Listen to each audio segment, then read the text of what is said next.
Ha ha ha. Even if I die, they'll make damn sure you all get into a heap of trouble. Chen Ling's laughter rang out clear and sharp in the quiet morning air. Linga, you're awake. You're alive. A woman cried joyfully as she gently cradled his head to her chest. In that moment, his wife wept with happiness. Chen Ling felt a dull buzzing in his skull, a sharp pain pulsing from the back of his head. Danny, Aaron, Dad's awake, come quick. Daddy wah. Dad, does it still hurt? Two little girls sobbed as they climbed up from the foot of the bed, hugging his legs and calling out to him in their soft, childish voices. His head resting on the soft warmth of the woman's chest, hearing three familiar, yet foreign voices, Chen slowly opened his eyes. What the hell happened? He remembered being escorted toward the riverbank by two police officers, along with two other death row convicts. Once at the execution site, the other two convicts had obediently knelt down, waiting for the fatal gunshot. But tall, muscular Chen Ling refused to cooperate, standing defiantly with a rebellious glare. An officer behind him kicked him hard in the ankles. With a thud, Chen fell forward onto the ground. Two officers approached, crouching to grab his arms, trying to force him into a kneeling position beside the others. But then his neck went limp. His head dropped. He was dead. His soul floated above, watching the judges and executioners below, along with the bewildered medics. He couldn't help but burst into wild laughter. I told you I'll leave you bastards with a mess to clean up, ha! And he wasn't wrong. One of the death row prisoners had died before the shot even fired. This was a major incident. Now, staring at two young girls who clearly looked like his daughters, Chen felt utterly confused. He distinctly remembered his eldest daughter being 25, pursuing a medical doctorate. The younger one, 23, already graduated with a bachelor's degree. So why were they children again? Straining to lift his eyelids, he saw a ceiling made of woven wool fabric, with a single light bulb dangling from it, its pull cord tied to the bedpost. Underneath the bed stood two large clay jars for storing grain. Through the doorway, a sliver of weak daylight shone through the window of the outer room. A sudden chill ran through him, making him shiver involuntarily. Instinctively, he reached out and gently stroked the cheeks of the two little girls before him. Confusion clouded his mind. Am I dead or alive? His thoughts were a chaotic blur. As Chen tried to piece things together, another wave of sharp pain shot through the back of his head, as if something was squeezing his brain. He reached up instinctively. Don't move, the woman warned quickly. Still, his fingers found the bandage wrapped tightly around his skull. With effort, he turned his head and saw a pair of tear-filled eyes staring down at him. You are Xiaoyi? He recognized his long-dead wife. Zhou Xiaoyi had been his childhood sweetheart.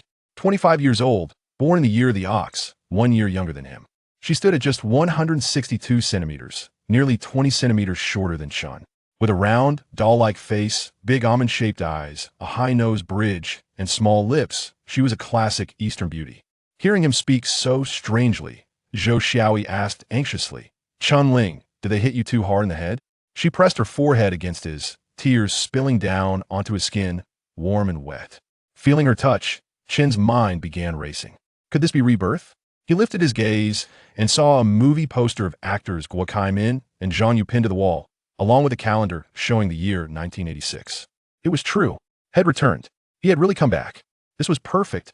Time to settle old scores, pay back every grudge. Gathering strength, he sat upright and turned his head, spotting his wife's swollen belly and full breasts.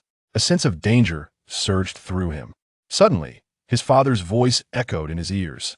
At a time when birth control is this strict, you still want to have a third child? That's asking for trouble. Tomorrow, you'll take Xiaoyi to the hospital and terminate the pregnancy.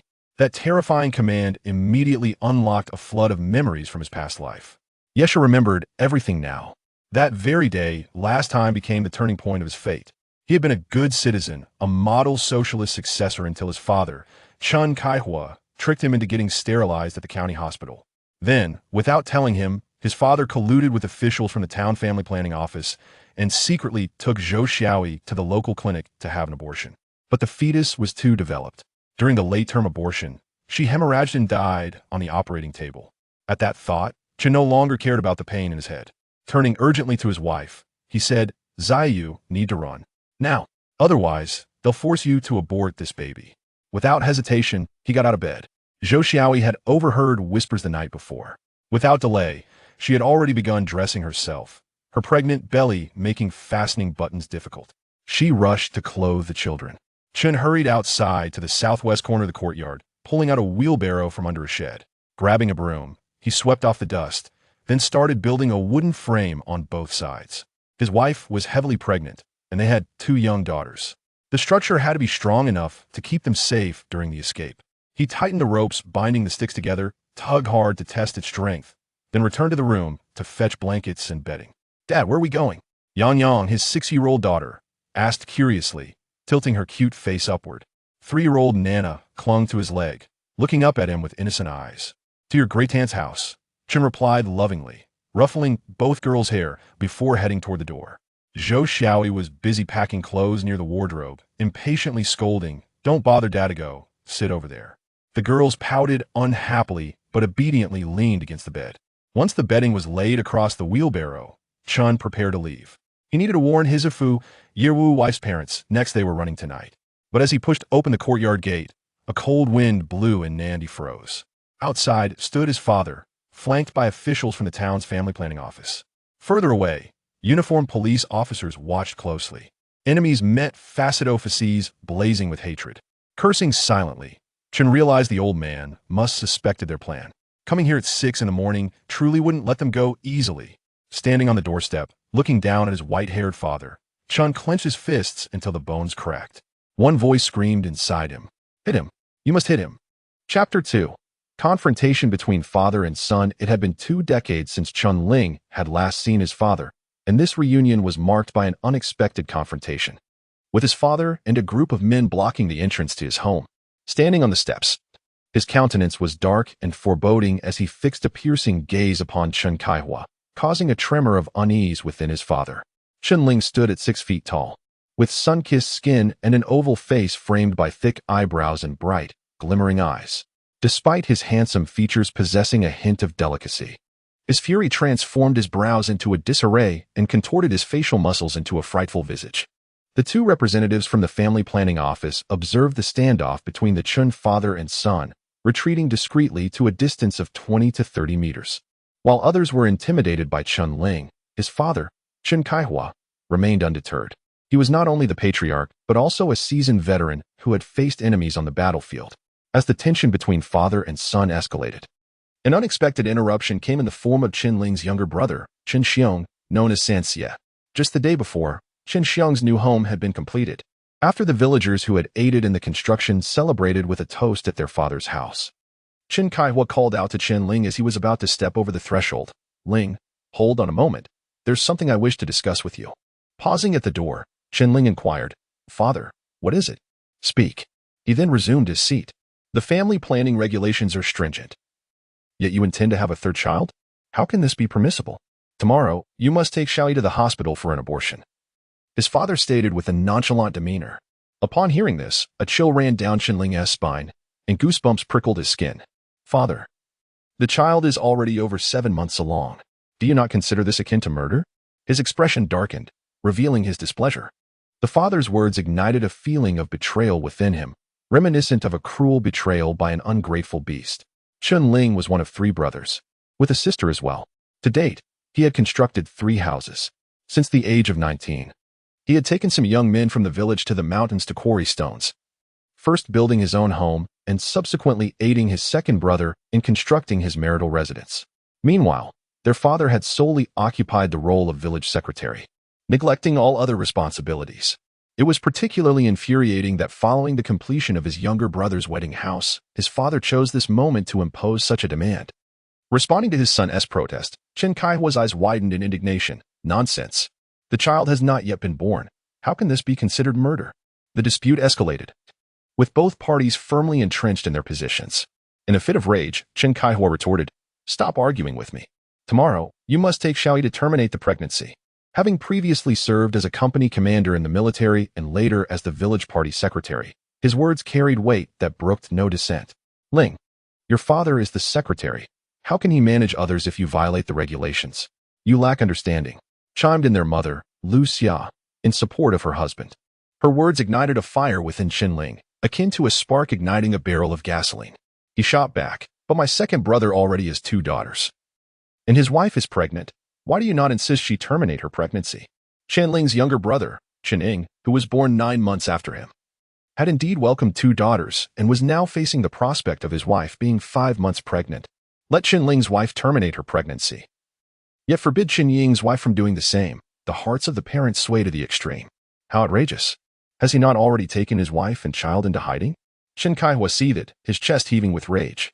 Seated behind Chen Ling, the third brother, Chen Xiaoyi, glared fiercely at his elder brother as he witnessed the confrontation with their parents. You allowed him to escape beforehand. Yet now you use me as a means to enact familial justice. Am I not your flesh and blood?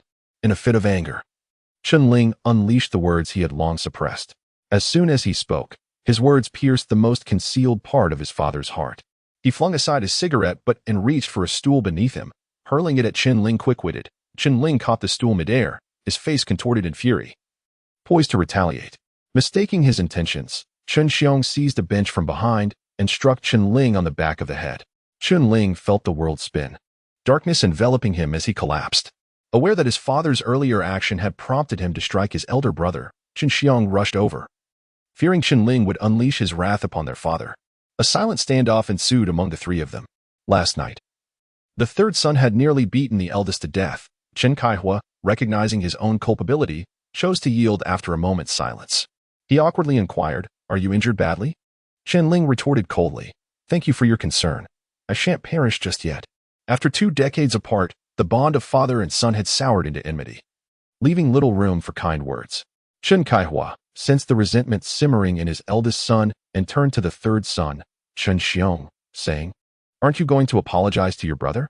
As the village secretary, he had offended numerous villagers, and with familial discord now on display, countless eyes were watching. In this moment, he had to preserve the harmony of the family. Chen Xiaoyi, his expression impassive, harbored nothing but hostility towards his elder brother. Rather than offer an apology for his actions the previous day, he let out a derisive snort. Truly an ungrateful fool, a thankless wretch. The village was negotiating with Hong Kong businessmen for the construction of a cement factory, and their father was preoccupied with negotiations and related matters. The new house of Chen Xiaoyi had been built with the assistance of Chen Ling. To save on brick costs, he had taken neighborly brothers up the mountain to quarry stone, transporting the materials in a wheelbarrow, a venture that consumed months and cost him valuable learning time. This ungrateful wretch not only failed to show gratitude, but had instead attacked him, nearly ending his life. Now, he showed no remorse and continued to provoke. Chen Ling resolved to no longer indulge him. He was no longer his brother. With a fierce glare, he declared, "I'll beat you to a pulp." With that, he suddenly lunged forward, delivering a powerful punch to his younger brother's face. Caught off guard, Chen Xiaoyi staggered backward and crashed heavily to the ground. The impact resonating like a dull thud, dust billowing from the parched earth. Almost immediately, blood gushed from his nose. Chen Ling's sudden aggression left the onlookers astounded.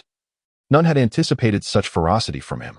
At 22 years of age, Chen Xiaoyi stood at 6 feet tall, robust, and strong, much like the legendary Japanese demon, whose malevolence is matched only by his formidable combat prowess. Even the mightiest of challengers, Zhou Xiaoyi, finds himself no match for him. Having suffered a setback, how could he possibly relent? San Xie struggles to rise, charging towards his elder brother. However, during the 2 decades of evasion, Chen Ling has not only honed his long-distance running but has also delved deeply into martial arts. He is perpetually preparing for the day he might encounter the police in a fateful confrontation. Years of training, which had previously failed to allow him to escape the clutches of law enforcement, are now unleashed upon his younger brother, before he can reach his elder sibling. Chen Xiaoyi is met with a swift kick from Chen Ling, sending him hurtling 7 or 8 meters away. Following this, Chen Ling's fist rained down like a tempest, striking mercilessly. Chapter 3: The Mystery of Lineage. At the intersection leading from the village to the county town and township, 2 police tricycles and 2 tractors stood parked. The tractors were employed to transport villagers who were about to undergo abortions or sterilization procedures. As the early winter arrived, the north wind howled, and the morning temperature hovered near freezing. The police officers, shivering and smoking, paced back and forth on the road, seeking warmth while keeping a watchful eye on the villagers' every move. Witnessing the incessant brawl between the Chun brothers, one officer could no longer contain himself and approached, inquiring, "Director Liang, should we intervene?" The police station was merely assisting the family planning office in preventing violence and safeguarding the policies of population control. The brothers' quarrel, evidently, did not constitute a breach of these policies unless extreme violence was involved. Director Liang waved his hand dismissively. He had heard that last night Chen Xiaoyi had nearly beaten his elder brother to death with a bench. It was only fitting that Chen should teach his disrespectful younger sibling a lesson. Meanwhile, Chen Kaihua, observing his eldest son mercilessly pummeling his beloved child, disregarded any semblance of dignity and rushed over, delivering a kick that sent Chen Ling sprawling to the ground. Ling, your third brother was wrong to hit you last night. You've vented your anger now. So enough. You shameless wretch, I might just kill you. Zheng Yuanshan, the local militia captain, saw Chen Kaihua's intervention and hurried over to separate the three of them. He and Chen Ling were childhood friends and classmates, as well as good brothers. The entire village was aware of the favoritism displayed by Chen Kaihua and his wife. Rather than viewing Chen Ling as their son, it was more accurate to say he was their hired hand. After graduating from junior high, Chen Ling could have been recommended for high school, but Chen Kaihua, citing a lack of available spots, selflessly relinquished the opportunity to enable Chen Ling, an exceptional student, to pursue high school. The principal and homeroom teacher of the local school had even come to plead on his behalf. However, Chen Kaihua, claiming that as the secretary, he should not take more than his fair share, effectively ended his eldest son's academic aspirations. Many in the village speculated that Chen Ling was not the couple's biological child, but rather one they had adopted. Such speculation had its merits. After marrying, Chen Kaihua and his wife Lu Xia had spent years without children, only for Lu Xia to return from a brief military stint with a robust baby boy within a year. Furthermore, with Chen Ling being only 9 months younger than Chen Ling, it was scientifically implausible for her to have given birth and immediately conceived again. Additionally, there existed a rural custom whereby couples who had not had children for an extended period would seek to adopt. The name Ling was chosen for this child, symbolizing the hope of bringing forth younger siblings. Curiously, the very name Ling contained that very character. Everyone possesses a sense of justice, and Zheng Yuanshan was no exception. He witnessed Chen Ling assaulting Chen Xiong yet deliberately refrained from intervening. At this moment, Chen Kaihua, disregarding his dignity, could not stand idly by. Before the eyes of the public, it was unacceptable for Chen Ling to strike his father, for he would surely suffer the repercussions.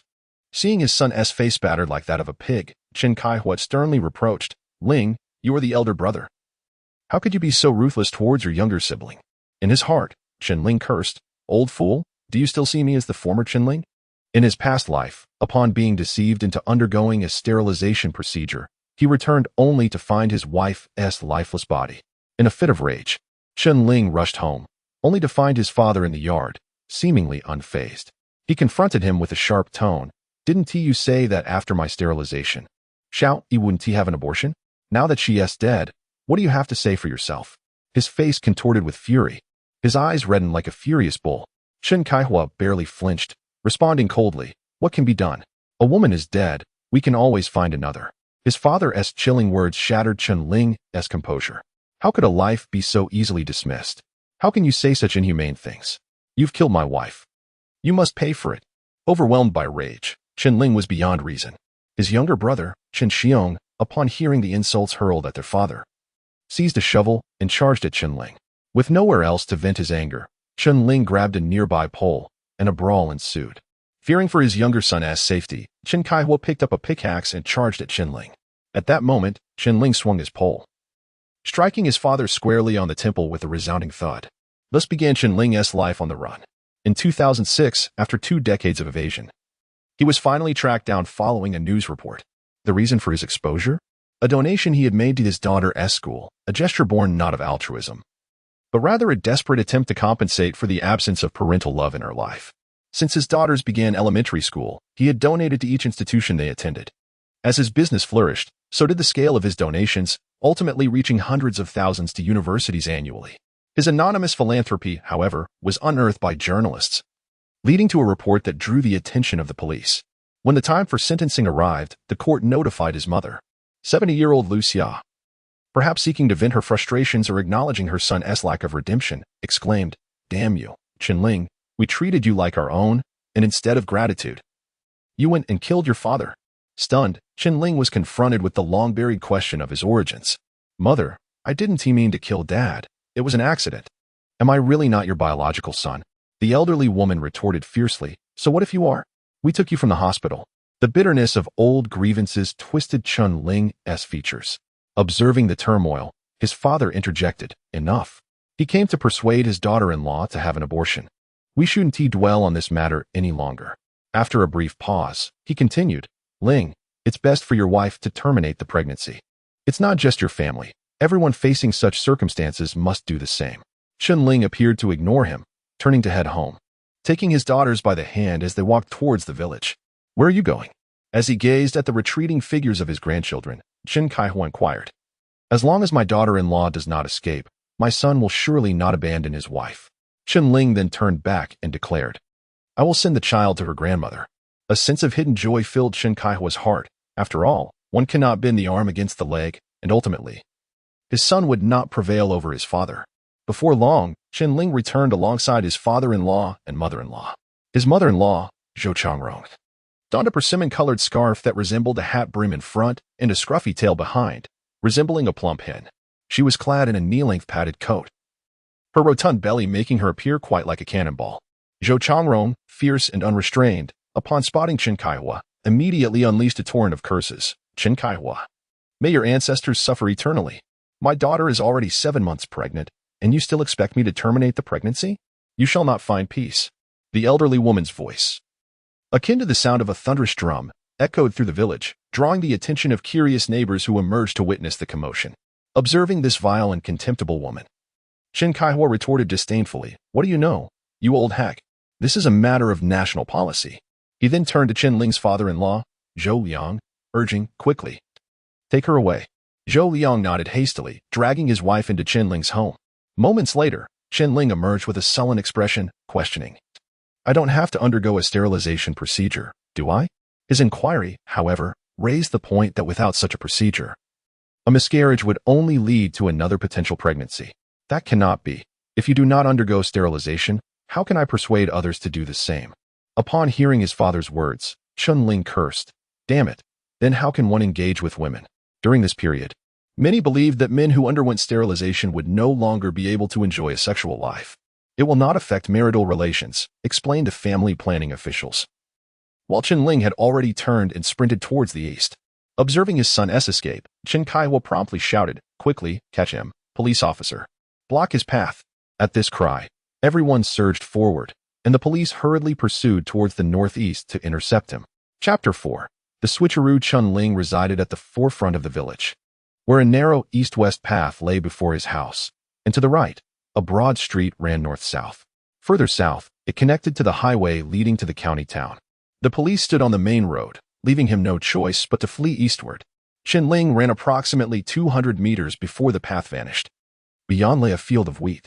He stumbled through the wheat field, pursued relentlessly by Director Chi from the family planning office and his team.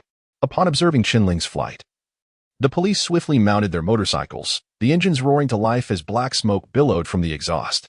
They veered off in pursuit, their three-wheelers bouncing like wild stallions over the soft wheat field, kicking up clouds of soil and green shoots in a spectacular display. However, motorcycles lack the agility of warhorses.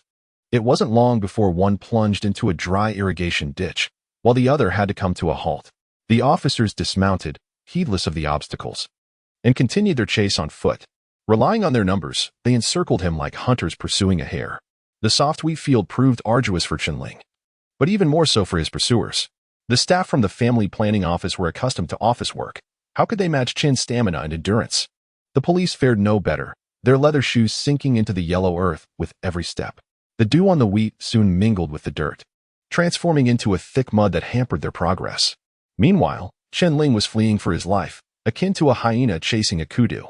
Should the hyena fail to catch its prey, it might simply miss a meal, but for the kudu, failure to escape could mean death. It was evident who was more desperate. In less than 10 minutes, the distance between Chen and his pursuers grew. Chen Kaihua, aware of his age and his inability to outrun his robust son, chose to stay back with Zhang Yuanshan to guard Zhou Xiaoyi, lest a careless move lead to disaster. Nevertheless, Chen Kaihua remained fixated on the unfolding chase. As he noticed the police and family planning personnel gradually falling behind, he stood on a high ridge, slapped his thigh, and cursed, Damn it, what a bunch of useless fools. Suddenly, his attention was drawn to Chen Ling, who had halted, leaning heavily on his knees, seemingly gasping for breath. Chen Kaihua muttered to himself, This kid is no match for his father. He is already out of steam? Back in the day, Commander Su could run circles around him. Truly, a hero's son turned coward. Standing on the stone platform opposite Chen Ling's home, He raised his hand high and shouted at the top of his lungs, "Hurry!" He.s. running out of steam. In reality, his own body was taut with tension, and his efforts were in vain. Those ahead could not hear his cries. Suddenly, his peripheral vision caught sight of two in-laws peering out from a doorway, their heads drawn in, and upon looking back, their faces were already obscured. Chen Kaihua contemplated approaching for a closer look, but hesitated, fearing reprimand. Earlier, he had been scolded by that shrew, Zhou Xiaoyi.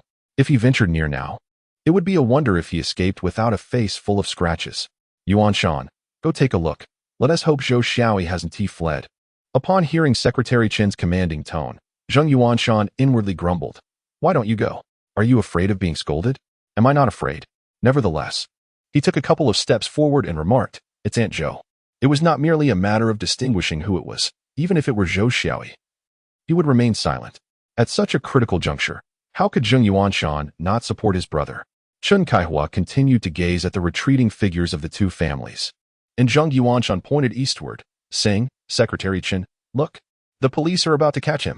Yet, a lingering doubt plagued his mind, if it were indeed Sister Xiaoyi. Should he be aiding this old scoundrel or supporting his sister-in-law?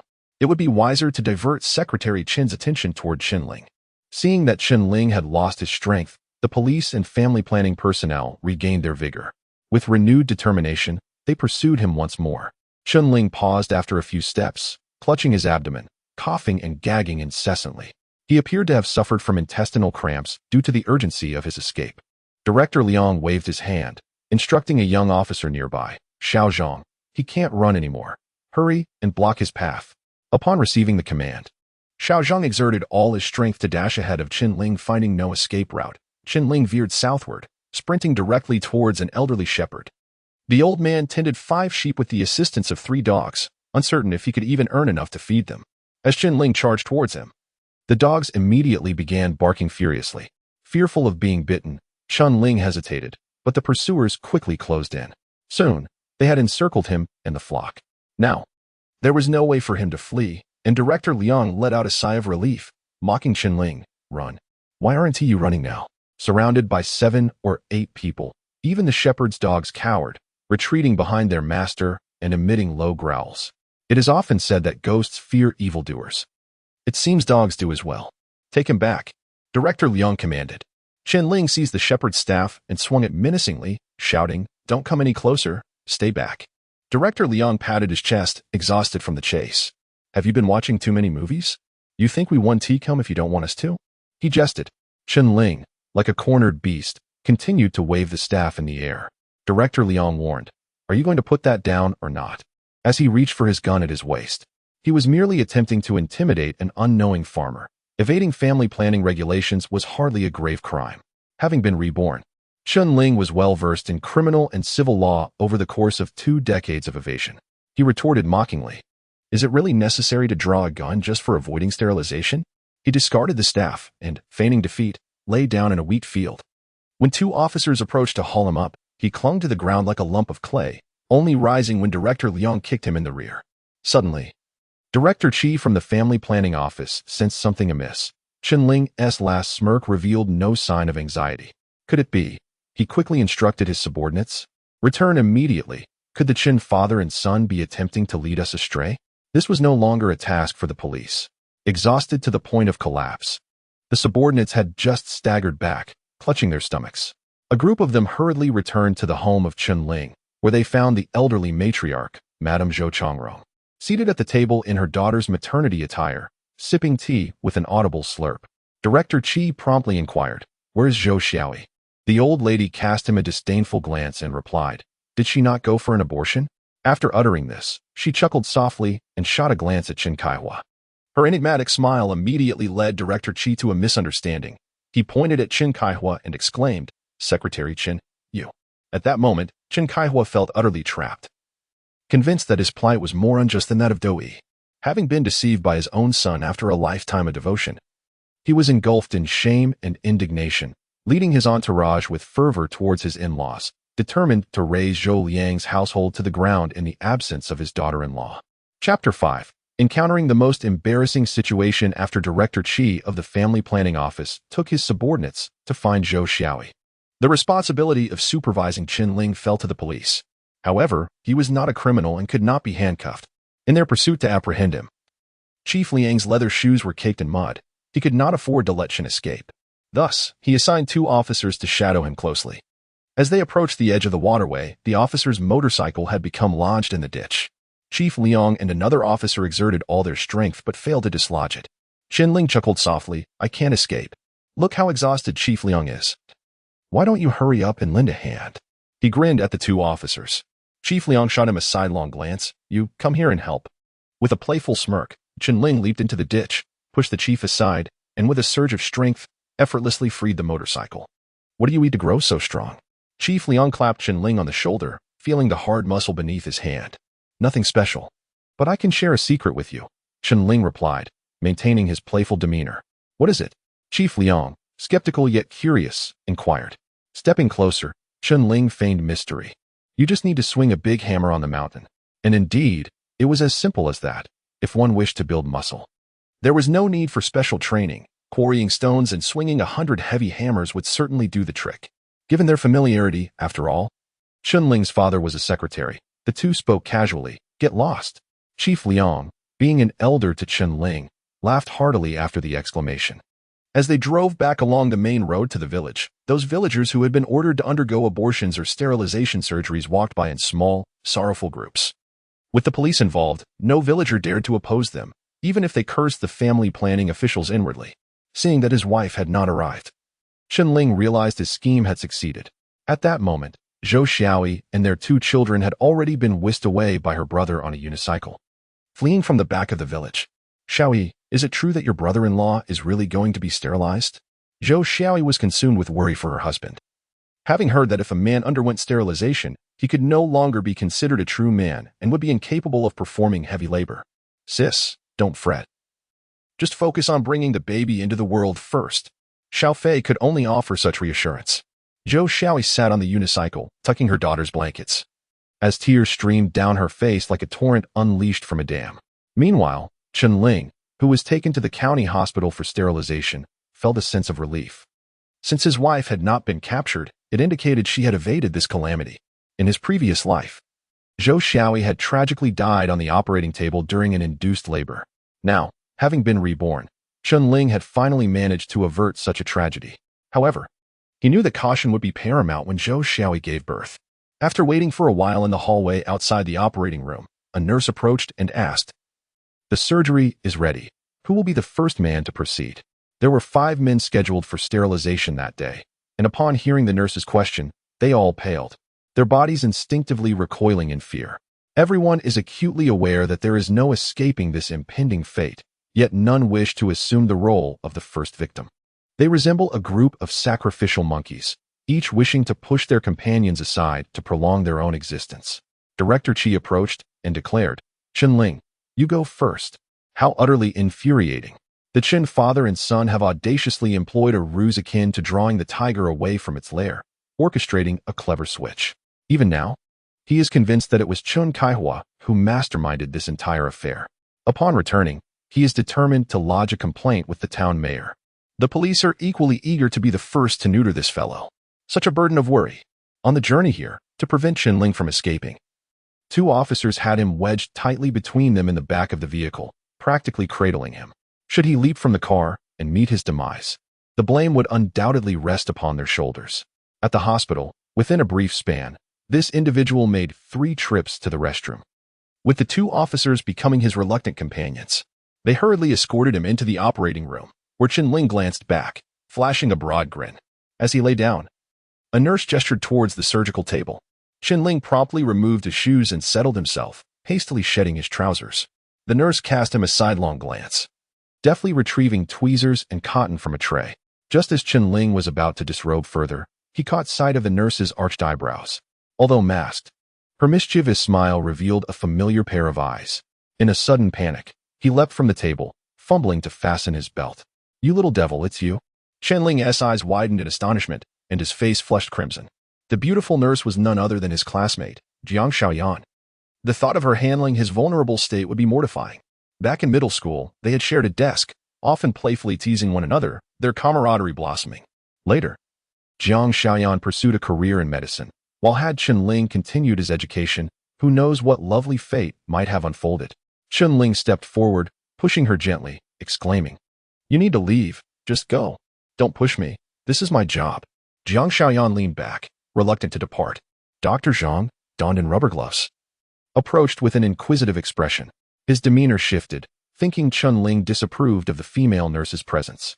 In the 1980s, and even today, having a young woman administer anesthesia in such a private area would undoubtedly evoke embarrassment. Upon hearing the doctor's inquiry, Zhang Xiaoyan burst into laughter. Bending over and pointing at Chen Ling, we were desk mates, giggling. Her laughter was so infectious that tears of joy nearly spilled from her eyes. Dr. Zhang couldn't help but chuckle in response. It is to be expected that even a rural lad, or a doctor like himself, would find such a situation mortifying. Male sterilization is a minor procedure that Dr. Zhang could easily perform solo. After sending Zhang Xiaoyan away, Chen Ling reclined once more on the surgical table. As Dr. Zhang prepared to disinfect the area with cotton, he then picked up a small vial of anesthetic and, using a coin-sized grinding wheel, made a gentle incision atop the bottle, seizing the opportunity when no one was around as the sun dipped below the horizon. Chen swiftly retrieved a stack of bills from his pocket, his hands quick and deft, slipping them into the doctor's white coat pocket while lightly patting it twice. This surreptitious act of bribery, if unnoticed by the recipient, could lead to dire consequences. However, Chen's little scheme was hardly concealed from Dr. Zhang's discerning gaze. Without revealing any emotion, Dr. Zhang discreetly tucked the grinding wheel into his pocket, simultaneously assessing the thickness of the bills. It is worth noting that, during this period, the 100 yuan note had yet to emerge. It would not be until 1988 that large denominations began circulating in the market. As Dr. Zhang pinched the stack, he estimated with considerable accuracy that it was likely 20 bills of substantial value. Maintaining a stoic expression, as if nothing had transpired, he drew the syringe, filled it with anesthetic, and gently administered the medication. Meanwhile, Chen's heart raced with anxiety, uncertain whether the 200 yuan would yield any effect. His trepidation was such that he felt no pain even as the anesthetic was injected. Chapter 6. The use of vigilante justice. Dr. Zhang's surgery proceeded with remarkable swiftness, and before long, the suturing was complete. Chen Ling began to feel a tingling numbness in his lower body, which gradually morphed into pain. Supporting himself against the wall, he slowly made his way outside without uttering a word to anyone, descending the stairs. As he reached the corner of the staircase, Director Chi from the family planning office hurriedly approached, grasping him firmly and exclaiming, "You cannot leave. You may run away, but the temple remains, without the monk. What purpose does it serve?" He intended to detain Chen Ling and extract information regarding Zhou Xiaoyi's whereabouts. To his astonishment, Chen Ling suddenly whirled around, silent as a shadow, and with two fingers that struck like lightning, aimed directly at Chi's eyes. Chi was taken aback, hastily turning his head to evade the impending threat. Chen Ling's fingers grazed perilously close to his temple, almost gouging a small piece of plaster from the wall. In truth, Chen Ling merely intended to frighten him, reborn. He would not act recklessly. He deliberately avoided targeting Chi's eyes. This incident left Chi profoundly shaken, nearly blinding himself in the process. A cold sweat instantly beading on his brow. "Why you? How dare you lay a hand on me? Do you believe I won't call the police to have you arrested?" Chi stammered, his composure shattered. Chen Ling raised an eyebrow, his eyes widening in fury. His features contorted with rage as he retorted, "Have you cleaned your own backside? I am well aware of your sordid affairs." Chi was far from innocent. He bore some responsibility for the death of Chen Ling's wife in his previous life. As the head of family planning, Chi interacted daily with women, and over time, he developed an inappropriate relationship with Li Yulan, the village's women's director. Though Chen Ling lacked explicit details, he had vaguely heard his father mention it. At this moment, he intentionally refrained from clarifying matters, as it served the purpose of intimidation. In this era, holding a position within the family planning office often entailed more than mere matters of the heart. Economic issues loomed large as well. The connection between Chi and Li Yulan was indeed significant, and if their indiscretions were exposed, he could face losing his job or, worse, imprisonment. In this epoch, matters of gender relations were far from simplistic. They were not merely consensual affairs that went unnoticed. Preposterous. Family planning is a fundamental national policy. And I am not here to make things difficult for you. Hurry and find your wife. Chi finally managed to find a way to extricate himself from the situation. Noticing a shift in Qi's demeanor, Chen Ling ceased his pursuit and swiftly descended the stairs, taking a vehicle to reunite with his wife. In the Dakia village brigade office, Chen Ling's father-in-law, Zhou Liang, was being led into a room adjacent to the accounting office by Zhang Yuanshan and Chen Xuan. Chen Kaihua followed closely, his face dark and silent. Suddenly, he lunged forward, delivering a kick that sent Zhou Liang sprawling to the ground. Zhou Liang, feeling utterly wronged, scrambled to his feet, his voice trembling with indignation as he implored, "Secretary Chen, we are family. How could you strike me?" Zhou Liang's household was dominated by women. Unlike his wife, Zhou Changrong, who was a fierce matriarch not to be trifled with, he lacked the same assertiveness. In stark contrast, Zhou Liang, a man in his 50s, possessed a frail physique and a timid disposition, characterized by his meekness and honesty, never daring to engage in disputes with others. Were it not for his daughter, he would never have ventured to partake in such a deception alongside his son-in-law. Observing Zhou Liang's pitiful demeanor only fueled Chen Kaihua's anger further. He approached, delivering 2 resounding slaps across Zhou Liang's face, demanding, "Why are you being struck? Do you not possess an inkling of self-awareness? Speak up, where has Zhou Xiaoyi gone?" The force of the blows left Zhou Liang's vision blurred and blood trickling from the corner of his mouth. "She left the house on her own. I truly do not know where the child has gone," Zhou Liang stammered, trembling and weakly defending himself while covering his face. "Nonsense. Yang Yang and Nana are at your home. How could she leave without taking the child?" Chen Kaihua's expression darkened, and in a fit of rage, he swung a fist, striking Zhou Liang squarely on the jaw. The impact was tremendous, and Zhou Liang immediately tasted the metallic tang of blood in his mouth, spitting out a mouthful of crimson along with a molar. Zhou Liang, now agitated, pointed an accusatory finger at Chen Kaihua, his voice sharp. "Where she is gone, you should inquire with your son. Why question me?" Though timid and conflict-averse, Zhou Xiaoyi was his own flesh and blood, and he could not easily divulge her whereabouts. Chen Kaihua, incensed by this retort, felt his frustration boil over. Already burdened by the troubles concerning his son, Chen Ling, to suggest he consult his son was merely adding fuel to the fire. In a fit of rage, he lunged at Zhou Liang, unleashing a barrage of punches and kicks, only pausing when he was breathless. Exhausted, Chen Kaihua pointed at the militia captain, Zhang Yuanshan, and commanded breathlessly, "You, Yuanshan, come here and deal with him." Zhang Yuanshan, a close friend of Chen Ling and on amicable terms with Zhou Xiaofei, was reluctant to strike Zhou Liang. As a retired soldier, he was well aware of the law. "Secretary Chen, assaulting someone is illegal." Zhang Yuanshan firmly refused. "It's fine. If he dies, I will take full responsibility," Chen Kaihua asserted vehemently, panting heavily. Zhang Yuanshan, not lacking in common sense, retorted, "If something were to happen, you think you could shield me from responsibility? You are not the emperor, after all." He shook his head, suggesting instead, "Secretary Chen, you lack the authority to take the law into your own hands. Perhaps you should calmly inquire with Uncle Zhou. How dare you lecture me?" Chen Kaihua fumed, pointing toward the door and bellowing, "You've gone too far. Get out, and do not return as the militia captain." What a day it was! His son and daughter-in-law disregarded his commands, and even the militia captain, whom he had personally promoted, defied him. Director Qi suspected collusion between him and his son, further compounding his grievances. In truth, Chen Kaihua felt more wronged than Doi herself. "If I am no longer in this position, it matters not to me." Zhang Yuanshan slammed the door behind him as he departed. In this era of reform and opening up, even selling vegetables could be lucrative. Aligning with Secretary Zhou could lead to becoming a scapegoat. Zhang Yuanshan stormed out, leaving Chen Kaihua seething with rage. He turned to another militiaman and commanded, "Chen Xuan, beat this old man until he reveals the whereabouts of his daughter, and I shall appoint you as the militia captain." To entice Chen Xuan further, he painted a promising picture of the future, assuring him that once the cement factory was established, he would be made the head of security. "All right, uncle. Just you wait and see." Chen Xuan, a relative of Secretary Chen, had long aspired to secure a minor official position in the village. Unexpectedly, due to the enforcement of family planning, he found himself appointed as the militia captain. In an instant, the room was filled with cries of anguish, attracting the attention of villagers conducting business, who peeked in to witness the commotion. Under the relentless assault of the Chun uncle-nephew duo, the timid Zhou Liang finally divulged the whereabouts of his daughter. Chapter 7 Convergence. Chen Ling sat on the westbound bus, the effects of the anesthetic having worn off.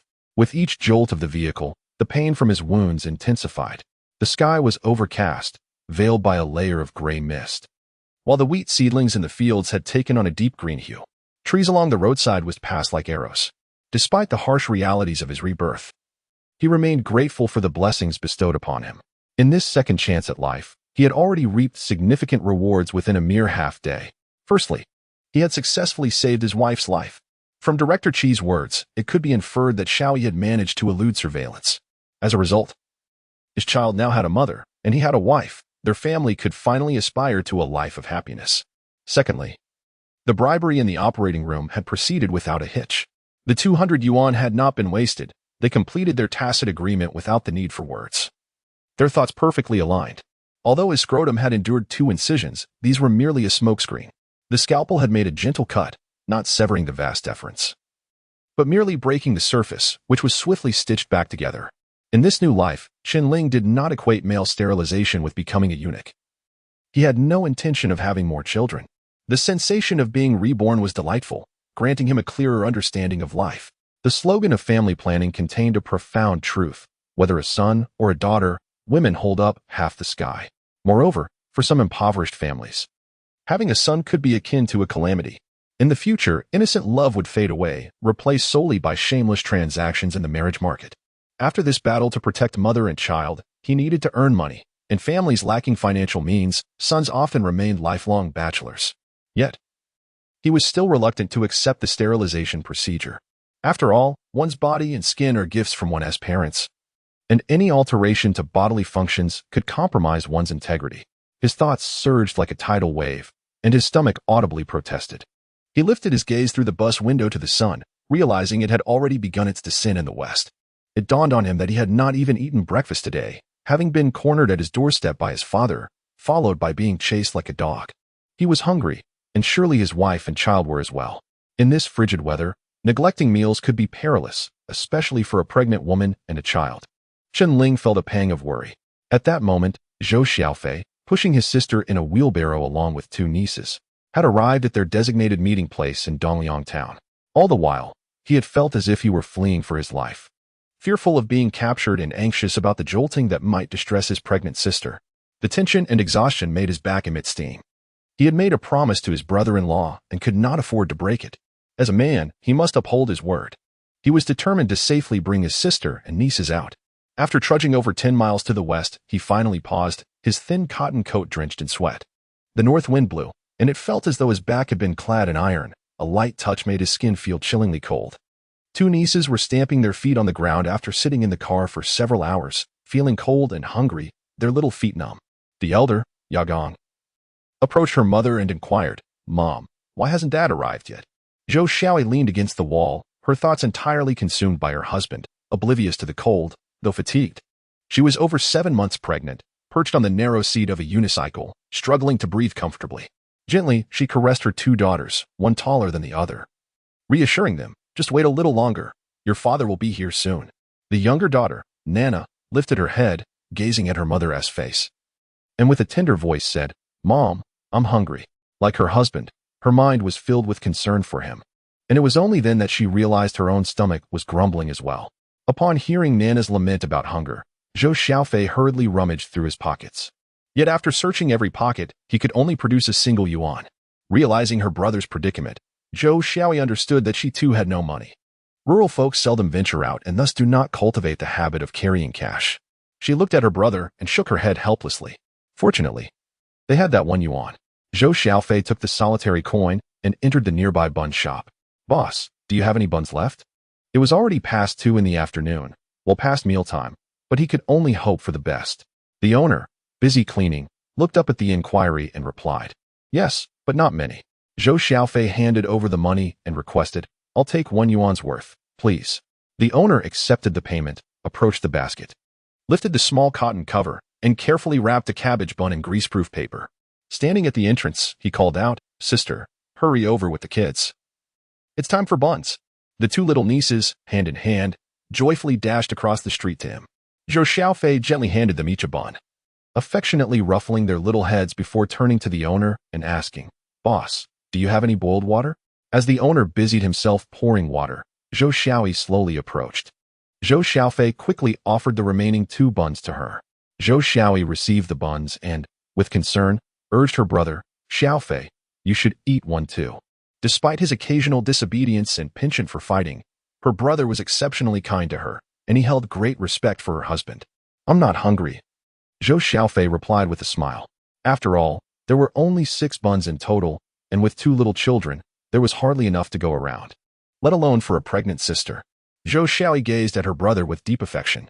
It was already past 2, and her brother hadn't even had breakfast yet. She felt hungry herself while sitting in the car, so how could he, who had exerted so much effort, not be starving? Just as she prepared to hand him one of the buns, Zhou Xiaofei had already dashed over to the unicycle, waiting for her husband. As they neared Dongyang town, Chen Ling sat by the car window, gripping the curtain tightly, his eyes fixated on the outside, unable to divert his gaze for even a moment. Until he laid eyes on his wife and children, his heart could not find peace, even though her brother-in-law had successfully aided them in their escape. Absolute safety could not be guaranteed should their father arrive with a pursuit. Suddenly, he caught sight of a familiar figure, his brother-in-law, Zhou Xiaofei, who stood with his hands tucked into his pockets, gazing in their direction. He hurriedly called out to the driver, "Sir, please stop. There is someone else who needs to board." With a jarring screech of brakes, the bus came to a steady halt by the roadside. The implementation of a bonus system had significantly improved the driver's demeanor. Unlike in the past, drivers were now far more amiable. Brother-in-law, Zhou Xiaofei approached eagerly, relief evident on his face. Observing the benefactor of his 2 daughters, a mist of emotion clouded Chen Ling's eyes. Chapter 8. The first family. Zhou Xiaofei, at the tender age of 22, is 3 years younger than his sister Zhou Xiaoyi. He possesses a medium build and bears a resemblance to his father, with an oval face and a fair complexion. However, his temperament mirrors that of his mother, fiery and easily ignited. Due to his volatile nature, brawls and fights have become a commonplace occurrence for him, leading to an infamous reputation over time. Yet, one must not solely focus on his fiery temperament. He is, in fact, a person of deep loyalty and affection. In a previous life, after his sister's untimely demise, his brother-in-law was pursued by the authorities, leaving the burden of raising 2 nieces to fall upon his shoulders as their uncle. At such a young age, having to care for 2 children, who would be willing to marry him? Thus, he remained unmarried throughout his life, dedicating himself to farming and odd jobs, wholly devoted to nurturing his 2 nieces into adulthood. When Chen Ling was apprehended, he took the 2 children to visit him. A man in his 30s wept like a child. Were it not for this devoted uncle, it is difficult to imagine how his daughter would have avoided a life on the streets, let alone receive a proper education. Upon seeing his brother-in-law again, Chen Ling's eyes brimmed with tears, emotion swirling within him. "Brother-in-law, you won't be able to do heavy work anymore. I will help you." Zhou Xiaofei, misinterpreting Chen Ling's sorrow as stemming from his sterilization, offered his support. "Thank you, Xiaofei." Chen Ling grasped his hand tightly, his gratitude palpable. As her husband exited the vehicle, Zhou Xiaoyi emerged from the restaurant with the 2 children in tow. Chen Ling pulled 10 yuan from his pocket and pressed it into Zhou Xiaofei's hand. "Have you eaten yet? Go grab something to eat before heading home. And remember to bring us some food tomorrow." During this time, workers still relied on ration supplies. And with the need to evade family planning regulations at his aunt's home, food would certainly be scarce. "Are we leaving or not?" the driver urged. A busload of people awaited him, and with little time for further conversation, he turned to his wife and said, "Get the children on the bus." Zhou Xiaofei's stomach growled in protest, and without hesitation, he accepted the money, loading the clothes and bedding onto the vehicle. He waved goodbye as the bus slowly pulled away, kicking up a cloud of dust behind it. Watching Zhou Xiaofei wave until he was out of sight, Chen Ling's heart remained in turmoil. Inside the bus, the number of passengers was limited. Yang Yang and his mother sat in one row, while Chen Ling cradled Nana on his lap, affectionately rubbing his chin against her pigtails. For 20 years, he had not held his child in such a manner, and a wave of guilt washed over him. This feeling was beyond the capacity of mere words to convey. Noticing her husband's despondence, Zhou Xiaoyi looked at him with concern, her eyes glistening with unshed tears. Typically, it is the women who undergo sterilization for the sake of performing heavy labor. However, given the current circumstances, it was necessary for her husband to take on that burden. Though this was not her wish, Zhou Xiaoyi's heart brimmed with countless apologies. "Chen Ling, I will take on more of the heavy work from now on," she said, her tears cascading like pearls from a broken string. As Yang Yang beheld her mother weeping, a look of trepidation washed over her face. She lifted her head, her large eyes shimmering, soon brimming with tears. The child, still innocent and unaware, could not comprehend why a visit to her great aunt's house to connect with relatives brought sorrow to her parents. Observing his petite wife, heavily pregnant and clad in her mother-in-law's oversized, tattered clothing, Chen Ling felt a pang of anguish in his heart. Glancing at his two oblivious daughters, a tumult of emotion stirred within him. He had not anticipated that his guilt towards his relatives would weigh so heavily on his spirit, leading to misunderstandings with his wife. He retrieved a handful of colorful candies from his pocket, unwrapped them, and offered one to each family member. "Is it sweet?" he asked, tenderly ruffling Nana's pigtails. His gaze filled with affection for his wife and daughters. "Sweet," Nana chuckled, her eyes gleaming with delight as she looked at her father. At that moment, Chen Ling turned to his wife and said, "Xiaoyi, I truly feel remorse for burdening your family." He spoke truthfully during these times. Aiding families that exceeded birth limits or sheltering those in violation faced stringent administrative penalties. Alas, Zhou Xiaoyi sighed deeply. As they spoke, the car traversed numerous ridges, veering northward, continuing along the riverbank. Upon entering the mountainous terrain, the road twisted and turned for over 10 kilometers until they finally reached their destination. This was the most remote township in Dauphin County, a renowned stronghold of the Red Revolution, Dongpa Township. Once the vehicle halted, the family alighted. Chen Ling, shouldering bedding and carrying a bag of clothes for the family, stepped forward. Arriving at a shop, he purchased 2 bottles of liquor, 2 pounds of snacks, and some noodles as tokens of goodwill for their visit. Although their means were modest, these gestures were essential expressions of respect. After traversing several streets, they arrived at a residence adorned with 2 grand black wooden doors. Chen Ling set down his burdens and gently tugged at the door knocker. It was evident that this household was more affluent than the others, prompting Zhou Xiaoyi to inquire, "Isn't your aunt's home quite impressive?" From the outside, one could see the spacious house with a hard mountain roof and rare blue tiles, evoking a sense of admiration from Zhou Xiaoyi. "Indeed, my aunt's family is the most prominent in Dauphin County. My uncle receives the highest salary in the county." Chen Ling felt a swell of pride for his aunt. Before Zhou Xiaoyi could pose another question, the door creaked open, revealing an elderly woman with silvery hair peeking out. "Aunt." Chen Ling hurried forward, respectfully nodding in greeting. "Ling, Xiaoyi, you've come. Come inside. The children must be freezing." Though nearing 70, his aunt remained sharp of mind and hearing. When Chen Ling's first child was born, she had visited Dia village to present gifts and congratulations. However, as the years passed, her advancing age prevented further visits. Since then, Chen Ling had made it a point to visit her annually. Zhou Xiaoyi softly instructed the children, "Greet your great-aunt." "Great-aunt, hello. Great-aunt, hello." They chorused. The 2 children, both exceedingly well-behaved, greeted the elderly lady with their tender voices, sweetly inquiring after her well-being. The aunt, her face radiating affection, gently caressed the little faces of the children and said to the elder daughter, "This must be Yang Yang, correct?" Despite not having seen her for 6 years, the elderly lady's strong familial ties allowed her to remember her granddaughter's name with clarity. "Indeed," Zhou Xiaoyi exclaimed, pulling her younger daughter forward to introduce her.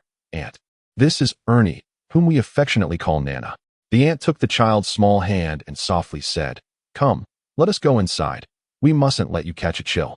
Upon entering, Zhou Xiaoyi gazed in astonishment at her aunt's residence, her mouth agape in surprise.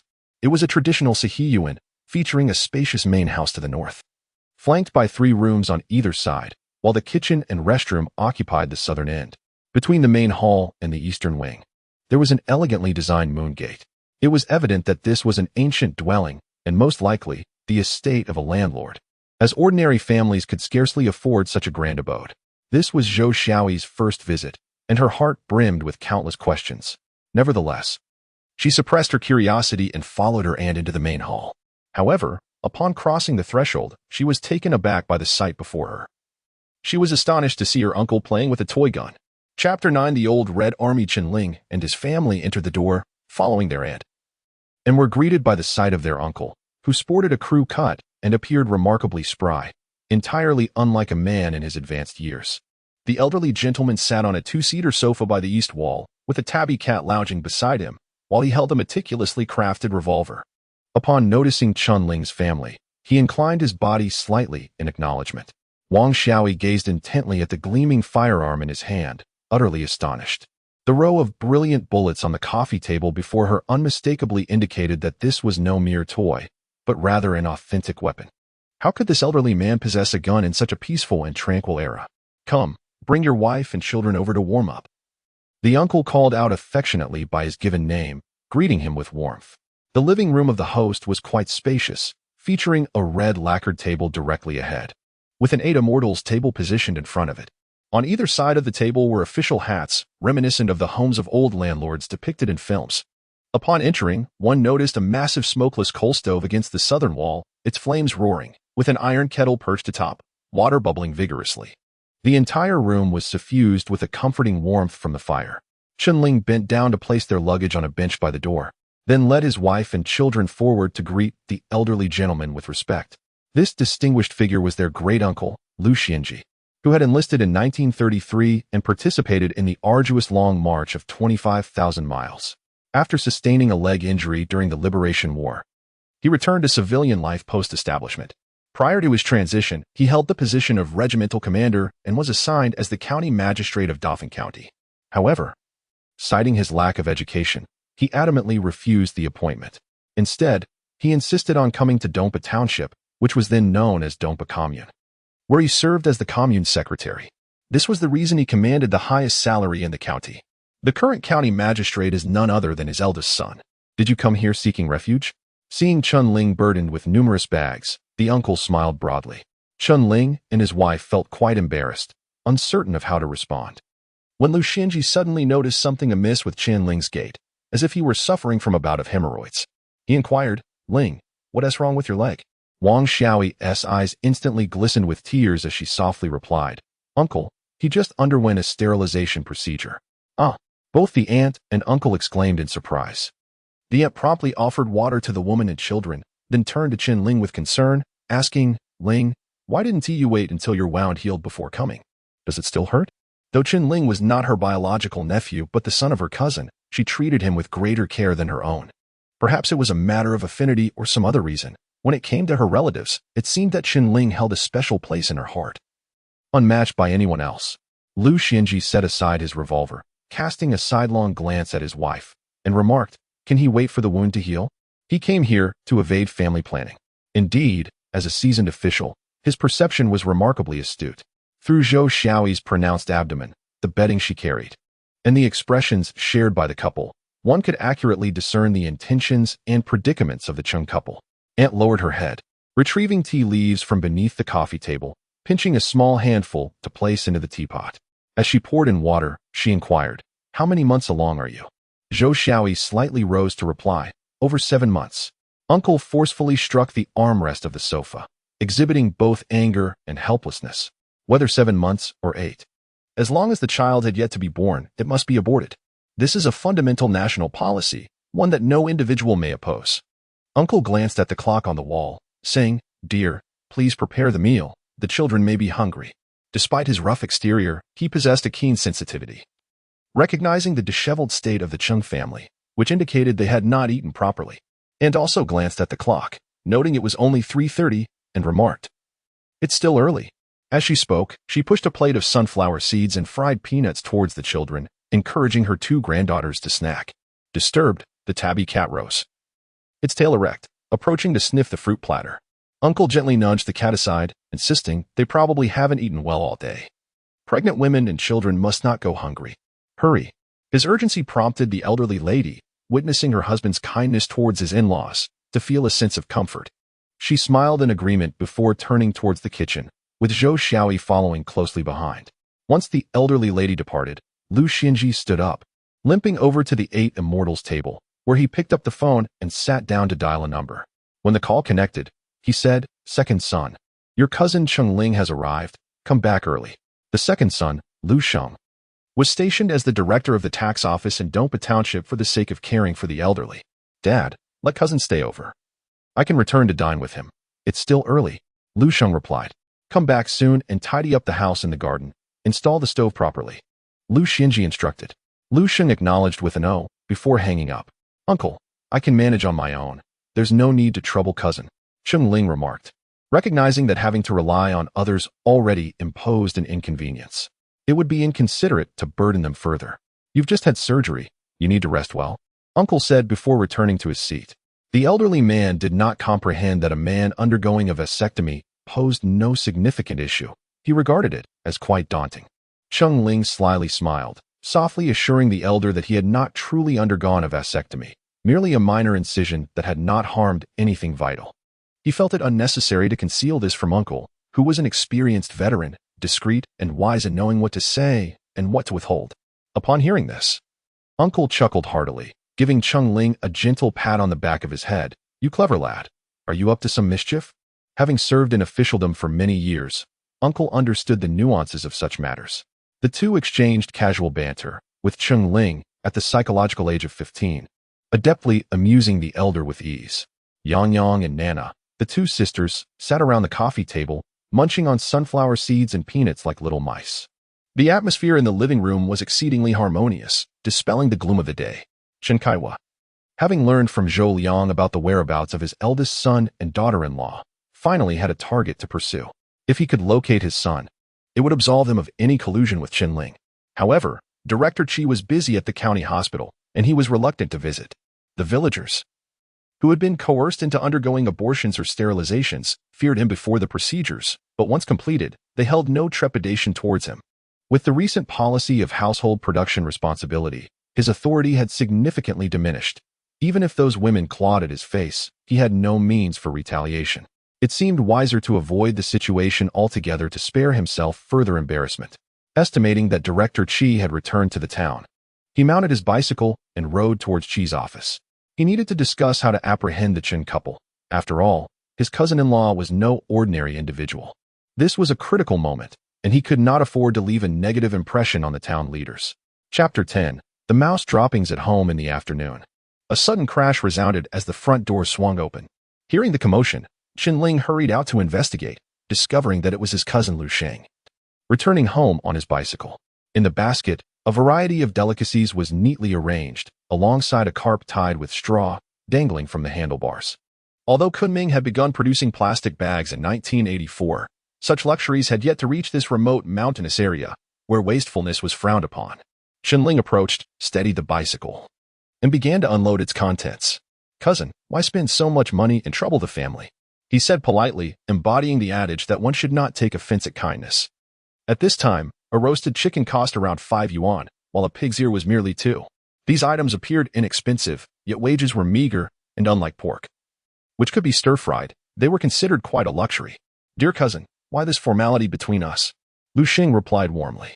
"I heard that your wife and children have also come." Lu Sheng was a devoted son, choosing to remain in this secluded spot out of love for his parents. Naturally, he cherished those whom they favored. Furthermore, Chen Ling was known for his generosity and amiable nature, making interactions with him particularly delightful. Holding the carp, Chen Ling noticed its tail still thrashing about. "Cousin, this fish is exceptionally fresh.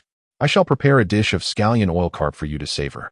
At this period, scallion oil fish had yet to gain popularity. Restaurants typically served sweet and sour carp or braised carp. In rural areas, the common practice was to simply fry, stew, or deep fry the fish with spices, resulting in a rather earthy flavor. Lu Sheng chuckled lightly, somewhat doubtful. "You can cook?" In those days, rural men were often staunchly traditional, believing that cooking was solely a woman's task. Even during the winter lull in farming, they seldom ventured into the kitchen. "Just you wait and see," Chen Ling exclaimed with a grin as he strode toward the kitchen with the fish in hand. Upon entering, he bent down to retrieve a clay basin from the floor, placing the fish inside before rolling up his sleeves in preparation to gut it. Noticing this, his aunt quickly interjected, "Leave that be. Go join your uncle and cousin for tea." Women were accustomed to cooking, while Chen Ling's tall stature made him appear somewhat out of place in the kitchen. "Aunt, please don't worry. I'll handle this fish," he insisted, brandishing a knife as he began to scrape off the scales. The fish wriggled vigorously, but with a swift motion, he struck it down, causing it to twitch a few times before lying still. His movements were practiced and efficient as he deftly removed the scales and innards. Assessing the size of the iron pot, he decisively sliced the fish in half. Next, he filled the pot with water, set it on the gas stove, added the fish along with a few slices of ginger, and lit the flame to commence cooking. After washing the knife, he proceeded to slice the delicacies. His knife skills were exceptional. With a series of deft strikes, the pig's ear was transformed into thin, translucent slices, uniform in thickness and without any ragged edges. He arranged the cut pig's ear on a plate before moving on to sliced beef and scallions. Watching from behind, his aunt and Zhou Xiaoyi were utterly captivated, especially Zhou Xiaoyi, who was left speechless by the display. She was unaware of when her husband had learned to cook. In truth, she did not know that by the time her husband had mastered the culinary arts, she had already departed to another realm. Initially, Chen Ling had accidentally killed his father, much like how Lu Zhishan had slain the notorious Zheng Guanxi. When he reached out to check his father's breath, he discovered that his father had already drawn his last. In a state of panic, he abandoned his burden and fled from home. Thereafter, he concealed his identity and worked in a restaurant in the provincial capital, honing his cooking skills. Once he became adept enough to manage the kitchen independently, he devised a new plan. It was perilous to remain near home. As time progressed, more individuals from his hometown sought work elsewhere, and should he be discovered, the consequences would be dire. Consequently, he journeyed southward, establishing a restaurant that eventually blossomed into a grand hotel, only to be apprehended in the end. Chen Ling's culinary expertise was on par with that of a master chef. Suddenly, he felt as if a pair of eyes were scrutinizing him from behind, prompting him to whirl around. Indeed, his aunt and Xiaoyi were gazing at him intently. "Why are you staring at me like that?" Chen Ling felt an unsettling chill creep over him. Zhou Xiaoyi, with her prominent belly, opened her mouth several times before finally inquiring, "Are you Chen Ling?" In her recollection, Chen Ling had never set foot in the kitchen, incapable even of slicing a watermelon without injuring himself. Never mind his current impressive knife skills. Fool. Who else could I possibly be? Chen Ling laughed heartily. His aunt was equally astonished. In all her years, she had never encountered anyone with such exceptional knife techniques apart from the chefs in restaurants. "Ling, who taught you this?" his aunt asked, her curiosity piqued. Chen Ling smiled coyly, his long lashes fluttering, and his handsome features bore a hint of feminine charm. His aunt regarded her nephew with great fondness. "Aunt, I can stir fry too," Chen Ling declared proudly, then ushered his aunt and wife toward the door. Lu Sheng returned to the room, refilling his father's tea bowl before pouring himself a cup and taking a seat. His father spoke up. "Son, your cousin is in trouble." Lu Sheng lit a cigarette and inquired, "What happened, Dad?" It was rare for his father to discuss family matters with such seriousness, leading Lu Sheng to believe the situation was grave, so he listened attentively. "Ling's wife has exceeded the birth limit. He has already undergone a vasectomy.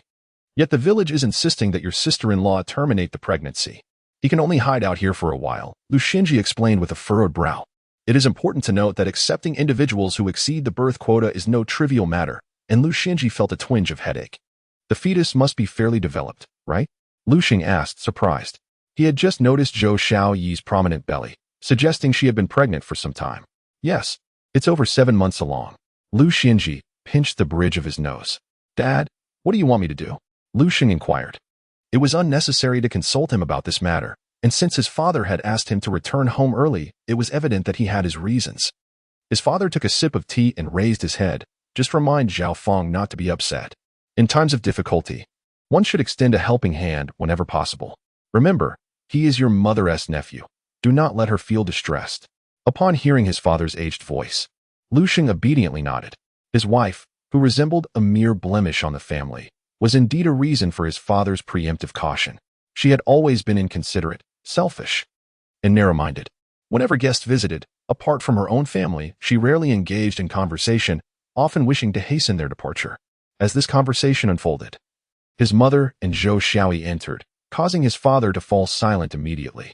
After greeting his younger siblings, his father instructed, "Go tidy up the house in the backyard. When guests arrive, let your cousin's family take refuge there." Lu Sheng acknowledged and picked up a broom to head outside. Before he could reach the door, his wife, Zhao Feng, walked in, asking, "What delicious food are we having?" Her face beamed like a blossoming flower. Zhao Feng heard the clatter of pots and pans from the kitchen. However, upon noticing Zhou Xiaoyi and the two children indulging in snacks, her expression darkened instantaneously. Chapter 11. The revelation. Zhao Feng had just been beaming with joy. But upon turning her head and catching sight of Zhou Xiaoyi and the two children munching on snacks, her expression darkened immediately. It was evident to any discerning observer what had transpired, and Zhou Xiaoyi's spirits plummeted instantaneously. Yet, upon reflection, she recognized that she had come here seeking refuge and wished to enjoy a treatment befitting a VIP, which indeed felt somewhat excessive. Thus, she forced a smile and greeted Zhao Feng, saying, "Hello, cousin." At that moment, Zhou Xiaoyi's belly was prominently swollen, clad in tattered and oversized clothing, her face somewhat puffy, resembling a beggar. The woman lacked guile, and her forced smile appeared rather unnatural. Zhao Fong gazed at this woman from the countryside, a wave of disdain swelling within her. Without uttering a word, she plopped down on the sofa. Yang Yang, 6 years old and somewhat perceptive, noticed Zhao Fong's arrival and promptly called out, "It. You have melon seeds." Her pronunciation was still a bit unclear for certain words. Nana, adjusting her pigtails and with a rosy face, mimicked her sister, saying, "Aunt, I want sunflower seeds," though her words were even more indistinct. Zhao Fong frowned as she pulled the fruit platter closer to the children and began to crack open melon seeds. This woman was a quintessential example of someone who, after just 3 days without begging, would resort to begging. Ironically, she herself hailed from a rural background. After the death of Lu Sheng's first wife, he married this woman, 8 years his junior and quite beautiful, to ensure she had a job. Lu Sheng even arranged for her to have a position that combined farming and work at the Grain Management Bureau. However, since bringing her home, Lu Sheng had begun to regret his decision. This woman was superficial, solely indulging in pleasures, and often embarrassed him in front of others. Now, she not only failed to greet their guests but treated the children poorly as well, competing with them for food, which left him mortified. He wished he could find a crack in the ground to hide in. His complexion shifted from green to purple, utterly at a loss for words. "Food is here." Chen Ling entered cheerfully, carrying 6 plates, while his aunt watched anxiously, fearing he might drop them. After placing the plates down, Chen Ling returned to the kitchen and brought out another 6 dishes. In no time, the 8 immortal table was laden with an array of visually appealing and aromatic dishes. The aunt beckoned everyone to gather around and curiously inquired, "Ling, I didn't prepare so many dishes. How did you manage to make this much?" She had meticulously prepared 6 dishes, yet her nephew had conjured up 10. Could this child be a figure from a painting? "Aunt, to enjoy good food, one doesn't necessarily need to spend lavishly. The key lies in culinary skill and the art of pairing ingredients," Chen Ling replied, his face radiant with a smile. Lu Sheng hastily nodded in agreement, repeatedly affirming this. "Is this food even edible?" the uncle questioned, pointing at a small plate before him, his face etched with skepticism.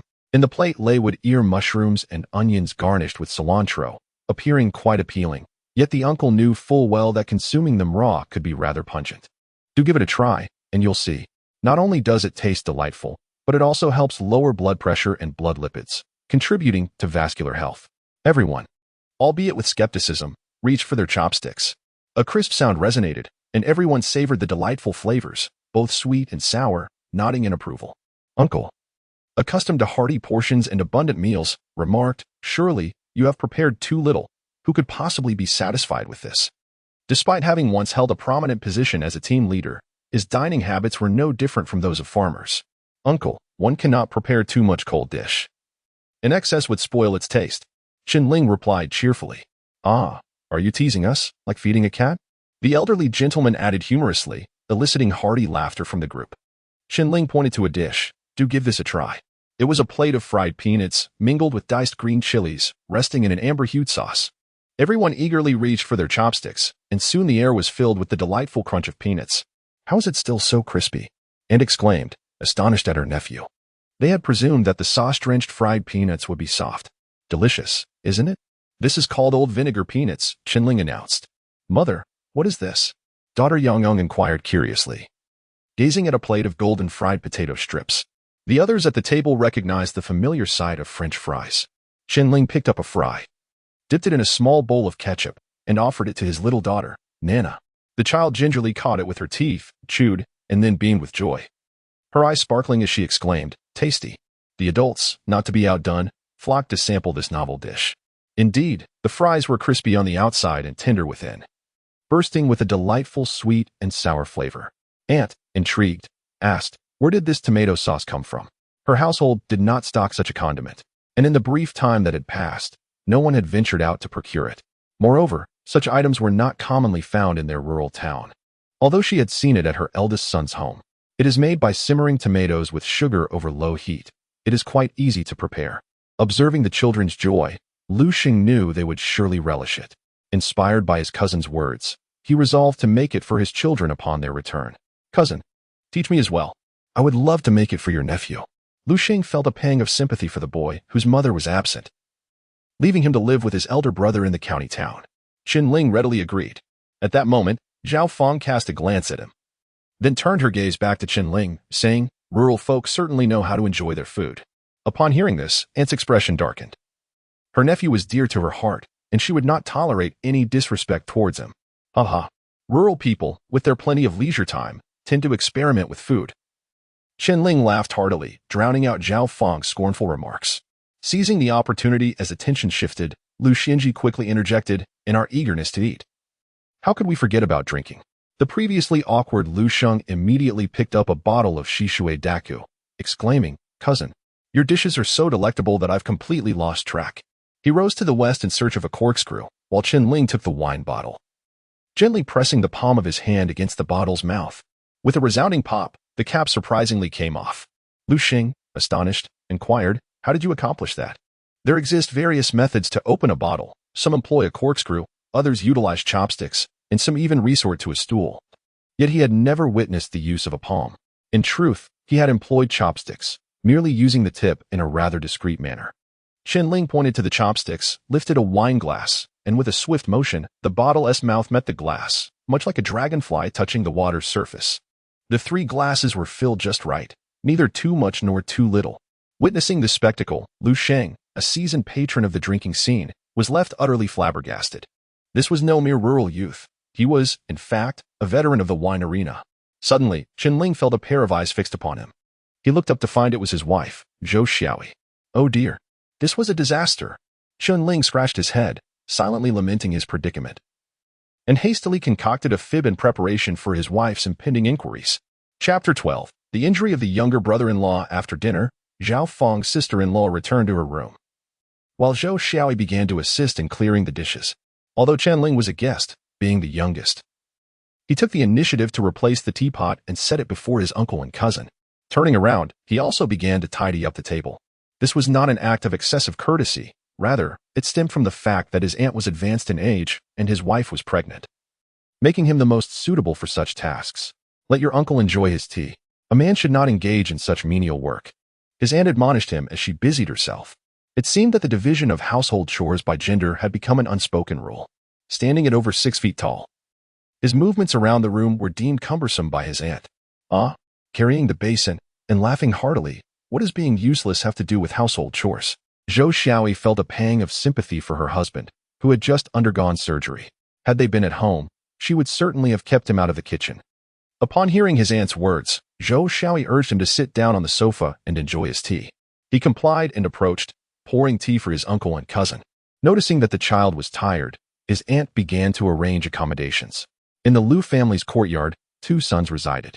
The western main room was occupied by the elderly couple, while the eastern wing housed the eldest son, Lu Ping, and the western wing was home to the second son, Lu Sheng. Lu Ping served as the county magistrate and resided in the county government compound, often coming and going in haste, leaving his house largely unoccupied. Consequently, his aunt designated the eastern wing of Lu Ping's residence for Chen Ling's family. Chen Ling felt this arrangement was inappropriate. "Aunt, that house belongs to my elder cousin. We are fine in the 2 rooms in the garden." Naturally considerate, Chen Ling, having returned from Rebirth, was even more attuned to the nuances of human relationships. He had frequently visited this grand estate, once the domain of a landlord, which featured a back courtyard. In the past, the 2 rooms in the back served as guest quarters, and he had stayed there many times. If he occupied his elder cousin's house, it would be akin to a cuckoo claiming another's nest. "He is not residing there.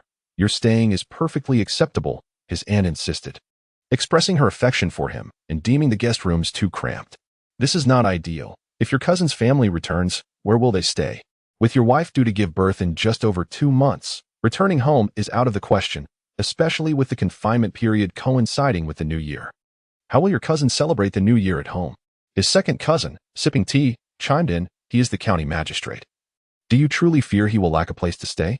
This statement held some truth, as in the countryside, everyone sought to curry favor with the county magistrate. The township government had guest accommodations, so this was indeed not his concern. However, the new year was a time for reunion, and being unable to return home felt inherently inappropriate. As he wavered, his uncle decisively stated, "You shall stay here for now. We will address future matters later. Remember, your wife and child must not venture out. Those individuals will soon be on your trail." With a wave of his hand, his uncle sent Chen Ling and his child off to bed.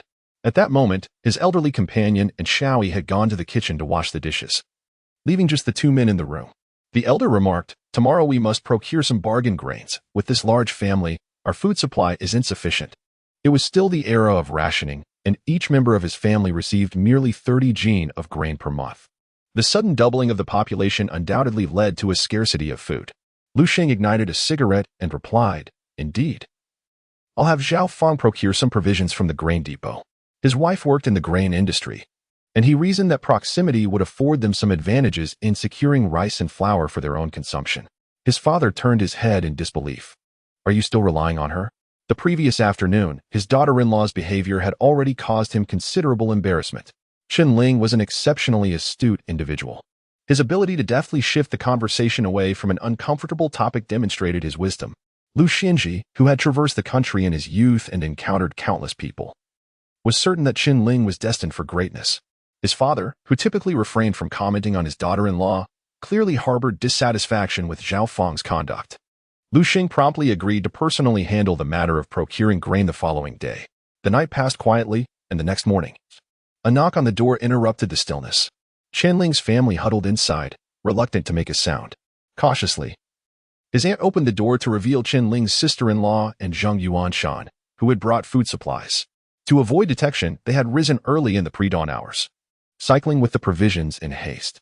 Chen Ling's sister-in-law, Zhou Xiaoyi, a 20-year-old beauty reminiscent of her sister, had to ride her brother-in-law's cumbersome bicycle as her family lacked one of their own. The bike was large and unwieldy, limiting her ability to carry much. In contrast, Zhang Yuanshan had diligently brought along an entire 100 pounds of wheat. Once inside, Zhou Xiaoyi inquired, "Why has Ti Xiaofei come?" Her younger sister, Zhou Xiaodong, felt her eyes welling with tears, her lips pouting slightly. Noticing this, Zhang Yuanshan quickly interjected, "That rascal was out drinking last night, likely still in bed, dreaming of dogs with two tails." Zhou Xiaoyi, oblivious to her sister's distress, was merely frustrated by her brother's unreliability. Observing their expressions, Chen Ling felt a surge of suspicion and suggested, "Yuanshan, there are children present. Let us step outside for a smoke." The two exited through the moon gate into a small garden. This modest space housed 2 fruit trees and 2 peach trees, alongside a trellis for grapes. Additionally, a small plot of land was dedicated to cultivating scallions and chives. At present, the plant leaves had withered, leaving the garden cloaked in a dreary haze. With today marking the onset of the heavy snow season, the temperature outside had plummeted to -3 degrees Celsius. Chen Ling opened the door, gesturing for Zhang Yuanshan to take a seat. He then retrieved a packet of cigarettes from his pocket and offered one to him. "Yuanshan, what exactly happened to Xiaofei?" Chen Ling's tone was icy and tinged with inquiry. Although Zhou Xiaofei had a fiery temperament, he could not possibly be so indiscreet at such a critical moment. Just yesterday, he had emphasized the importance of delivering the grain. How could he have neglected his duty due to drunkenness?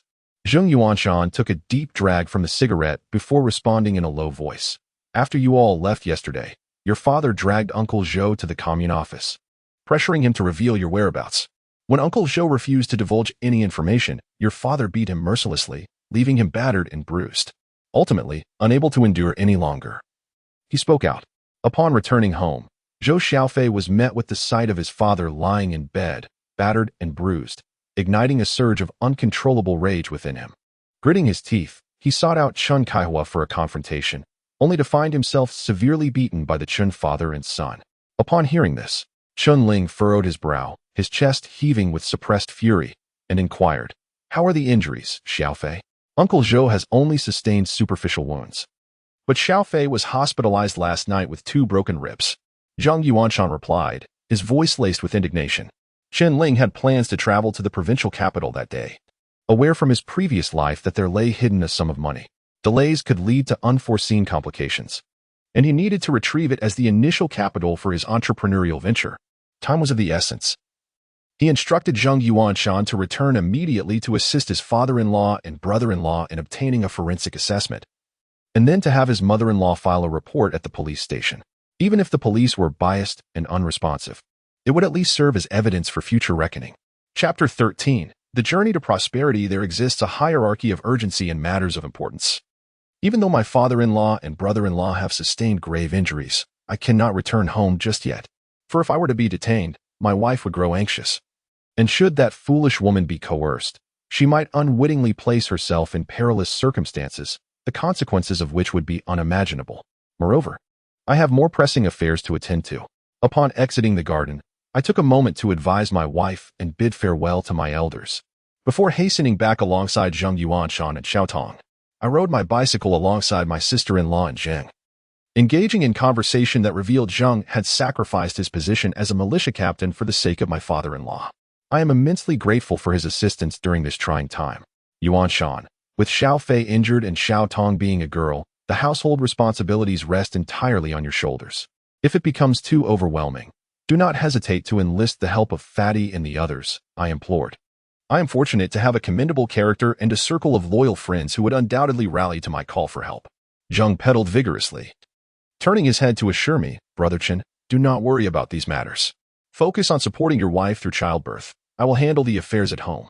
Having served in the military, Zheng is a steady and worldly individual, capable of managing most situations. Arriving at the intersection leading to the provincial city, I halted my bicycle and exchanged farewells with the two. Goodbye, brother-in-law. I quietly observed as they gradually faded from view, their figures vanishing at the end of the road. Today marks the major snow festival in the 24 solar terms, and by 9 o'clock, snowflakes began to flutter from the sky. With my hands tucked into my coat pockets, I stood at the T-junction, fixated on a passenger bus approaching from the east. Before long, my hair was dusted with pristine snowflakes. Once I found a moment of leisure, I noticed a reassuring absence of discomfort in my lower region. A promising sign amidst the multitude of concerns. An infection would indeed pose a significant complication.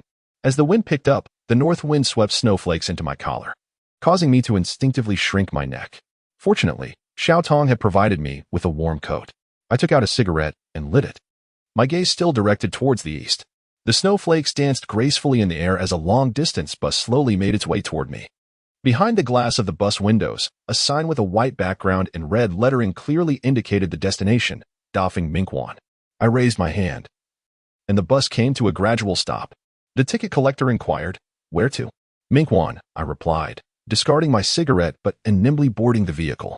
The front of the bus was already filled with passengers, and as I moved to the back to find a seat, I suddenly caught sight of a speeding jeep. In the passenger seat sat a familiar figure clad in uniform. It was Director Liang from the local police station. There were two others in the back seat, but their identities eluded my vision. It appeared they were in pursuit. A curse escaped my lips in frustration. What remarkable efficiency. I pondered whether my aunt and uncle could manage the situation, and I hoped that Xiaoyi and her mother would remain indoors. This thought flickered through my mind, only to be swiftly dismissed as I steadied myself. After all, his psychological age was no longer that of a young man. In the past, when he was being hunted, the situation was far more perilous than it is now. The car meandered out of Sanxili and came to a halt once more. The door swung open, and a man in his mid-30s stepped inside. He was clad in a military overcoat, carrying 2 crates of Qingdao beer, with a pair of chicken feet protruding from one of the boxes. Clearly, he was returning home to visit family, bringing along some local specialties. As the vehicle resumed its journey, the weight of the boxes caused the man to stumble slightly. Chen Ling set his satchel on the seat and quickly rose to assist, taking one of the crates and placing it in the back of the car. "Thank you." The man smiled and nodded at him. After adjusting the cardboard boxes, he settled into the last row of seats. The man had an elongated face, fair skin, and due to his slender build, his eyes appeared particularly large. After exchanging a few pleasantries, Chen Ling closed his eyes. In the Liu family courtyard, tranquility reigned. A soft series of knocks echoed from outside the door.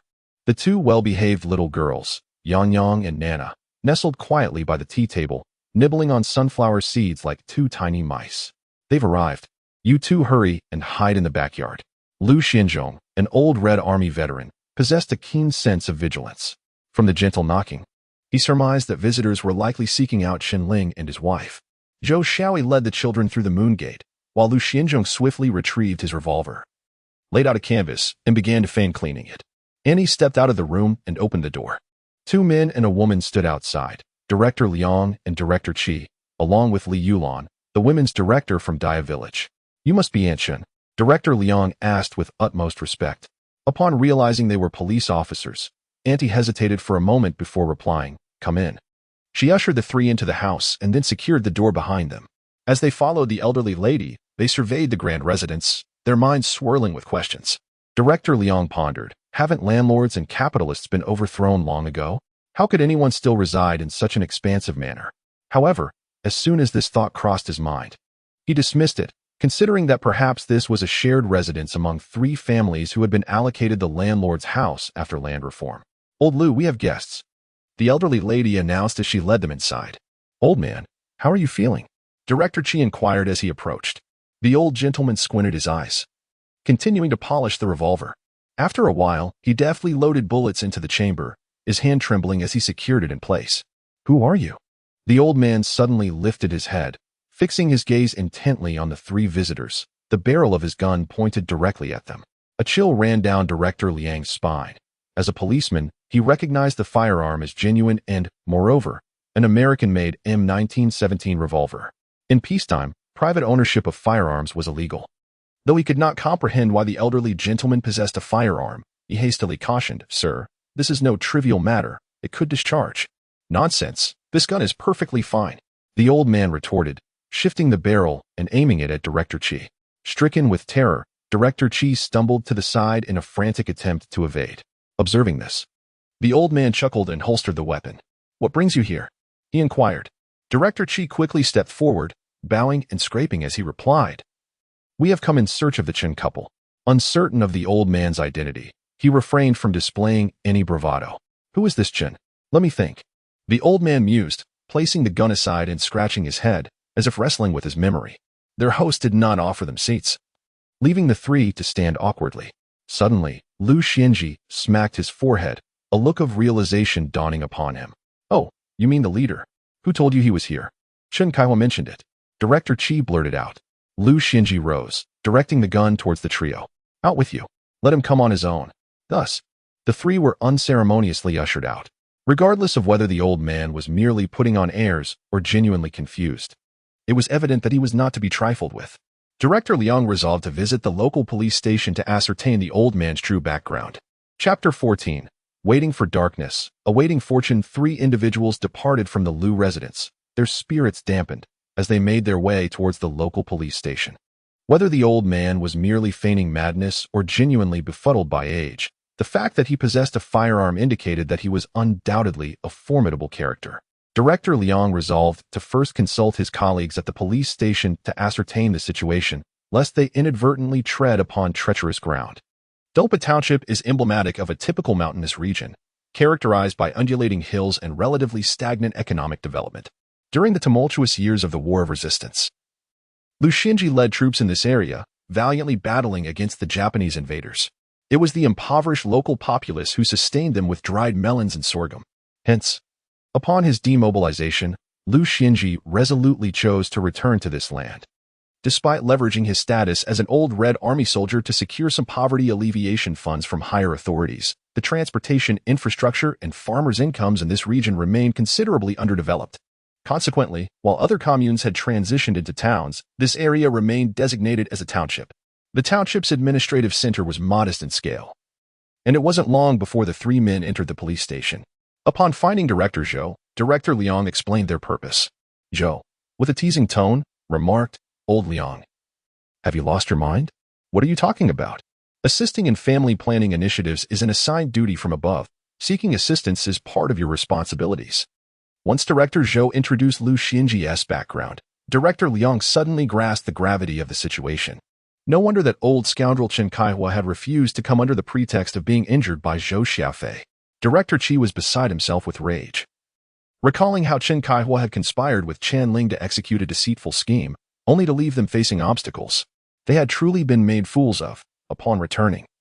He vowed to bring back his second son and daughter-in-law. One had suffered a miscarriage, the other had been castrated. At 2 in the afternoon, a long-distance bus gradually approached the train and bus transfer station. Chen Ling assisted a tall, slender middle-aged man in unloading a cardboard box, which they then transported outside the station. Fortunately, reminiscent of past winters, the wind was brisk today, and no snow fell. Otherwise, staking out in the evening would have been a torment. At that moment, a police jeep arrived and came to a halt by the roadside. An officer emerged from the vehicle and approached the middle-aged man, saying, "Deputy Chief Feng, you're back." He then turned to open the trunk. This middle-aged man, known as Feng Chidong, was a former soldier now serving as the deputy chief at the station Front Street Police Station. Chen Ling gently placed the cardboard box into the trunk and turned back, smiling at Feng Chidong, saying, "Deputy Chief Feng, I shall take my leave now."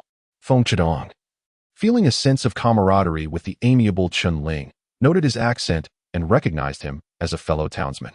He stepped forward enthusiastically, introducing himself. "I am Feng Qingdong, working at the station Front Street Police Station. Do come visit whenever you have the time."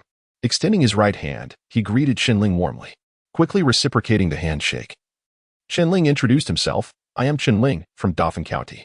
"Ah, a fellow townsman. Where are you headed? I can arrange for a ride for you." Feng Qingdong offered generously. Chen Ling promptly waved his hand, politely declining. "No need. I'm just wandering about." "You are too kind." After their conversation, the two shook hands and bid farewell. This unexpected encounter and the other person's enthusiasm initially appeared to be mere pleasantries. However, little did they know that in the days to come, Feng Qingdong would prove to be a significant help to Chen Ling. Of course, that is a tale for another time. After their separation, Chen Ling's stomach began to rumble. After all, he had yet to eat breakfast. He was well aware that the food near the station was subpar and overpriced. Thus, he decided to step out of the station and search for a restaurant along the sidewalk heading south. As he walked along East Station Street, a bicycle suddenly whizzed past him. A boy, around 17 or 18, was riding a dilapidated bicycle when, with a clatter, something wrapped in a handkerchief fell onto the pavement.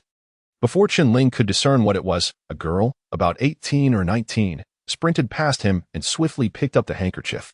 With nimble fingers, she unveiled a delicate square box. Upon opening it, a resplendent golden ring was revealed. Excitedly, the girl held the ring up before Chen Ling, exclaiming, "Look, brother, it's a gold ring. Let us split it. We each take half." The events transpired so rapidly that Chen Ling had not even had time to react when the girl produced a receipt from the box. "Brother, look. This ring is worth 3,000. It must be a gift for someone. If you give me 1,500, the ring is yours." Her eyes gleamed with a hint of greed. At that moment, Chen Ling finally grasped the absurdity of the situation. With the boy's battered bicycle and his tattered clothing, how could he possibly afford a ring worth 3,000? Not in a hurry to attend to his own affairs. Chen Ling decided to tease her. "Where would I get that kind of money? How about this? If you give me 1,000, the ring is yours." The girl paused for a moment, contemplating.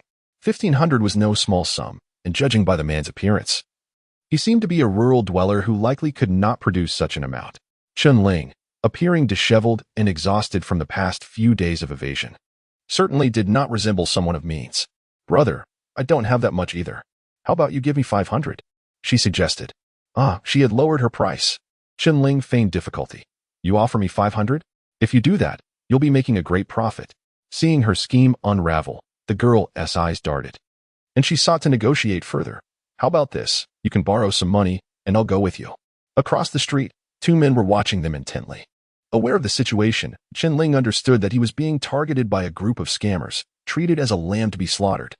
He needed to secure that sum of money tonight and extricate himself quickly to avoid further complications.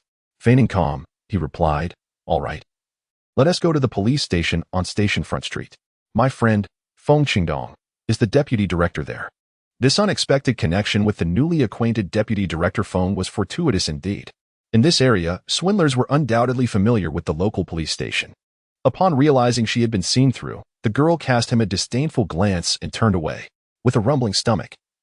Chen Ling lingered a moment longer before making his way to the steamed bun shop diagonally opposite the post office. He purchased a bun and a bowl of thin rice porridge, settling down to his meal. As he took a bite, the bun emitted a crunch. Revealing that the cabbage filling was still raw, one could surmise that if planted, it might still sprout. What a disappointment. The proximity to the bus station ensured a steady stream of customers, yet even amidst the throngs, he contemplated the prospect of opening his own bun shop in this bustling locale. After finishing his meal, he returned to the waiting hall of the train station. A veritable free hostel, ideal for a brief respite. Now, all he could do was wait, for nightfall and for the promised fortune. Chapter 15. Awaiting the hidden wealth. The waiting hall was teeming with people, a cacophony of noise enveloping the air. Announcements echoed intermittently, informing travelers of arriving trains and the commencement of ticket inspections. The era of reform and opening up not only invigorated the economy but also ignited an insatiable desire for wealth among the populace. The station was crowded with passengers, each carrying bags or balancing burdens, all eager to embark on journeys for work or small business ventures. Chen Ling sought refuge in a relatively quiet corner, settling onto a bench, closing his eyes for a brief respite. He needed to gather his strength in preparation for his journey to Wangdian. As the station clock chimed, signaling 8:30, Chen Ling rose, stretching his slightly wrinkled blue coat. He retrieved his gloves from his satchel, donned a mask, and enveloped himself in layers. Resembling a mysterious figure, with his bag slung over his shoulder, he stepped out of the bustling waiting hall. In truth, no one was privy to his intentions. Yet within him lingered a palpable sense of guilt, akin to that of a thief. Arriving at the bus stop south of the square, he boarded the approaching Line 9 bus. Amidst the flickering neon lights, the bus made its stops, and by 9 o'clock, he finally reached his destination, Wangdian. The night was pitch black as he strolled northward, hands tucked into the pockets of his coat, along a narrow creek. Here, aided by the faint glow emanating from distant homes, he could barely discern the path beneath his feet. This place, on the outskirts of the city, was bordered by robust poplar and black locust trees. To the left of the creek lay a nursery, a sight rarely visited, even in daylight. In his previous life, he had chosen this very locale to evade pursuit. After approximately 10 minutes of walking north, he stumbled upon a pile of concrete pipes. These sewer pipes, with diameters of around 70 to 80 centimeters, were stacked in a triangular formation, 6 below and 1 above. He had arrived. The surroundings were indistinguishable from his past life. Even the adjacent heap of discarded bricks bore an uncanny resemblance. He set to work, moving bricks to block one of the pipe openings on the western side. Then, he ventured eastward, tossing some bricks into the pipe before maneuvering himself in like a wild boar, entering backwards. Finally, he sealed himself inside with bricks. He had successfully replicated the circumstances of his previous existence. In that former life, after inadvertently causing his father's death, he fled home and caught a passing vehicle, racing northward. On the first day, he successfully crossed the Yellow River. By the second day, after several transfers, he reached the densely populated provincial capital. That evening, fearing to stay in a hotel, he wandered like a restless spirit to the western outskirts, ultimately burrowing into this stack of concrete pipes. In this cramped space, his heart raced audibly. However, unlike in his past, he was now filled with exhilaration rather than fear. Chen Ling lay straight as a rod within the pipe. Feeling a twinge of regret, had he only been 160 meters tall, he might have curled his legs more comfortably. But at 182 meters, his height felt like a burden. He had adequately prepared, donning a thick coat and padded trousers. Initially, he did not perceive the chill, but as time passed, the frigid cement pipe gradually seeped into his body. He began to toss and turn incessantly, striving to retain his body heat. In this moment, he profoundly experienced the sensation of time dragging on like an eternity. The wind outside howled, causing the withered leaves to rustle. His eyes, peering through the crevices of the bricks, fixated on a catalpa tree by the riverbank, silently yearning for that person to arrive swiftly. Around 11 o'clock at night, a rustling sound of footsteps emerged from the path he had taken. They come. Chen Ling held his breath, his heartbeat intensifying. The footsteps drew nearer, ultimately halting beside him. Soon after, the footsteps circled around the cement pipe. Before long, a series of thuds resonated from above. Clearly, this individual was exceptionally cautious, having ascended to survey the surroundings. Suddenly, a tumultuous gurgle stirred within Chen Ling's abdomen. Oh no, this is dire. He possessed an unfortunate habit of needing to relieve himself whenever he felt anxious. Under ordinary circumstances, it wouldn't matter, but at this very moment, this habit proved exceedingly untimely. In an instant, a powerful wave of gas surged downward. He hastily clenched his muscles, desperately attempting to hold it in. He finally grasped the essence of not daring to release even a whisper. Chen Ling cursed inwardly, urging himself to hurry, for no one was watching. If he lingered any longer, he would surely soil his trousers. A fresh series of thudding footsteps echoed above. At last, the person descended. The previous scene began to replay. This was a man of modest stature, who approached the spring tree without hesitation, raising a small pickaxe and plunging it forcefully into the ground. The light was dim, and Chen Ling could not discern the man's features from within the cement pipe, but judging by his clumsy movements, it was evident he was not a farmer. Approximately 10 minutes later, the hole was excavated, and the man placed a package within, subsequently covering it with dirt and compacting the surface to restore its original state. Chen Ling mused internally, "There's no need to be so meticulous. Your troubles are mine as well. Why subject us both to such hardship?" As he pondered, the man had already tidied his belongings and hurriedly departed with the pickaxe in hand. Another 10 minutes passed before Chen Ling pushed aside the bricks and crawled out of the cement pipe, finally liberated. He dashed into the woods. And before he could crouch down, he swiftly discarded his trousers. With a loud thud, he startled even himself. He fervently hoped that he had summoned the man back. Once he pulled up his trousers, he waved his hand in front of his nose. The odor was unbearable. Chen Ling retrieved a shovel from his bag and quickly began to excavate the soil. He found the task considerably easier than the man's, as the earth remained loose. In less than 2 minutes, he unearthed a package wrapped in plastic. After stowing it in his bag, he hurriedly departed. As midnight approached, the buses had long ceased operations. He walked a stretch toward the city, spotting a hotel still illuminated. He lowered his gaze to inspect whether he bore any dirt on his body or shoes. And once satisfied with his cleanliness, he entered. This inn is privately owned, requiring no proof or introduction letter. A mere payment of 5 yuan grants one a private room. Upon settling the payment, the attendant guided him to his chamber. Chen Ling gently closed the door behind him, swiftly shedding his travel gear, and with a thud, he collapsed onto the bed, leisurely igniting a cigarette. He had long yearned for this moment, having craved a smoke within the confines of the concrete pipe. Suddenly, a flurry of ash cascaded onto his face, prompting him to sit upright hastily. Reaching for his satchel, he retrieved a parcel and, using the small scissors attached to his keychain, severed the binding twine before unwrapping the plastic. In an instant, a bundle of large knots lay before his eyes. Chen Ling erupted into laughter, resembling a madman, as he mused to himself, that fellow truly had the worst luck. Hiding a bit of money, only to have it stolen from him twice. Chapter 16. Seeking a storefront. Chen Ling was quite pleased with himself. He bore no psychological burden for taking someone else's money. He was acutely aware that the origin of these funds was undoubtedly dubious. After all, why would one choose to bury money rather than deposit it in a bank? He meticulously counted the cash, discovering a substantial sum comprising 25 bundles of 10 yuan each, totaling 25,000 yuan. In this era, such an amount represented an immense fortune. In their village, there was only one household that had ever reached such wealth. Having encountered significant sums before, Chen Ling's moment of joy was fleeting, as he soon washed up and retired for the night. The following morning, at 7:30, he returned the room key to the service desk and joined the throng of commuters boarding the number 9 bus headed for the train station. He recalled the delicious steamed buns he had enjoyed at the station, and with newfound capital, he planned to open a bun shop there. The train station, bustling with activity, offered an optimal location for a business with the potential for 20-hour operations. Upon disembarking, he strolled southward from the train station entrance, observing the throngs of travelers bustling about, their movement reminiscent of water flowing through a channel. The streets were lined with shops, vibrant and lively, featuring luggage stores, daily necessities shops, and a myriad of restaurants, all catering to the needs of travelers. Shopkeepers and their assistants vociferously beckoned passers-by, urging them to come and see the offerings, dumplings, noodles, rice, and stir-fried dishes at reasonable prices. Eggs, savory soy sauce eggs, take a few for the train, as meals on the train can be rather costly. Comrade, haven't had breakfast yet? Our food here is both hygienic and affordable. Do come in and give it a try. The hurried pace of the street left an oppressive sensation in the hearts of those who listened.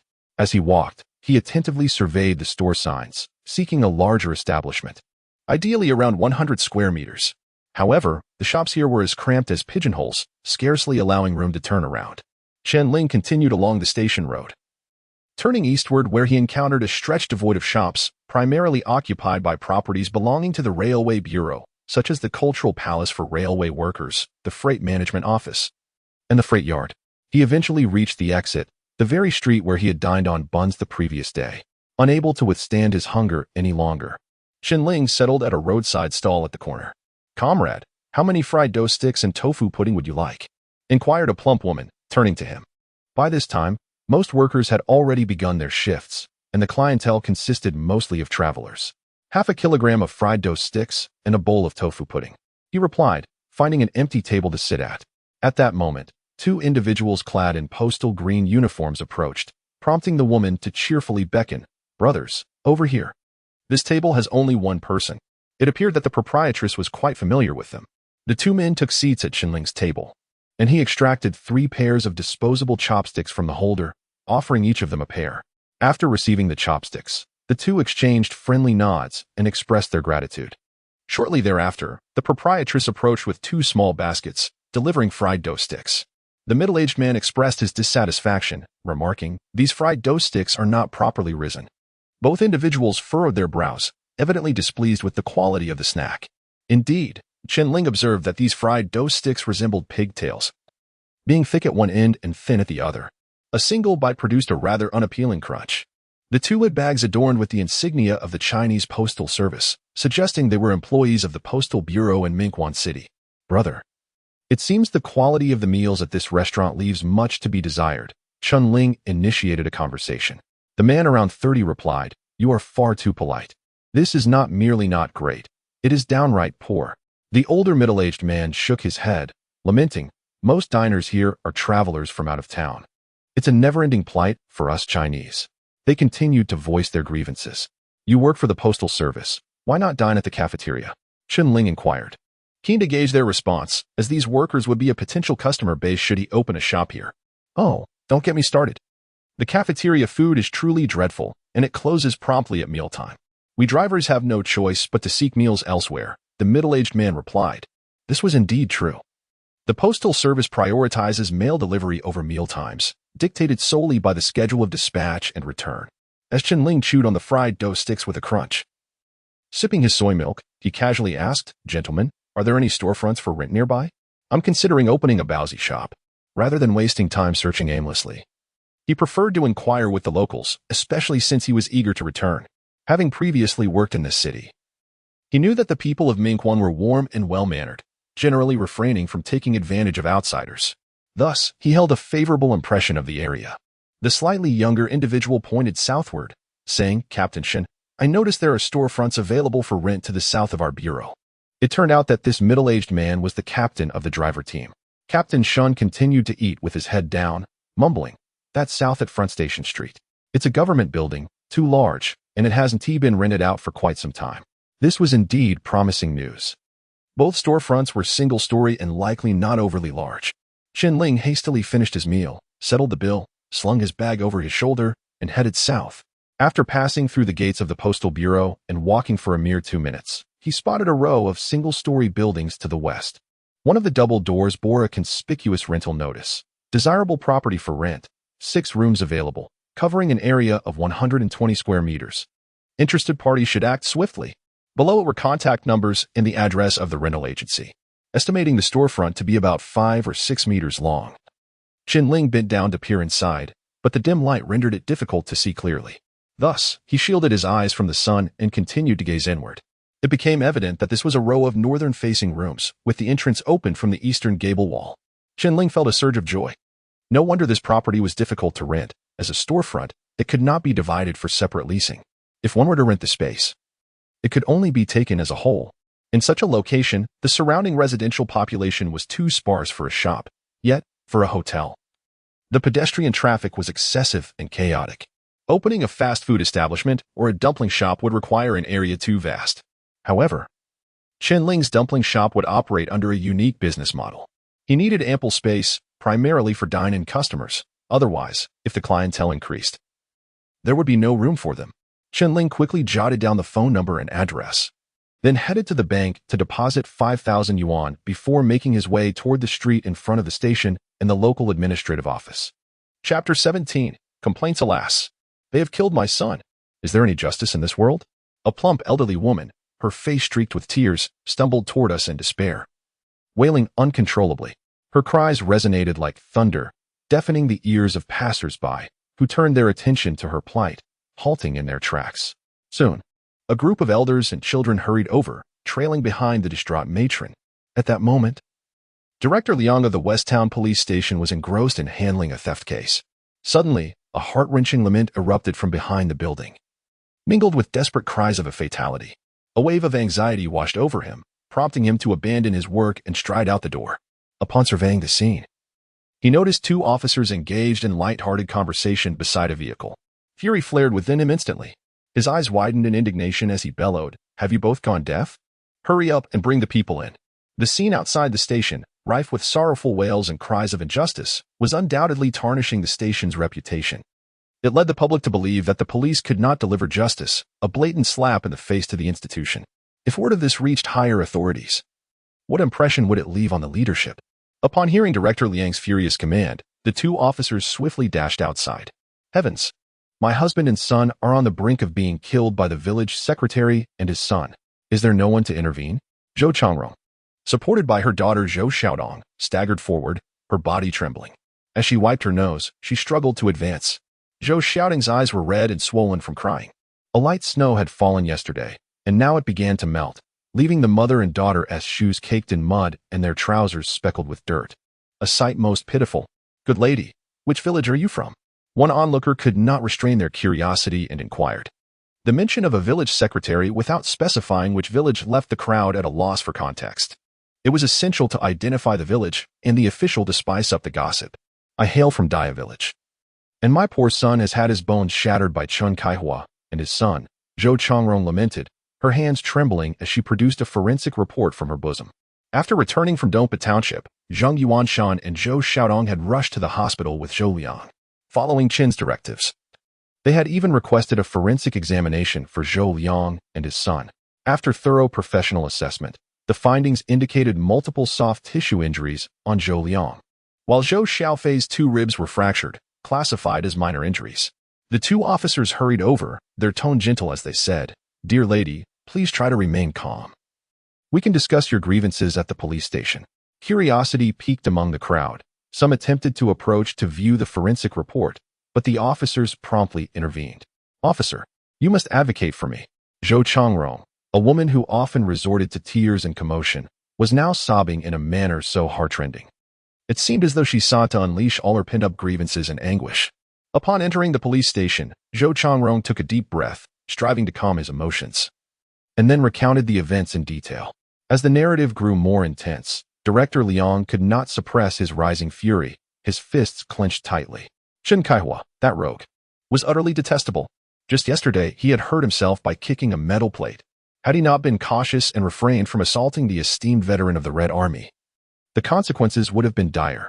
The thought of this made Director Liang tremble with rage. He slammed his hand on the table and bellowed, "Go. Bring Chen Kaihua and his son to me. I wish to see whether they still recognize the law." At that moment, Chen Kaihua was blissfully unaware of the turmoil at home. He had already arrived at Dongpa Township, knocking on the door of his cousin's house. The previous day, Director Chi had returned from Dongpa Township and reported Chen Kaihua's misconduct to Mayor Dong with great fervor. This morning, he was summoned by the mayor and subjected to a severe reprimand. "Comrade Chen, you are a seasoned member of our town. How could you conspire with your son to employ such deceitful tactics?" Mayor Dong scolded darkly. "This is a situation from which you cannot escape unscathed." Chen Kaihua hastily defended himself. "Mayor Dong, it's not like that." Mayor Dong shot him a piercing glare. "Do not interrupt. Let me finish." Nearing 60, Chen Kaihua found himself cornered by the 35-year-old mayor. Mayor Dong poured a glass of water and placed it before him, continuing, "Desiring a grandson is a natural sentiment. The desire for lineage is deeply ingrained in our culture, and that is understandable. However, family planning is a fundamental national policy. Every individual must adhere to the greater good of the nation. As a veteran party member, have you forgotten the oath we swore under the party banner? Individuals must obey the organization. Do you not recall that? One may be killed, but must not suffer humiliation. You, a mere child, dare to speak of the party banner. Do you possess the qualifications?" Mayor Dong continued, "When I fought valiantly on the Liberation Front and in Korea, you were still playing in the dirt." Chen Kaihua's face turned a deep shade of purple, akin to an eggplant, as he could no longer contain himself. "Mayor Dong, do not listen to the fabrications of others. It is not as you think. It was Chen Ling and his father-in-law, Zhou Liang, who orchestrated this. They had Zhou Xiaoyi wear Zhou Qiangrong's clothes and sneak away." However, as Chen Kaihua spoke, Mayor Dong could not bear to listen any longer. Thinking to himself, how could an old squad leader be deceived by a rustic farmer and an inexperienced youth? He interrupted Chen Kaihua, pointing an accusatory finger. All right. Comrade Chen, you sent Director Liang and Director Chi to the home of the old Red Army soldier to demand a person, yet you hide away, avoiding the matter. That much is undeniable, is it not?" Mayor Dong believed this situation to be a deliberate trap set by Chen Kaihua, an act that was utterly reprehensible. Chen Kaihua wore an expression of grievance and hastily began to explain, "Mayor Dong, I was injured by that rascal Zhou Xiaofei." However, Mayor Dong waved his hand, interrupting him once more. "Who injures whom can be discussed later." Former Mayor Lu Xianji was a veteran of the Red Army. Our duty is to approach people for family planning. The tone of Mayor Dong shifted. But what do you mean by sending Director Liang, clad in police uniform and armed, to storm in so aggressively? Chen Kaihua inwardly protested. What does it have to do with me if Director Liang is there to demand someone?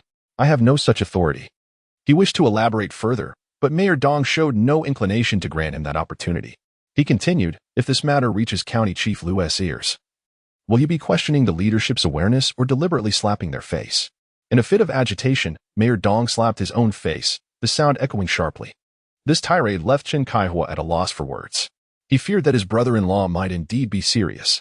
He had allowed his biological son to go free while pressuring his adopted son to undergo sterilization and compelling his daughter-in-law to have an abortion. A sense of guilt gnawed at him, and he dreaded the thought of his brother-in-law's reprimand. Yet, he truly had not contemplated the situation deeply.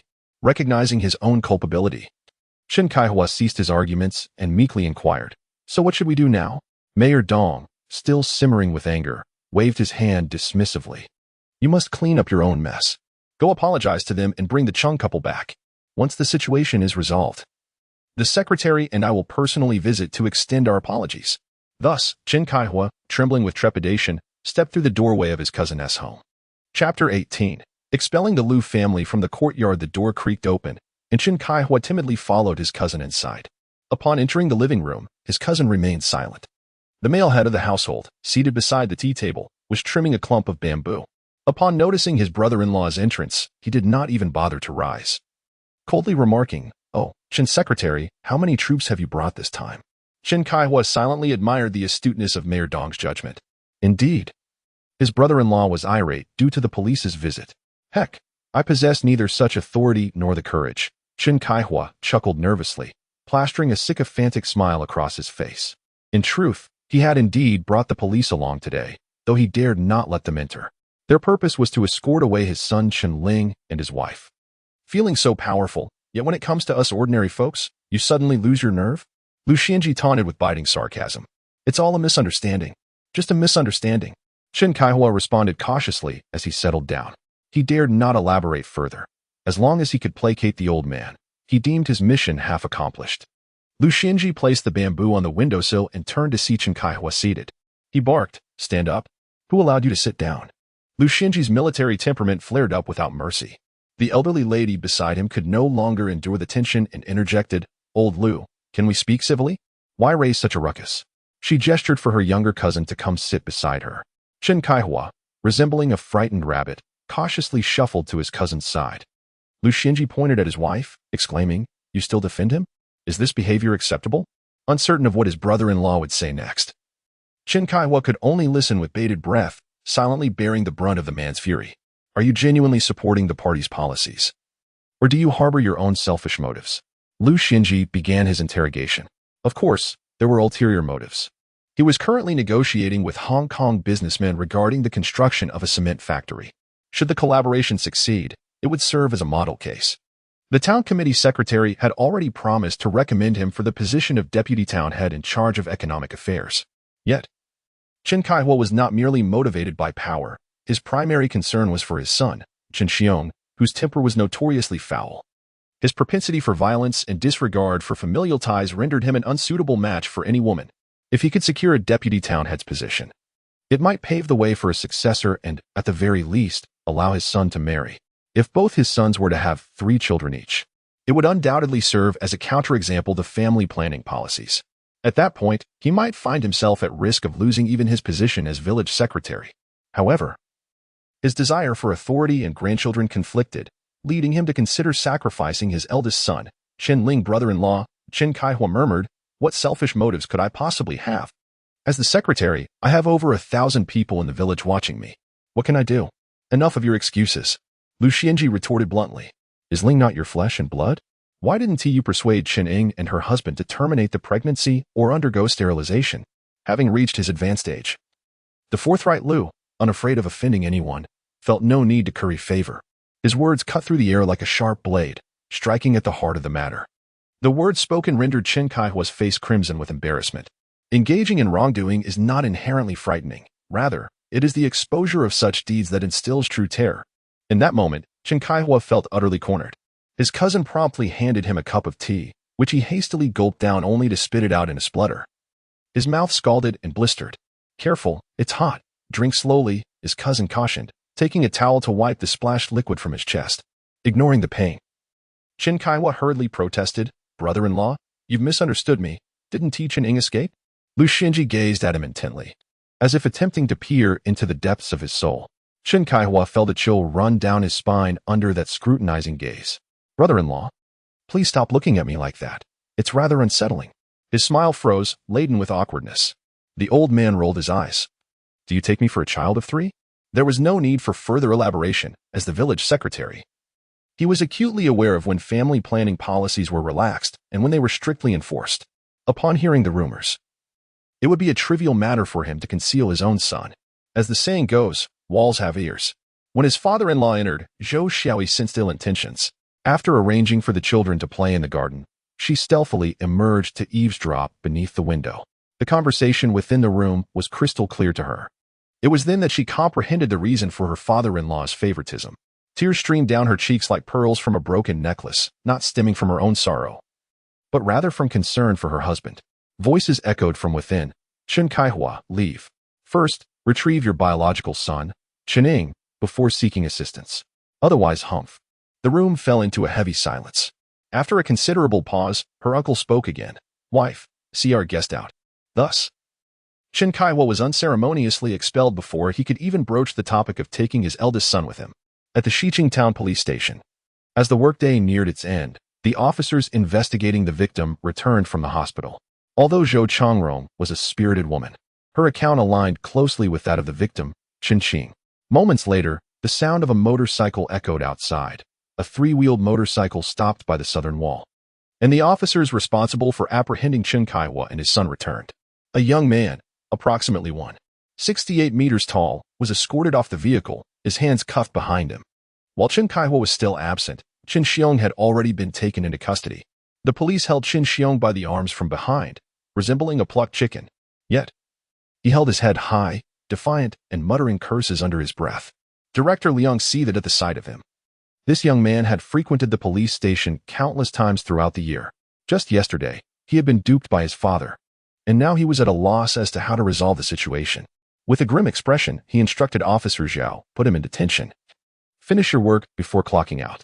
The director's tone was calm, but Officer Zhao understood the implication. Understood. He grasped Chen Xiong by the collar, pushing and shoving him into the holding room.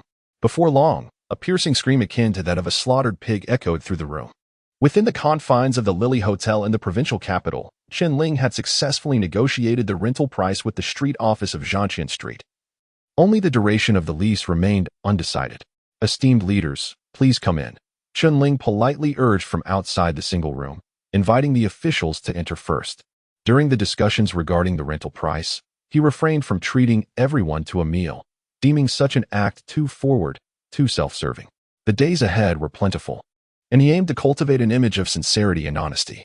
Once everyone was seated, the waiter presented the menu, which Chen Ling promptly passed to Director Huang. "Director Huang, I am uncertain of everyone's culinary preferences. I kindly ask you to place the order." Chen Ling bent slightly at the waist, his face adorned with a warm smile as he regarded Director Huang. Director Huang, a middle-aged woman of modest stature, was quite attractive and exuded a gentle demeanor, speaking in soft tones that conveyed a sense of refinement. "You are too kind. We have already settled the price, and yet you treat us to a meal," she replied with a beaming smile, her tone particularly soothing. Chen Ling's smile was somewhat shy, evoking an instinctive fondness among the group, who perceived him as genuine and down-to-earth. Indeed, one's countenance often reflects their approachability. He remarked, "I hail from the countryside and am new to this place. I hope to earn your continued support in the future." This meal could not be merely a gesture of goodwill. His intentions extended far beyond this initial hospitality. The next step would be to seek even greater returns. Chapter 19. The return journey. The banquet lasted little over an hour before it came to an end. The director of the office, a woman, abstained from alcohol, while the others merely sipped cautiously. Chen Ling did not press them to drink further, as his thoughts were occupied with his wife and children at home. A multitude of tasks awaited him in the afternoon, and he longed for an early return. Despite the brevity of the feast, it yielded substantial rewards. He successfully secured a 5-year contract at an annual rent of 3,000 yuan. Given that employees' monthly wages were less than 100 yuan at that time, renting a 120 square meter shopfront for 3,000 yuan was indeed reasonable. However, this location, situated between the train station and the intercity bus station, was precious real estate. Its future value would likely double every 2 years at the very least. The office seemed to recognize this as well. Initially, they were willing to sign only a 3-year contract, but ultimately, Chen Ling managed to negotiate it to 5 years. Additionally, there was a small courtyard to the south of the shop, and the director permitted him to build a kitchen, further expanding the usable space. Though the meal seemed devoid of any financial discussion, he had effectively earned over 10,000 yuan. Upon exiting the Lily Hotel, he squeezed himself onto the crowded No. 2 bus, which at that time resembled a tightly packed can. Fortunately, it was only a short journey. After 3 stops heading west, he arrived at the first department store. Entering the building, Chen Ling made a beeline for the clothing counter, first selecting 2 satin cotton jackets for his uncle and aunt. With the jackets tucked under his arm, he began to search for garments for his wife. Since marrying Xiaoyi until her untimely passing, he had never purchased her a single piece of clothing. In the quiet depths of night, memories of the past would flood back, and tears would dampen his pillow. He wandered uncertainly in front of the counter, oblivious to his wife's size, unfamiliar with clothing styles, and entirely ignorant of fabric types. Chen Ling had never bought clothes for a woman before. For the past 20 years of his fugitive life, he had maintained a lifestyle of simplicity and restraint, steering clear of women, entertainment venues, and any correspondence with friends or family. He had seemingly confined himself to a solitary island, seeking to evade the risk of exposure. Now, he found himself utterly lost when it came to women's fashion. After pacing the store twice with no clear plan, he noticed 2 saleswomen casually snacking on sunflower seeds. Summoning his courage, he approached them and asked, "Excuse me, what size do taller women typically wear?" The female sales associate appeared to be knowledgeable in this regard, and he humbly sought her advice. "What type of clothing are you looking for?" The middle-aged saleswoman inquired, spitting out a seed shell with an expressionless face. Chen Ling chuckled awkwardly. "Perhaps a cotton coat? I'm not very knowledgeable." At that moment, a younger saleswoman approached and asked, "Is she plump or slim?" "About 7 or 8 months pregnant," he replied, feeling uneasy about labeling her as either. Before the young saleswoman could respond, the middle-aged one cast him a disdainful glance and retorted, "Pfft, why buy clothes when she's pregnant? Even a dragon robe wouldn't make her a prince." This remark infuriated Chen Ling, his expression darkening instantly. "What kind of talk is that?" he exclaimed. He silently cursed within himself. "Damn it. Do pregnant women have to be bare? What is the matter? If you want to buy something, choose for yourself." The middle-aged woman pulled the young attendant back down, muttering under her breath that she was truly foolish. Chen Ling was so enraged that he nearly quarreled with her, but considering he had many pressing matters to attend to, he reluctantly swallowed his anger. In the end, he purchased a newly released down jacket for Zhou Xiaoyi. After buying for the adults, he selected a hooded cotton coat with rabbit fur trim for each of his 2 daughters. He also remembered to buy a scarf for his cousin-in-law. Having acquired an abundance of clothing, all of which were cumbersome cotton garments, he found them quite inconvenient to carry. As he prepared to leave, he decided to buy a large travel bag to stow all the clothes, then boarded a vehicle heading towards Lilikio. By this time, the city had already seen an influx of migrant workers, and Lilikio had become a gathering place for them to seek employment. It was not far from where he was, just a couple of bus stops away. In his previous life, Chen Ling had sought work here, so he navigated the area with ease. As soon as he arrived at Lilikio, he was immediately surrounded by a group of laborers. "Comrade, are there any jobs available?"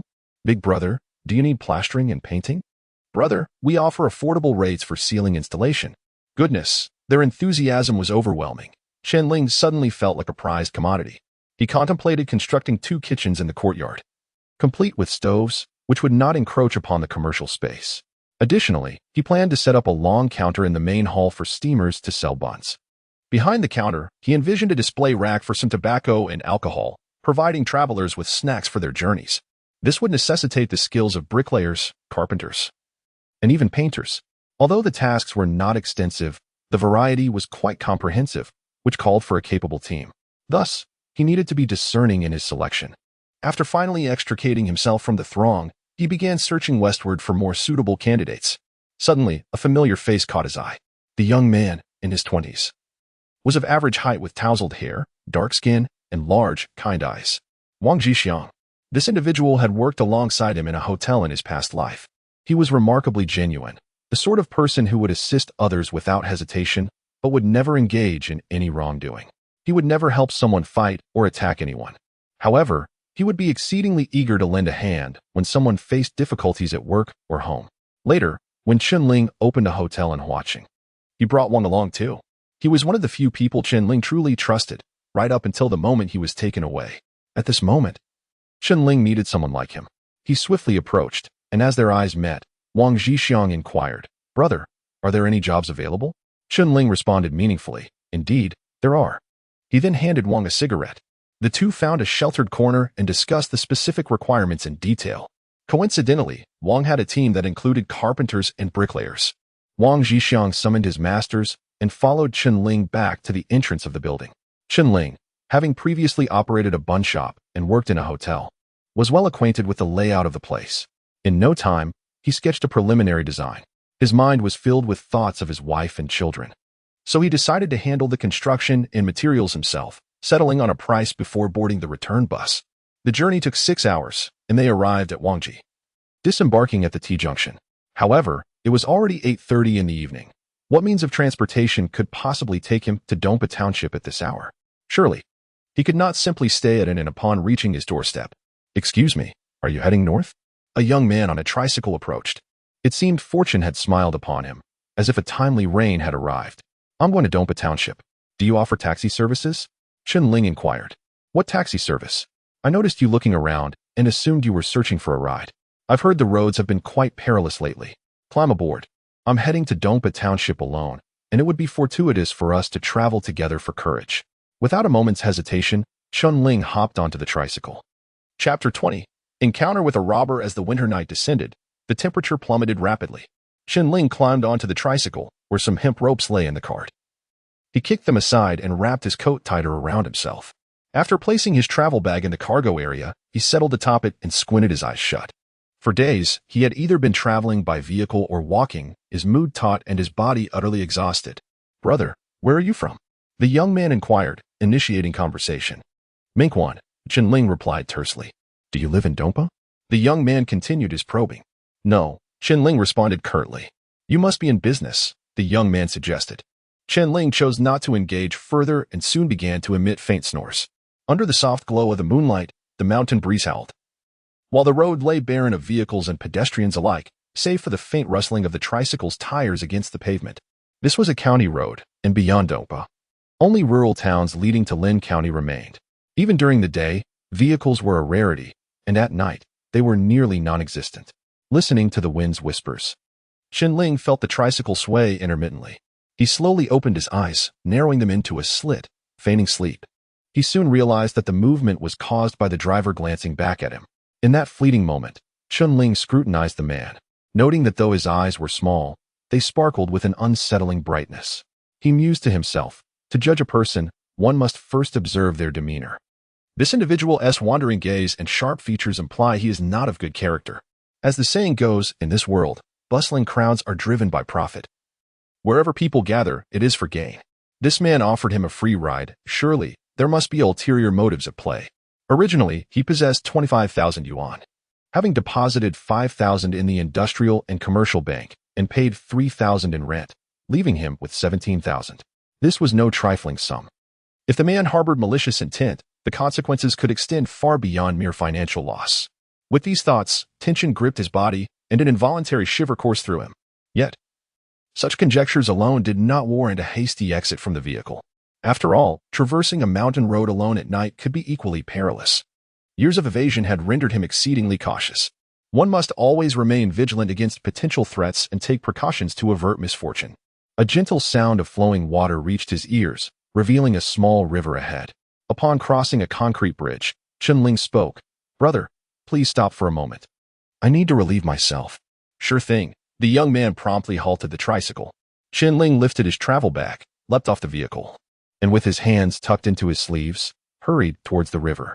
Beneath the bridge, he observed the surroundings and picked up 2 fist-sized stones, then opened his travel bag and tucked the stones into the bottom.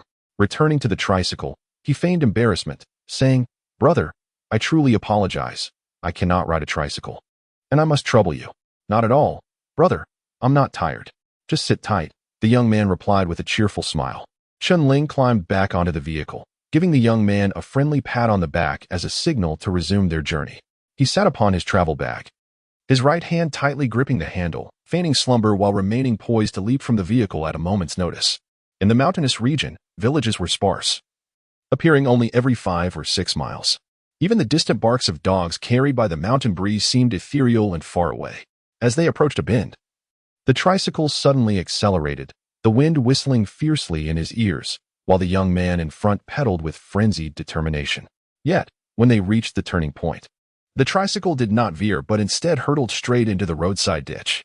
With a series of violent jolts, the front of the tricycle crashed into the ditch.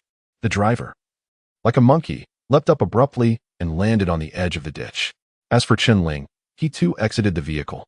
Though he did not stand at the edge, instead, he lay sprawled over it. Time to get to work. The young man clapped his hands, as if shaking off dust. He strode confidently toward Chen Ling, followed closely by 2 men behind him. "Be careful, monkey," rasped a voice, revealing that another individual remained seated in the ditch. "Hey, it appears there are 3 more people here. They are indeed a gang of robbers. Third brother, don't worry. If he falls, he is lucky to survive." The tricycle driver ambled over to Chen Ling's side. Just as he bent down to retrieve the travel bag, Chen Ling suddenly sprang up, swinging the bag with all his might. "Watch out," third brother shouted from the ditch. It was too late. Everything transpired far too swiftly for the tricycle driver to brace himself. With a dull thud, he staggered to the left and collapsed to the ground. Indeed, such was the consequence of evil deeds. He was struck on the head by the stones within the travel bag, rendering him unconscious in an instant. He had never anticipated that Chen Ling had been prepared. As soon as the front wheel slipped, Chen Ling had deftly leaped out, executing a clever maneuver. Seeing their companion attacked, the 2 robbers swiftly split up to flank him, brandishing wooden clubs as they charged forward. The robber behind was the first to strike, swinging his club menacingly toward Chen Ling's head. Hearing the rush of wind behind him, Chen Ling quickly ducked, the club narrowly grazing his hair and almost crushing his skull. Having narrowly evaded the blow, Chen Ling pivoted sharply and swung his bag toward the assailant's ribs. These robbers were truly ruthless, heedless of whether their blows would be fatal. Had Chen Ling not possessed some skill, that earlier strike would undoubtedly have sent him to his demise. "You strike hard, but I strike harder." The stones in his bag weighed 5 kilograms, and with that swing, he sent the man tumbling into the ditch with a piercing scream. At that moment, the second robber's club came hurtling toward him like a gale, and Chen Ling summoned all his strength to evade the downward strike. He swiftly discarded the travel bag, extended his right arm, and stepped forward, ensnaring the robber's neck like a flash of lightning. At the same time, he kicked out with his right leg, causing the robber to lose his footing. With a powerful twist of his torso, a resounding thud echoed as the robber was forcefully thrown to the ground. The man had yet to regain his composure when Chen Ling, already on his knees, forcefully thrust his elbow into the assailant's abdomen. The young thug emitted a guttural sound, expelling the food he had recently consumed. Despite the robber's ferocity, he was merely a petty hoodlum from the countryside, his methods woefully inept. In comparison to Chen Ling, such tactics were utterly inadequate. The first robber, who had been struck down, lay in a state of unconsciousness, while the second, having fallen into a ditch, wailed for mercy. The final robber writhed on the ground, akin to an insect doused with pesticide, suffering in agony. They had entirely lost their capacity to fight. At that moment, only the assailant seated in the roadside ditch remained, as Chen Ling strode purposefully towards him. "Do not move. If you so much as twitch, I will shoot you." Upon closer inspection, Chen Ling was drenched in cold sweat, for the robber was gripping a handgun, the dark muzzle ominously pointed at him. Chapter 21. The unexpected. As the adage goes, no matter how skilled one may be, one still fears the kitchen knife. Moreover, the robbers wielded firearms. In his previous life, Chen Ling spent 2 decades in constant trepidation, evading the relentless pursuit of the police, and thus had a profound understanding of the lethal power of firearms. He was acutely aware that the effective range of a standard handgun was merely 50 meters. He dared not recklessly advance nor tempt fate. Consequently, he immediately dropped to the ground, rolling back to successfully evade the effective shooting distance. Simultaneously, he swiftly grasped the stick discarded by the third robber. However, this was merely a psychological comfort. Having evaded the shooting range, what use would the stick be? "Drop your belongings, and I may spare your life," the armed robber shouted hoarsely. Chen Ling's heart raced. Surrendering his possessions was out of the question. Within his satchel lay 17,000 yuan, his entrepreneurial capital, the foundation of his family's hopeful future. In his travel bag were clothes purchased for his wife and children. After 20 years, this was the first time he had bought clothing for them, and he could not easily part with it. The robber, seated on the ground with his gun raised, urged him hoarsely, "Hurry up, drop your bag and get lost." Chen Ling remained silent. He had no intention of fleeing, yet he was determined to eliminate these robbers. Their brutality was chilling. They had nearly taken his life moments ago. If they escaped, they would undoubtedly continue to threaten the village. His mind raced. Suddenly, he spotted several stones before him. In the mountainous region, such objects were plentiful. He swiftly seized a stone the size of a goose egg, rose, and hurled it with all his might. At this distance of 50 meters, a stone was far more effective than a handgun. Having grown up in the countryside, he had honed his aim by hunting birds and hares, and his accuracy was remarkable. Under the dim moonlight, the stone traced a parabolic arc, slicing through the air towards its target. The robber, fixated on Chen Ling, suddenly saw him gesture, followed by a dark object hurtling towards him. Instinctively, he raised his hand to shield his face. A resounding clatter echoed as the gun was knocked from his grasp. Seizing this fleeting opportunity, Chen Ling surged forward like an arrow, his legs propelling him with vigor. The robber, witnessing his firearm being dislodged, hurriedly reached for it. However, the gun lay 2 meters away, just beyond his reach. As he attempted to crawl towards it, Chen Ling was already upon him. With a swift strike, Chen Ling landed a blow on the robber's fingertips. The robber let out a piercing scream, instinctively retracting his hand. Chen Ling, disregarding everything else, quickly picked up the gun and gripped it tightly. He prepared to aim the weapon at the robber, only to be startled. Why was the gun so light? Upon closer inspection, he realized it was merely a wooden toy gun. He couldn't help but chuckle. "Well done, young man. You truly had me sweating with fear." After resolving the crisis, Chen Ling erupted into hearty laughter. This fellow was indeed astute, brandishing a wooden gun to intimidate others. It was likely that many had fallen for his ruse. Grabbing him by the collar, Chen Ling sternly commanded, "Get up." The robber, surprisingly composed, remained seated on the ground. "Big brother, please spare me. My leg is not well," he pleaded. This man, over 30, still had the audacity to call him big brother, which was quite shameless. Chen Ling glanced down at his leg, noticing the right calf was swollen. He bent down to roll up the robber's pant leg, only to uncover a thick layer of bandages wrapping the calf. Now it made sense. No wonder he sat there motionless. A cripple daring to commit robbery was indeed dedicated to his misdeeds. "Did someone break your leg?" Chen Ling inquired, knowing well that robbery was a perilous occupation where such injuries were not uncommon. "No, a couple of days ago. I tried to steal some chickens and got bitten by a dog," the robber lamented. "Serves you right," Chen Ling exclaimed, releasing his grip upon hearing this. He certainly hoped this rascal did not carry rabies. The thought of being bitten was quite dreadful. At that moment, the moon had reached its zenith in the southern sky, and time was of the essence. This western robber had now become a burden. To let him go meant risking further mischief. To take him along was impractical given their numbers. What to do? Chen Ling approached, first assessing the robber's injuries. In his past life, he had ruined himself by taking a life. He could not afford to fall into that trap again. He looked westward along the gully, spotting the second individual he had dealt with, who was clutching his left rib cage and groaning, likely a broken rib. His travel bag, which was no mere accessory, had struck him with sufficient force to cause such an injury. Fortunately, it seemed he was not in mortal danger. A few steps further, he encountered the lad who had ridden the tricycle with him. This fellow had suffered a close-range blow to the head, and Chen Ling was most concerned for him. "Hey, how are you faring?" he inquired, approaching to find the lad holding his head, as if recovering from a tight spell. Upon seeing him alive, Chen Ling felt a wave of relief wash over him.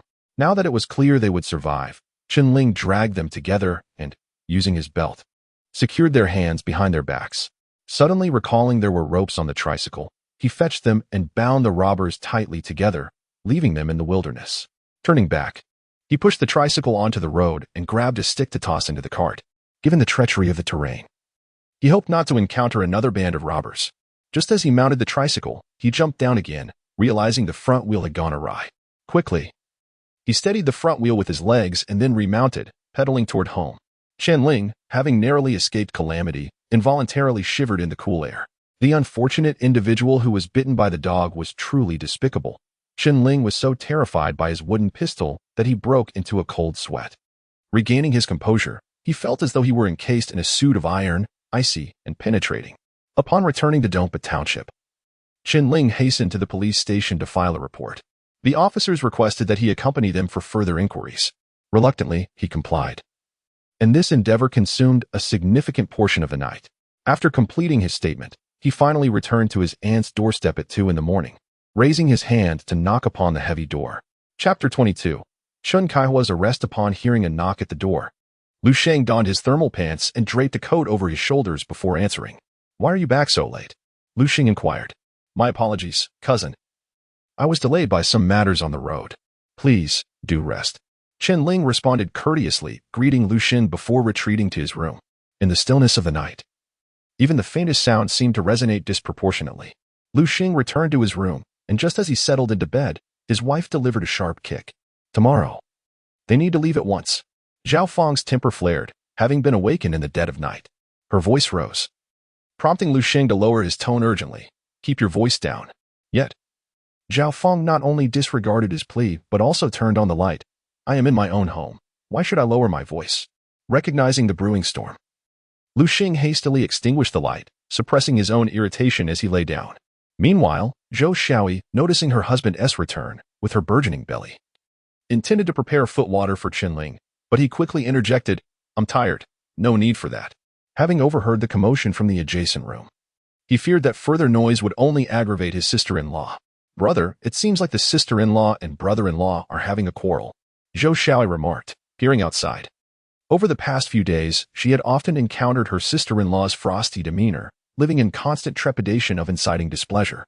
Glancing at their 2 daughters, who were peacefully asleep, Chen Ling gently caressed his eldest daughter's rosy cheeks, his heart brimming with affection. In these past 2 days since his rebirth, despite the exhaustion and trials, the mere thought of his wife and children filled his heart with sweetness. His icy touch startled his daughter Yangyang awake. She blinked her sleepy eyes, called out "Daddy," and then dozed off again. At this moment, Chen Ling reassured, "Let them have their private conversation. Do not interfere. Sleep now." He swiftly shed his clothes and slipped beneath the covers, wishing to avoid further discussion that might disrupt others' lives. It was only natural for them to vent their frustrations. Moreover, even if his sister-in-law harbored grievances, what could he possibly do about it? He recalled the performance of Huang Hong and Song Dandan in the family planning guerrillas. Back then, the enforcement of family planning was stringent, and apart from his uncle's protection, he felt insecure wherever he went. Zhou Xiaoyi, detecting the unpleasant odor of her husband's feet, wrinkled her nose and moved closer. She enveloped him with her warmth. "How is your wound? Is it inflamed?" she inquired, reaching to remove her husband's undergarments. For days, she had been anxious about his injury, fearing complications. Chen Ling quickly halted her. "It's fine. I'm doing well." Recently overwhelmed with busyness, he had almost forgotten about the matter of his sterilization. Having not been close to a woman for many years, he felt a twinge of embarrassment as his wife approached. However, her gesture ignited his primal desires. Sensing her soft and warm body, Chen Ling felt his blood surge. He knew well that neither his wife's body nor his wound could withstand vigorous activity. As he pondered how to distract himself, he suddenly noticed a small floral quilt with a singed corner behind his wife's head. Curiously, he inquired, "Is this for the child? How did it get burned?" Zhou Xiaoyi merely hummed in response and casually turned off the lamp. This quilt concealed the bittersweet memories of her husband's past, and at that moment, she preferred to keep him in the dark. Before long, Chen Ling began to snore. Exhaustion overtook him, and he fell asleep as soon as his head hit the pillow. Zhou Xiaoyi gently caressed the defined contours of her husband's face, unable to find solace in sleep herself. Tears streamed down her cheeks. The crowing of a rooster signaled dawn's arrival. Shortly thereafter, the clattering of pots and pans echoed from the kitchen. Her aunt was up preparing breakfast. Years of a fugitive life had sharpened Chen Ling's senses. He abruptly sat up, ready to assist his aunt in the kitchen. Zhou Xiaoyi pressed him back down, saying, "You should rest a little longer. You came back so late last night. I'll help Auntie." Though Chen Ling truly needed rest, Zhou Xiaoyi could not indulge in laziness. As the wife, she could not allow others to deem her idle. Perched on the edge of the bed, she began to don her socks, the weight of her pregnancy making it difficult, accompanied by labored breaths. Chen Ling turned to observe her swollen ankles, a consequence of her condition, and said with concern, "You must take good care of yourself. I won't sleep any longer." Despite his insistence, Zhou Xiaoyi rose from the bed. Chen Ling followed suit, for he intended to visit the county hospital to see his father-in-law and Xiao Fei, who had been injured while protecting the couple. He could not evade them. After a simple wash, the couple entered the kitchen together. "Why are you two up so early?" his aunt queried. "I'm too old to sleep soundly. Go back and rest a while." She donned an apron and stirred noodles with a spoon while frying eggs. "Auntie, let me help." Zhou Xiaoyi reached for the spoon in her aunt's hand. Her aunt, however, gently pushed her hand away, saying, "Look at how swollen you are. Standing too long will make it worse. Go lie down and be obedient." Yielding to her aunt's insistence, Zhou Xiaoyi retreated to her room to tidy up. After she left, her aunt asked, "Ling, why did you come back so late last night? What happened?" The absence of vehicles at night meant Chen Ling had to walk back, raising his aunt's suspicions. "Nothing much. The car broke down on the road, and it took several hours to fix it." He chose not to reveal the full truth, fearing it would worry his family. His aunt expressed her concern, saying, "In the future, if it's late, don't rush back. The roads aren't safe." While the aunt and nephew conversed, Zhao Fong emerged in slippers, a towel draped over her shoulder, her face clouded with discontent. "What is the point of waking up so early? Can't a person get a decent sleep?" The elderly woman felt a surge of irritation at her daughter-in-law's disheveled appearance, but refrained from expressing it in front of her nephew. Instead, she suggested, "Isn't there a thermos in your room?" Zhao Fong chose not to respond, sashaying into the living room. She opened her mouth to retort but fell silent upon seeing her father-in-law leaning against the doorframe. India village. In the early morning, the countryside exuded a crisp chill, and the streets were largely deserted save for an elderly man carrying a bucket to water his vegetable garden, while the youth remained cozily ensconced in their beds. Suddenly, the tranquility was shattered by the jarring sound of police sirens as two three-wheeled motorcycles roared into the scene, stirring up a cloud of dust. Lu Xia was sweeping the yard when a series of urgent knocks at the door caught her attention, stirring a sense of displeasure within her. She thought to herself, who is so impolite as to knock on the secretary's door without a hint of decorum? "Who is it?" Lu Xia called out irritably. "Police. Open the door," came the authoritative response from outside. Chen Kaihua, leisurely enjoying a cigarette indoors, sensed the unfriendly tone of the officers and quickly donned his cotton jacket before rushing out. As the door swung open, Officer Zhao presented an arrest warrant and sternly declared, "Chen Kaihua, you have set up an illegal court and assaulted someone. You are under arrest." Stunned, Chen Kaihua found it incomprehensible. He had merely struck a farmer, and with his son already taken away, why was he now being apprehended as well? Upon witnessing her husband being handcuffed, Lu Xia's anxiety surged, and she shouted at the top of her lungs, "How dare you? My relative is the county mayor." Chapter 23. The empty home. Upon presenting the arrest warrant, Officer Zhao compelled Chen Kaihua to affix his signature, and with a sharp click, handcuffs were secured around his wrists. Two police officers promptly approached, grasping his arms, and led him away. Witnessing this scene, Lu Xia succumbed to despair, her voice rising in protest. "How dare you? My relative is the county magistrate." Yet, the officers remained unfazed by her outcries, dutifully executing their responsibilities, indifferent to the chaos surrounding them. Soon, Chen Kaihua was escorted into a vehicle, which, once ignited, sped away into the distance. In just a few days, this once vibrant household had transformed into a desolate abode. The eldest son's family had fled. The second son's family had gone into hiding, and the third son had also been taken into custody. Just last night, the elderly couple had been strategizing ways to extricate their youngest son from his predicament. Yet, in an instant, the patriarch too was apprehended. Now, only Lu Xia and her 19-year-old daughter, Chen Ling, remained in the house. The elderly woman sat on the ground, wailing in anguish, her body covered in dust like a forlorn creature. Chen Ling returned from school, feeling utterly helpless, silently wiping away her tears from the sidelines. Meanwhile, at the Lu household, breakfast had been consumed. As Lu Sheng prepared to leave, Chen Ling presented him with a striking lighter. Knowing his penchant for smoking, she had chosen it with care. Lu Sheng accepted the lighter and pressed the button, which emitted a crisp metallic sound followed by a flickering blue flame. "Cousin, this lighter is quite expensive. Why would you spend such money?" Lu Sheng, well versed in his work at the tax bureau, instantly recognized it as a luxury item produced by the French DuPont Group. It was indeed costly. This lighter had been sold to Chen Ling by a young man at the train station, and she surmised it might have been pilfered. Nevertheless, during her recent trip to Mingguan, she had brought gifts for everyone, only to forget her second cousin. Now she thought, it would be fitting to bestow this lighter upon him. Isn't a match just as good? Why waste that money? The aunt, unfamiliar with the lighter's value, merely commented dismissively. Chen Ling then retrieved 2 cotton jackets, offering them to the elderly couple. Auntie, uncle, I'm not very skilled at shopping. Please try these on and see if they fit. The aunt accepted the deep brown jacket adorned with a subtle floral pattern, running her fingers over the fabric. She felt its silky smoothness, the coarse texture of her hands creating a soft rustling sound. This is exquisite silk, such a waste, she remarked, yet still ventured into the bedroom to try it on. The uncle examined the jacket, scrutinizing it closely. The color of this men's jacket matched that of his wife's, featuring an elegant design reminiscent of ancient coins, both refined and tasteful. This one tea keep out the cold. It's too thin, not as warm as my military coat. He chuckled, lightheartedly jesting when in good spirits. As the elderly lady emerged, tugging at the hem of her garment, she shot her husband a disapproving glance. Your military coat is practically white now. All right. It's a gift from our nephew. I'll go try it on. The old man replied cheerfully, entering the bedroom with a smile. Zhou Xiaoyi assisted her aunt in smoothing out the creases of her garments, her face radiating approval. Aunt, it suits you perfectly, she remarked with a cheerful smile. Soon, the elderly gentleman emerged, resembling a traditional landowner. Chen Ling commented, splendid, dignified and graceful. Aunt, uncle, the two of you look like a couple in matching outfits.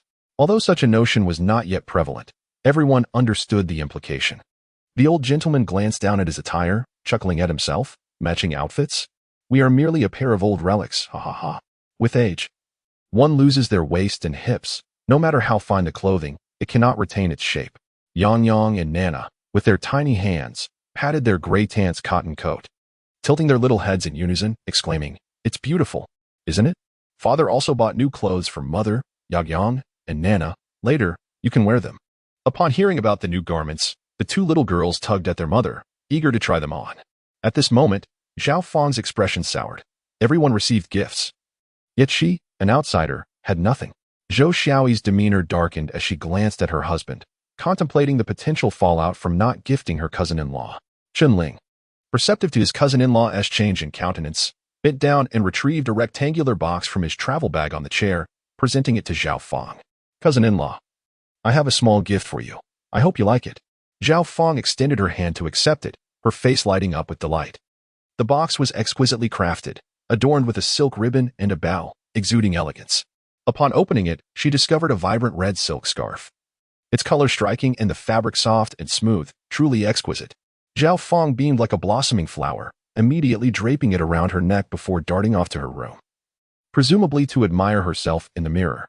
Old Lu Xianzhong coldly observed his daughter-in-law's departure, letting out a heavy sigh, though she bore a different surname. Upon marrying into the Lu family, she became one of them. He had noticed the shift in her expression and felt a sense of embarrassment. He turned to his spouse and said, give the children some money. The aunt hurriedly returned to the bedroom to fetch funds. Fully aware that life in the countryside was not prosperous, and such gifts likely came at a considerable cost. Ling, how much did you spend? The aunt inquired as she took a bundle of cash and began counting. Haha, aunt, you jest. This is a token of gratitude from your nephew. Chen Ling's laughter rang out, pure and innocent. Take it. When you earn money in the future, you can repay us properly. The uncle's tone was firm, leaving no room for negotiation. Chen Ling refrained from disclosing a specific amount, prompting the aunt to insistently press the money into his hands. You are about to have a child. There will be many places where you need money. Chen Ling adamantly refused to accept it. Yet the aunt persisted in trying to hand it to Zhou Xiaoyi. Understanding the inconvenience they had caused, Zhou Xiaoyi felt it appropriate to gift them something in return. Thus, holding one child in each hand, she turned and went back to try on the clothes. The aunt continued to block Chen Ling, determined for him to accept the money. Chen Ling, with no other recourse, stated, I am about to embark on a business venture. I will not lack for funds. Oh, is that so? Every day. Old Master Lu peruses the newspaper, well informed about the matters surrounding the reform and opening up, aware that many have begun to venture into business. Chen Ling approached the threshold, then turned back to his uncle, saying, I must make a trip to the county hospital. Upon my return, I shall report back to you and seek your counsel.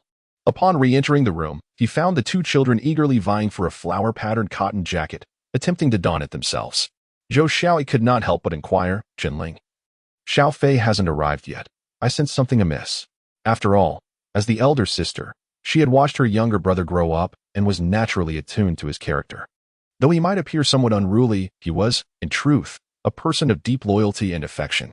Just the day before, while delivering grain, Zhang Yuanshan had mentioned that he was inebriated. Once he sobered up, he would undoubtedly come to visit. Chen Ling was acutely aware that Xiao Fei had sustained an injury and was preparing to visit the hospital to assess the situation. He casually remarked, "I have some matters to attend to. Perhaps he will come by today." He intended to use this delay as a means to first ascertain the severity of Xiao Fei's injuries before devising any further plans. Chapter 24. Visiting the wounded, Chen Ling rode his bicycle to Wangji, securely locked it, and then began to wait at the intersection for passing vehicles. The sky was overcast, shrouded in a layer of gray clouds, indicating that snow was imminent. The day before yesterday had seen a heavy snowfall, although only a few flakes had fallen before the sky cleared. Today's weather was not excessively cold, but the thick clouds suggested that the snowfall would be substantial. Before long, an old regional bus slowly approached, and Chen Ling swiftly boarded. The bus was nearly empty. After all, for the locals, every penny saved was a victory. Walking several dozen miles would not ruin their feet, and it was certainly preferable to spending money on a ticket. Chen Ling casually selected a seat. The windows lacked seals, and as the bus moved, it rattled and clanged with every bump. The cold wind seeped through the gaps, rendering the interior even chillier than outside. He wrapped his coat tightly around himself, gazing out at the retreating fields and trees, the scenery gradually blurring until he slowly closed his eyes. "Have you heard? A woman in Dongyang town had a miscarriage and died yesterday." "Yes, I heard. She was 8 months pregnant and bled to death." The murmurs around him immediately captured Chen Ling's attention. Such news still sent shivers down his spine. Had he not been reborn? The one being discussed might have been his own wife. "Oh, what a tragedy!" exclaimed an elderly woman. "The government is at a loss. Our country holds 1/5 of the world as population, growing too rapidly, and food is insufficient," remarked a middle-aged man who appeared to be a teacher. Chen Ling slightly opened his eyes and caught sight of a slogan plastered inside the bus. "What has been lost cannot be regained." Another poster read, "Better to bleed profusely than to bring another life into this world." Last night, a significant event occurred in the Dongpa area. A lone individual apprehended a notorious robber. He not only seized the robber's firearm, but also broke his ribs. A man in his 30s abruptly shifted the topic. Immediately, someone countered, "How could you possibly know what happened in the dead of night?" Indeed, it was only 9 o'clock, yet news had spread so swiftly. "I live on Dongpa Street, right across from the police station. I witnessed the hero myself," he declared, pride evident on his face. A young man leaned in with curiosity. What did this person look like, able to take down an armed robber all by himself? The man claiming to live across from the police station stood up, one hand resting on the back of the seat while the other gestured. He was taller than the top of the bus, over 2 meters tall. Looking just like Li Kuei, Chen Ling thought to himself, "Am I truly that unattractive? No wonder he is so formidable." The elderly woman could not help but interject. Listening to the passengers' idle chatter, the hour-long journey passed in the blink of an eye, and before he knew it, they had arrived at the county city. After disembarking, Chen Ling walked south for a while until he reached the county hospital. At the entrance, he bought several jeans of apples and oranges, placing them in a mesh bag as he stepped into the hospital. The hospital's facilities were rather rudimentary, consisting solely of a 3-story building oriented north to south, flanked on either side by a row of single-story houses. Chen Ling was no stranger to this place, having recently undergone a sterilization procedure here. Thus, he ascended directly to the 2nd floor. Upon reaching the nurse's station, he inquired of the on-duty nurse, "Excuse me, which ward is Zhou Xiaoyi in?" The nurse paused momentarily, caught off guard by the term miss, which felt somewhat antiquated. Nowadays, people typically addressed one another as comrade. "Oh, you must be referring to the person with the rib injury. He's in Ward 208, she replied, standing up and gesturing towards the east. "Thank you." Chen Ling proceeded to the doorway of Ward 208. Peering through the glass, he observed Zhou Xiaoyi propped up against the head of the bed with his legs extended. Upon entering, he found both Zhou Changrong and Zhang Yuanshan present. "Mother, Yuanshan, you're all here," he greeted, placing the fruit on the table. "Chen Ling, you've done well for yourself, running away while my son ended up like this." His mother-in-law's words were far from pleasant, although she had exerted effort. Her tone was rather uncomfortable. Feeling quite embarrassed, Chen Ling managed to force a faint smile. "Mother, I apologize." "What do you mean by that?" she retorted. "Is it as if my brother-in-law intended for this to happen? You should hurry back home." Zhou Xiaoyi winced as he spoke, the movement aggravating his injury. In truth, Both mother and son possessed kind hearts. It was merely their choice of words that was somewhat harsh and difficult to digest. Who are you telling to leave? Everyone here is heartless. While directed at her son, her gaze was fixed on Chen Ling. Her remarks were disconcerting, and upon reflection, it was evident that had the Zhou family not been involved, the father and son would not have faced such violence. Chen Ling chose to disregard the insinuation, maintaining a gentle smile on his face. Just listen to you, at your age, speaking as if you were a child. You should depart now. It's going to snow soon. Indeed, the banter between the two was quite remarkable. Zheng Yuanshan, unsure of how to interject, rose to wash some apples. Amidst the bickering, they had yet to inquire about Zhou Xiaofei's injuries, prompting Chen Ling to ask, Xiaofei, did the broken ribs injure your internal organs? If it's merely a rib fracture, that's manageable. However, if the bone has pierced an organ, it could be perilous. It's nothing serious. Chen Kaihua and Chen Xiang received their fair share of punishment as well. Ouch. Zhou Xiaofei grimaced in pain yet attempted to maintain a facade of bravado. Chen Ling swiftly approached to assist him in lying down. He noticed that Zhou Xiaofei's ribcage was encased in plaster, his upper body bandaged like a mummy. What about my father? Chen Ling finally found an opportunity to inquire about his father-in-law's condition. That scoundrel Chen Kaihua has left your father covered in bruises. Zhou Changrong recounted, only to suddenly recall, this morning, that rascal was taken away in handcuffs by the police. The elderly woman's harsh language, repeatedly referring to him as a scoundrel, seemed inconsiderate, especially since he was her son-in-law's father, leaving an uncomfortable feeling in the air. Chen Ling finally let out a sigh of relief. That old scoundrel had been apprehended, a fitting consequence for his deeds. Zheng Yuanshan returned after washing the fruit, distributing apples to everyone before taking his own seat. He inquired, is your sister-in-law and the child doing well? As a former soldier, his manner of speaking was distinctly different. Zhou Changrong received an apple and bit into it with a crunch, responding, what could possibly be the matter? She's merely pregnant. Such words felt detached, as though spoken by a stranger rather than a mother. Yuanshan, I am truly grateful to you. Chen Ling recognized that this situation was largely thanks to Zheng Yuanshan. Zheng Yuanshan humbly waved his hand, insisting it was nothing extraordinary. At the police station in Qinshi Town, the phone rang urgently. Director Liang answered, but before he could speak, the voice on the other end declared, Director Liang, who authorized your arrest of Chen Kaihua? It was Mayor Dong. The inevitable had arrived. Director Liang replied, Mayor Dong. The Chen father and son have inflicted light injuries on someone. They are liable for criminal charges. Nonsense. You are undermining the reforms and opening up. Do you understand? Come over here at once. With that, the call abruptly ended. Chapter 25. The Sandwich. Director Liang was apprehensive about the town leaders intervening in the case. Yet he never anticipated that they would not only meddle but also impose the grave accusation of undermining the reform and opening up policy upon him. He reclined in his chair, legs propped on the desk, rhythmically tapping his fingers against the surface, his head tilted slightly as his gaze fixated on the ceiling, his mind racing with thoughts. It was imperative to devise a strategy swiftly. Currently, there was a stringent crackdown on private punitive measures and intentional infliction of minor injuries, with sentences starting at a minimum of 3 years. If he failed to address the actions of the suspect, he himself could become the subject of scrutiny in the future. Conversely, if he took action, he risked being labeled as a saboteur of reform. On the surface, the case appeared to revolve around the conflict between Zhou Liang and his son, and Chen Kaihua and his son, but in truth, it was a rift between Chen Kaihua and his eldest son, Chen Ling. The estrangement between the Chen father and son was a foregone conclusion. But the crux lay with the influential figures behind them. Chen Kaihua's cousin-in-law, Liu Xinji, was a veteran of the Red Army and a respected former secretary of the county commune. His brother was the current county magistrate. Moreover, Chen Kaihua's son, Chen Ling, referred to Liu Xinji as uncle, while county magistrate Liu was his cousin. Their familial ties created an intricate web of connections that were difficult to untangle.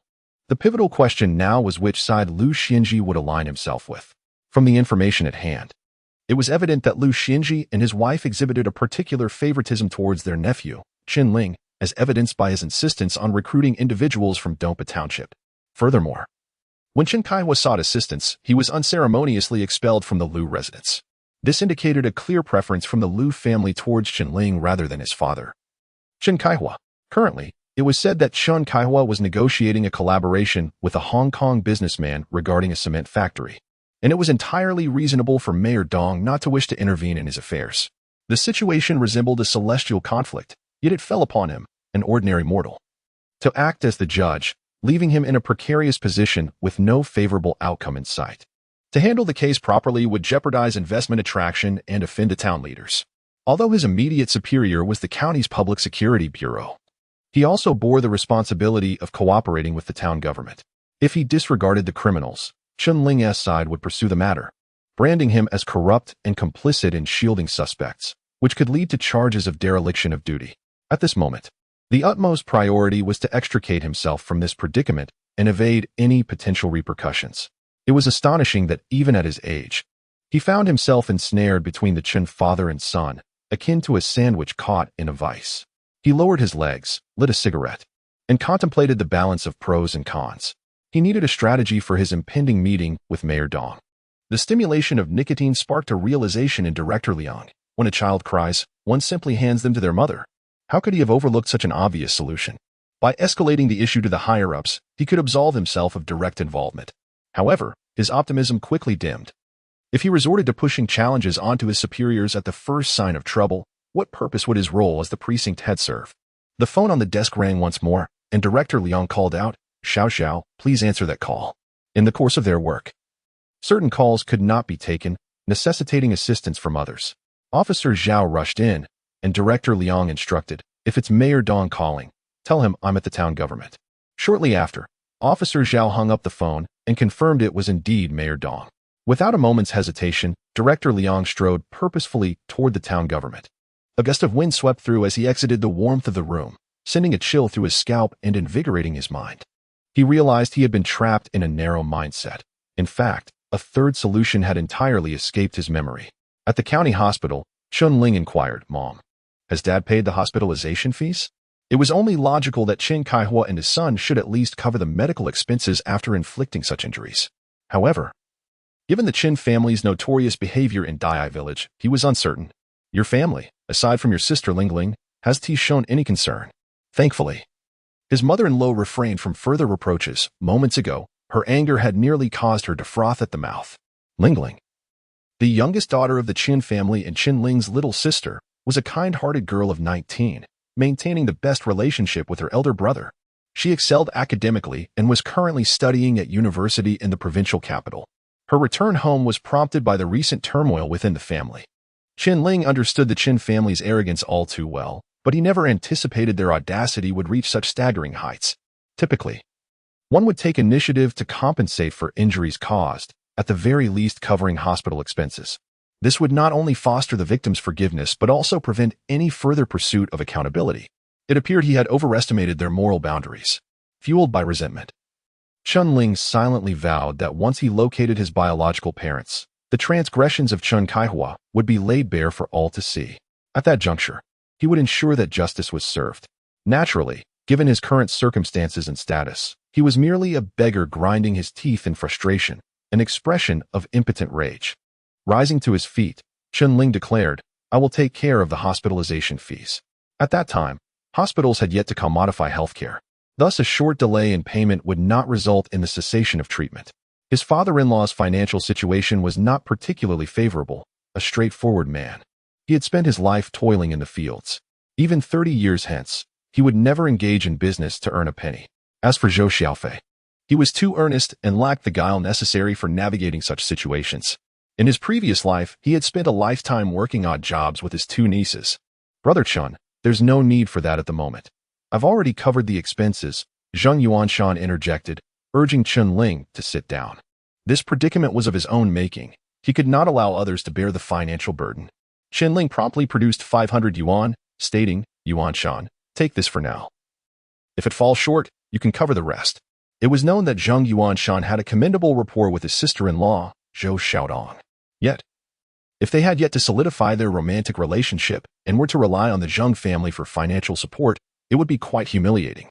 As a son-in-law, he felt compelled to preserve his father-in-law's dignity. "This simply cannot do.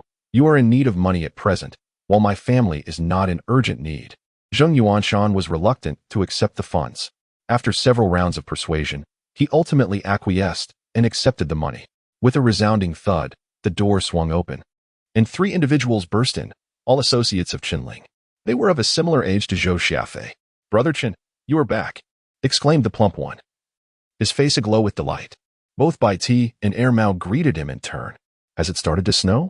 Chen Ling inquired. The three young men were covered in pristine white snowflakes on their heads, faces, and clothing. The occupants of the hospital room rose to their feet and gazed out the window. Outside, snow fell in a flurry, the flakes drifting down like goose feathers, with visibility reduced to less than 10 meters. This is terrible, Chen Ling thought, realizing that if the snowfall continued at this rate, he would likely be unable to return today. What a heavy snowfall. I must hurry back. Zhou Xiaoyi exclaimed anxiously, rushing towards the door. Mother, it is mealtime. Let us eat before you leave, Chen Ling called after her. The elderly lady did not turn her head but waved her hand dismissively as she hurried down the stairs. Chapter 26. The scheme in the office of the town mayor in Xiqing Town. Mayor Dong sat behind his desk, while Director Liang occupied the chair opposite him. On the desk, 2 cups of steaming jasmine tea were placed. Not far from the desk, a smokeless coal stove crackled, enveloping the room in a comforting warmth.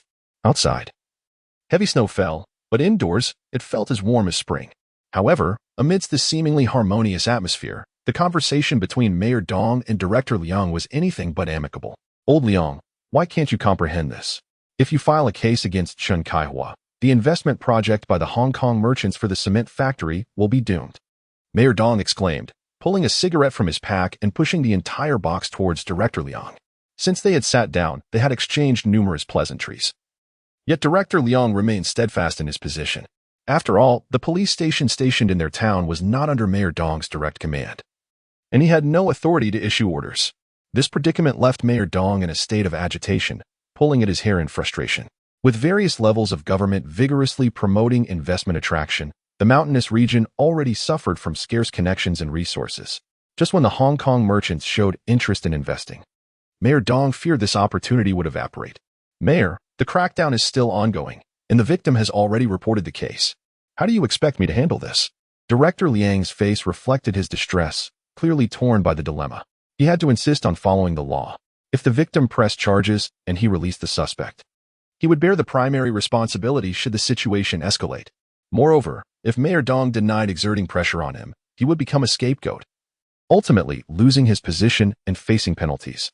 Mayor Dong rose, pacing the room before slamming his hand on the table, teeth clenched. Zhou Liang and his son are merely farmers. What benefit would there be in detaining Chen Kaihua?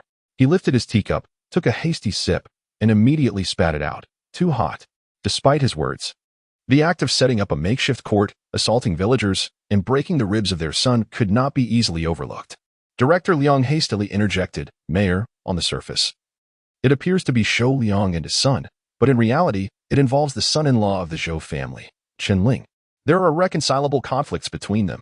The police station was not to be trifled with. During the investigation, they had already learned of the favoritism shown by Chen Kaihua and his wife towards their eldest son, Chen Ling. Over time, this favoritism had bred resentment, leading to a significant backlash. And what of Chen Ling? He evaded penalties for family planning. I haven't even settled that with him yet. Mayor Dong dismissed, viewing both Zhou Liang and his son as mere farmers, hardly worthy of his regard. Director Liang quickly reminded him again, Mayor, have you forgotten? County Chief Lu's parents are particularly fond of Chen Ling. If they stand up for their nephew, who among us can withstand the wrath of the old Red Army soldier? Upon hearing this, Mayor Dong slapped his forehead in realization. He furrowed his brows and sighed. Oh dear, I acted too impulsively this time. Being forceful is certainly not the answer. He settled down, reigniting his cigarette, and began to contemplate a prudent solution to the dilemma. Director Liang remarked, is it possible to hand over the cement plant negotiation project to someone else? Mayor Dong stared at him incredulously, as if he were observing a fool, and after a considerable pause, elucidated, that businessman from the port is a comrade of Chen Kaihua. Do you think switching personnel is feasible? Thus, Director Liang found himself in a rather embarrassing position. Sighing, he realized that a hard approach would not suffice. The matter must be resolved through softer means. In truth, Director Liang had long conceived an alternative strategy. He merely wished to coax Mayor Dong into articulating it himself, safeguarding against any potential withdrawal of the town government. This way, should any complications arise, he could rely on Mayor Dong to shoulder the burden. Let us approach Zhou Liang and his son, preferably ensnaring Chen Ling and his wife, perhaps with the prospect of a third child. Indeed, the young Mayor Dong fell right into his trap. Whether Mayor Dong intervened personally or dispatched representatives from the town government, it signified governmental interference in the case. However, the mayor's final remark carried profound implications. Was he suggesting that bearing a third child could exchange for his father's freedom? Was this an act of treachery or a perversion of justice? Very well. Let us proceed together to negotiate. Director Liang felt a weight lift from his shoulders. From that point on, everything unfolded seamlessly. The snow fell thickly, obscuring the world in a hazy veil, visibility reduced to less than 10 meters. Such inclement weather likely rendered regional public transport inoperative. Chen Ling and his brother had indulged in a couple of bottles of wine at a restaurant, and after satisfying their appetites, they trudged slowly back through the deep snow. Upon returning to the hospital's lower level, Chen Ling stomped his feet to shake off the snow, then declared, "The snow has reached our ankles. I need to discuss something with Yuan Shan. You two, hurry back." The portly one, named Chen San, despite his youth, bore a considerable belly. His stout legs and ample backside could easily support his weight. Affectionately, everyone referred to him as Fatty. The three younger brothers glanced skyward and, without hesitation, pushed their bicycles out of the hospital. Once they had departed, Chen Ling, standing by the stairs, offered a cigarette to Zhang Yuan Shan. They both lit up. And Chen Ling continued, "Yuan Shan, due to the cement plant issue, the town government will likely prevent my father from serving time." He instructed, "Tell Xiaoyi's parents that when someone comes to negotiate, they should neither demand accountability nor dismiss it outright. They should simply ask for a larger sum." He stressed that Qin Xiong must face thorough scrutiny, and while the crackdown was still ongoing, it was imperative that he be subjected to severe legal repercussions. Some matters cannot be met with sheer obstinacy. One must also afford the town government and the police some dignity. As for punishing Chen Kaihua, there would be ample opportunities in the future. This is what one might call neither pursuing nor abandoning accountability, leaving a pathway open for the future. After discussing the legal matters, Chen Ling shifted to business. "Yuan Shan, I've rented a storefront in Mingquan, intending to open a dumpling shop." This was essential for him to communicate with Zhang Yuan Shan, as he would require his assistance later on. "How large is the shop?" 120 square meters. "That's sizable?" Zhang Yuan Shan expressed his surprise.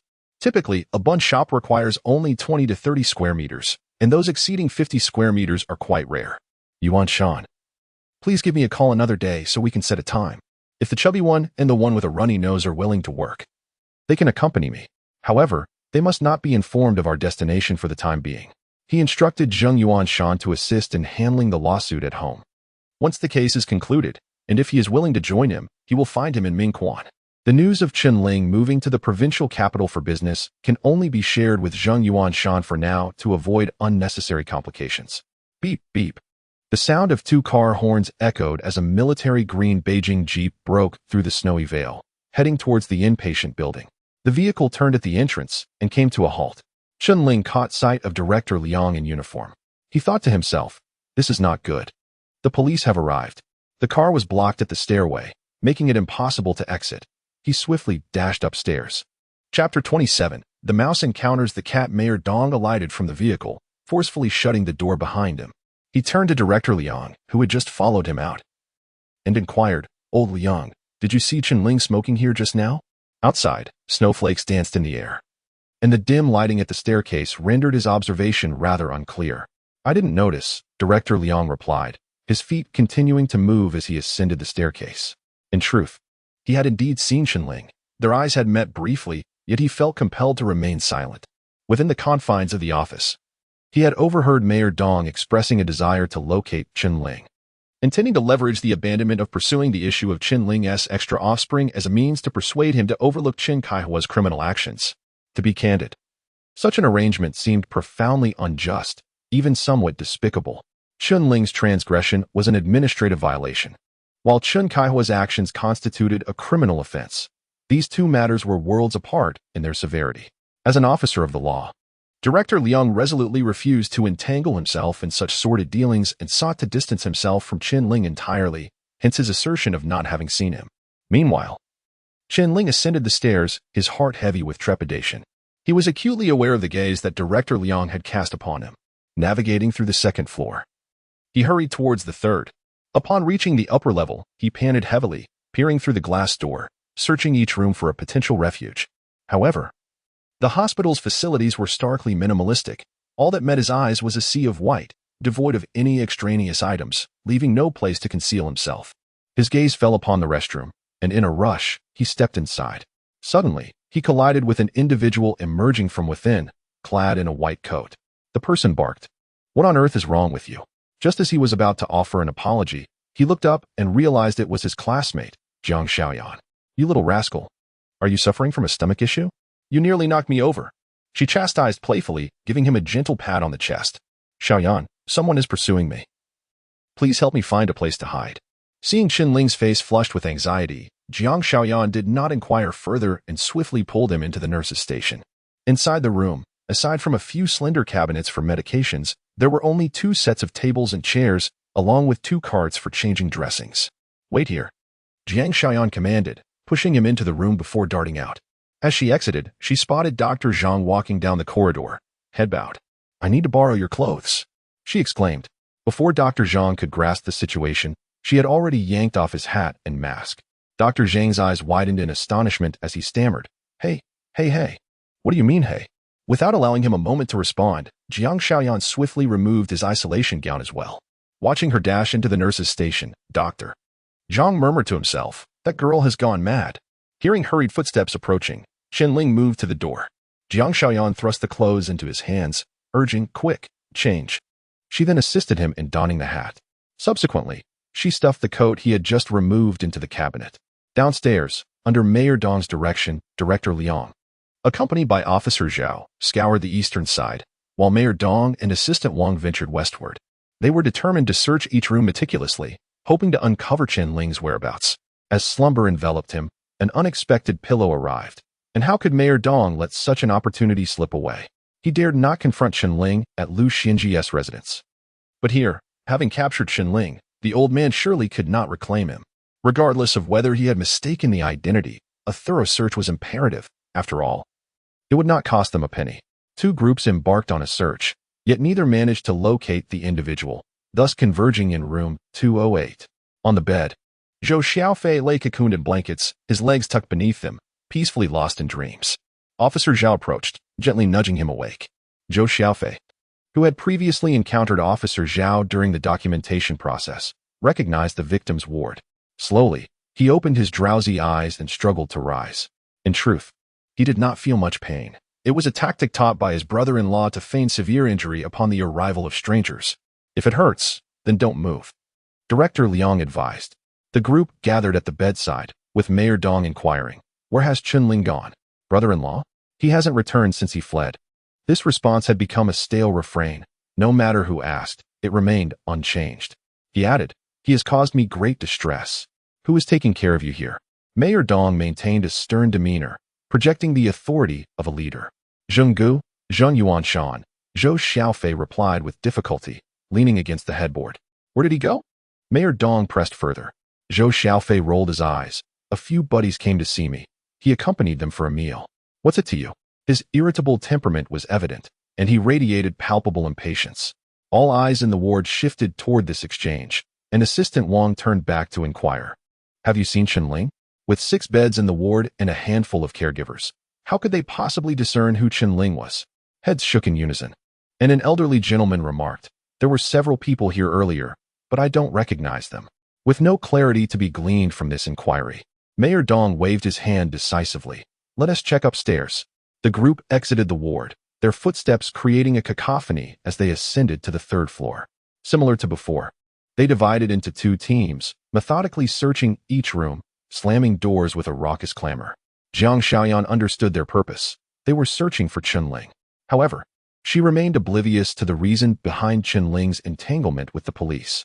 Regardless of the cause, she felt compelled to assist her old classmate in navigating this predicament.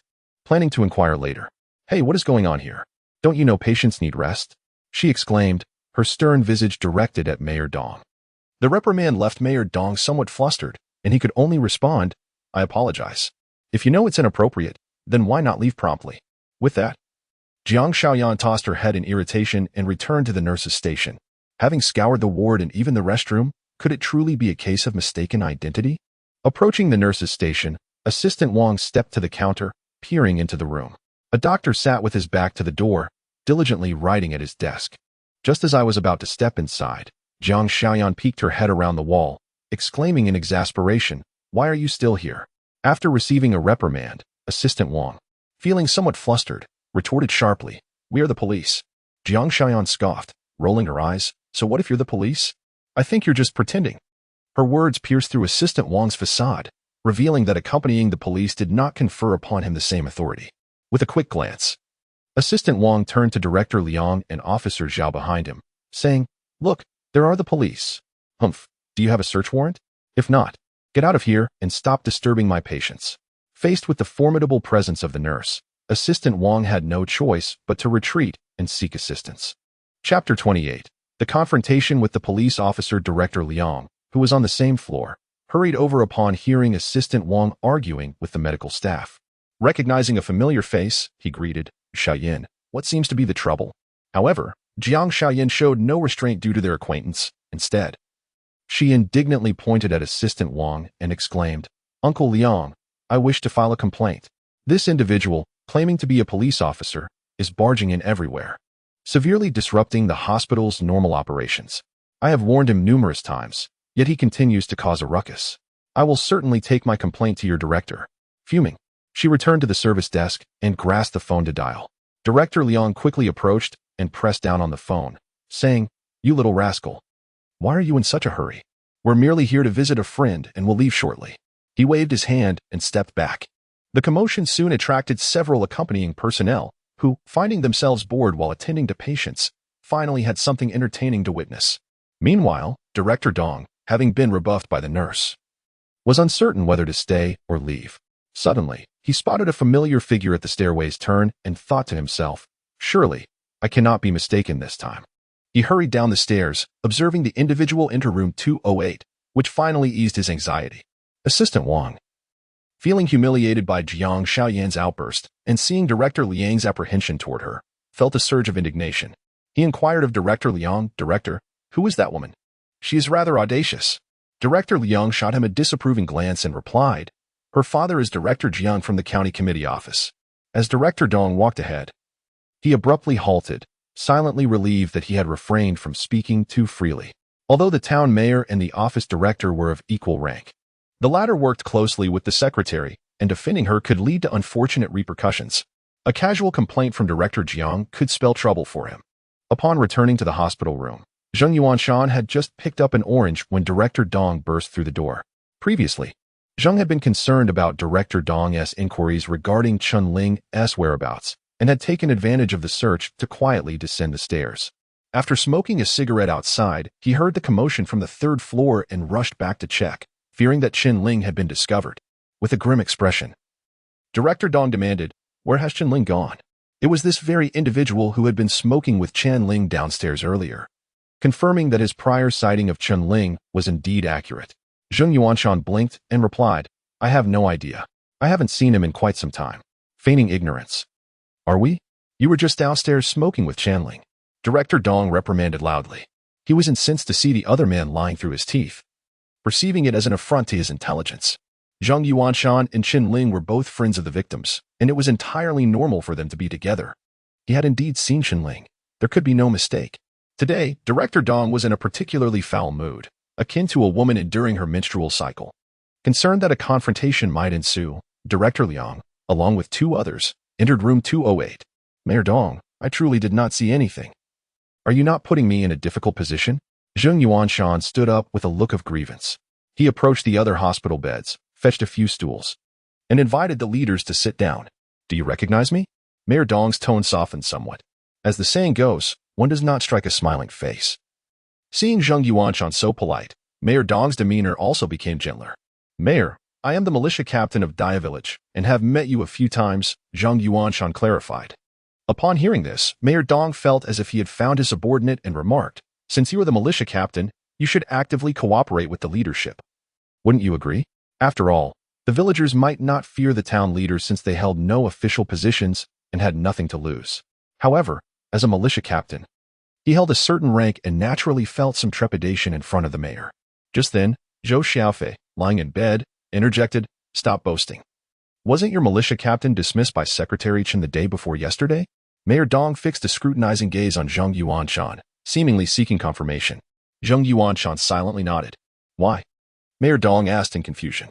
Now that we have household contract responsibility, positions like militia captain in the village have little to do except for annual conscription. Logically, with nothing to do, one should not commit errors. How could he be dismissed? The opportunity to report grievances had finally arrived, and Zheng Yuanshan hastily said. He captured Uncle Zhou Liang and brought him to the brigade headquarters, even urging me to beat him up. I felt that hitting someone is against the law, so I did not comply. Director Liang's brows immediately furrowed upon hearing this. Mayor Dong's expression darkened as he inwardly cursed, this old scoundrel. Causing trouble and creating enemies, simply lawless. In the nurse's station, Jiang Xiaoyan watched Director Liang and his entourage descend the stairs and turned to Chen Ling, asking, What's going on? Why have you summoned the police? Initially, she had offered assistance out of loyalty to an old classmate, but if it involved illegal activities, she would certainly not continue to help. It seemed, however, that it was not a matter of lawbreaking. Oh, don't mention it. It's all due to family planning. Chen Ling sighed, his brow furrowed. They pressured my wife to terminate the pregnancy, and it's already been over 7 months. I'm afraid for her safety. So I had her hide. Chen Ling shook his head helplessly, his face etched with bitterness. Such matters were indeed difficult to judge. But with the child already 7 to 8 months along, inducing labor posed significant risks. By the way, have you changed your dressing? Jiang Xiaoyan suddenly recalled that Chen Ling had just undergone a sterilization procedure a few days prior. Chen Ling shook his head, even as a reborn individual. Discussing such matters with a female classmate made him feel quite awkward. Jiang Xiaoyan stood up, saying, I'll go change your dressing. As a healthcare professional, she felt no burden in discussing such topics. Huh? Chen Ling's eyes widened.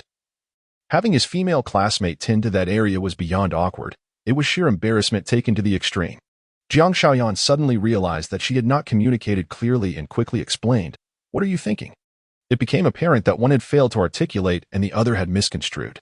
Chen Ling, her face flushed, opened her mouth and emitted a hearty laugh. This laughter retained the crispness and exaggeration reminiscent of their high school days. Jiang Xiaoyan gently nudged Chen Ling's shoulder, stifling her laughter with her hand as she went off to find the male doctor. Just before leaving, Jiang Xiaoyan remarked, If people do not linger, then the heavens will. Don't leave tonight. Come to my dormitory for a drink. All right. I can't return either. Let's have a drink together. The snow continued to fall incessantly.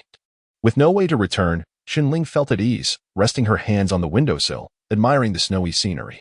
Chapter 29, A Tragedy on Earth in the Early Morning. After bidding farewell to Zhou Xiaoyi, Chen Ling boarded the regional bus returning to Dongpa. Mayor Dong was a man who valued his reputation and understood the nuances of social conduct. The previous afternoon, he ultimately refrained from requesting Zhou Xiaoyi to concede to Chen Kaihua, primarily due to the absence of the Zhou family as decision-maker. Moreover, Chen Kaihua's audacity knew no bounds, having dismissed Zheng Yuanshan from his position as the militia captain for establishing a private court. Such insolence was utterly intolerable. Last night, after indulging in a few drinks with Jiang Xiaoyan in her dormitory, Chen Ling awoke with a lingering haze clouding his mind. Life was challenging for everyone.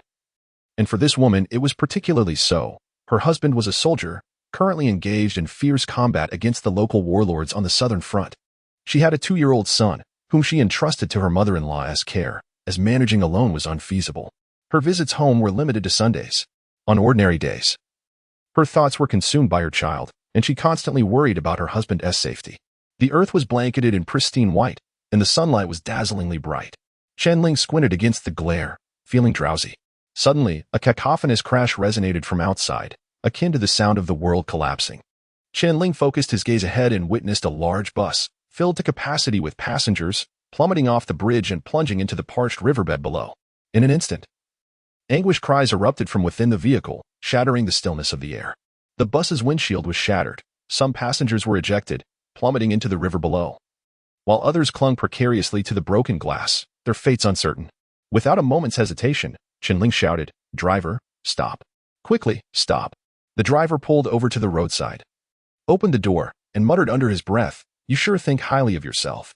Ignoring the driver's complaints, Chen Ling was the first to leap from the vehicle, racing towards the scene of the accident, followed closely by a few others.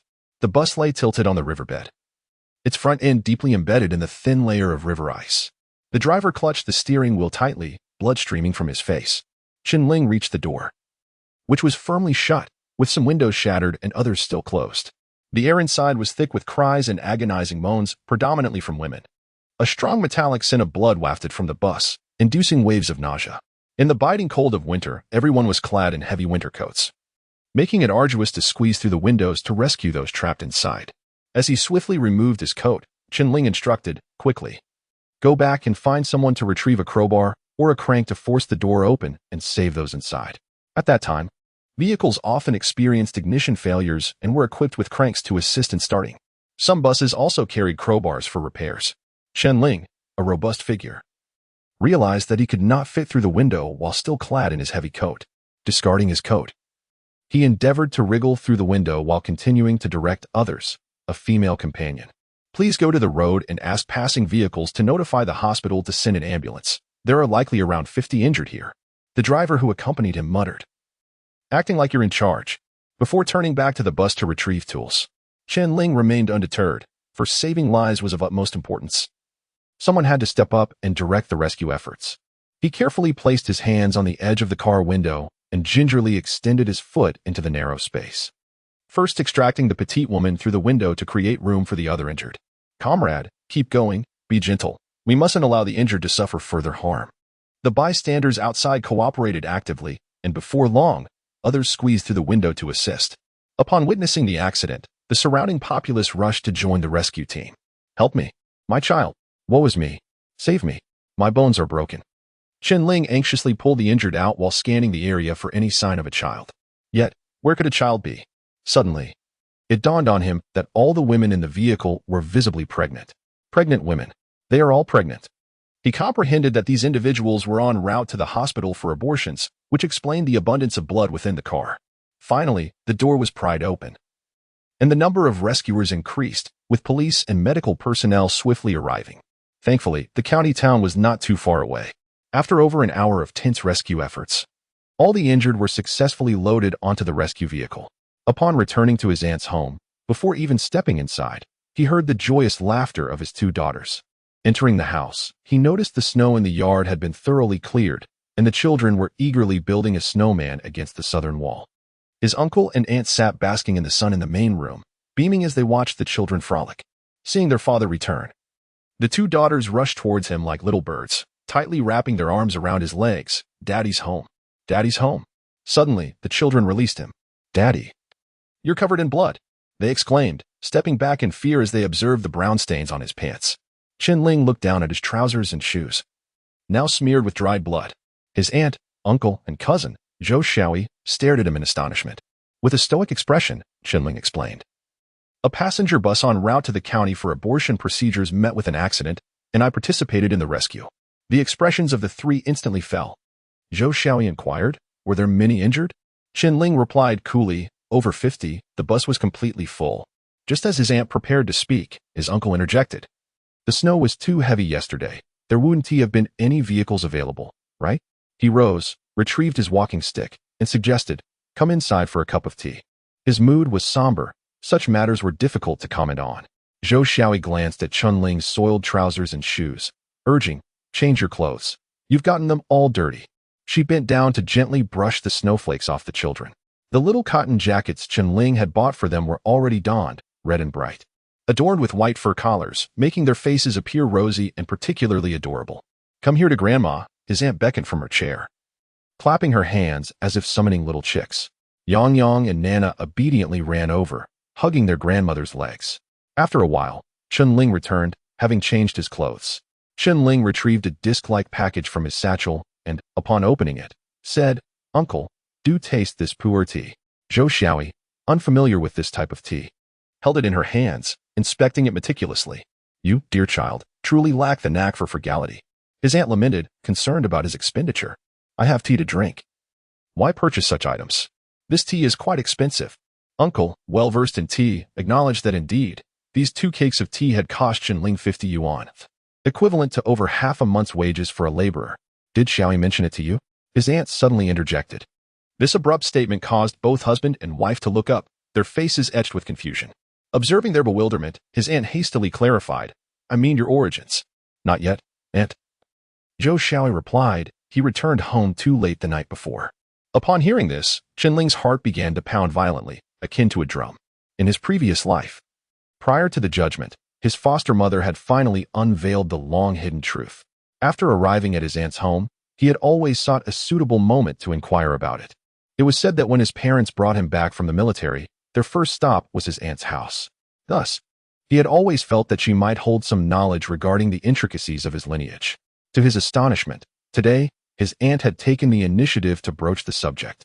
Chapter 30. The unveiling of the ancestral mystery. As his spouse spoke, the elder Lu Xianji ceased to conceal the truth. He gestured for Chen Ling to draw closer and personally poured tea for his wife's nephew, placing the cup before him. In a low, resonant voice, he began. A few days ago, your father came by.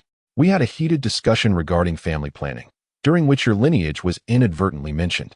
Unfortunately, Xiaoyi overheard us. A heavy sigh escaped his lips. Chen Ling promptly apologized to his uncle, feeling remorseful for the distress caused to both his aunt and uncle. The elder waved his hand dismissively. His aunt, with tears welling in her eyes, continued, Ling, your uncle and I are nearing the end of our days. We are well aware of the difficulties your parents imposed upon you, and we no longer wish to keep this from you. She paused, her words hanging in the air as she sighed deeply. The atmosphere grew somber. Nana nestled into her mother's embrace while Yang leaned against his grandmother's leg, despite having long suspected that he was not his mother's biological child. The impending revelation filled Chen Ling's heart with conflicting emotions, an ardent desire for the truth intertwined with an overwhelming sense of trepidation. Wiping her tear-streaked face with her sleeve, his aunt turned to Xiaoyi and instructed, Please fetch Ling's belongings. I have much to discuss. As Zhou Xiaoyi left the room, an oppressive silence enveloped the living room, broken only by the sound of the uncle placing his teacup on the table with a crisp clink.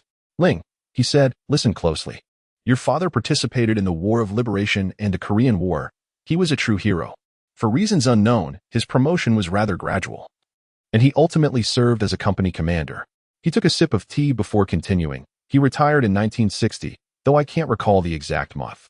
September, interjected his aunt. Yes, just after the autumn harvest after his retirement, rather than returning home like most. Chen Kaihua arrived at his sister's house with his wife and a newborn. Lu Xianji and his wife found this peculiar. Only 2 months prior, they had visited Dia village, where Lu Xia was not yet pregnant, yet now she had mysteriously given birth. Zhou Xiaoyi re-entered, cradling a small quilt, and silently resumed her seat on the sofa, attentive to the unfolding narrative. The uncle continued, At that time, your parents did not share much, and your aunt and I felt it inappropriate to pry. It became even stranger when he did not return home after his discharge, but instead stayed with us for 8 months. Who would have guessed that your mother became pregnant again? Perhaps sensing the uncle's subtlety, the aunt interjected. Who knows if they adopted the child or if it was a case of abduction? They might not dare to speak of it. The elder lady, riled by the subject, spoke bluntly. The usually reticent Zhou Xiaoyi chimed in. There are many instances of children being adopted in our area. What is there to fear? Most likely, it was a case of stealing someone's child. This revelation struck a chord. Chen Ling recalled that before the verdict in his previous life, Lu Xia had explicitly told him that he was a child taken by his parents. Analyzing the situation now, it seemed increasingly plausible. Chen Ling's hands trembled as he filled the cup with tea for his uncle and then poured another for his aunt. At that moment, his uncle, sensing something amiss, asked him to prepare a new cotton quilt, replacing the one that had been burned at one corner. Just as his aunt recounted this, a sudden knock echoed from outside the door. She hurried to open it and instructed Chen Ling's family to take refuge in the garden. Chen Ling accepted the quilt, while Zhou Xiaoyi, holding the child, swiftly entered the small garden. The moment the door swung open, before anyone could discern the visitor, a woman's wailing filled the air. Sister, we can't go on like this. My son and your brother have both been taken by the police. The elderly lady then recognized the 3 figures standing at the threshold. Chen Ling's younger sister, Chen Lingling, and the children of the Chen family, Chen Xuan. The one in distress was her sister-in-law, Lu Xia. Stop crying. Come in, and we can talk, she urged, noticing the curious neighbors peering in. The Lu family, esteemed in Dompa Township and known for their amiability, certainly did not wish to have a scene of lamentation in public. Lu Xia, wiping her tears and snot on the doorframe, followed her cousin into the courtyard, sobbing all the while. Sister, what am I to do? The men in the family are either gone or imprisoned, leaving only me and the little girl. Once inside the courtyard, Lu Xia's tears flowed anew. Observing her mother's distress, Chen Lingling quickly interjected, Mother, whatever has happened, Please tell us. There is no need for this display. As a university student with a gentle disposition, she disapproved of her mother's theatrics. Do you think I wish to cry? How can we continue living like this? Lucia wailed once again. Chen Ling supported her mother, who continued to weep as they entered the house, while Chen Xuan followed in a daze. Upon noticing their arrival, Lu Xinji inclined his head slightly before resuming his seat. Sister-in-law, what is all this commotion about? He inquired sternly, unaware of the events that had transpired in your village. As neither Chen Ling nor Zhou Xiaoyi had divulged the details, life is unbearable. Your brother and nephew have both been taken by the police. Lucia repeated her lament. Listening to his sister-in-law's sorrowful cries, Lu Xinji's frustration mounted. Their arrest means you can't live? What on earth is going on? He raised his cane and struck the concrete floor with a resounding thud. Brother-in-law, it's all that scoundrel Chen Ling's fault. Lucia began. But Lu Xinji, growing impatient, interrupted, mocking. Chen Ling is now the police chief? Did he orchestrate the arrest of your men? His benevolence towards Chen Ling stemmed from his sympathy for the child they had taken in, as Chen Ling had been living safely under his roof. It was intolerable for Lucia to accuse him now that her husband and child were in custody. No, it was because he fled from family planning regulations that the police took my husband and son. Lucia again placed the blame on Chen Ling. Lu Xinji, at a loss for words, pointed his cane in frustration, exclaiming, nonsense. Violating family planning laws results in administrative penalties at most. Why would the police arrest your husband and son? Enough of this. Old Master Lu, infuriated and gasping for breath, seized his cane and attempted to drive her away. Upon witnessing this, Lucia defiantly plopped herself onto the ground, kicking her legs and throwing a tantrum. Heavens, where's the sense in this? They are bullying me. This woman rolled back and forth on the floor in a fit of rage. Meanwhile, Lu Xinji and his wife remained oblivious to the unfolding chaos. Chen Ling, observing her mother's unruly behavior at her aunt's house, felt it was inappropriate and bent down to pull her mother up. Who is this ridiculous woman? Get up. Unbeknownst to them, the second daughter-in-law, Zhao Feng, had returned home from work. This woman was not easily trifled with, and a fierce confrontation between two tempestuous women was inevitable. Chapter 31. The disturbance at the Lu household. Chen Ling's family sought refuge in a small garden shed, where he held his child and anxiously gazed at the sparrows foraging outside the glass window. A thick blanket of snow enveloped the earth, transforming the landscape into a pristine white expanse. The hungry birds congregated on the cleared ground, chirping incessantly in their search for sustenance. Initially, Chen Ling felt a twinge of satisfaction upon hearing his mother's wails. However, as the furious roars of his uncle reached his ears, his restlessness began to mount. Noticing her husband's agitation, Zhou Xiaoyi sensed something was amiss and inquired, Chen Ling, why were Dad and Chen Xiong arrested?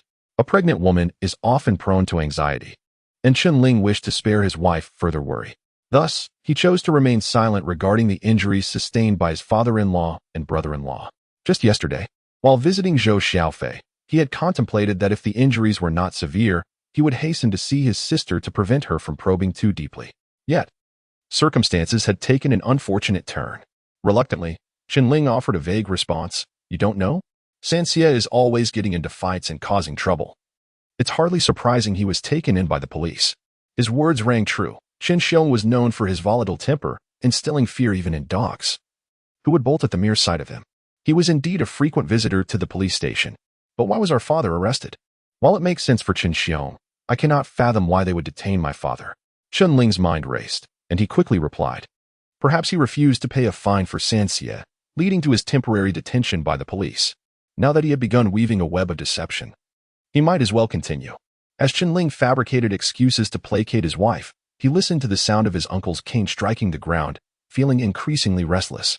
It pained him to see his elderly aunt and uncle suffering because of him. He longed to check on them, but feared that doing so would expose his whereabouts. His mother, much like a mother-in-law, was notoriously gossipy and quick-tempered. If he ventured out, she would undoubtedly reveal his clandestine plan to evade family planning regulations, making it common knowledge. Presently, even though the family planning office was aware, they had not yet acted. Should his mother spread the word, there would be no place for him to hide. Conversely, remaining indoors would appear disloyal, potentially subjecting his aunt's family to undeserved misfortune. As he wavered in indecision, a cacophony of shrill screams erupted from the living room, reminiscent of a pig being slaughtered. At that moment, the family's tabby cat darted into the garden, In the living room, Zhao Feng clutched Lu Xia's hair tightly, dragging her towards the door while unleashing a torrent of invective. You wretched woman. A worthless peasant from the countryside. Do you not see whom you are bullying? Others may tolerate you, but I shall not. Her vitriol was vivid and piercing. Leaving Lu Xian's, the patriarch, flushed with embarrassment.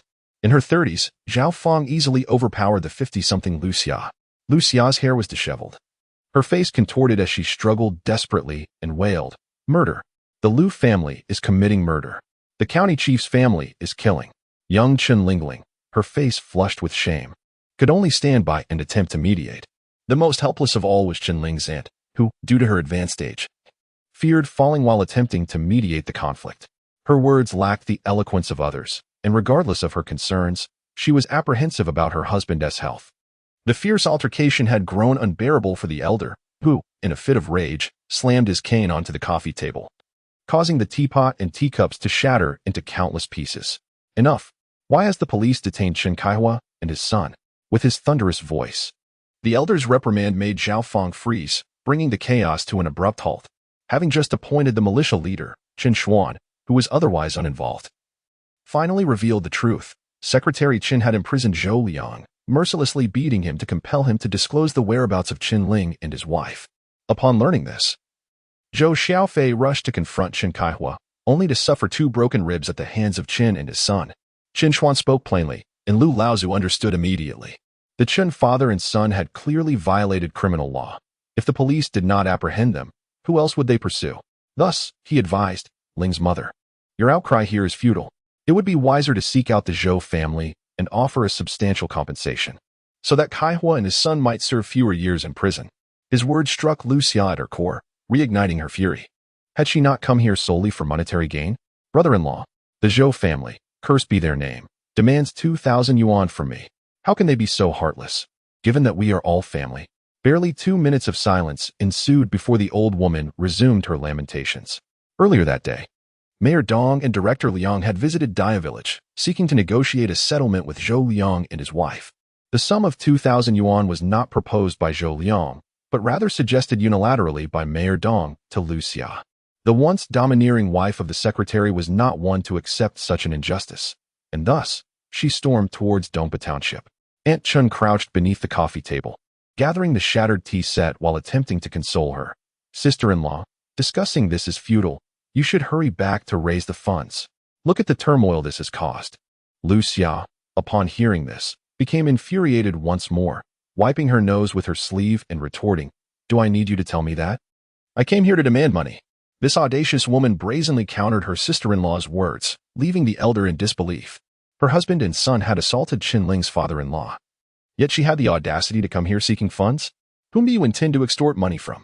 Lu Xianji said coldly.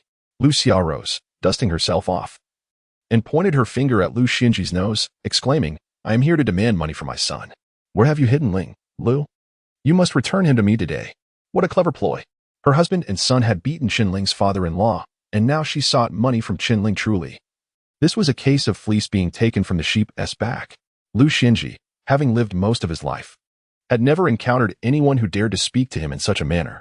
He was taken aback, faced with such an ignorant and impudent woman. Lu Xianji found himself too weary to be angry. He chuckled derisively, mocking, "Oh dear, how could your son end up here?" Lu Xia accused, her voice trembling with indignation.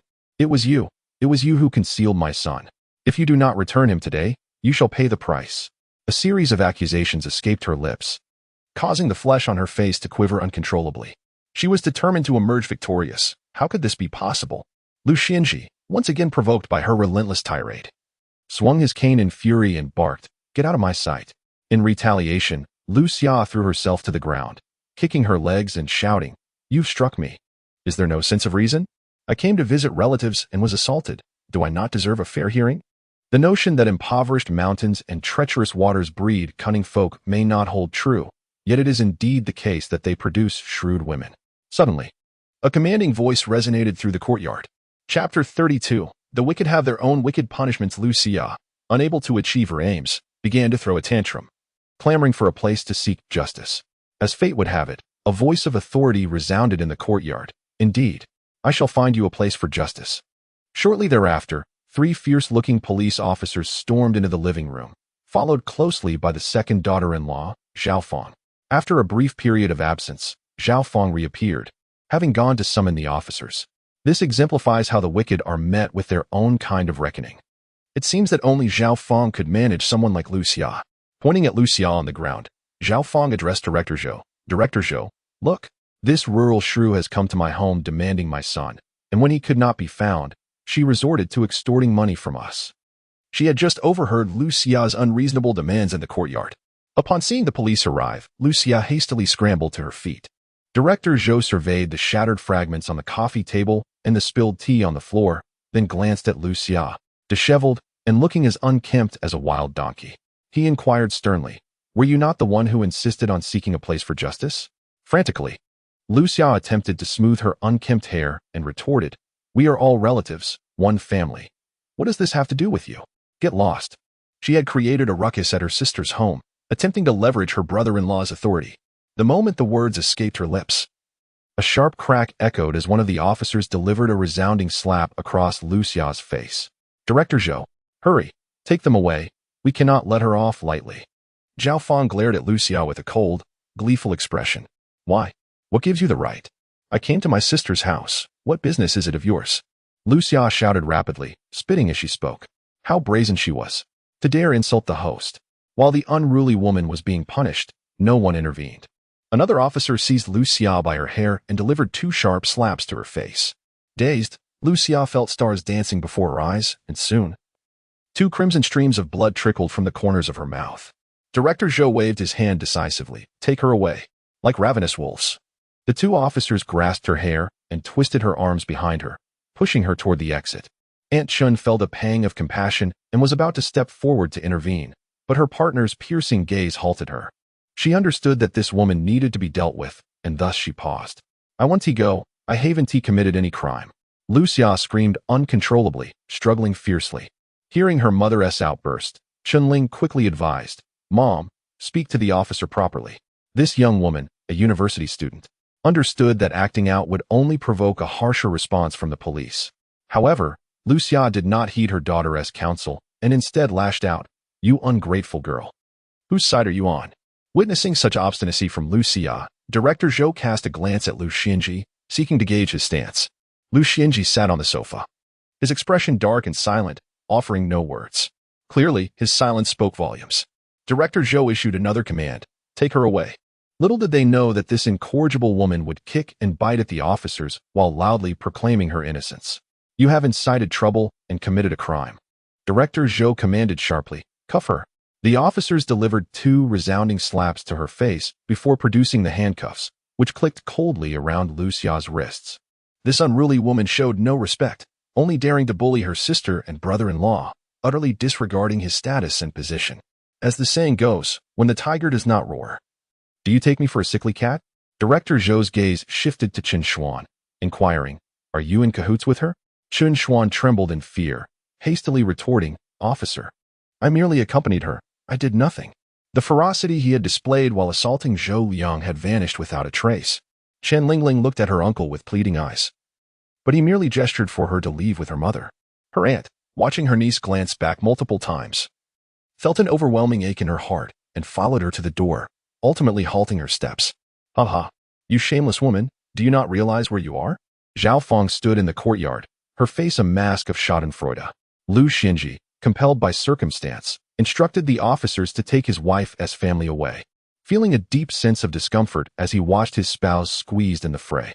At that moment, upon hearing his daughter-in-law's thoughtlessness, he could no longer contain himself and bellowed, "Zhao Fong, how much longer will you persist?" In this household, Zhao Fong feared no one, save for her father-in-law. His thunderous voice silenced her immediately. Once back in her room, she muttered, truly ungrateful for kindness. The scene of the officers escorting Liu Xia away unfolded before the eyes of Chen Ling and his wife, who were hidden behind the moon gate. Zhou Xiaoyi, with reddened eyes, turned to her husband, saying, "Chen Ling, what will become of Xiaoling? It's quite pitiful." As she spoke, she dabbed at the tears at the corners of her eyes. This younger sister, cultured and sensible, was nothing like her parents, with the family now detained. Only the younger sister remained outside, filling Zhou Xiaoyi with profound sorrow. Chen Ling remained silent, but Zhou Xiaoyi's lips moved as she murmured, "What if?" He understood what his wife wished to propose. Had it been before his rebirth, he would certainly have shared her sentiment and welcomed his sister. However, he was no longer so naive. If news were to leak, not only would he face trouble, but it would also implicate his aunt's family. Upon returning to the living room, Zhou Xiaoyi set down Nana and picked up a broom to tidy the house. Chen Ling moved the kettle from the stove, added some coal, and used a metal hook to clear the ash from the furnace. Once standing, he awkwardly said, "Aunt, Uncle, I apologize for the trouble." He spoke with a smile, though it was tinged with embarrassment. His heart brimmed with guilt. At such an advanced age, his elders should not have to endure his misfortunes. Yet, had there been another way, he would never have imposed upon them. Seeing her nephew's troubled expression, his aunt comforted him, saying, "Ling, do not worry. This matter does not concern you. What has caused your parents to become like this?" The more understanding Chen Ling was, the more his aunt felt a deep sympathy for him. Or perhaps it could be said that her heart was filled with compassion. The mere thought of the child, whose biological parents were unknown, pierced the old lady's heart like a thorn. Lu Xinji, leaning on his cane, rose nonchalantly and remarked, "Enough. Your aunt and uncle have lived long enough. They have encountered all sorts of people." Meow. The tabby cat cautiously peered through the crack of the door and squeezed itself inside, calling out to its owner. The old gentleman emerged from between the coffee table and the sofa, smiling as he said, "Are you frightened too?" The feline scampered to his side, rubbing against his leg before seeking out its aunt once more. "Let us go. Take Xiaomi with us, and grab the broom. The two of us shall venture out." Chen Ling paused, pondering, what is this old man up to with his peculiar ramblings? From behind, his aunt called out, "Return early, and do not miss dinner." Chapter 33. The unusual pendant. Chen Ling and his uncle ventured into the courtyard, while Yang called out in a piercing voice from behind, "Daddy, take me along." The little girl dashed out, but her aunt, quick-witted and agile, swiftly pulled her back, saying, "Sweetheart, we can't go out. It's cold outside." Yang tilted her small head back, her big, watery eyes blinking in confusion as she inquired, "Grandma, aren't Grandpa and Daddy cold?" With a gentle touch, Grandma affectionately patted her granddaughter's head and replied with a smile, "Grandpa and Daddy are grown-ups. They are not afraid of the cold." "Oh." Yang nodded, half comprehending. As she too touched her little head, Chen Ling filled a small bag with millet, hoisted a broom over his shoulder, and with one arm supporting his uncle, they stepped out of the gate, heading towards the back of the village. He understood that his uncle was feeling troubled and needed to clear his mind. The small town was not extensive. Walking north for 200 or 300 meters would lead them out of the village. Not far ahead, there stood a small hill. A gentle breeze caressed the air, brisk and cool, yet the sky was a brilliant blue, and the sunlight warmed their backs pleasantly. Chen Ling carefully supported his uncle as they ambled along the rural path. The elderly gentleman did not decline the assistance. Their feet crunched softly on the fluffy, fallen snow. This scene was warm and endearing. The hill was adorned with numerous pines and locust trees, their branches already beginning to shed the accumulated snow, with some trunks dampened as the melting snow trickled down. Many birds flitted about, soaring in flocks among the trees. Upon reaching a flat spot on the hillside, the uncle instructed, "Sweep this area." With a sweep of the broom, Chen Ling cleared the snow, revealing a stone platform beneath. It appeared that his uncle frequented this place. Pointing about 50 to 60 meters away, the elder advised, "Sweep over there too and scatter some millet. With such heavy snow, the birds might starve when it melts." To Chen Ling's surprise, the old man exhibited such a tender side. Following his uncle's guidance, Chen Ling cleared a patch of ground and scattered millet. Before long, birds began to circle down. Perhaps they were not solely drawn by the sight of millet, but captivated by the dark red earth that offered them a chance to forage in this pristine white world. Returning to his uncle's side, Chen Ling tucked a corner of the military coat into his uncle's lap. "This coat has seen many years, hasn't it?" he remarked. The elder stretched the faded fabric of the military coat and replied, "Indeed, it has been nearly 30 years. Such is the soldier's sentiment, an article of clothing that perpetually reminds its owner of their past as a warrior." Chen Ling produced a cigarette and offered it to his uncle, who waved his hand, saying, "I've quit. I'm too old for that now." The uncle then retrieved a small object from his pocket, carefully placing it in Chen Ling's palm and tightly holding his fingers around it. He then softly urged, "Treasure it." In that moment, Chen Ling felt the object in his hand smooth and warm, akin to oil. Upon opening his palm, he was astonished to discover a jade pendant tied with a red string. It presents a pale green hue, pristine and translucent, its surface seemingly coated with a layer of grease. Strangely, the shape of this pendant is unusual. Typically, Pendants take the form of guanyin or Buddha statues, peace coins, or floral designs. However, this jade pendant resembles a bullet, and not just any bullet, but one that has been cleaved in half. The cut surface near the shell reveals a groove, while the bullet head boasts a protrusion, suggesting the presence of its counterpart. If the two halves were to be joined, they would form a complete jade bullet. When his uncle unexpectedly gifted him this pendant, Chen Ling felt as though he were enveloped in a mist, gazing at the elderly man with confusion. The old man stared ahead, slowly uttering, "Child, this is yours. When your parents brought you here, it was hung around your neck." Upon hearing these words, Chen Ling's heart was instantly stirred, a wave of melancholy surging within him. And he could not help but let tears fill his eyes. Undoubtedly, this was a token lovingly placed upon him by his biological parents. One could imagine the affection they harbored for him, akin to the love he himself holds for his children. Yet, the true significance of this bullet remained a mystery. Then, his uncle continued, "When your parents carried you over, I sensed something peculiar. Before long, Lu Xia's belly began to swell, and I concluded that you were not their biological child. Thus, I secretly hid this jade pendant." The elder spoke with a steady cadence, his gaze fixed ahead, murmuring to himself, "A biological mother cannot compare to a nurturing mother. If they treat you well, I would prefer to keep this matter to myself." He sighed deeply at the end of his statement. Observing Chen Ling's silence, the well-built man, standing over 6 feet tall, wept continuously while the elder gently patted his shoulder.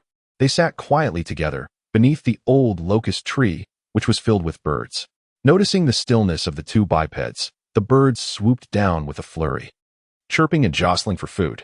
"I deduce that your biological parents were likely soldiers," the elder declared. Chen Ling straightened up, looking at his uncle, and after a moment of contemplation, inquired, "Why?" The uncle gestured towards the jade pendant in Chen Ling's hand, explaining, "Only soldiers would use a bullet as a talisman, hoping their child would grow up to defend the country. Indeed, ordinary people would never consider gifting such a thing to their children." Suddenly, Chen Ling recalled that in a past life, he had met an untimely death at a firing squad and wondered if it might somehow be connected to wearing this jade bullet in his youth. Coming back to the present, Chen Ling nodded in agreement. The elder continued, "In the 1950s and 60s, jade was quite valuable. Ordinary citizens simply could not afford it. Those who could purchase such items for their children were likely of noble lineage or mid to high-ranking military officers." This conclusion would prove vital in his quest to uncover the whereabouts of his parents. "Uncle, where did my father serve in the military? Which unit was he part of?" With both his biological father and adoptive father being soldiers, he felt compelled to investigate his father's place of service.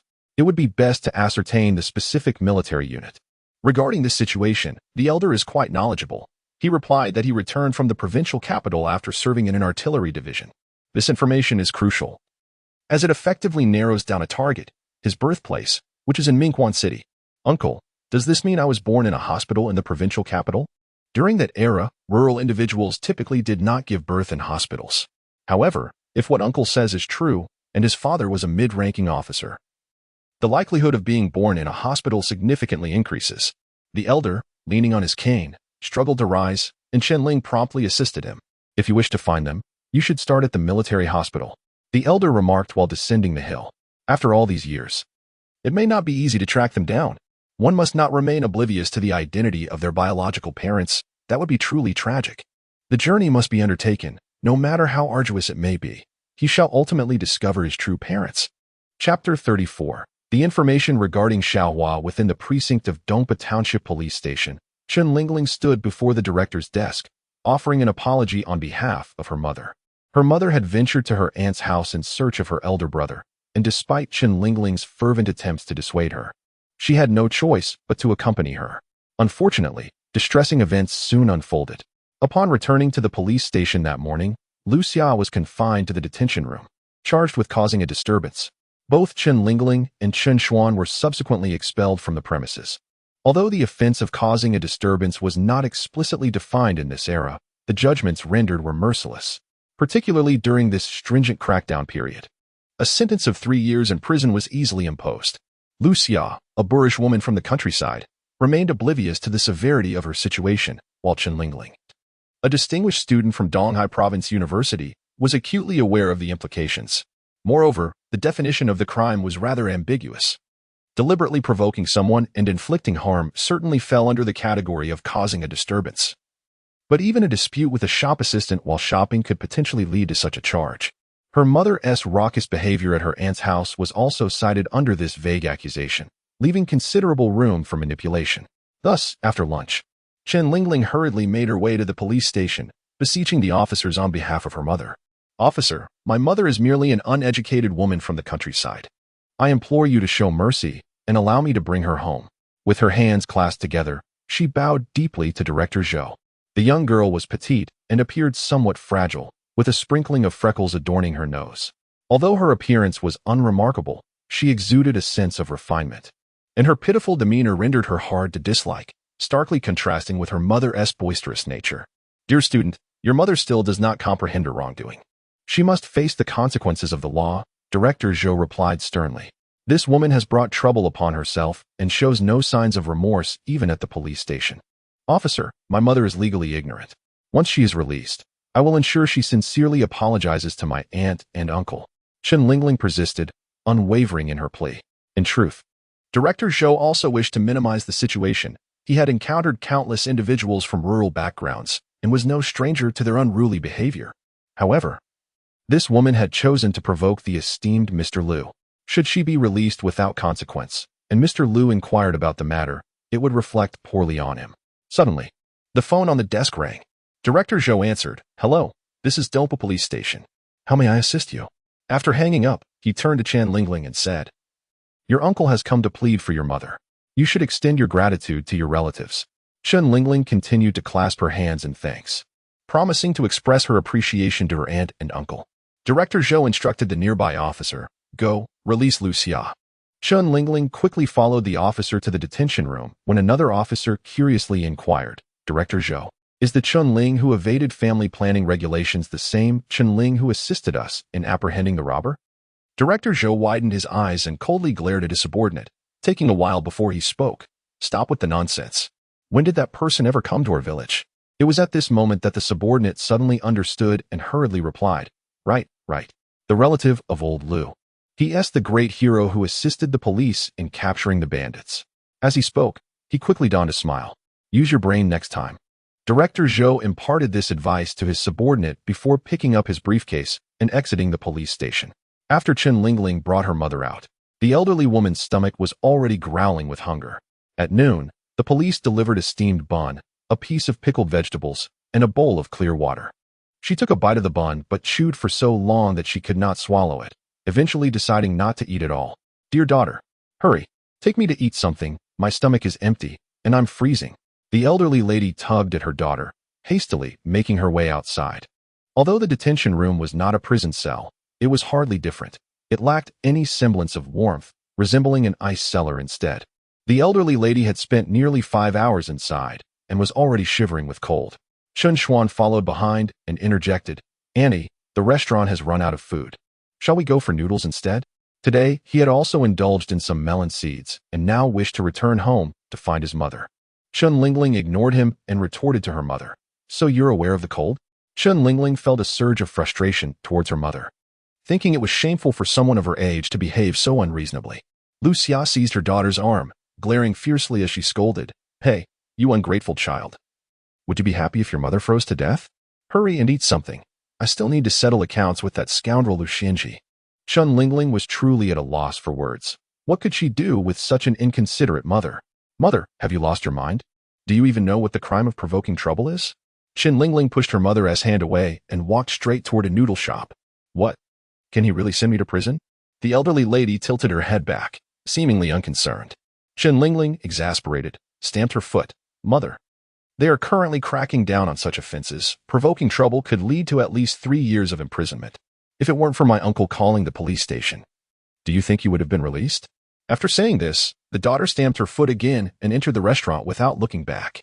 Lu Xia quickly jogged a few steps to catch up, grasping her daughter's arm and asking, "Is that true? Is that old man really so kind-hearted?"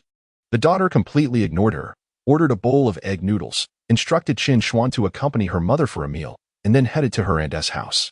After lunch, Chen Ling returned to his room, and the first thing he did was ask his wife for his small quilt. He was eager to gather more information in order to search for his biological parents. His wife brought over the quilt and gently placed it on his lap. He immediately noticed that one corner of the small quilt was singed. His wife quickly explained, and he said that it was like this when our parents brought it back. She specially made a new one to replace this. He understood in his heart that this, like the pendant, was a memento deliberately left by the elderly. He cautiously unfolded the quilt, and at the edge, he discovered two characters embroidered with vibrant red thread against the pristine white fabric, Dongchun. His wife rested her hand on his shoulder, gazing intently. Suddenly, she inquired, "Is there such a place as Dongchun?"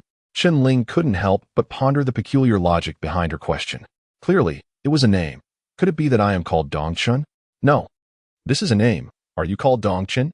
His somewhat slow-witted wife finally grasped the situation. Does Dad's name happen to be Dongchun? Yang raised her little head, curiously asking. After much effort to lull the child to sleep, now the elder one had awakened. Zhou Xiaoyi immediately scolded. Don't make a fuss. Go to sleep. The little girl pouted, reluctantly plopping down, her small head landing on the pillow. Chapter 35. The old immortal. The two were engaged in leisurely conversation within the room, while the eldest daughter tossed and turned, unable to sleep. Observing this, Chen Ling decisively suggested, "You should rest for a while. I will chop some filling and prepare to make large buns this afternoon, with the remainder serving as breakfast." "I'll go too," Zhou Xiaoyi said, carefully folding the small blanket as if it were a treasure. Yang lifted his head again, proclaiming, "I want to go as well." Zhou Xiaoyi raised her hand, teasingly threatening, "Do you believe I will hit you?" Her mock gesture frightened the child, who quickly burrowed back under the covers. Knock, knock, knock. A sound of knocking came from outside the door. Chen Ling hurriedly placed a finger to his lips, signaling for silence. "Who is it?" came a voice inquiring from within the room, revealing it to be their aunt. "Aunt, it's me." Shortly thereafter, the door creaked open, and Chen Ling stood outside, greeting her aunt warmly. Though annoyed with her mother, the aunt felt no ire towards the child and welcomed her niece inside with open arms. Upon entering, they found old Master Lu taking an afternoon nap in the bedroom. Hearing the arrival of his wife and niece, he rose to greet them. The family's tabby cat stretched out its legs, leapt off the bed, and approached. Chen Ling bowed respectfully, saying, "Aunt, uncle. My mother was in the wrong and upset the two elders. I apologize on her behalf." The cat stepped forward, and the young girl bent down to pat its head, then straightened up to thank her uncle for making the call that resulted in her mother's release from the police station. As she prepared to leave, Chen Ling suddenly remembered her elder brother and said to her aunt, "Aunt, if you see my brother, please do not let them return home until my sister-in-law has given birth." The child had not eaten anything during her visit, and feeling guilty, the aunt grabbed some fried peanuts, wrapped them in paper, and stuffed them into her niece's pocket for her to munch on during her journey. Once the younger aunt departed, Zhou Xiaoyi leaned in with a playful grin, teasingly remarking, "Chen Ling, don't you think we resemble thieves?" Chen Ling patted his wife's belly, chuckling, "Oh, this is far more terrifying than being a thief. If a thief gets caught, they might only receive a beating. If we are caught, it could be a matter of life and death." His hand gently caressed his wife's belly when suddenly a small foot kicked against him, causing Zhou Xiaoyi to burst into laughter. Together they made their way to the kitchen, where Chen Ling urged her to sit on a small stool. He then retrieved the meat he had just purchased and began to chop it into cubes. The sound of the cleaver striking the cutting board resonated as his skilled knife work once again captured his wife's attention. With a puzzled expression, she inquired, "Chen Ling, why do I feel as if you have transformed into a different person? What's wrong?" Chen Ling feigned ignorance. Zhou Xiaoyi straightened her back, gently caressing her belly, her gaze fixed intently upon her husband. Chen Ling, with a hint of helplessness, explained, "When I used to work outside, I would occasionally lend a hand to the chef. You see, I'm quite handy. I pick things up quickly, haha." He flashed a cheeky smile. Chen Ling was adept in woodworking as well, effortlessly handling tools such as saws and chisels, making his explanation quite plausible. Zhou Xiaoyi, unimpressed by the audacity of this shameless fellow, let out a disdainful snort, clearly unconvinced. Upon hearing the rhythmic chopping sounds emanating from the kitchen, Annie entered, inquiring, "Are we making dumplings?" rather than expressing any dissatisfaction at her nephew's culinary undertakings. She felt a surge of joy. After all these years, she was relieved of the burden of cooking. "No, let us make large buns instead. Let us prepare a bit more, so we aren't relegated to monotonous noodles every morning." Chen Ling, without turning around, continued diligently chopping the filling. Between women, there are always endless topics to discuss, and Annie engaged in conversation with Xiaoyi about matters concerning pregnancy, while Chen Ling remained silently focused on his task of mincing meat. He then placed the finely chopped meat into bowls, adding soy sauce, spices, and peanut oil, allowing the mixture to marinate. Next, he commenced kneading the dough, letting it rise, and then began slicing cabbage and chopping radishes. Once all the preparations were complete, Uncle in the living room called out, "Ling, what time is it? Are you already cooking? Come and join me for a game of chess." Each person carried bowls, clutched cutting boards, and wielded knives as they moved into the living room. "Uncle, didn't you take a nap?" Chen Ling asked as he approached. Xiaoyi busily arranged the 8 immortals table, clearing space for the 2 men to play chess. "I just dozed off for a bit. Then you started clattering around in the kitchen. How could I possibly sleep?" Uncle waved his hand, urging Chen Ling to sit down. Auntie discarded the used tea leaves, washed the teapot, and brewed a fresh pot of tea. Listening to her husband's precise account, "And he couldn't help but tease, you napped for just a minute? Were you sleeping with your eyes open?" Uncle set up the chessboard, placing each piece with a crisp snap. He glanced at his watch and chuckled. "I was resting my head on my watch. The second hand ticked 60 times. Ha. My dear, you can't outsmart me."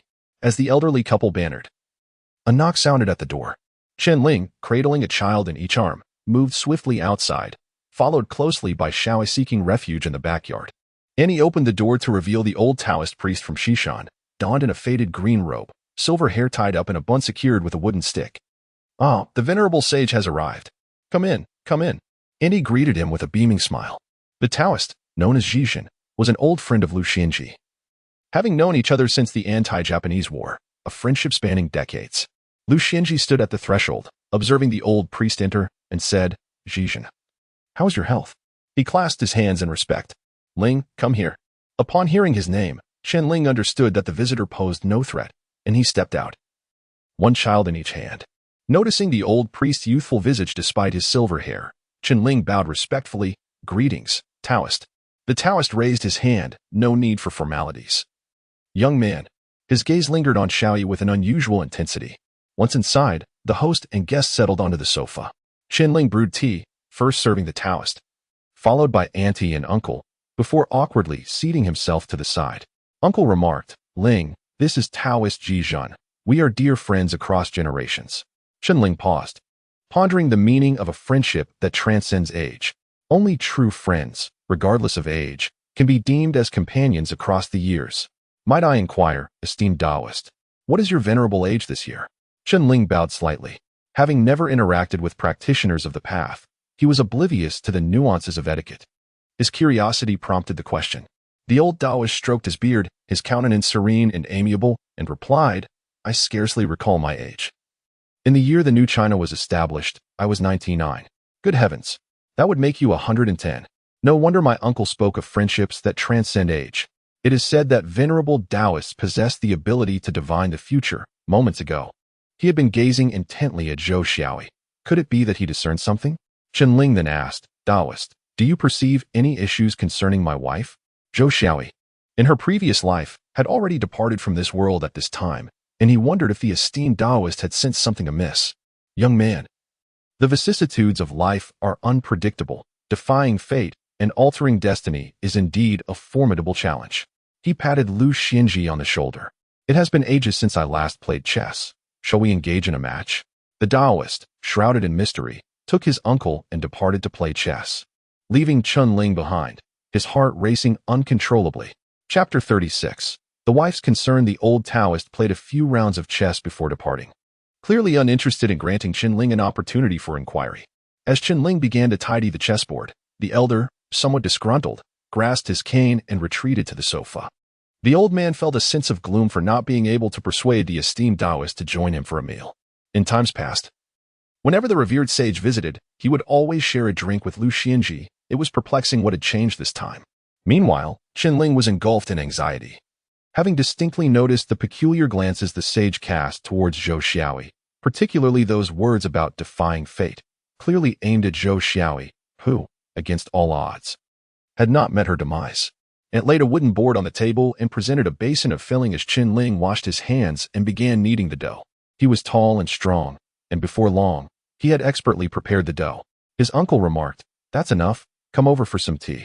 Aunt shot him a sidelong glance. "What tea?" "We're making dumplings." All day long, he seemed to seek companionship to play with. The old man sipped his tea, offering no rebuttal, merely stating, Yang, Nanan. Since no one else is playing with us, let us three enjoy ourselves. He was still brooding over the departure of the sage. All right, Nanan can play with Grandpa. The little one chirped, her sweet voice drawing close to him. Yang joined in as well. At that moment, Chen Ling was cautious while making the dumplings. If his movements were too adept, Xiaoyi would surely inquire further. Zhou Xiaoyi, with her prominent belly, was nearly at the edge of the table, dusted in flour. Her arms appearing somewhat short. And advised, you shouldn't be making them. Look, don't tire yourself out. It's fine, Aunt, Zhou Xiaoyi replied, clutching a piece of dough and continuing to add filling. The dumplings crafted by Aunt and Zhou Xiaoyi were elongated and curved, resembling crescent moons, while Chen Ling's were round and sun-like. He worked slowly and meticulously, ensuring every pleat was uniform in size, leaving a playful little round indentation at the top, reminiscent of a string of beads. Aunt, look at how beautiful Chen Ling's dumplings are, Zhou Xiaoyi exclaimed in admiration. Aunt nodded in agreement, praising Chen Ling's skill. Uncle approached, nodding in approval. Ling, with your talent, you could open a dumpling shop. His words were not at all exaggerated. The dumplings sold in the county town on Dompa Street paled in comparison to Chen Ling's creations. Coincidentally, it was also time for Chen Ling to discuss his plans of opening a dumpling shop in the provincial city with Aunt, Uncle, and Xiaoyi. Especially since he intended to venture there to seek his biological parents. It marked a significant new beginning. Aunt, Uncle is right. I plan to open a dumpling shop in the provincial city. I have already found a storefront right in front of the train station. The annual rent is 3,000 yuan for a space of 120 square meters. Chen Ling divulged all in one breath. As soon as he finished speaking, Zhou Xiaoyi's expression darkened. She paused her work and pressed, you went to the provincial city the other day just to arrange this? Where did you acquire such a large sum of money? A wave of disappointment washed over her, although she refrained from interfering with her husband's decisions. His silent venture to the provincial city to seek a storefront left her feeling quite unsettled. Aunt, equally astonished, inquired, indeed, Ling, where did you procure so much money? 3,000 yuan was an astronomical figure for workers at that time, a sum that could not be obtained without 3 to 5 years of labor. Moreover, Chen Ling was a farmer, making this amount seem even more unattainable. As he rolled out dumpling skins on the counter with a clatter, he chuckled and remarked, I already have some savings, and I've borrowed a little more. Of course, he could not reveal that he had taken 25,000 yuan from someone. Although Zhou Xiaoyi did not manage the finances, she was well aware of their limited means. Where would they find such a large sum? If one were to borrow money, it was acceptable if there were profits, but what if losses ensued? Ani paused her work, voicing the same concerns as Zhou Xiaoyi. Uncle sipped his tea. His eyes filled with admiration. He believed that a man should possess the spirit of striving, pushing forward without fear of risks, and should not settle for the status quo. He remarked, you women want to live well, but are unwilling to bear risks. Is there such a thing in this world? At that moment, Zhou Xiaoyi grew anxious, asking, what will we do if you go to Mingquan? In her own home, she had her parents and younger siblings around. Now, at her aunt's house, she felt like a guest, hesitant to speak up about her troubles. Furthermore, there was the difficult-to-please cousin-in-law, whose harsh words would sting her fragile pride, leaving her with grievances she could not express. And there were the unruly children to consider. Reflecting on it all, she wondered how she, a mere woman, could manage. I came here to discuss this with you, Chen Ling said with a playful grin. Zhou Xiaoyi, her expression serious, felt tears welling in her eyes. Auntie, exasperated, tossed aside the dumpling skins and exclaimed, what is there to discuss? You've already made your decision. While she spoke on behalf of Zhou Xiaoyi, she also sought to free her nephew from his dilemma. Uncle, understanding his nephew's predicament, knew he was torn between his responsibilities to his family and the urgency of earning money. With a third child on the way, he pondered how the family could survive without his income. The elder quickly interjected, there is nothing to worry about. You should go. Your aunt and cousin will look after your wife and children. As Ani reassured Zhou Xiaoyi, she urged Chen Ling to head to Mingquan to prepare the shop, emphasizing that every day of delay meant a day's loss in rent. Mingquan. At that moment, under Wang Zhixiang's direction, the construction team was bustling with activity. As Chen Ling prepared to leave, he turned to Wang Zhixiang and said, Brother, I feel we have a good connection. Would you like to join me in opening a shop? At the dawn of the reform era, citizens were not yet affluent, and the hiring of laborers was infrequent. Securing a job was rare, and the timing of the next one was uncertain. With little money in their pockets, they hesitated to stay at ghost houses. When work was available, They would stay in others' homes. When work was scarce, they found refuge under bridges or in concrete pipes. Upon hearing of a stable job with a steady income, Wang Zhixiang readily agreed. Boss Chen, I accept. Great. From now on, you are an employee in my shop, earning 80 yuan a month. Chen Ling was quite agreeable, offering a salary equivalent to that of state-owned enterprise workers. Thus, Wang Zhixiang transformed from a migrant worker into an employee at the bun shop. Today, he represents Chen Ling as the supervisor for the client. Chen Ling is well aware of Wang Zhixiang's diligent and responsible nature, which makes him exceedingly dependable. Hence, he remains unhurried. Furthermore, he thoughtfully provided Wang Zhixiang with his aunt's phone number for any urgent matters that may arise. After Chen Ling, his aunt, and Xiaoyi finished preparing the cabbage-filled buns, they began to make the radish-filled ones. Meanwhile, his mind was preoccupied with the phone call. As expected, the phone on the table suddenly rang, prompting Chen Ling to swiftly pick up the receiver and say, "Hello. Brother Chen, it's Zhang Yuanshan." Came the voice from the other end. "Yuanshan, what is it?" Chen Ling inquired. "Brother Chen, your father might be released soon. Mayor Dong and Director Liang have gone too." Before the speaker could finish, Chen Ling interrupted. "Let us proceed as we previously discussed. There is no need to concern ourselves with anything else." He hastily hung up the phone, wishing to spare Xiaoyi from unnecessary worry. He surmised that trouble was on the horizon for his father-in-law's family. His father was not one to let things slide, and retribution was inevitable. Chapter 37. The Entangled Night. By 8:30 in the evening, after turning off the television, Zhou Xiaoyi took the children to bed, leaving only her aunt and uncle in the living room. Chen Ling inquired, "Aunt, what does the Taoist master mean by defying fate to alter one's destiny?" I believe he was referring to Xiaoyi. However, he was not entirely certain. As a reincarnated individual, he had returned and saved his wife, Zhou Xiaoyi. To put it bluntly, it was a matter of survival against all odds. The book of life and death in the hands of the king of hell resembles an accountant's ledger. When the time comes to settle accounts, discrepancies will inevitably be revealed. If it can be uncovered, wouldn't it necessitate a return to reclaim the debt of life? Just as the aunt was about to speak, her husband abruptly interrupted. That old Taoist must be confused. If he can't even remember his age, what can he possibly know? This statement was indeed irrefutable. After all, how could someone who cannot recall their age not be considered muddled? Yet, the aunt was poised to respond. But what? The uncle retorted. A woman of her age should not propagate such superstitions to the youth. He was a staunch atheist, unwaveringly devoted to the party, aside from his belief in communism.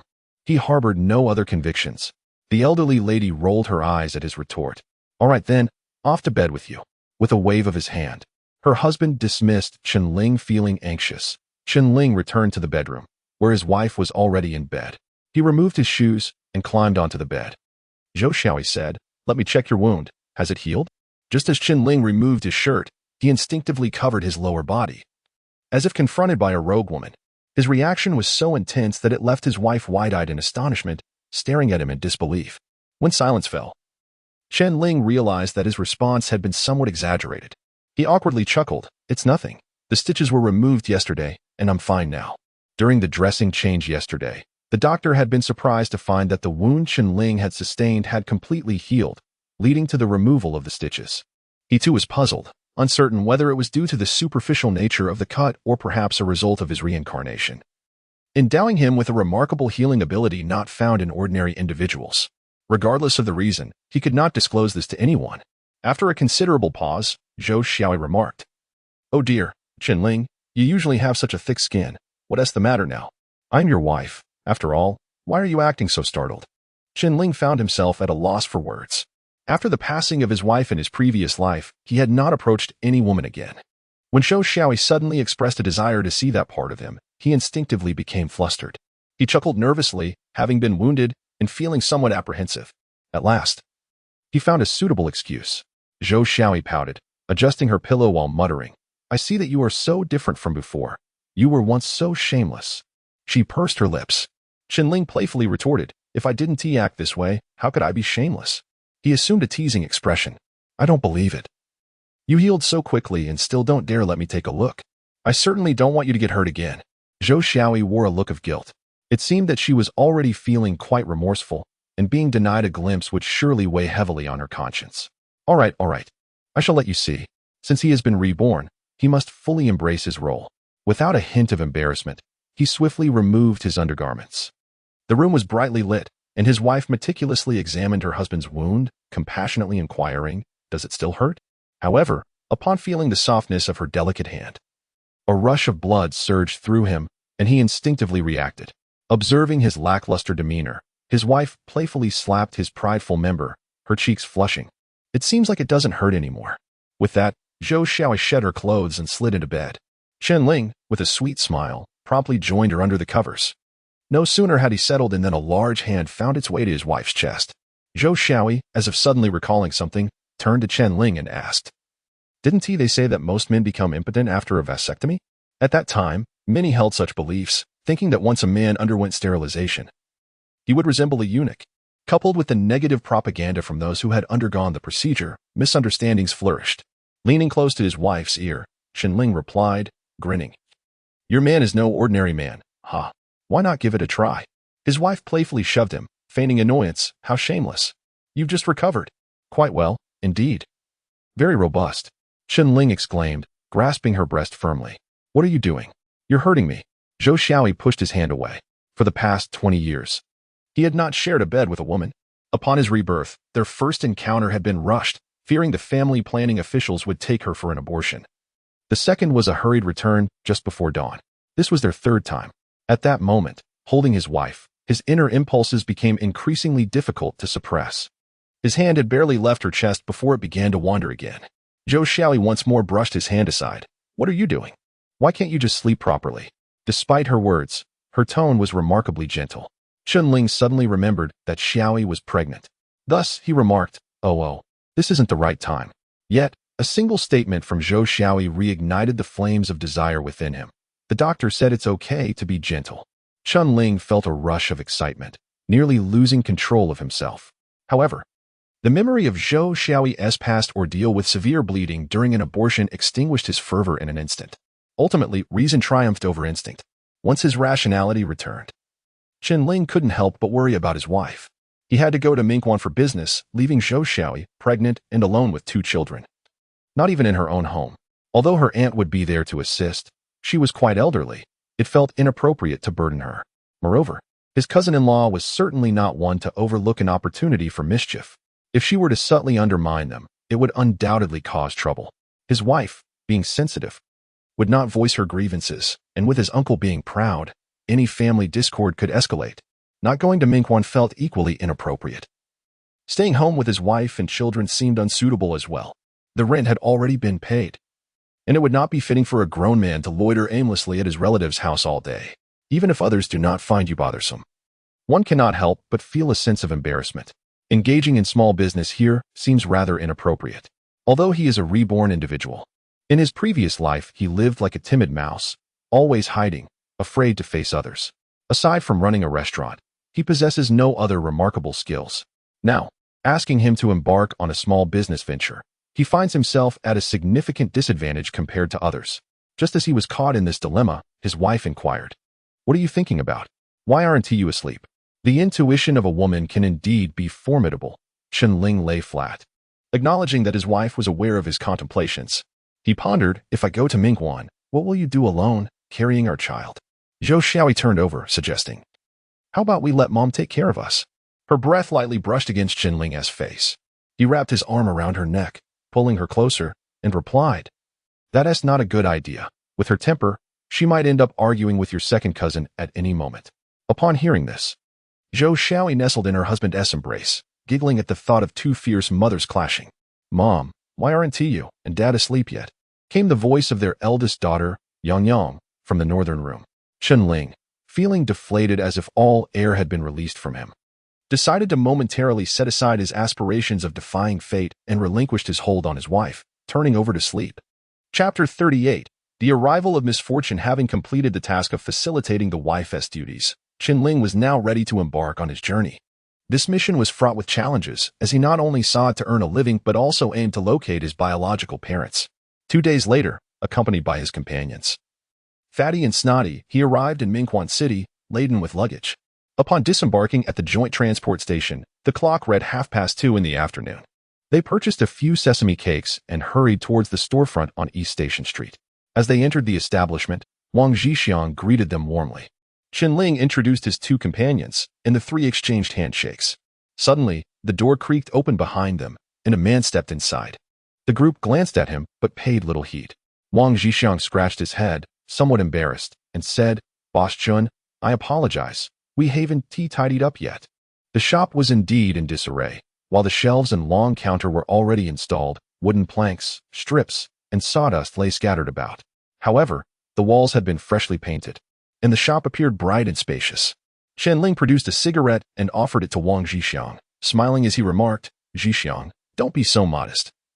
Your efficiency is commendable. Good children are praised, and so are good employees." Stepping into the courtyard, they noticed a pile of bricks, tiles, sand, and cement. The workers were busy constructing walls, having already laid the bricks above ground. Their work ethic was impressive, as they worked swiftly without the need for prodding. After all, with a piecework contract, the faster they worked, the more they earned. Nevertheless, Chen Ling was somewhat apprehensive about the quality of the work. Approaching an older worker, he offered a cigarette and inquired, "Master, how do we prevent the cement from freezing in this cold?" While piecework contracts have their advantages, they also present drawbacks, as workers might cut corners. Thus, Chen Ling had to remain vigilant to ensure the building would not collapse merely 2 years after its completion. "Rest assured, Boss Chen, just add a bit of salt to the cement to prevent freezing. Zhixiang keeps a watch on us tighter than a thief." One of the 5 or 6 workers burst into laughter. This was indeed plausible, as Wang Zhixiang was known for his diligence and responsibility towards his work. Returning to the main hall, Wang Zhixiang brought a pot of water and poured boiled water for everyone. They set down their luggage and found a spot to sit, nibbling on the sesame cakes while Chen Ling outlined their tasks. The preparations for the new store were numerous, and it was imperative to organize their living arrangements swiftly to ensure a focused work environment. "Zhixiang, you are quite familiar with this area. Later, take Chen San to Zaiwang's Wang. First, procure a bicycle and a tricycle. On the way back, stop by the second-hand market to buy a double-decker bed," instructed Chen Ling. Zaiwang's Wang, located in the western part of the city, was known for its second-hand bicycle and furniture markets, well known to migrant workers. "Certainly, Boss Chen. But the tricycle may not accommodate all the furniture," Wang Zhixiang cautioned. "The double-decker bed, constructed with steel pipes and boards, would require assembly upon return, and one tricycle cannot transport it all at once. Don't they provide delivery services? We can arrange for them to assist us, and we'll compensate them accordingly," Chen Ling suggested. "In the future, you can make these decisions independently."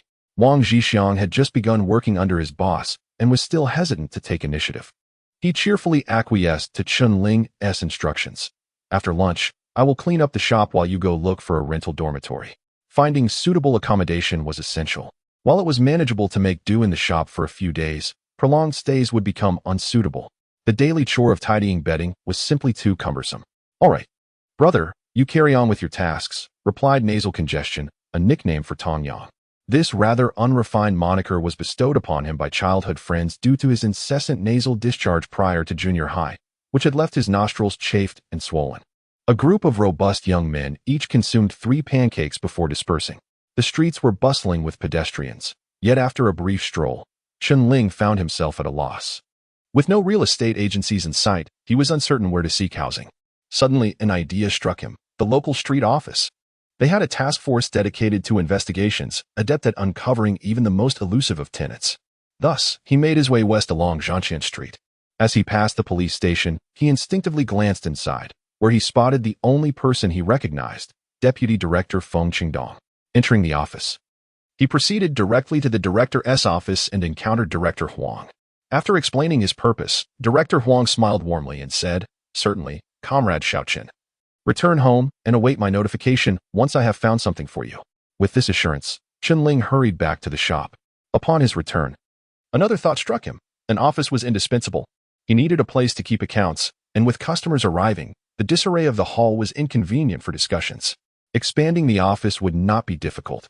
The building was originally a row of north-facing rooms with several doors leading south. One door led to the kitchen, and another from the kitchen to the courtyard. He envisioned situating the office in the southwest corner, adjacent to a small courtyard gate. Additionally, a door could be cut into the western wall of the kitchen, facing the office door, ensuring ease of access between the kitchen, hall, and office. Just then, he noticed a man lingering around the shop, the same individual who had entered earlier. Chen Ling approached him and inquired, "Comrade, do you need something?" while offering a cigarette. To his surprise, the man, with a sullen expression, asked, "Are you the owner?" Chen Ling then discerned the man's features, an unfortunate bulbous nose and belligerent eyes, suggesting a less than amiable disposition. "I am. May I ask what you require?" Chen Ling replied with measured politeness. While a person's appearance can sometimes hint at their character, it is not an absolute indicator. One must remain cautious. "How much is the rent for this place?" the man inquired, surveying the premises as he walked to and fro. Chen Ling, aware that rental prices were confidential, refrained from divulging any information. He was uncertain of the man's intentions, feeling as if he were being followed like a shadow.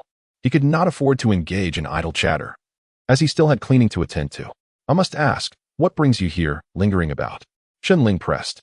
As the man approached, Chen Ling sensed a growing impatience from the individual named Nose Mucus. In a deliberate act of defiance, he intensified his sweeping, sending dust swirling through the air. The man, visibly annoyed, exclaimed, "Sweep later, you blind fool," while dismissively waving away the dust before him, his disdain for Nose Mucus apparent. "How can you speak like that?" Chen Ling retorted, his irritation boiling over. "You fail to articulate your purpose, yet you have the audacity to berate my staff." Unfazed, the man smirked slightly and replied, "I wish to rent your premises." Chen Ling let out a laugh, bemused. "Brother, are you out of your mind? Can't you see I'm in the midst of cleaning? I haven't even opened for business yet, and here you are, seeking to rent the place? Truly, in this vast world, one encounters all manner of characters. I'll pay you 150 yuan a month. Just lease the space to me," the man insisted, stating his offer. "You harbinger of misfortune. You wish to feast upon carrion before your time? Be gone." Chen Ling barked, his patience wearing thin as he glared. Seeing the escalating tension, Nose Mucus seized the broom and ushered the man out. As the man exited, he turned back, pointing a finger at Chen Ling while threatening, "Just you wait." Chapter 39. The unfathomable arrest. Upon witnessing the other party exit, Chen Ling paid little heed, allowing him to mutter his farewells as he departed. Shortly thereafter, a fellow named Bai Ti hastily pursued him, returning moments later with a report. "Lingu, that individual has entered Tianyi steamed buns." "Tianyi steamed buns?" Chen Ling pondered, slightly perplexed. After stepping outside, Bai Ti followed closely, gesturing towards the establishment across the street. As Chen Ling raised his gaze, he realized that this was the very eatery where he had dined on his first day in Mingquan. It was only then that he noticed the name. Tianyi steamed buns, a name of grandiose stature. Could this peculiar individual be the proprietor of Tianyi steamed buns? Chen Ling mused silently. He understood that operating a business in such an area was no simple feat, given the complexities of both legitimate and illicit powers, alongside fierce competition. Was this the onset of rivalry? Suddenly, a thunderous roar of machinery echoed through the air as a large three-wheeled motorcycle approached, laden with a wooden board and several steel pipe supports. A rotund fellow, precariously balancing on a dilapidated bicycle, wobbled behind. Chen Ling harbored concerns that the bicycle might be crushed under the weight of Chen San. The three-wheeler halted at the entrance, and Wang Zhixiang dismounted, striding towards them. "You're back," Chen Ling greeted him warmly. Opening the cargo compartment, they collectively unloaded the vehicle, swiftly transporting the items inside. They first set up 2 beds against the wall, providing a makeshift sleeping arrangement for the time being. During the remaining hours, they visited a local supply store to procure sanitary essentials, then continued their efforts in cleaning the premises. The walls had been freshly painted, yet the floor was besmirched with a stubborn white powdery residue, which proved challenging to clean and particularly conspicuous. As evening approached, mealtime arrived, and the clock indicated it was already past 6. After dinner, the young men expressed a desire to watch a movie, and why not? After all, they were in their 20s, brimming with vitality. Just south of the Railway Workers' Cultural Palace lay the Beiyang Grand Theater, a mere 500 or 600 meters away.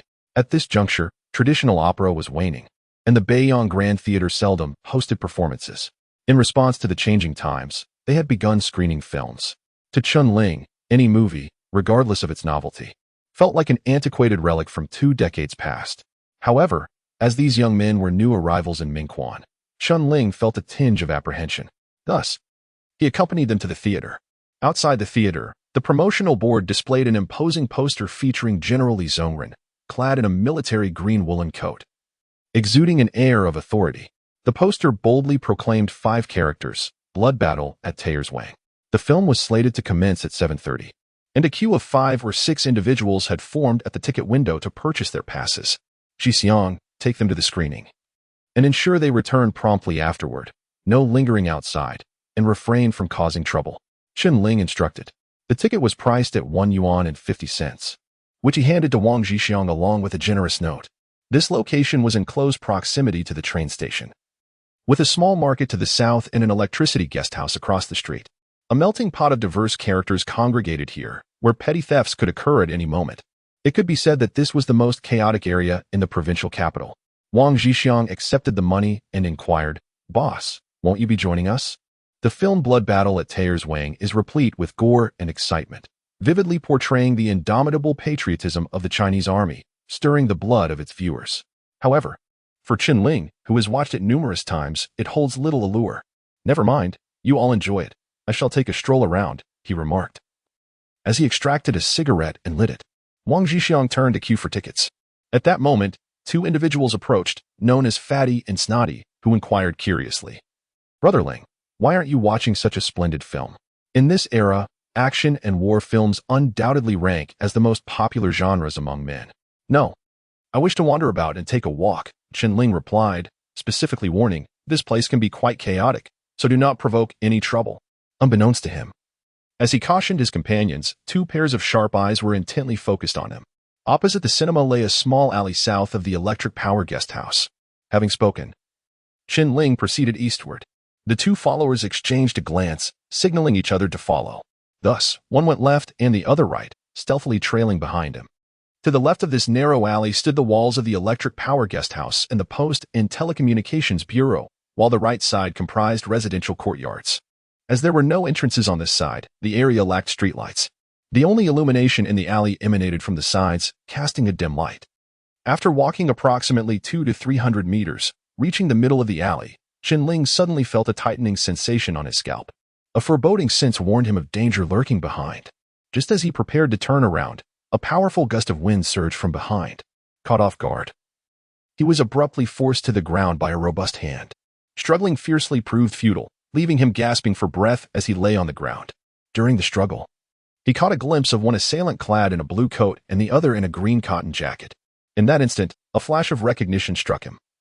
Recalling notorious bandits from Dompa Township, could they have escaped from prison in pursuit of him? It was said that one of them was a murderous fiend. He thought to himself that this time, he might be facing a dire fate. With life and death at stake, how could he passively await his doom? Chen Ling desperately twisted his body, seeking an escape route. If he could turn sideways, his legs could become weapons against his assailants. However, his head was firmly pinned down. His face pressed against the ground, and with every breath, dust was inhaled, causing him to retch uncontrollably. "Don't move, police," came a commanding voice. Upon hearing this, Chen Ling felt as if the air had been let out of a balloon, sapped of his will to struggle. Pressed to the ground by two well-trained officers, he fully understood the futility of resistance. Yet, he felt a mixture of relief and dread. He was relieved that they would not harm him, but feared for the safety of his wife. As this thought crossed his mind, he began to contemplate ways to escape. If he were absent, would his wife be at risk during childbirth? "Get up, come with us." A furious shout echoed behind him, as two officers firmly seized his arms and lifted him. Chen Ling's face was filled with frustration as he was pushed forward, his mind racing to comprehend why the police had come to apprehend him. After all, he had undergone a sterilization procedure, and the officers had no grounds to make such an elaborate effort to detain him. Moreover, who could have possibly divulged his whereabouts? Suddenly, he pondered whether Zheng Yuanshan had inadvertently let slip some information, leading to the police's pursuit. What are you contemplating? The law is inescapable. Do you truly believe yourself to be a hero of Liangshan? Just obediently return with us and prepare to serve your time in prison, the two officers sternly warned, their grip tightening even further, causing Chen Ling's arms to twist painfully. What on earth was happening? What did they mean by serving time in prison? Chen Ling's mind became a chaotic haze. Chapter 40 Unexpected Encounter. The police officer warned him to obediently return and continue his time in prison. Upon hearing this, Chen Ling was bewildered. What did it mean to continue serving time? His mind momentarily went blank. Analyzing the situation, it was evident that this had nothing to do with family planning. The phrase "continue serving time" implied he had previously been a prisoner. Suddenly, an extraordinary thought struck Chen Ling. Could it be that in a past life, he had met an untimely end, and the police had crossed over to pursue him? His reincarnation was already fantastical enough. How could there possibly be a team of time travelers? Was Yama truly so relentless? Officer, why are you arresting me? He inquired, utterly confused. Shut up. Why? Don't you know? The two officers shoved him along, escorting him to East Street of the bus station. The street was brightly lit, and passers-by turned to stare as they saw someone being roughly handled. Chen Ling felt utterly embarrassed. He dreaded the thought of his employees witnessing this, no matter the reason. Being publicly apprehended was hardly a dignified affair. Familiar with the route, the officers escorted him into the police station, where they encountered Deputy Director Feng Chendong upon entering. He looked surprised and asked, "What is going on here?" One officer produced identification and handed it to Deputy Director Feng, stating, "Comrade, we are from Shannan Prison, attending a meeting at the bureau, and coincidentally encountered an escaped convict." Deputy Director Feng glanced at the identification, scrutinizing the officers, and inquired, "Captain Chong, what is the name of the escaped convict, and when did he escape?" Although he had not known Chen Ling for long, it had been long enough to question whether a fugitive would dare to operate a shop openly at the train station. Captain Chong replied, "The fugitive is named Su Dongxi. When we left the prison this morning, there was no report of any escapee. It's unfortunate that we ran into him tonight." Upon hearing this, Chen Ling realized that these bumbling officers had surely mistaken him for someone else.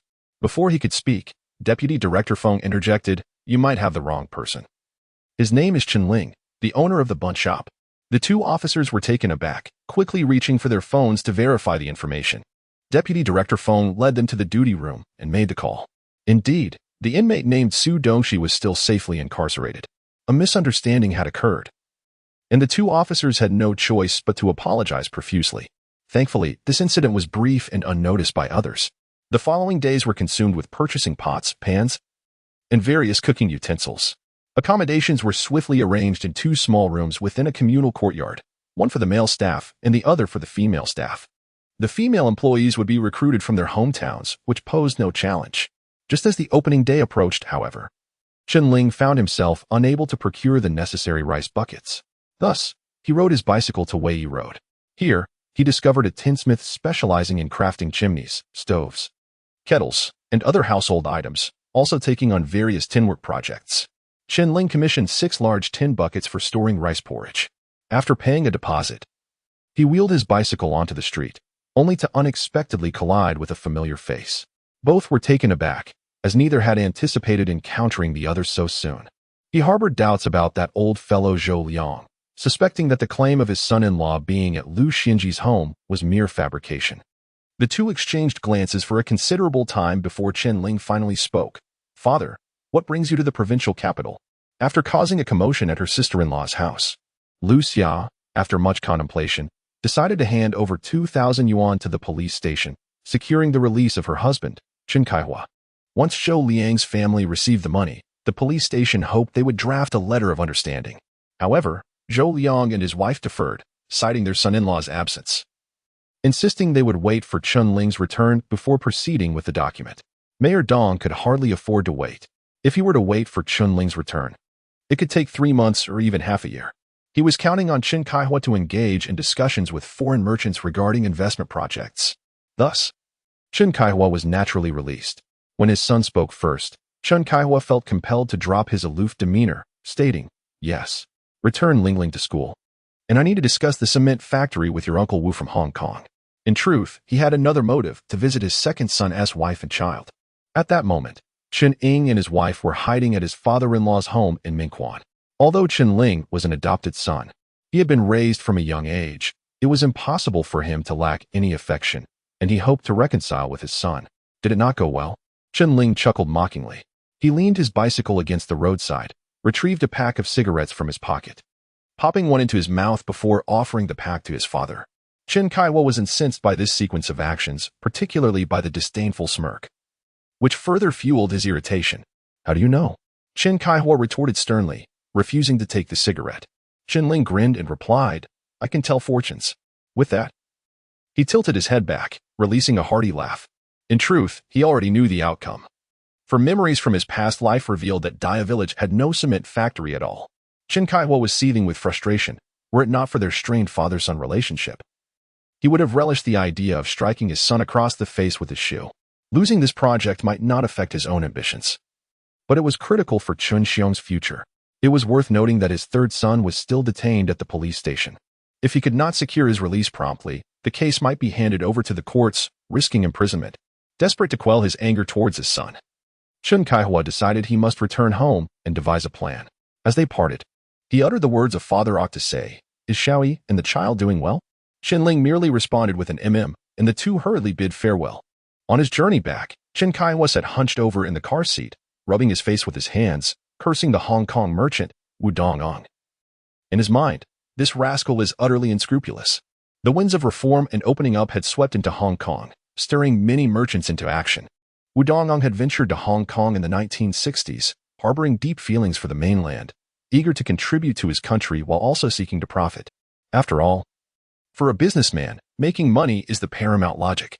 Thus, upon returning to the mainland, he reconnected with his old comrade, Chen Kaihua. Recently, the Dafeng County Committee had been actively mobilizing grassroots officials to reach out to overseas relatives and friends, urging them to invest in Dafeng. Upon hearing that the other party intended to invest in the mainland, particularly in the building materials industry, Chen Kaihua felt as though a windfall had unexpectedly fallen into his lap. He promptly extended a warm invitation to Wu Dongong to visit Dafeng for an inspection. Initially, Mr. Wu showed genuine interest in establishing a cement factory in Daikun.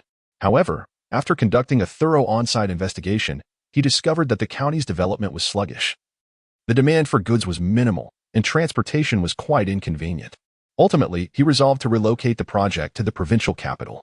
The town leaders were filled with joy, eagerly anticipating the successful realization of the investment. Yet, the endeavor to secure funding had ultimately failed, leaving him at a loss for how to explain the situation to Mayor Dong. Although he was no longer a young man, and confessing the truth would not be catastrophic, he was burdened by the gravity of his previous actions. He had resorted to extrajudicial measures, assaulting Zhou Liang and fracturing Zhou Xiaoyi's ribs. Such severe transgressions had been overlooked by Mayor Dong, who had risked much to extricate him from his predicament. To have put the mayor in such a precarious position, only to yield nothing but disappointment, would surely be an embarrassment. As he pondered this conundrum throughout his journey, he found himself devoid of a suitable excuse upon arrival. It appeared that facing the mayor the next day would prove to be a challenging ordeal. Chapter 41. Going all out at 8:30 in the morning. Mayor Dong completed his shift in the secretary's office. Holding a covered cup and some documents, he stepped outside and immediately spotted Secretary Chen Kaihua standing by his office door. "Ah, so early. Secretary Chen has returned from the provincial capital. Please, come in, come in." Mayor Dong greeted him with a beaming smile and genuine warmth. Chen Kaihua followed closely behind, responding affirmatively. Upon entering, Mayor Dong placed his belongings down and invited Chen to sit comfortably. He then casually picked up a teacup to brew tea for his guest. The decor in the mayor's office was quite simple. Against the northern wall stood a writing desk with a circular chair behind it. Along the western wall, there was a small tea table flanked by 2 armchairs. Chen Kaihua settled into one of the chairs near the tea table, waiting for Mayor Dong to serve the tea. He took out a pack of cigarettes, extracted 2, and offered one to both himself and the mayor. "So, any gains?" Mayor Dong inquired eagerly. After sitting down, he struck a match, and both men lit their cigarettes. Chen Kaihua took a deep drag and replied, "There are indeed some gains, but considerable troubles as well." He could not afford to admit defeat. Today, he was determined to fight for his cause. His third son, Chen Xiong, had been in the police station for nearly half a month. If it weren't for Mayor Dong's intervention, he would have already been handed over to the court. However, time waits for no one. Once the half-month detention period elapsed, they would either have to release him or transfer him to court. For Chen Kaihua, nothing was more urgent than securing his son's release. "What troubles are you facing?" Mayor Dong resumed his seat behind the desk, watching him with anticipation. Troubles can sometimes be a blessing in disguise. Encountering difficulties is a natural part of a first endeavor. Chen Kaihua sighed. "Old Wu has made a request for us to construct a road from Xishan to connect with the national highway. We must first resolve the transportation issues." He shook his head gravely, looking quite helpless.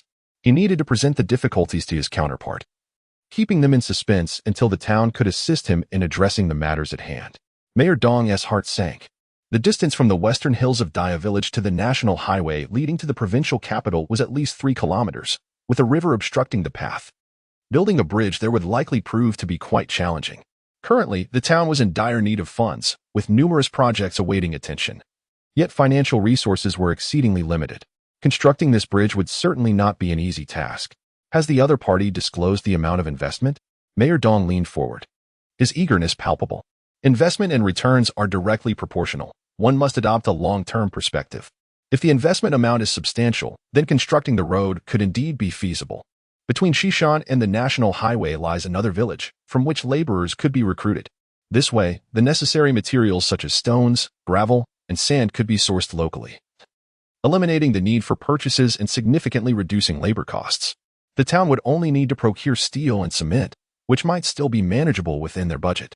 Chen Kaihua understood that for the road to be built, the town would need to ascertain the investment amount from foreign investors. Last night, he had contemplated the scale of the cement plant and the investment limits, but he was not well versed in these matters. However, I have heard that a cement factory has been established in Lin County with an investment of 3 million. Surely, the foreign investment must be on a larger scale. Thus, he remarked, Old Wu did not provide a specific figure, merely a rough estimate. How much? Mayor Dong's curiosity was piqued, and he was almost eager to pry open Chen Kaihua's head to see for himself. Chen Kaihua scratched his head. The initial investment is probably around 7 or 8 million. My heavens, 7 or 8 million, and that is merely the initial investment? Mayor Dong's heart raced. If this project materialized, Chengxi Town would undoubtedly become a benchmark. Since he was the one advocating for the project, the accolades would surely be his. Emerging from behind his desk, Mayor Dong filled Chen Kaihua's teacup with water, impatiently inquiring, "When will Boss Wu come to Dafeng? We need to discuss the specifics." After all, merely hearing the news without seeing the person felt unsettling. Only a face-to-face conversation would provide assurance. Mayor Dong's reaction was entirely anticipated by the seasoned Chen Kaihua, who replied, "Old Wu has returned to Huaqing. He has a garment factory project there." The cement factory project was a spur-of-the-moment decision, merely a casual visit that led to this. The term casual visit carried substantial implications. It was evident that Wu Dongong had come to pay a visit to Chen Kaihua, accompanied by a significant gift. How could Mayor Dong fail to grasp this? He then stated, "All of this hinges on your prestige, Secretary Chen." Understanding that the other party had caught on, Chen Kaihua naturally chose to be circumspect. What prestige are we discussing? Is it not all about making money? These capitalists have no sense of familial ties or friendship. Everything revolves around the pursuit of profit. The more he expressed this sentiment, the more important his role seemed to Mayor Dong. "Secretary Chen, you mustn't say that. It is only natural for businessmen to pursue profit. Their decision to invest in our area is indeed a tremendous favor." After some flattery, it was finally time for Chen Kaihua to voice his request. He took a sip of tea, offered Mayor Dong a cigarette, and said, "Mayor Dong, my son is still detained at the police station, and the detention period is nearing its end. You must assist me. For this matter." He had not shied away from fabricating a grand lie, and now he finally spoke it aloud. Mayor Dong lit the cigarette, bowing his head to stroke his forehead.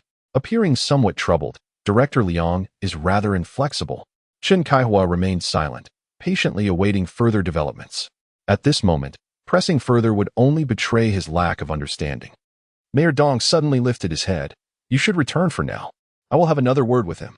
After Chen Kaihua departed, Mayor Dong contemplated for a moment before picking up the phone to call Director Liang. "Director Liang, what are you busy with? If you are not occupied, why not come over for a cup of tea?" "Tea?" Having just facilitated Chen Kaihua's release, what could be the matter now?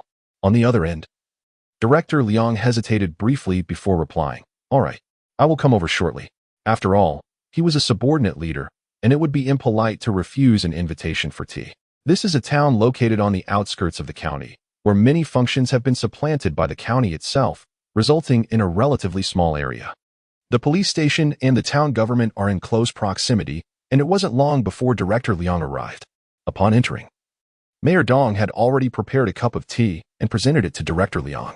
After setting down the cup, Mayor Dong inquired, "Director Liang, how do you intend to handle Chen Xiong's case?" Naturally, one must first gauge the sentiments of the supervising authorities before interceding on behalf of someone. "Oh, that matter," Yang replied. "Chen Xiong has committed the crime of intentional assault. The evidence is irrefutable, and all relevant documents have been organized and will soon be submitted to the court." In order to dissuade any hopes from the opposing party, Director Liang responded with unwavering certainty. Mayor Dong discerned his stance.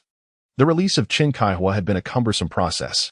It appeared that Director Liang was resolutely unyielding, so there was no point in further discussion. "You may return," Mayor Dong said, maintaining a composed demeanor. Once Liang exited, Mayor Dong slammed the table and muttered, "I refuse to believe that no one can bring you to justice." Chapter 42. The reward arrives since Director Liang was unwilling to release the detainee. Mayor Dong resolved to approach higher authorities and seek the assistance of the Secretary of the Political and Legal Committee. Before departing, he picked up the phone and dialed. The line rang for a considerable time, yet no one answered. It seemed the secretary was not at home, so he hung up and decided to try again later. On Chen Ling's side, the kitchen and office had been completed, the stove was constructed, and preparations in various aspects were nearly finished. Currently, the only issue was a shortage of staff. It was time to augment the workforce. He stepped outside, intending to find a public telephone. The post office was directly across from the police station. He entered the post office, dialed the county hospital's number, and after a few rings, a woman's voice answered. "County Hospital, whom may I ask you are looking for?" What a coincidence, it was Zhou Xiaoyi. Recognizing his voice, she inquired, "Chen Ling, where are you?"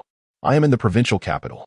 After exchanging a few pleasantries, Chen Ling said, "Could you check who is with Zhou Xiaoyi and ask him to come over for a call? He cannot call the village, his father is there. And it surely won't be good." After a while, Zhang Yuanshan arrived, breathless as he asked, "Linge, what is the matter?" Chen Ling entrusted him with the task of finding 3 young women from the village. These personnel had been predetermined, and Zhang Yuanshan was well aware of this. The two continued their conversation regarding Zhou Xiaoyi's injuries, and the call was soon completed. He then proceeded to dial his aunt's number. The phone rang for a while before it was answered. "Who is it?" A deep, aged male voice responded. Chen Ling hurriedly replied, "Uncle, it's Ling. I hope you and Aunt are both well." "Ling, your aunt and I are doing well, but you must take care of yourself out there." The elder expressed with genuine concern. "Who's on the line?"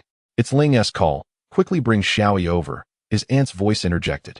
After their brief exchange, Chen Ling responded, "Yes, uncle, rest assured." "Ah, I have a question for you. Yesterday morning, the police came." His uncle continued, "Yesterday morning, Lu Xinji was basking in the sun in front of his house when Director Zhou from the Dongpa Township Police Station, accompanied by an officer, approached. Upon entering, Director Zhou clasped his fists and said, 'Old Lu, congratulations. You have a fine nephew.' As he spoke, he pulled up a chair to sit down. This seemingly bewildering remark left Lu Xinji momentarily stunned. His home was in Jiaodong, quite distant from here, so why was his nephew suddenly mentioned? Noticing the elder's confusion, Director Zhou quickly clarified. On the night of the 1st, Comrade Chen Ling returned from the provincial capital and unfortunately encountered a notorious robber. After a fierce struggle, he finally subdued the criminal. Director Zhou's words were concise and clear, and Lu Xinji now understood why Chen Ling had returned so late one night. Were they all apprehended? The elder inquired, rising with the aid of his cane. Director Zhou nodded. After subduing the robbers, Comrade Chen Ling bound them and, accompanied by our police officers, successfully apprehended the Western bandits. His demeanor was exceedingly humble, and he held great respect for Comrade Chen. The elder gentleman was equally impressed by his nephew. The courage and combat prowess required to overcome the Western bandits was certainly not something ordinary individuals could match. "Come, let us sit inside." With such a relative, Lu Xinji felt particularly proud. He warmly extended an invitation to his guests. "No, thank you," Director Zhou replied as he presented a banner and 100 yuan in cash. "A token of commendation and reward for Comrade Chen. Please accept this." Chen Ling listened attentively to the elder's words, nodding continuously, as if the uncle were standing before him. Finally, Lu Xinji praised, "Good lad, truly impressive. The Public Security Bureau has even awarded you a bonus and a banner, and you have been recognized as a good youth of Dafeng." It was evident that the elder took pride and joy in Chen Ling's accomplishments. "All right, Xiaoyi's come over. You should have a word with her." Lu Xinji handed the phone to Zhou Xiaoyi. His wife took the phone and gently inquired, "Chen Ling, are you doing well over there?" Upon hearing his wife's voice, Chen Ling felt a pang of sorrow. His wife was 8 months pregnant with their 3rd child and was also caring for 2 others. The hardships of life were one thing, but the sense of security within was likely minimal. "Xiaoyi, everything is going smoothly here. Is your leg still swollen?" His voice was low, filled with concern. Their youngest daughter clung to her mother's leg as Zhou Xiaoyi gently stroked Nana's little head, and upon hearing her husband's voice, she understood his worries for them. Thus, she raised her voice, feigning ease, and said, "Still the same, nothing to worry about. It's not my first childbirth, don't fret. Just earn well so we can live a good life." Hee. Chen Ling was aware that his wife was forcing a smile, yet he felt a slight relief in his heart. All right, I'll earn money to make you a wealthy woman and our children the privileged ones. Chen Ling joined in the laughter. Oh please, what wealthy woman? How vulgar. Enough of that, the phone bills are quite steep. It was Zhou Xiaoyi's first encounter with the term wealthy woman, and she found it rather awkward. After ending the call and settling the charges, Chen Ling exited the service hall. Just then, he spotted Deputy Director Feng emerging from the police station. Before he could speak, Feng Qingdong inquired, Xiao Chun, when is the grand opening? They had met before, and Deputy Director Feng was aware of his new business venture. The shop was a mere 500 meters from the police station. If one walked east and then turned north, they would arrive shortly. Director Feng, Chen Ling scratched his head, calculating the days. The day after tomorrow, on the 18th. The 18th, a homophone for prosperity, was deliberately chosen as an auspicious date. In the days leading up, he needed to train those young ones and the girls in the art of dumpling making. To his surprise, Deputy Director Feng was quite thoughtful. On the day of the opening, he even sent a beautiful flower basket. Returning to the dumpling shop, Chen Ling spread yellow paper across the table, picked up a brush, and began to elegantly compose advertisements. Upon witnessing this, the portly fellow hurriedly approached, gazing at Chen Ling's calligraphy with awe. Brother, your brushwork is truly remarkable, he exclaimed. It is worth noting that despite having only graduated from junior high, he could discern the quality of writing, even if he himself could not master the art of calligraphy. Nasal Mucus and Wang Zhixiang also gathered around, captivated by Chen Ling's exquisite running script, equally astonished. Ling Ge, when did you hone such skillful handwriting? I had no idea. Nasal Mucus inquired, stroking his chin in bewilderment. As they were all from the same village, they were well acquainted with each other's temperaments, skills, and specialties. Chen Ling, however, did not cease his writing. He remained engrossed, casually responding, just practicing during my free time. During the 2 decades of his fugitive existence, he had neither a girlfriend nor social interactions. In that solitary period, his only means of amusement lay in reading, perusing newspapers, and practicing his writing. After completing an advertisement, Chen Ling lifted it up and cheerfully asked, What do you think? Is it enticing enough? Chapter 43. The new waitress. Chen Ling stood with his arms outstretched, holding a large, eye-catching yellow poster with bold black characters that clearly announced, on the 18th of this month, the Jiandong Street Bun Shop will grandly open. During the event, any customer who purchases buns worth 3 yuan or more can enjoy unlimited free porridge. The variety of buns was extensive: beef buns, scallion and pork buns, cabbage and pork buns, potato and pork buns, celery and dried shrimp buns, carrot and egg buns, and more. The selection of porridge was equally abundant: rice porridge, millet porridge, corn congee, pumpkin porridge, red date and white rice porridge, soy milk, and others. The Jiandong Street Bun Shop warmly welcomed both new and returning customers to come and savor the flavors. Filled with confidence, Chen Ling turned to the 3 young men beside him and asked, What do you think of this advertisement? Is it appealing? The chubby one widened his small eyes and said, It is appealing, no doubt. But if people spend 3 yuan on buns and get free porridge, 1 tea we lose money? Wang Zhixiang and Snotty voiced similar concerns. After all, during this time, a bowl of porridge cost only 10 cents, or 15 at the train station. And since people's stomachs lacked much oil, they could easily down 3 or 4 bowls in one sitting, 30 or 40 cents gone just like that. Tell me, Chen Ling pressed, when customers see this ad, 1 tea they feel like they're getting a bargain? He wanted to hear their honest thoughts. None of these young men had ever run a restaurant, so in a way, their opinions reflected those of potential customers. All 3 answered in unison, They will. Good. Fatty, go start the fire and make the paste, Chen Ling instructed. The chubby one hesitated, reluctant to move. Deep down, he feared this business approach would lead to ruin. The other 2 also watched quietly, their eyes brimming with worry. Chen Ling raised a hand reassuringly. Don't worry, we 1 tea lose money.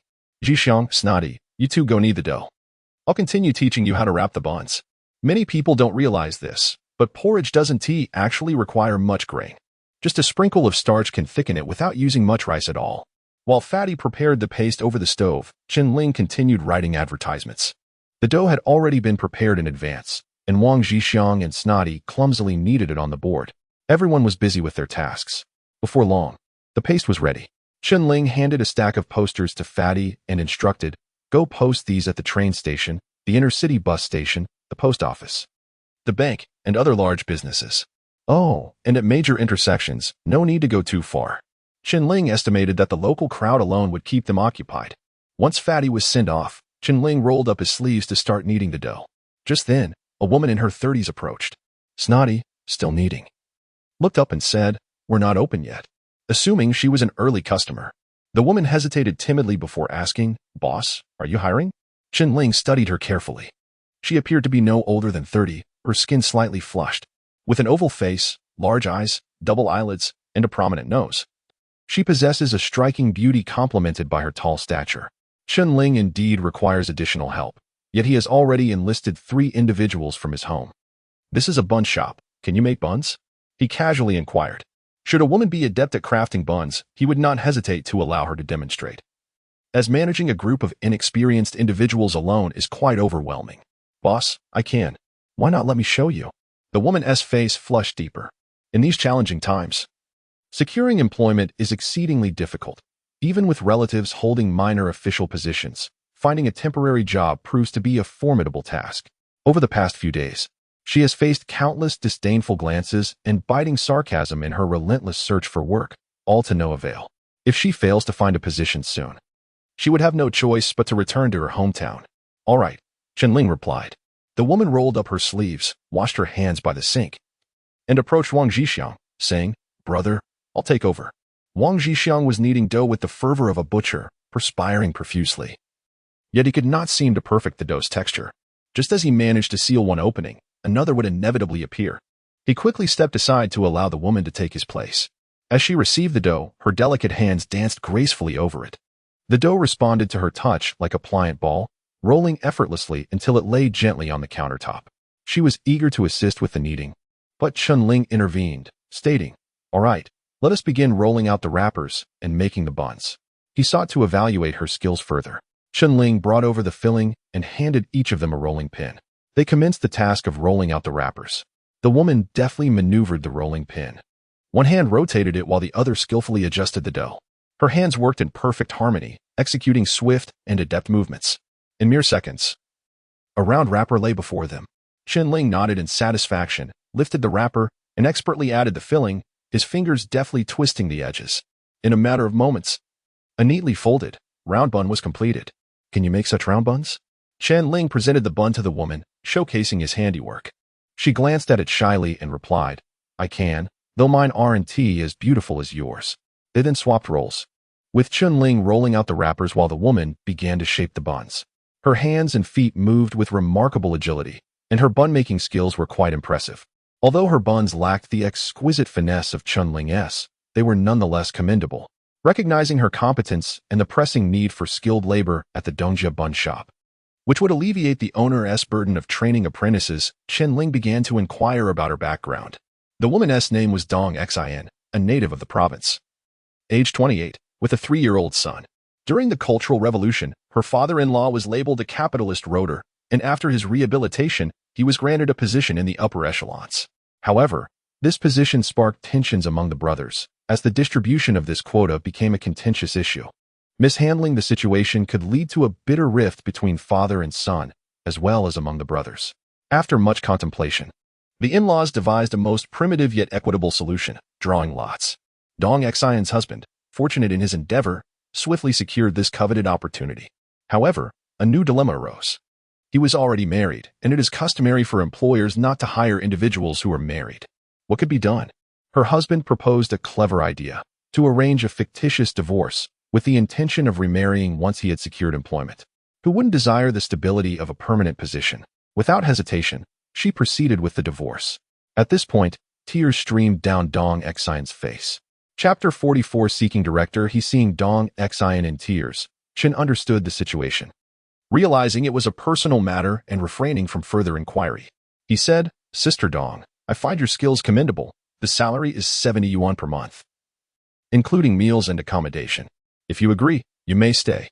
Upon hearing her employer's decision to hire her, Dong Xian blushed, quickly rising to express her heartfelt gratitude. Her appreciation evident. Dafeng County Public Security Bureau. At 8:30 in the morning, Mayor Dong entered Director Zhu's office, timing his arrival precisely at the end of the shift. Director Zhu, noticing his entrance, adjusted his reading glasses, beaming with a welcoming smile. "Ah, Mayor Dong, what a pleasure. Please, take a seat." The two were well acquainted, one being the mayor and the other the police chief, both familiar with each other within their shared circles. Mayor Dong, not one for pleasantries, proceeded directly to the sofa. The secretary prepared a cup of tea for him, setting it down before gently closing the door behind her. Once seated, Mayor Dong addressed Director Zhu directly. I have come to seek your assistance today. Yesterday afternoon, Mayor Dong had met with the secretary of the Political and Legal Committee, explaining the situation regarding Chen Kaihua's investment efforts and his attempts to assist Chen Xiong.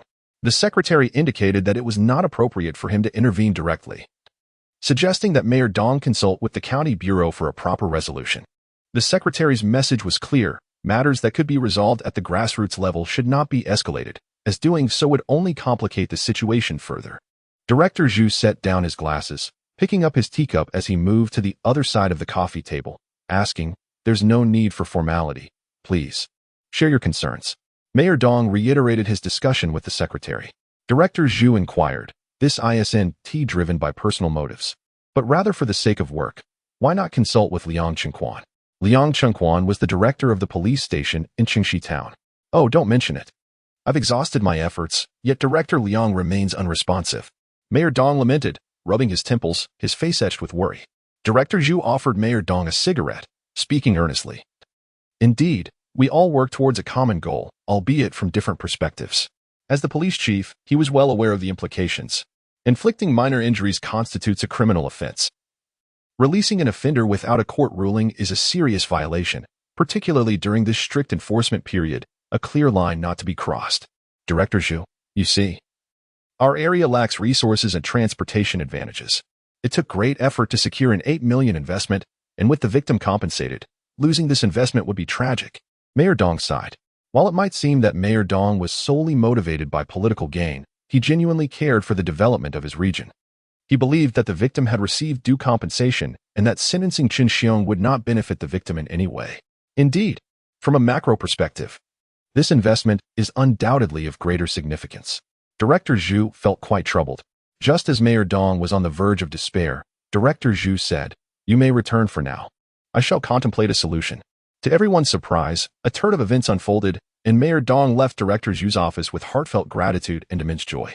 At the county hospital, today marked the discharge of Zhou Xiaoyi. His sister, Zhou Xiaotong, and Zheng Yuanshan had both arrived. Zhou Xiaotong was busy packing up when Zheng Yuanshan remarked, "Xiaotong, Nurse Jiang frequently comes to care for your brother. Now that he is being discharged, you should express your gratitude." The nurse Jiang he referred to as Zhou Xiaoyi, a close friend of Chen Ling ever since she learned that Zhou Xiaoyi was Chen Ling's brother-in-law. Jiang Xiaoyan had made it a point to visit whenever she had the opportunity to see if there was any assistance she could offer. After all, as a patient prepares for discharge, it is merely courteous to extend a greeting. Zhou Xiaotong set aside her tasks, acknowledged his words, and made her way to the third floor. Upon inquiring at the nurse's station, she discovered that Jiang Xiaoyan was currently in the operating room. At that time, the county hospital was relatively small, with technical facilities that were quite outdated, only capable of performing minor surgeries. Consequently, there were no dedicated operating room nurses. Those on duty were temporarily assigned as needed. The operating room was located at the west end of the second floor, and as Zhou Xiaotong returned to that level, she fortuitously encountered Jiang Xiaoyan approaching her. "Nurse Jiang, my brother is being discharged today. Thank you so much." Zhou Xiaotong respectfully bowed. "Oh, let me consult the attending physician to see if he is fit for discharge," Jiang Xiaoyan replied, stepping into the doctor's office. Shortly after, Jiang Xiaoyan emerged, having been informed by the doctor that Zhou Xiaofei had been hospitalized for over half a month without any complications such as pneumothorax, hemothorax, or atelectasis, and was indeed eligible for discharge. Outside the ward, Jiang Xiaoyan overheard Zhou Xiaofei arguing with his sister and Zhang Yuanshan. Entering the room, she observed their somber expressions. Zhou Xiaotong was crouched by the bedside cabinet, sorting through items, while Zhang Yuanshan held a stack of hospital bills, seemingly preparing to settle the account. "Why are you all arguing when you're about to be discharged?" Jiang Xiaoyan inquired, concerned about their difficulties, as she had limited time before returning to work. Zhou Xiaotong replied, "He insists on visiting my sister immediately after his discharge, but it's over 60 kilometers away. He has just been released. What if something were to happen?" As soon as she finished speaking, Zhou Xiaofei interjected, "What I meant was that I would send supplies to my sister the very next day. Yet she has not appeared even now. Who knows what she might be thinking? Can't you wait a few days before going? If you take the bus, What if you get jostled and something happens? Zheng Yuanshan expressed his concern, fearing an accident could occur on the journey. Zhou Xiaoyi began to piece together the situation. It seemed they were worried about a broken promise and the distress it might cause their sister. Are you referring to going to Dompa Township? She asked. Chen Ling had previously mentioned that their aunt in Dompa was sheltering them from family planning policies. Zhou Xiaoyi stood up and confirmed, yes, that place is quite far. About 60 to 70 kilometers from here. Without a moment's hesitation, Zhou Xiaoyi turned and walked towards the nurse's station. She picked up the phone and swiftly dialed a number. After 3 rings, the call connected. Hello, County Committee Office. Before the person on the other end could finish their greeting, Zhou Xiaoyi hurriedly interjected, Dad, I urgently need to step out for a bit. May I borrow your car? It was unusual for her to ask to borrow the car, raising concerns about what was amiss. Given the scarcity of vehicles and the fact that the car wasn't even theirs, Director Jiang found himself momentarily uncertain. Chapter 45, Grand Opening on November 18th, the Baozi shop on East Zhang Street officially opened its doors, much to the anticipation of the public. Chen Ling, unfamiliar with the area and lacking acquaintances, had prepared 2 sets of firecrackers, each comprising 5,000 firecrackers, totaling an impressive 10,000, to symbolize good fortune. He chose vibrant red firecrackers, each as large as a pot lid. Additionally, he had 20 firecrackers, each as thick as a beverage bottle.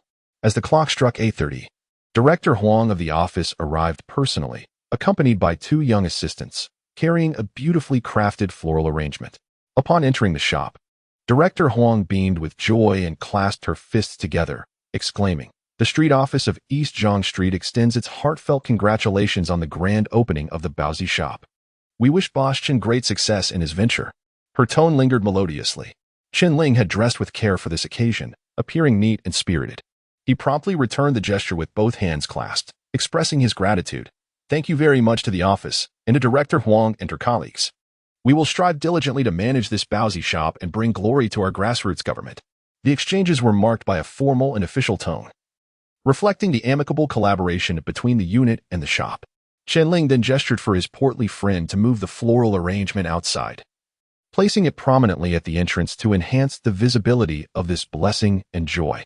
Director Huang remarked, Xiao Chun, your Baozi is made with quality ingredients and boasts authentic flavors. Your business is sure to flourish. Over the past few days, Chen Ling had led all employees in practicing their Baozi making skills at home, sending any excess to the office for tasting. Director Huang had already sampled the delicacies. Thank you for the compliment, Director Huang. Please, both leaders, have a seat and enjoy some tea, Chen Ling invited, arranging for the new servers to prepare the tea. Director Huang waved her hand, indicating her busy schedule, and departed with her 2 staff members. As Chen Ling escorted the guests to the door, he encountered Deputy Director Feng Qingdong of the local police station, who was arriving with an officer carrying another floral arrangement. Director Huang greeted him first. Deputy Director Feng, you've come as well. The street office and the police station were located on the same street, fostering a sense of familiarity. Deputy Director Feng paused, saying, Oh, Director Huang, my fellow townsman has opened a shop, so I've come to offer my congratulations. This statement succinctly highlighted his connection with Chen Ling, subtly implying a request for future assistance. You are indeed from the same hometown. No wonder your accents are so similar, Director Huang remarked, her face aglow with delight. Chen Ling hurried forward to receive the floral arrangement, placing it symmetrically beside the first. After bidding farewell to Director Huang and her party, Chen Ling led the 2 officers inside. It was then that he spoke warmly. Thank you, Brother Feng.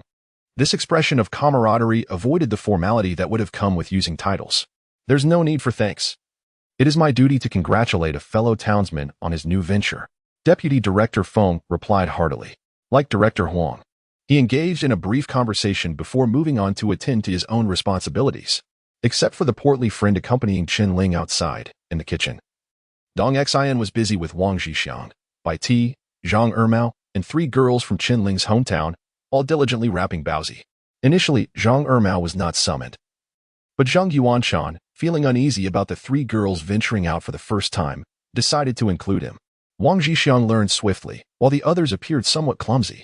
Perhaps his past life choice to engage in the culinary industry truly revealed an innate talent in that realm.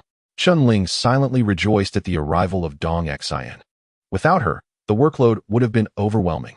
Casting a glance at the wall clock, He noted that there was still an hour until opening. He rolled up his sleeves and ventured into the kitchen. Upon entering, he immediately spotted Beatty, who was busy making dumplings, and inquired, "Beatty, how is the porridge coming along?" On the south side of the stove, 2 burners blazed fiercely, with 2 large pots bubbling energetically. "Brother Ling, I've already prepared 2 types, and these pots will be ready shortly." Beatty stood up and pointed to the 2 buckets of porridge on the floor. Chen Ling urged, "Do not pause. Keep it simmering. I anticipate a high demand for porridge." On the north side of the stove, 2 towering steamers sat atop the pots, from which a continuous plume of steam billowed, shrouding the entire kitchen in a mystical haze. The clock at the train station chimed 10 o'clock, and Chen Ling rose, brushing off the flour from his hands. He called out, "Fatty." Fatty hurriedly dashed over from the front hall, responding, "I'm here. Let us set off firecrackers. It's time for the grand opening." Chen Ling beamed, striding purposefully toward the exit. Beatty followed closely behind. Each of the 2 young men carried a tray of firecrackers, while Chen Ling held a bag of fireworks and produced an incense stick. Fatty and Beatty swiftly tore open the packaging and arranged the firecrackers along the sidewalk, resembling a colossal worm. Chen Ling meticulously aligned the fireworks like sentinels along the curb. Next, he broke the incense into 2 segments, igniting them and handing one to each of them. "You two, one ignite the firecrackers, the other light the fireworks. Commence." After saying this, Chen Ling stood outside, observing quietly. Fatty and Beatty promptly sprang into action, and in an instant, the firecrackers and fireworks erupted in a dazzling display. The crackling sounds of the firecrackers, accompanied by the booming of the fireworks, resonated throughout the air. Bright red paper fluttered like snowflakes, seemingly heralding a prosperous business ahead. In that moment, the entire street was enveloped in a potent scent of sulfur, with crimson paper drifting through the breeze. Passers-by turned their heads toward the commotion. Curious pedestrians, noticing the advertisement in front, inquired, "Boss, is it really true that for just 3 yuan, we can enjoy unlimited porridge?" Indeed. The focus of everyone was drawn to the porridge. Absolutely correct. Once a promise is made, it's binding. Feel free to indulge and loosen your belts to sip away. Chen Ling proclaimed with hearty laughter. The patrons found his words amusing, their faces lighting up with joy as they made their way into the establishment. On the counter to the west, large baskets were arranged, covered by a snowy white cloth, under which steaming dumplings emitted an irresistible aroma. "Boss, I would like 3 yuan worth of beef buns," a customer exclaimed as he handed over 3 yuan to the proprietor. Chen Ling stood in the center, tasked with collecting payments, while the stout individual and the one with a runny nose flanked him on either side, placing the buns into a small bamboo basket for the customers. At that moment, another patron inquired, "Boss, may I take the kanji to go?" Chen Ling gestured toward the walls on either side, where yellow paper with red characters bore the notice, "Kanji may be consumed freely, but it is not permitted to take away, and nothing must be wasted." Upon hearing this regulation, although somewhat disappointed, the patrons expressed their understanding, and no one raised any objections. As the time approached mealtime, the number of customers steadily increased. By 11:30, a throng of individuals clad in postal green uniforms surged into the already cramped dining hall, which measured merely 120 square meters, rendering it exceedingly crowded. In an instant, Chen Ling found himself overwhelmed, unable to keep track of the multitude of feet. Chapter 46. Chen Xiong disturbs the Zhou family that day. Under the persistent pleas of his daughter, Director Jiang ultimately sent a vehicle. Zhou Xiaoyi finally managed to visit his sister, feeling a sense of relief in his heart. However, he merely fabricated a story, claiming he had gotten drunk and fallen into a ditch, resulting in 2 fractured ribs, choosing not to disclose the truth. His sister shed a couple of tears and scolded him, and the matter was put to rest. 2 days later, Chen Xiong, a cigarette dangling from his lips, abruptly entered the Zhou family's courtyard. Zhou Changrong was taken aback upon seeing the notorious figure and inquired, "How did you get out?" Despite her lack of formal education, she was aware that inflicting minor injuries could lead to criminal charges. Chen Xiong's appearance was indeed unexpected. With one hand jammed in his pocket, he cast a nonchalant sidelong glance and retorted, "A few days in there is merely a formality. Do you expect me to stay locked up forever? Damn it." His blatant disregard ignited Zhou Changrong's fury. "You left my Xiao Fei severely injured, and you think this is just going to be forgotten?" Zhou Liang stammered, approaching with disbelief. This was utterly outrageous. Being a simple man, he only understood that hitting someone was against the law, but could this really be considered a crime?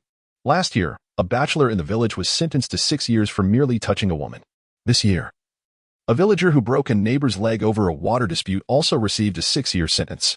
Yet, his child had suffered fractured ribs. Spent a few days at the police station, and nothing came of it? Chen Xiong, hands still in his pockets, spat out his cigarette, and cursed, "Old fool. Letting me stay in there for a few days is already showing you some respect. Don't test my patience." Though not tall, he puffed out his chest. His face twisted in malice, radiating an aura of menace. He seemed entirely oblivious to the inappropriateness of berating an elder well past 50 at such a young age. Zhou Xiaoyi, hearing Chen Xiong's vitriol from his bed, immediately sprang up and rushed outside. "Who are you cursing at?" he shouted, his eyes wide and fists clenched tightly. At that moment, his ribs encased in plaster, his upper body was swathed like a mummy. Any slight movement left him feeling taut. A larger motion sent sharp pain coursing through his side. He resembled a wounded tiger, seething in silence. "I'm cursing you, cursing your entire family. Do you believe it? If you're not honest, I'll beat you." Chen Xiong snarled, kicking a stool aside with a fierce kick. His brazen demeanor was reminiscent of the most treacherous villains in films. Zhou Liang, incensed, stuttered, "You dare." This man, usually so reticent, could barely string words together when angered. With his youngest daughter attending to the eldest in Dompa Township, only the three of them remained at home, leaving him feeling utterly powerless. "Watch me. Do you think I want tea? My uncle is the county magistrate." Chen Xiong refused to budge an inch. Zhi Changrong, not one to back down, grabbed a broom and charged at Chen Xiong. He ducked and cursed as he evaded her onslaught. Zhou Changrong, while scolding, waved a broom, and the two engaged in a lively exchange in the courtyard. "You little rascal, get out of here. If you don't leave, I'll beat you to death." Although the old lady's words were fierce, she could not lay a finger on Chen Xiong. After a bout of chasing and panting with exhaustion, she had not touched a single hair on him. Clearly, the old woman was no match for Chen Xiong. Unfazed, he continued to circle around her, stating, "You fierce tigress. Return the 2,000 yuan you owe my family, and I will leave." Finally, Chen Xiong revealed his motive. It was no wonder he had come to stir up trouble. He was there to demand the compensation of 2,000 yuan. Zhou Xiaofei's face turned ashen with rage. He contemplated retrieving a kitchen knife, but found himself too weak. Every movement sent sharp pains through his ribs. Just as he was catching his breath in frustration, an angry shout pierced the air from outside. "Sanxia, who are you demanding money from?" It was Zheng Yuanshan, who lived just a house away from Zhou Xiaofei. While ordinary conversations might go unheard, such a heated quarrel was impossible to miss. Upon seeing Zheng Yuanshan approach, Chen Xiong glared defiantly and retorted, "What business is it of yours, you meddlesome fool?" Sanxia was indeed unafraid of anyone. He was well aware that Zheng Yuanshan had recently returned from military service and was superior to him in both stature and physical prowess, yet he remained undaunted. Zheng Yuanshan, already irritated by Chen Xiong, had recently nearly caused harm to his close friend, Chen Ling.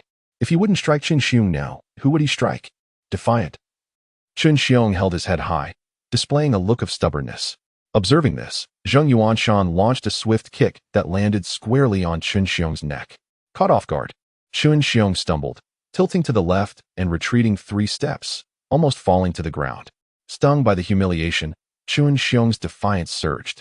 Aware of Zheng Yuanshan's impressive agility, he recognized that he was outmatched in martial skills. Thus, he seized a shovel from the wall, preparing to swing it at Zheng Yuanshan. "Stop." Suddenly, a furious voice rang out. It was Chen Kaihua, who had just returned from the village office. Spotting a crowd gathered at Zhou Liang's door, he approached to investigate, only to find that the troublemaker was his own son, Chen Xiong. Enraged, he thundered, "You brat. I sent you to apologize to Uncle Zhou, and here you are, fighting with others." It was worth noting that Chen Xiong had only recently been released from the police station after spinning a grand deception. If he were to fight again and attract the attention of the police, it would mean a reckoning for both old and new offenses, even if it were for revenge. This was clearly not the right moment. Secretary Chen. He came to Xiao Fei's house to demand compensation and ended up fighting with Aunt Zhou. I tried to mediate, and he called me a meddlesome fool. How could I not retaliate? Zheng Yuanshan was unperturbed by the fact that Chen Xiong's father was the secretary. He too was a party member, and with land now individually contracted, what could the secretary do? Upon hearing this, Chen Kaihua realized that the matter of right and wrong had become inconsequential. The paramount concern was to avoid alerting the police station. When he retrieved his son, Director Qian had cautioned him repeatedly to refrain from provoking any further trouble. Chen Kaihua understood implicitly that no further elaboration was necessary. He firmly grasped his son's ear. forcibly extracting him from the Zhou household. Having just been discharged from the hospital, the home was in disarray, with Zhou Liang lamenting in the background. Zhou Xiaoyi clenched his teeth in anger, while the elderly matriarch, her belly resembling that of her eldest daughter, raged and gesticulated toward the heavens. Zheng Yuanshan contemplated the notion that every individual possesses their own purpose. Releasing Chen Xiong was undoubtedly unlawful. So why not allow Aunt Zhou to create a commotion at the police station? Chapter 47. Reporting to the police station as the weather turned colder. People began to rise a little later. At 9 o'clock, Zhou Changrong once again reenacted the scene of her previous complaint. Before approaching, she began to wail loudly. "Oh my heavens! The police station is colluding with the Chen family to bully us." Her voice resonated with a piercing intensity, echoing like thunder across the small town. Every resident of the town could not help but hear her. Who had such audacity to storm into the police station and shout that they were being bullied? It was akin to suing the court itself. Each resident shared this sentiment, drawn to the commotion. An elderly man flicked the ash from his cigarette and tucked the smoking rod into his waistband. An elderly woman paused her work to wipe her hands on her apron. Even the children turned off the television, abandoning their cartoons. They all surged into the streets to witness this rare spectacle. The police officers, upon hearing the uproar, rushed out to ascertain what was amiss. Who dares to claim that the police station is complicit in oppressing the citizens? They exclaimed. Was there no justice left? The police station had made life unbearable. They had released the perpetrator, allowing him to intimidate the elderly and torment my child, whose bones had been broken. With tears streaming down her face, the elderly woman lamented, detailing the heinous acts of both the police station and the assailant. This is outrageous. How could the police station behave in such a manner? The criminal is so brazen, having broken bones and still returning to harass innocent people. How can such a person be set free? There are vulnerable individuals at home. The residents gathered around, chattering excitedly, voicing their grievances, some criticizing, others conversing, all expressing their emotions. The officers listened intently and rushed out to understand the situation. Each individual held a sense of honor, and the police were no exception. "What has happened, dear elder?" inquired a deputy chief named Sunday. This matter was tied to the honor and reputation of the entire police station, and every officer took it very seriously. "Officer, it is Chen Kaihua and his son from Dai village who have unlawfully set up their own court, beating my elderly father to a pulp, and my son has had 2 ribs broken. Yet you have released them, despite her lack of formal education." Zhou Changrong articulated the facts clearly. Upon hearing her, the officers understood the situation and recognized their lack of justification. Deputy Chief Sun quickly replied, "Madam, there may be some aspects you are not fully aware of. Let us discuss this inside." As public servants, they had to maintain some semblance of dignity. The elderly woman's claims were undeniably valid, and in front of the gathered crowd, they were reluctant to respond. "I refuse to go inside. You are in cahoots with the criminals. If I enter, you'll lock me up." This was the warning given to her by Zheng Yuanshan. If they could easily release Chen Kaihua and his son, they could certainly imprison those who dared to complain. "Right? I cannot enter. Once inside, I may never come out. If they have released the criminals, what else are they capable of?" There are always those who revel in chaos, eager to witness the downfall of the haughty police officers. "Madam, this is not the place to resolve issues. It is quite cold outside. You should return indoors and recount the events," urged Deputy Director Sun, demonstrating remarkable patience. "I will not enter. I demand that Director Liang come out to speak with me," insisted the elderly woman, her large belly protruding, her face turning a shade of purple, and a purple scarf adorning her head, resembling a plucked chicken from behind. No matter what was said, she refused to budge inside. Director Liang has already been reassigned. Director Qian is now in charge, Deputy Director Sun explained patiently. His assertion was indeed accurate. Liang Chengquan had indeed been transferred. In reality, before receiving Mayor Dong's request, Director Zhu had already received a subtle hint from the Secretary of the Political and Legal Committee, prioritize the greater good and assist the grassroots government in resolving difficulties. Otherwise, the soon-to-retire Director Zhu would never have ventured into such murky waters. However, when Director Zhu hinted to Liang Qingquan to cooperate with the grassroots government, Liang found himself in a dilemma. He was acutely aware that during this intense crackdown period, releasing Chen Kaihua would constitute a violation of the law and discipline. If a notorious criminal like Qin Xiang, with a well-documented history of wrongdoing, were released, the ramifications of an ensuing investigation could be catastrophic. Liang Qingquan resolutely refused to compromise.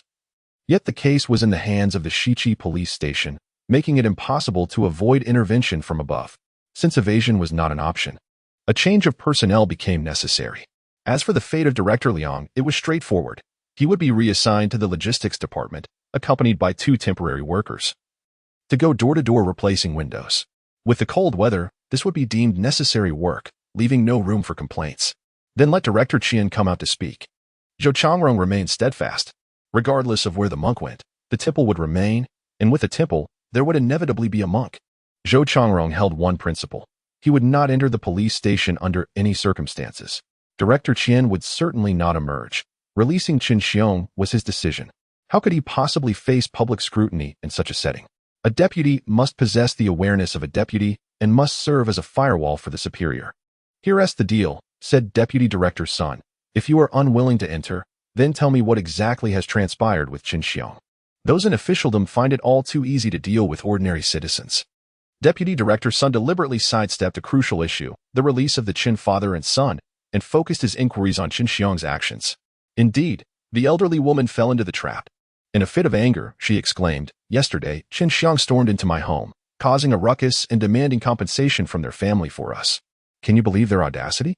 Upon hearing this, Deputy Director's son felt a surge of delight. Women are expert negotiators in matters of debts, as long as past grievances are not resurrected. Madam, rest assured. I will certainly assist you in resolving this matter. You will not be disappointed. Please, return home for now.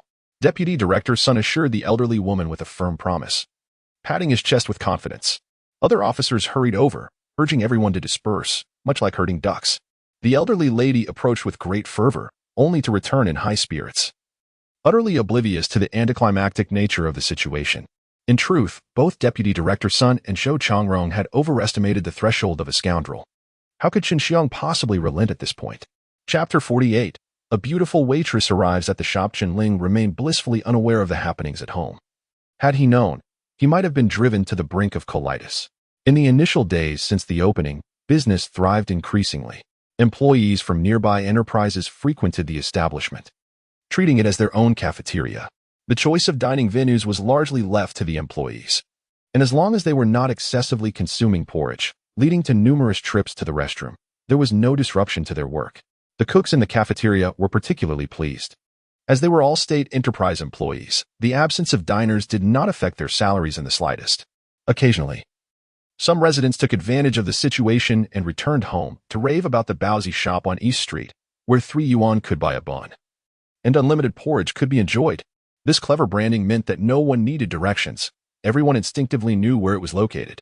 Consequently, many came to sample the offerings and seize a small bargain. Although it was prohibited to waste porridge, there was no restriction on leaving behind buns. A bun purchased for 3 yuan could be taken home for the next meal, allowing patrons to fill their bellies first. As business flourished, the existing employees began to feel overwhelmed. While 8 employees seemed sufficient, operating 20 hours a day required relentless shifts, leaving them with weary, panda-like eyes. Thus, Chen Ling posted a notice at the entrance, urgently hiring. Within an hour of the notice being displayed, a throng of women in their 20s and 30s gathered outside. At that time, job opportunities were scarce, making it difficult to find work. Upon seeing the monthly salary of 70 yuan, even employees from other Baozi shops rushed over to try their luck. After breakfast hours had passed and a lull ensued, Chen Ling welcomed them inside for interviews. A group of young men, still single, stood at the counter, their eyes wide and eager, resembling a pack of hungry wolves fixated on the women. Each woman, with her unique charm, drew the attention of the men, who scanned the room in hopes that their preferred choice would be selected by the boss.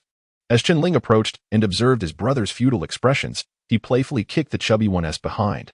"What are you staring at? Go buy 3 more bunk beds." The majority of the workers hailed from out of town, and the original beds were no longer sufficient. The chubby fellow had been eyeing a particularly attractive girl, harboring hopes that Chen Ling would choose her, but instead, he had to leave with a look of dismay. As the boss's gaze swept across the crowd, the 3 young men, sensing the atmosphere turning sour, quickly made their exit. Chen Ling took a seat at one of the tables and addressed the remaining candidates. "For this recruitment, we require individuals with experience who can begin wrapping buns immediately. This job is demanding and involves night shifts. Those without prior experience are advised to leave." No sooner had he finished speaking than over half the applicants departed, some grumbling. "Who was born knowing how to do this? I'm not interested." In the end, only 8 individuals remained. After a thorough inquiry and assessment, Chen Ling ultimately decided to retain 6. Chen Ling stood up and announced, "You all may return and prepare. You can commence your work at any time." Among those present were individuals from both local and distant origins. Those from afar typically resided with relatives or former employers, as relocating required time. As everyone rose to depart, one person timidly inquired, "Boss Chun, my home is nearby. May I start working immediately?" The speaker was Wang Ling, approximately 5 feet and 8 inches tall, slender, with particularly large eyes. Her skin bore a slightly dark hue, suggesting malnutrition. She already had a child, her household registration indicating rural origins, and she was married to a disabled man, resulting in a challenging life. "Of course," Chen Ling replied. "We are currently in need of manpower. Those making buns are nearly suffering from tendinitis. Boss, I am also local. May I stay as well?" This was a young woman named Li Qingqing, who worked at a bun shop. Her monthly salary was a mere 50 yuan, and due to the higher wages offered here, she chose to switch jobs. In that era, life was not affluent. Working an extra day equated to earning extra money, which was entirely reasonable. After finalizing matters, Chen Ling proceeded to the restroom. Upon seeing the boss enter, 3 young men followed closely, their gazes fixed intently on him. As Chen Ling relieved himself, he noticed their stares and quickly turned to them. "What is wrong with you 3? Why are you watching me?" Even among men, being observed in such a vulnerable moment can be quite uncomfortable. "Who is watching you, Psh? Zhang Ermo muttered softly, "Brother Ling, your taste isn't great. With so many beautiful girls available, why did you choose these? They're dark and thin, like little mice." The young men had originally hoped for him to select some beauties, only to be sorely disappointed.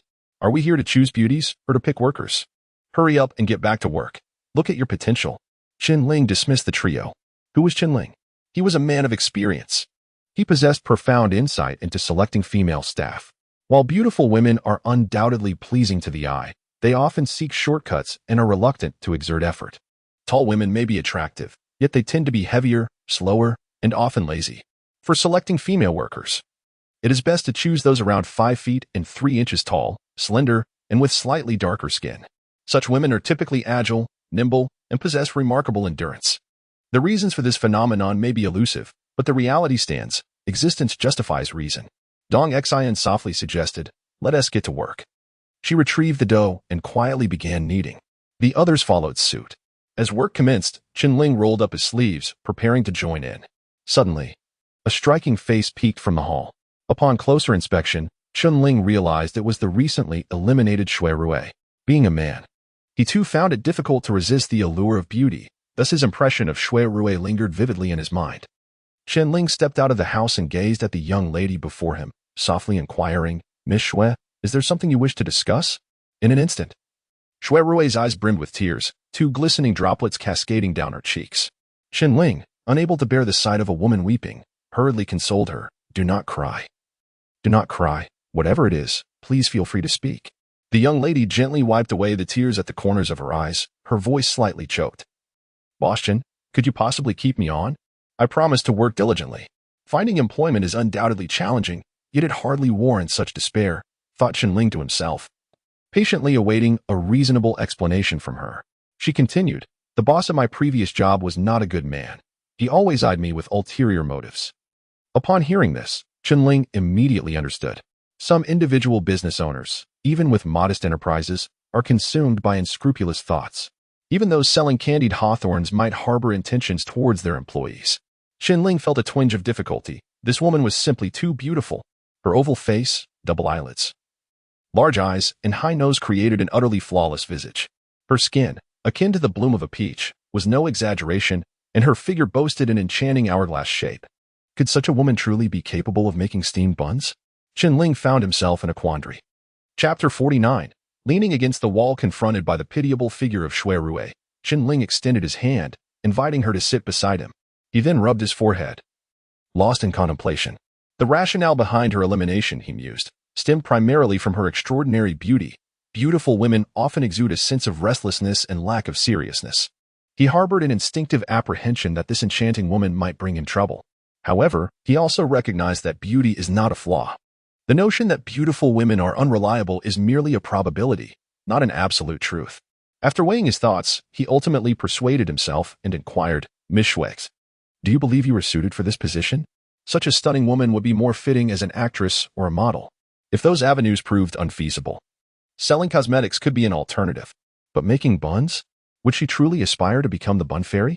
Why wouldn't I be suitable? Shui Rui replied, adjusting her bangs. Her face a canvas of confusion. If others could succeed, why not her? Chen Ling, no longer beating around the bush, stated bluntly, you are a striking beauty. And this is not the kind of labor befitting someone of your stature. Her delight at the compliment brought a smile to her face. Boss Chen, you are quite the handsome gentleman yourself, yet here you are, selling buns. This remark brought a sense of comfort to Chen Ling. After all, he was merely an ordinary man. Resolving to find a middle ground, he proposed, why don't you start working here, and if a more suitable opportunity arises, you can transition? He did not anticipate that such a woman would remain long in this role. In truth, his decision to employ her was not solely born of altruism. One reason was that she hailed from a rural seaside area. Much like himself, it was a natural kinship, for rural folk often face hardships in the city. Upon hearing that her boss was willing to hire her, Shui Rui stood up joyfully, waved her hand, and exclaimed, I'll go fetch my luggage. Goodbye, boss. Goodbye, brothers. Who are the brothers? Chen Ling turned to see 3 heads peeking through the door. It was those mischievous boys, sneaking a glance at the beauty. Her movements were indeed graceful. One of them, Nose, mimicked Shui Rui's waving gesture. The elegance of Shui Rui's arms resembled willows swaying in the breeze, soft and refined. In stark contrast, Nose's arms were akin to a sturdy firewood stick, rigidly flailing about, yet he seemed quite pleased with himself. Zhang Ermao, grinning broadly, leaned in and asked, Ling Ge, do you think she can manage her luggage alone? Chen Ling shot him a sharp look. What? Do you wish to assist her? Before he could finish, he lifted his foot to kick Zhang Ermao's backside. The lad was quick on his feet, dodging the kick and promptly darting into the kitchen. This spectacle sent the female workers into fits of laughter. With that matter settled, Chen Ling began preparing the filling. Crafting the filling is a skillful endeavor. The same ingredients and seasonings, when handled by different individuals, yield vastly different flavors. The key lies in the order and timing of adding the spices. Although the 2 newly hired employees were capable of making buns, their results varied in appearance. Dong Xin was diligently providing guidance. By 9 o'clock, customers began to trickle in. Primarily travelers who had just arrived. Their business was the most manageable, as the flow of patrons was relatively dispersed, preventing overcrowding. At 10:30, the curtain at the entrance rustled, and 2 men clad in postal uniforms entered. Chen Ling instinctively lifted his head, exclaiming, Oh, isn't that Captain Shen? It was the same Captain Shen who had shared fried dough sticks with him and had mentioned the 2 individuals renting out storefronts nearby. He hurried over to greet them warmly. Captain Shen, you both have arrived. As he spoke, he went to hang up the curtain. As a large influx of customers had begun, and the curtain was becoming quite an obstruction. All right, brother, let's open the shop, Captain Shen said casually, standing there as he watched Chen Ling hang the curtain. This was his first visit to Mingquan, which had occurred at the intersection of the station's East Street while having breakfast. Chen Ling had mentioned his aspiration to open a bun shop, and they all remembered that well. I've been on a business trip these past few days and heard that seating here is quite limited. If you arrive late, there might not be a seat, so I came early. The young man accompanying him was named Ping Jihong, a name that sounded somewhat feminine and was easy to remember. Before arriving, Section Chief Tong from the Transportation Department had seen them smoking in the lounge and advised them to come by 11 to secure a seat. With nothing much to do, they decided to arrive early. Indeed, soon the place will be packed, so please take a seat. Chen Ling chuckled as he pulled out 2 cigarettes to offer them. Captain Shen waved his hand in refusal and produced his own cigarette case, saying, Here, smoke mine. He then extracted 2 Peony brand cigarettes. Chen Ling smoked the Cha-Ching brand produced nearby, while Peony cigarettes were from Shanghai and difficult to procure. Your cigarettes are quite good. I shall indulge in yours then. Chen Ling laughed heartily. Ping Jihong remarked, Boss Chen, if you need cigarettes in the future, just come to us. We won't charge you. Chen Ling understood that postal drivers traveled across the nation and could procure almost anything. Sometimes, they smuggled a few goods and could earn a considerable profit, possibly even exceeding their salaries. Then I shan't hold back. Please help me get 2 packs of Dezhangjiu or Shilin, Chen Ling jested, climbing higher in their banner. Being overly polite could hinder forging friendships. Sometimes, one must be straightforward. All right, that can be arranged, Captain Shen readily agreed. They might not always travel on the southwestern route, but the train guards certainly would. They could assist each other. Chen Ling promptly reached into his pocket for money. But Captain Chen restrained his hand, saying there was no rush. It would be fine to settle the payment once the cigarettes arrived. After chatting for a while, as more customers streamed in, Chen Ling called out to the counter, "Serve Captain Chen and Brother Peng some beef and scallion meat buns, a few of each to taste." These individuals were influential, involved in postal transportation, and it would undoubtedly be beneficial to cultivate their acquaintance. No need. Boss Chen, you carry on with your work. We can manage ourselves. Captain Chen felt somewhat embarrassed to take advantage of this small courtesy in his own establishment. The surrounding units closed at 11:30. Yet the shop was already bustling with people. Customers clamored for food, aside from the vegetarian buns that sold slowly. Every type of meat bun flew off the shelves without hesitation, as they were simply eager to buy whatever was available. At the outset, the freshly steamed buns were placed in a bamboo basket before being sold. However, as the sales continued, time became of the essence, prompting the vendors to sell directly from the steamer. The young men tasked with exchanging the steamers were drenched in sweat, while the bun sellers, nursing their scalded hands, incessantly called out the quantities: 5 beef buns, ready for collection, 6 cabbage and pork buns. The buns and congee were consumed rapidly, leaving patrons, some propped against the walls and others leaning on tables, struggling to rise and exit the dining area. Yet, the 6 individuals at table 3, having eaten their fill, lingered on, indulging in cigarettes and expectorating without any regard for propriety. "Boss, should I throw them out?" Nasal reminded. Chun, observing the scene, noted that each of these men had purchased only 3 yuan worth of vegetarian buns, yet they stubbornly occupied the table. Let us not concern ourselves with them for now. In the restaurant business, one encounters all types of clientele. "Boss, there are so many beggars outside." It was at that moment that Shui Rui returned. "What?" Chen dashed outside in a flurry. Chapter 50. The first glimmer. Chen Ling gazed intently at the table of patrons who, having satisfied their hunger, lingered without intent to depart. Just then, Shui Rui approached, exclaiming, "Boss, there are many beggars outside." A sudden tightness gripped Chen Ling's heart. With the implementation of household production responsibility, the living standards of the populace had improved. How could there still be individuals reduced to begging? Moreover, there were so many of them. This clearly suggested a brewing disturbance. Without a moment's hesitation, he hurriedly made his way outside. Upon stepping out, Chen Ling swiftly scanned the surroundings. Aside from the hurried travelers and leisurely pedestrians, there was only a rumbling postal transport vehicle passing by. Where were the beggars? Turning around, he intended to inquire of the girl, only to nearly collide with Shui Rui. As if anticipating his question, she gestured towards a nearby wall. Following her direction, Chen Ling spotted a line of diners squatting against the wall outside the Baozi shop. They leaned back, one hand clutching a steamed bun while the other held a bowl of congee, relishing their meal. A wave of amusement washed over Chen Ling as he suddenly grasped the misunderstanding. He pulled Shui Rui aside, lowering his voice to inquire, "You mean to say they are beggars?" Shui Rui nodded vigorously. Chen Ling found himself both exasperated and amused, pondering the peculiarity of such reasoning. Indeed, the mind of a beautiful woman could be perplexing. In truth, the shop was simply too crowded, and these customers had no choice but to enjoy their porridge outside.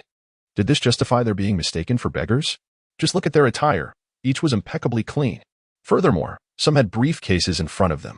Shui Rui blinked her large, glistening eyes and suddenly burst into laughter.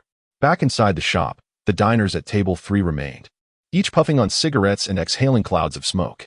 Chen Ling could no longer tolerate this. He approached their table and declared, "Comrades, smoking is not permitted here." He gestured toward the notice affixed to the wall. On the pristine white surface, a sign written in red characters on yellow paper proclaimed, "This establishment prohibits smoking." In truth, he had only posted the sign due to the increasing number of patrons. He had previously overlooked the issue when the crowd was sparse. He was merely concerned that, with more diners, some might continue smoking and refuse to leave, hence the notice. The group glanced at the sign and reluctantly extinguished their cigarettes. Only one young man with a buzz cut, defiant in demeanor, questioned, "Who made that rule?" Chen Ling pointed to himself, stating, "I did." His brows raised unevenly. Eyes wide and narrow, his once amiable expression shifted to one of fierce intensity. Running a restaurant was no simple task, especially amidst a climate of strict enforcement. Yet, due to considerable employment pressures, many young people roamed the streets seeking trouble. Instances of dining and dashing, leaving unpaid bills, or indulging in free meals were all too common. As the saying goes, without 3 pairs of underpants, one cannot run a restaurant. In other words, to manage a restaurant, one must have support from above, possess a strong fist, and be adept at navigating social interactions. The young man held Chen Ling's gaze for a moment before ultimately extinguishing his cigarette. However, there was no intention of leaving. Thus, he was unable to urge anyone to depart. After all, in the restaurant business, it is illogical to drive away customers. It was only after the mealtime had passed that the crew, led by the crew-cut man, finally departed with 5 individuals in tow. The stout fellow returned in a flurry, exclaiming that he was starving. Chen Ling inquired, "Where is the bed you purchased?" He had not heard the sound of the vehicle arriving. "I have installed it," the stout man declared as he lifted Chen Ling's teacup and gulped it down heartily. These brothers maintained the customs of rural life, showing no disdain for one another's untidiness. Although Chen Ling felt somewhat uncomfortable, he refrained from voicing any objections. "You didn't call anyone back. It's quite heavy, and it's difficult to install alone," Chen Ling reproached. While one could manage to carry the components of the bunk bed, assembling it was a more arduous task. The stout man, making his way toward the kitchen, replied, "Everyone is so busy, who has the time?" He was robust and capable of handling rough work with ease. These brothers were truly remarkable, despite their playful nature. They were diligent workers, all dedicated to the success of the establishment. With the stout man back and everyone present, Chen Ling called out, "Everyone, pause your tasks. It's time to eat." In the restaurant industry, it is often the case that when everyone else is dining, the staff is overwhelmed with work. Only after the patrons have finished their meals do they find the opportunity to eat. Upon entering the dining area, each person selected their favorite buns and thin porridge. However, none chose the beef or scallion-filled buns, as they were too expensive. Only Zhou Xiaoyi, who had not worked that morning, opted for the beef buns. The male and female workers naturally divided into 2 tables, with the women's table being more populated. Zhou Xiaoyi remarked that it was too cramped and chose to join the men's table, sitting right next to the boss. Zhang Yu softly noted, "She took the beef buns." She cast a sidelong glance at Zhou Xiaoyi. "How inconsiderate," Zhao Wenli said with a stern expression, clearly displeased. Lu Xiang echoed her sentiment, saying, "Exactly. The pork and cabbage buns are already quite good. Why must you have beef?" All 3 girls hailed from Dai village, where job opportunities were scarce. Chen Ling had specifically brought them to the city to earn money, for which they were extremely grateful. Thus, these 3 young women were wholeheartedly concerned for Brother Chen, fearing that he might incur losses. At that moment, the door curtain rustled, and Deputy Director Feng from the local police station stepped inside. Chen Ling promptly rose to greet him, inquiring whether he had eaten yet. Feng waved his hand, indicating that he had already dined. Once seated, Feng asked, "Has anyone caused trouble?" The work at the police station was quite demanding, especially near the station, with various cases continuously arising. He had not been here for several days. "Fortunately not," Chen Ling replied. He felt that the 6 individuals who had lingered after their meal were likely not of good character. Yet he did not consider their behavior to be troublesome enough to voice his concerns. With that, Chen Ling set down his bun, preparing to brew some tea. Zhou Xiaoyi was the first to stand, saying, "I'll go," and promptly cleaned a lid cup before heading into the kitchen to brew tea. "Surely, you do not eat steamed buns every day?" Deputy Director Feng casually inquired. Indeed, Chen Ling had scarcely uttered the words when the snotty-nosed one interjected, "Brother Ling, if I have to eat steamed buns daily, I might just be sick." Ever since they began cooking, practicing making buns, and selling them, there had been no time to stir-fry vegetables. These past few days have been so hectic, I haven't quite managed to catch up," Wang Zhixiang promptly chimed in. Chen Ling disregarded the interruption and continued, "Brother Feng, how about we go out for a drink this evening?" With the shop now open, he felt it was time to seek out his biological parents and wished to hear Deputy Director Feng's thoughts, as he was well versed in such matters. "Let us not go out. Come to my place instead. I'll have my sister-in-law whip up a couple of dishes and we can enjoy a drink together." Deputy Director Feng graciously extended an invitation to Chen Ling, feeling that visiting someone else's home was still a bit premature. Chen Ling replied, "How about we stay here? You can sample my culinary skills." Deputy Director Feng, not one to refuse hospitality, readily agreed. Chapter 51. A slap in the face delivered to one's door in Dai village. The Zhou family found themselves in a most dire predicament. Vice Director's son had once made a solemn promise to assist them in resolving their troubles.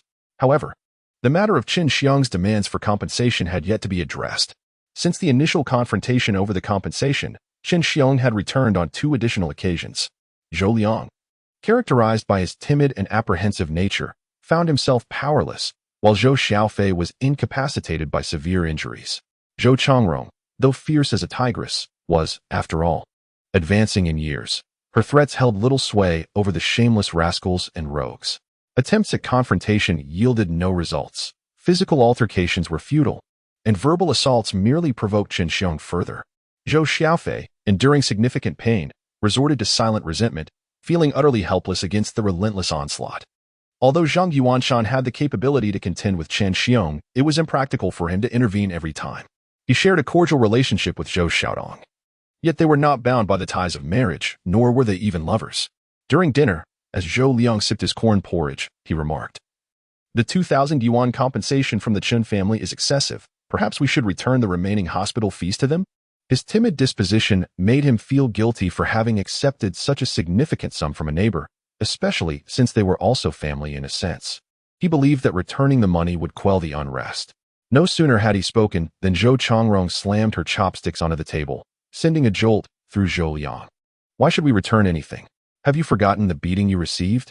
Are you blind to the suffering your son endures?" Zhou Chongrong unleashed a barrage of questions, her temper flaring. Zhou Liang muttered softly, "There is still over 1,000 left. Isn't this extortion?" In his heart, he felt that enduring a personal loss was acceptable, but taking advantage of others would haunt him at night. Zhou Chongrong glared at him, picking up her chopsticks once more. "What about the medical expenses? The lost wages? The cost of having someone by the bedside? Are these not valid expenses?" This woman seemed intent on extracting every last cent, while she spoke with fervor. Her understanding stemmed from the guidance of Mayor Dong and Director Liang. "But that amount is excessive. It could cover years of wages for a worker." The elderly man was aware that the compensation was indeed inflated. As their parents bickered endlessly at the table, they failed to devise any strategy to confront Chen Xiong, resorting instead to infighting. Zhou Xiaoyi, overwhelmed by frustration, found himself unable to eat. He quickly interjected, "Father, the money Chen Kaihua provided includes a hush fee." This was Mayor Dong's directive not to pursue the matter of imprisoning the Chen family any further. "This money was offered voluntarily. We need not return it." Upon hearing this, Zhou Liang understood, yet he pondered what benefit it would bring to them if the Chen family were imprisoned. The damage had been done, and he had never intended for their in-laws to face incarceration. Thus, returning the money still seemed the most prudent course, with the funds in his wife's possession. He felt powerless to act, ultimately deciding he must have a word with his in-laws. After dinner, he, concealing his intentions from his wife and children, stealthily made his way to Chen Kaihua's residence. The three villains were absent, and the Chen couple had just finished their meal. Upon seeing Zhou Liang enter, Chen Kaihua remained seated on his stool, silent as the grave. Zhou Liang, like a fool, forced a semblance of a smile and awkwardly initiated a conversation, inquiring if they had just dined. As he prepared to take a seat, Lu Xia interjected, demanding to know his purpose for coming. Her words flushed Zhou Liang's face crimson, as if inviting a slap. He awkwardly stammered, "I just came to see you after dinner." "What are you looking at? Do you even have the slightest shred of dignity left?" Lu Xia retorted sharply. "Isn't it just a scuffle between children? Which family hasn't had their kids quarrel? Yet you dare to extort 2,000 yuan from us? Have you lost your mind? Why don't you go rob someone instead?" Lu Xia unleashed a barrage of accusations towards Zhou Liang. Meanwhile, Chen Kaihua remained taciturn, quietly sipping his tea and smoking. Though Zhou Liang was simple-minded, he was far from foolish, pondering to himself whether this matter was truly as simple as a mere brawl. After all, 2 of his ribs had been broken, and it was a joint effort involving both father and son. Yet, he found it difficult to voice his thoughts. Eventually mumbling that money came from the police station, "We didn't ask for it." Lu Xia seized upon this statement like a hawk, her expression darkening, her cheeks bulging as if they could rival her chin. "You accept money without question? Where did the police station find such funds?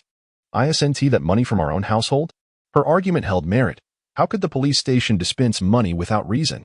Zhou Liang was rendered speechless by Lu Xia's rebuttal. After a prolonged silence, Zhou Liang stuttered, "In-law, if you hadn't struck me, none of this would have happened." The conversation had now shifted to Chen Kaihua, who could no longer remain silent. He interjected, "Zhou Liang, you are truly a simpleton. Was the purpose of hitting you for your own benefit? If we hadn't found Chen Ling's couple, wouldn't you be embroiled in this mess as well?"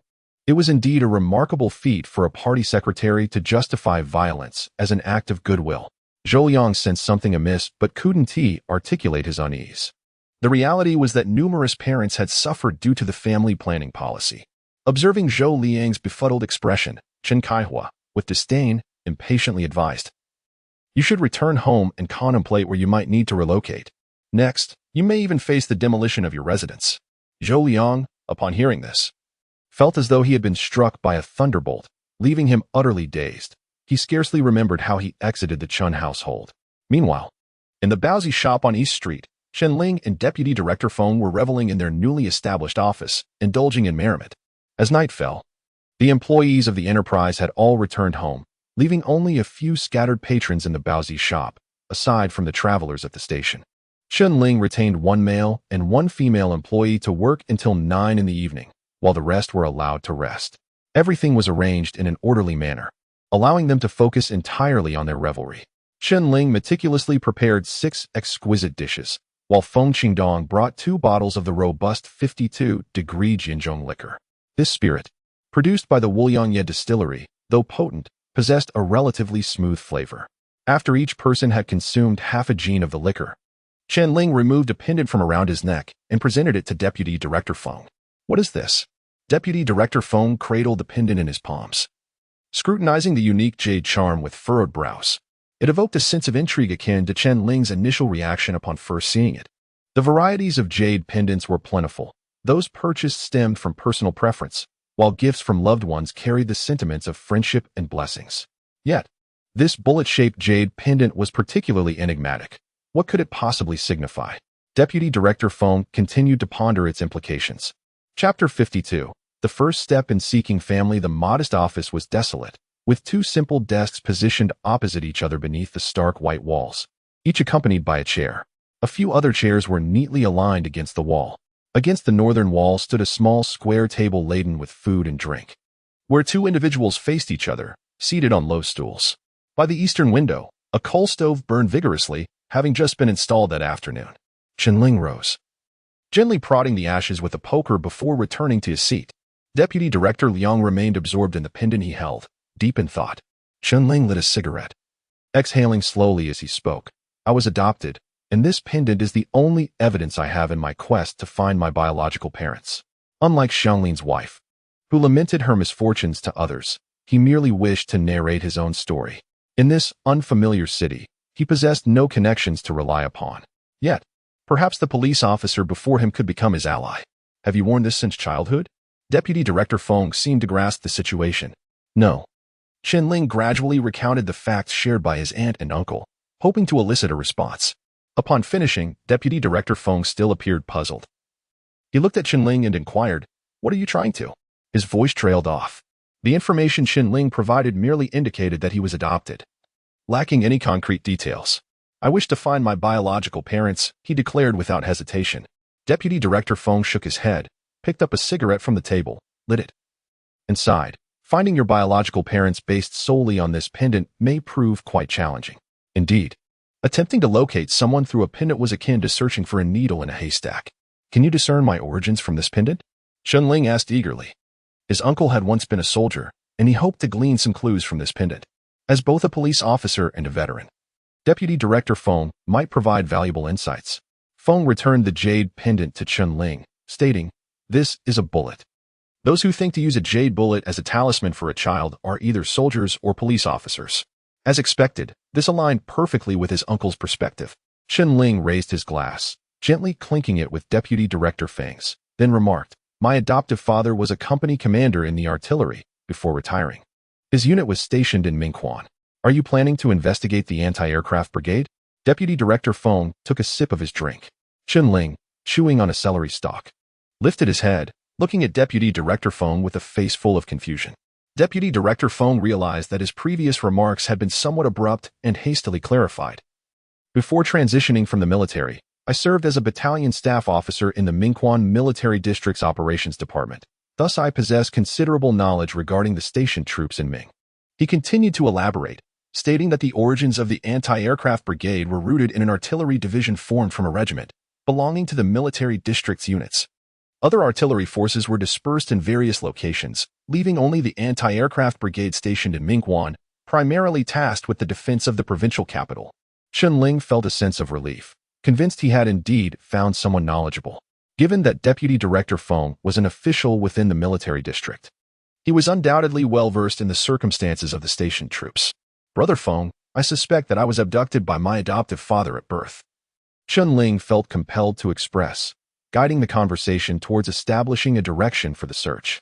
This revelation struck Deputy Director Feng like a thunderclap, causing him to freeze mid-bite. After a considerable pause, he finally regained his composure and inquired, "Why do you believe you were taken?"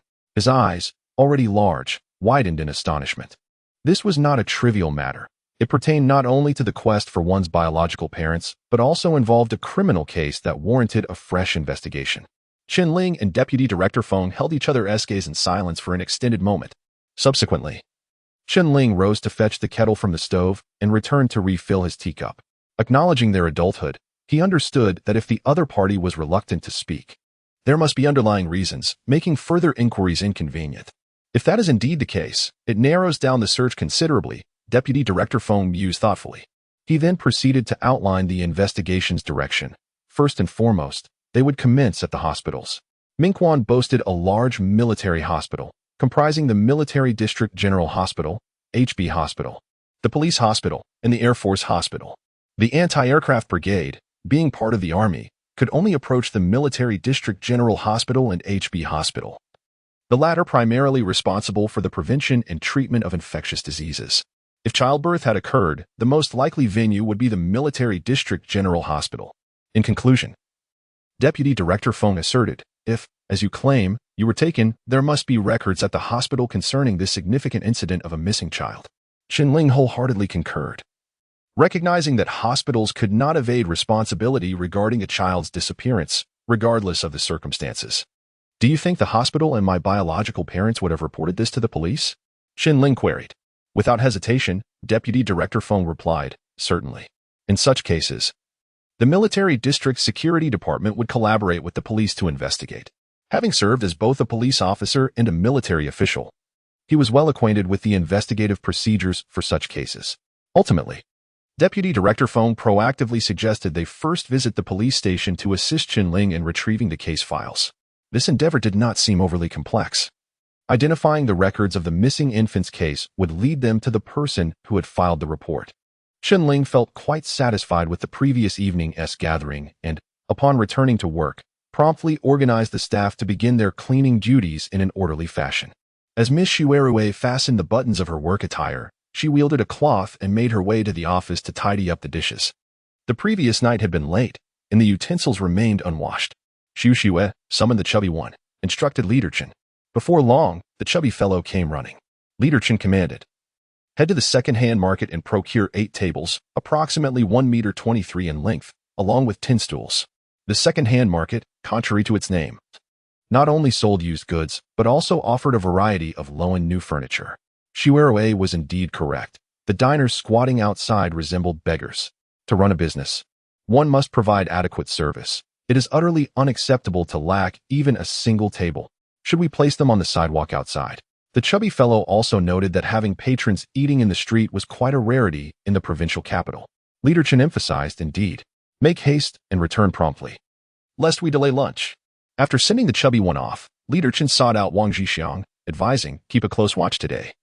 Those individuals who lingered after dining yesterday may very well return. With his wealth of experience, Leader Chen sensed that those few might be troublemakers. If they dared to cause a ruckus, they must be dealt with swiftly. A single blow to subdue them is preferable to 100 retaliations. In this predatory environment of the train station, if one shows weakness, they will be left with naught but scraps. Chapter 53. The beaten ones turned upside down. Though the transactions involved in selling buns are not substantial in amount, the accounting is rather straightforward. One can easily estimate the remaining stock from the previous day's inventory with a mere glance, without the need for weighing. This is the advantage of being self-employed. Everything belongs to oneself, and a rough estimate of leftover goods suffices, without the necessity for meticulous precision. Xuerue, being quite astute, first prepared a cup of tea for the boss, quietly tidied up, and then silently departed. At 9 o'clock, after tallying the accounts, Chen Ling discovered that the previous day's revenue had astonishingly reached 1,100 yuan. The profit margin on buns is exceptionally high, typically around 60 to 70%. Even though Chen Ling uses quality ingredients and focuses on brand building, the profit still exceeds 50%. After completing the accounts, Chen Ling called Zhang Ermao into the kitchen, preparing to head to the market for groceries. During this season, there is no need to arrive at the market too early, as fresh vegetables are scarce, cabbages, radishes, and potatoes are all sold in bulk. It suffices to procure some meat and additional ingredients. Once the boss stepped out, the female attendants who had been surrounding the dough instantly became lively, resembling a flock of joyful swallows. Zhang Yu, holding a piece of dough, leaned forward to her companions and cheerfully remarked, "Look, isn't Linga handsome?" They were neighbors, and although Zhang Yu was merely 18, she held a deep admiration for Chen Ling, this older brother figure. Not just handsome, Chen is dashing. Just look at his long eyelashes. And how can I describe it? He possesses a certain masculine charm. Li Qingqing pondered for a moment, struggling to find the right words. Indeed, Chen Ling's appearance is hard to articulate accurately. He has long lashes, bright eyes, and a prominent nose. Calling him handsome seems inadequate, while describing him as dashing does not quite capture the essence of a typical young man's charm. With her hands covered in flour, Shui Rui gestured for a while before finally exclaiming, "Dashing." Yes, Chen is dashing, having graduated from high school and possessing a bit of knowledge. She exerted considerable effort to arrive at such an apt descriptor. Exactly. Xiao Shui is right. Ling Gu is dashing. Zhang Yu wholeheartedly agreed with Shui Rui's assessment of Chen Ling. Li Qingqing chuckled. We see a handsome man every day. It truly brightens our spirits. He already married. Her demeanor was more straightforward, lacking the hesitance of younger girls who may harbor thoughts but refrain from voicing them. Zhang Yu, is the boss's wife beautiful? Shui Rui inquired with a hint of curiosity, eager to learn about the appearance of this dashing man's spouse. Knowing Zhang Yu and Chen Ling hailed from the same village, Li Qingqing teased, "Little girl, don't entertain inappropriate thoughts." Though she was of ordinary looks, her smile was quite charming. Shui Rui playfully tapped Li Qingqing on the shoulder, retorting, "Sisterly, come on. Xiaoyi, the boss's wife, is truly beautiful," she added. She is petite and delicate, with fair skin and a particularly sweet smile. Zhao Wenli, from the same village, offered an objective assessment. The young women chattered animatedly, while only Dong Xian remained silent, her expression stern. Steam wafted from 2 bamboo steamers atop the stove, where buns were being prepared, while 2 large pots simmered with porridge, enveloping the entire kitchen in a warm, misty ambience. Dong Xian hung her work uniform over the back of a chair, her sleeves rolled up high, clad only in a sweater as she kneaded dough. Amidst the bubbling porridge, her colleague, Nose, chopped meat filling, occasionally casting a glance in her direction. Dong Xian, tall and a mother to 1 child, possessed a notably ample bosom, which swayed dynamically as she worked the dough, perhaps sensing something amiss, or for reasons unknown. She donned her work uniform with a frown after finishing a batch of dough. The atmosphere shifted. Her sisters sensed her unusual demeanor. Typically, Dong Xian was lively and jovial. So what could be troubling her? Li Qingqing glanced at her, and Zhang Yu along with Shui Rui followed suit. The sisters wished to inquire, but hesitated, unsure of how to broach the subject. "Comrade, who are you looking for?" A voice echoed from the hall. Moments later, an impatient voice retorted, "Get lost." Nose set down the cutting knife and hurried to the kitchen entrance, where a robust man in his 30s stormed in, exuding an intimidating presence. Wang Zhixiang quickly trailed behind, while several diners paused their meals, casting cold stares at the intruder. Upon witnessing the man's furious expression, Nose questioned, "What do you want?" His tone less than cordial. The man glanced at him, disregarding his inquiry, and charged straight into the kitchen. The women, engrossed in their bun-making, halted their tasks, wide-eyed with fear at the unexpected visitor. Dong Xian timidly rose and asked, "What are you doing here?" A hint of panic was evident in her voice. Before she could finish her sentence, the man delivered a kick that sent her crashing to the floor along with a ceramic basin, splashing water all over her. Wang Zhixiang rushed over, attempting to intervene. "Big brother, let us talk this out." The man violently shook off his grasp and bent down to seize Dong Xian. Observing this, Nose wasted no time and charged forward.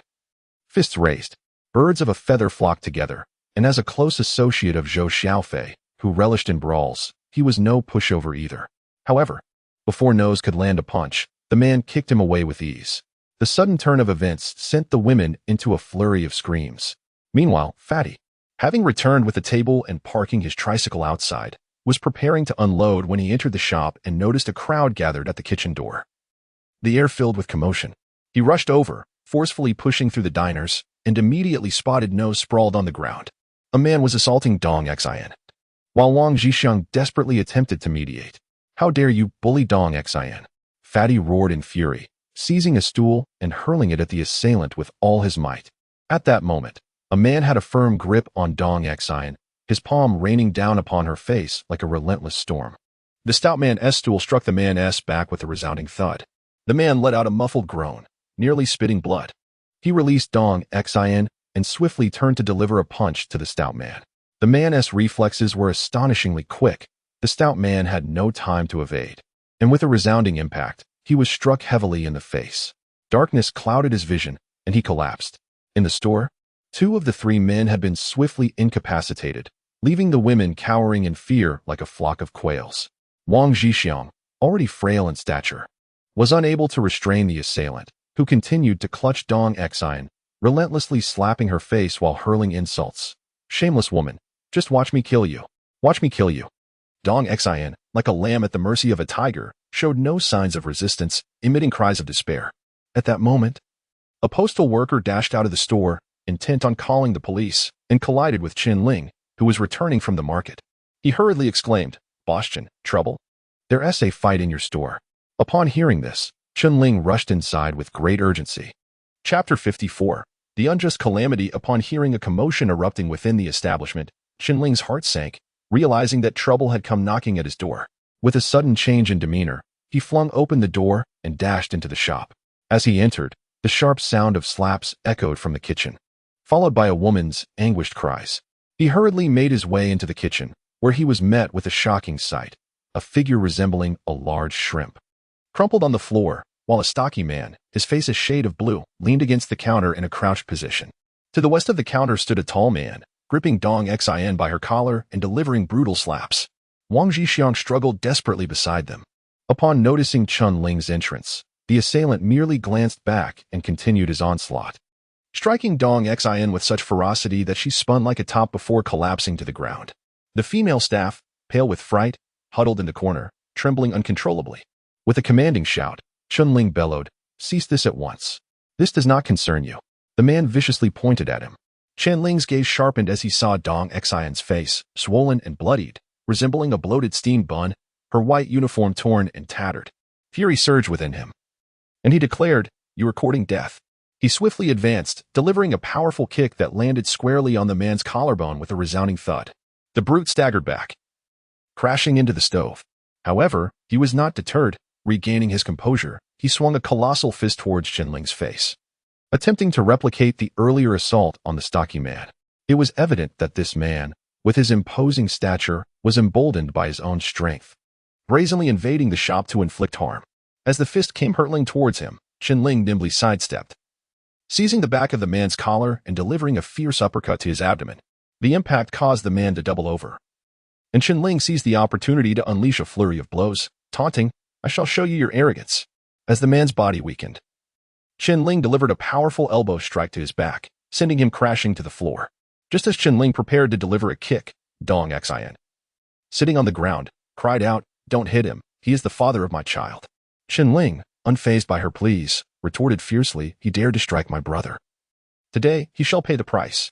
With that, he aimed a vicious kick at the man's backside. Anyone who dared to intrude upon his establishment and harm his employees would regret ever having been born. "Let me show you your folly." Chen Ling continued to rain down kicks. In a desperate attempt to stop him, Dong Xian suddenly leaped forward, shielding the man. "Sister Dong, he has beaten you to this state, and yet you still protect him." Chen Ling, filled with righteous indignation, stood by, fists clenched and breathing heavily. Dong Xian exerted all her strength to help the man to his feet, anxiously inquiring, "Dolly, are you hurt?" It was then revealed that the man, known as Dolly, whose full name was Niu Dolly, was none other than Dong Xian's ex-husband. Blood trickled from Niu Dolly's lips as he glared venomously at Chen Ling, consumed by a mix of resentment and trepidation, unwilling to retaliate further. Gritting his teeth, he let out a huff and, trembling, made his way outside. Nosidi, recovering his composure, stood up with determination. Observing Niu Dolly's lingering defiance, he delivered a swift kick from behind. Niu Dolly, caught off guard, stumbled forward, landing in a most undignified manner. "You have assaulted our staff and torn his uniform, recompense is due." Nosidi, emboldened by the situation, refused to relent. Dong Xian hurriedly approached, pulling up her ex-husband, her eyes brimming with tears as she implored, "Dolly, are you all right? This woman's presence only served to infuriate Chen Ling further, prompting him to retreat to his office. It was later revealed that Dong Xin had taken the afternoon off to visit the soy sauce factory. At that moment, Niu Dali was at work, and upon her arrival, she relentlessly demanded the return of their son. During their divorce, they had agreed to a sham separation solely to allow her husband to take over his duties.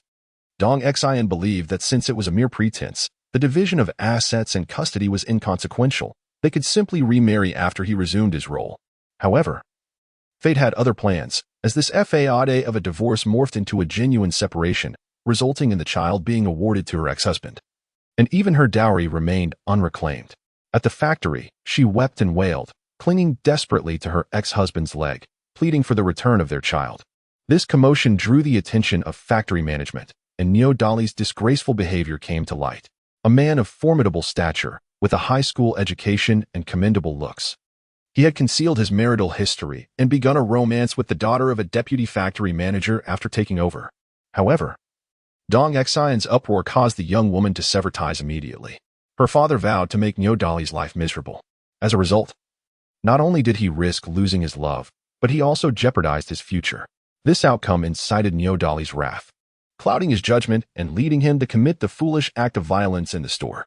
At midday, the crew led by the buzz-cut individual reappeared. After purchasing 3 yuan worth of dumplings each, they lingered, refusing to leave. Wang Zhixiang, following the owner's directives, kept a vigilant eye on them, showcasing Chen Ling's adeptness in personnel management. Had it been his 3 younger brothers, a confrontation might have already erupted. However, Wang Zhixiang's gentle demeanor alleviated Chen Ling's concerns. Before long, the buzz-cut man staggered over, eyeing Shui Rui with ill intent, and demanded, "Waitress, bring me more garlic." Each dining table was adorned with garlic and vinegar, freshly stocked before the meal. The young woman, sensing his unwholesome demeanor, timidly inquired, "But we just put it out. How could it be gone already?" With a fierce glare, the buzz-cut man retorted, "What's the matter? Can I have garlic with my dumplings?" Seeing this, Wang Zhixiang promptly intervened. "Hey, buddy, no need to rush. If you need anything, just let me know. I'll get it for you." His tactful nature was evident, and Chen Ling recognized his potential, nurturing him for a future managerial role. Within 5 minutes, the buzz-cut man returned, carrying a large teapot. While Shui Rui was busy serving dumplings, he approached her again. "Bring me another pot of vinegar." Shui Rui gazed at him in perplexity, her mind swirling with doubts. A pot of vinegar weighing a full 2 pounds seemed implausible for these 6 individuals to consume in a mere moment. Before she could voice her thoughts, Wang Zhixiang stepped in to mediate, saying, "Please hold on a moment," as he took the teapot. However, after approximately 5 more minutes, the buzz-cut individual returned requesting garlic. At this juncture, the Baozi shop was teeming with diners, and the waitstaff were utterly overwhelmed. It was evident that these individuals were intentionally seeking trouble. Wang Zhixiang, with his good-natured temperament, patiently endured the situation. In stark contrast, the stout man showed no leniency. He promptly brought forth a basin brimming with garlic, along with 6 additional pots of vinegar using a spare teapot. His eyes were darkened, resembling those of a panda, and he wielded a solid oak rolling pin, vigilantly scrutinizing the troublemakers, fearful they might abscond with the garlic. The buzz-cut individual, undeterred, instructed each person to hold a pot of vinegar and placed 5 heads of garlic before each of them, commanding, "Eat." Chapter 55. Zhi Changron's arrest. As the due date approached, Zhou Xiaoyi's belly swelled like an inflated balloon, becoming increasingly pronounced. The weighty abdomen seemed to press down upon her entire frame, causing her posterior to rise involuntarily, reminiscent of a waddling duck. Simultaneously, her legs grew ever more swollen, her feet resembling fermented buns, so engorged that she could scarcely fit them into her shoes. In exasperation, she resorted to cutting the heels of her cotton shoes, just to manage to squeeze her feet inside. After breakfast, Zhou Xiaoyi returned to her room, while her sister, Zhou Xiaodong, busied herself with washing the dishes. Yangong and Nana trailed behind like 2 little shadows. "Auntie, I will help you wash the dishes," Yagong proclaimed, mispronouncing the word for washes celebrate. Nana, holding her sister's hand, stumbled over the threshold as they exited. The aunt hastily helped her up, gently brushing off the dust from her clothes, and soothingly remarked, "Nana, dear, does it hurt? We want to go outside. It's too cold." The little girl pouted, her eyes glistening with unshed tears, yet she refrained from crying out. The uncle slowly settled onto the sofa, lifting his teacup for a sip. Catching sight of Zhou Xiaoyi's ill-fitting shoes, he turned to his wife and said, my dear. We cannot rely on Zhao Feng anymore.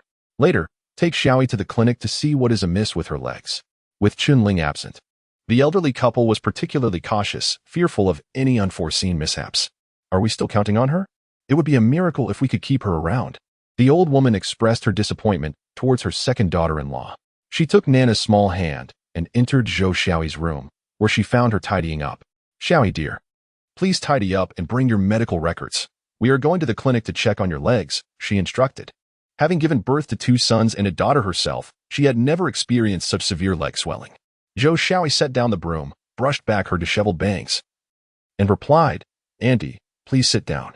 She continued, my legs are fine. They were the same when I was pregnant with Yang Yang and Nana. Zhou Xiaoyi felt she had already caused enough trouble for the elderly woman, and to appear overly delicate would be quite inconsiderate. The old lady seated herself on a chair, observing Xiaoyi's feet with concern. Do not dismiss this. The clinic is not far. Let us go and have a look, she urged. Zhou Xiaoyi, relenting, agreed and retrieved her medical records. The town of Dopa was small, and the clinic was indeed nearby. Before long, Zhou Xiaodong supported her sister as they accompanied their aunt to the clinic.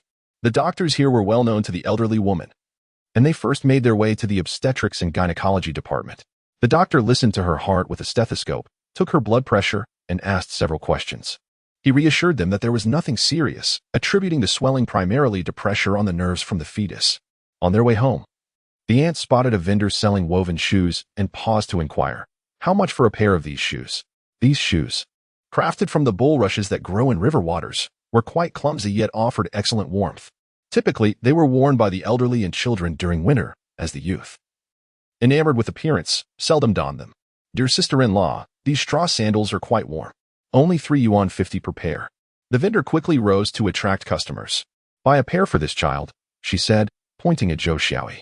The young ones often shunned practicality, but Zhou Xiaoyi, being pregnant, would find these far superior to the cotton shoes with their backs cut off. Mother Zhou selected a fitting pair, while Zhou Xiaotong silently produced the money to make the purchase.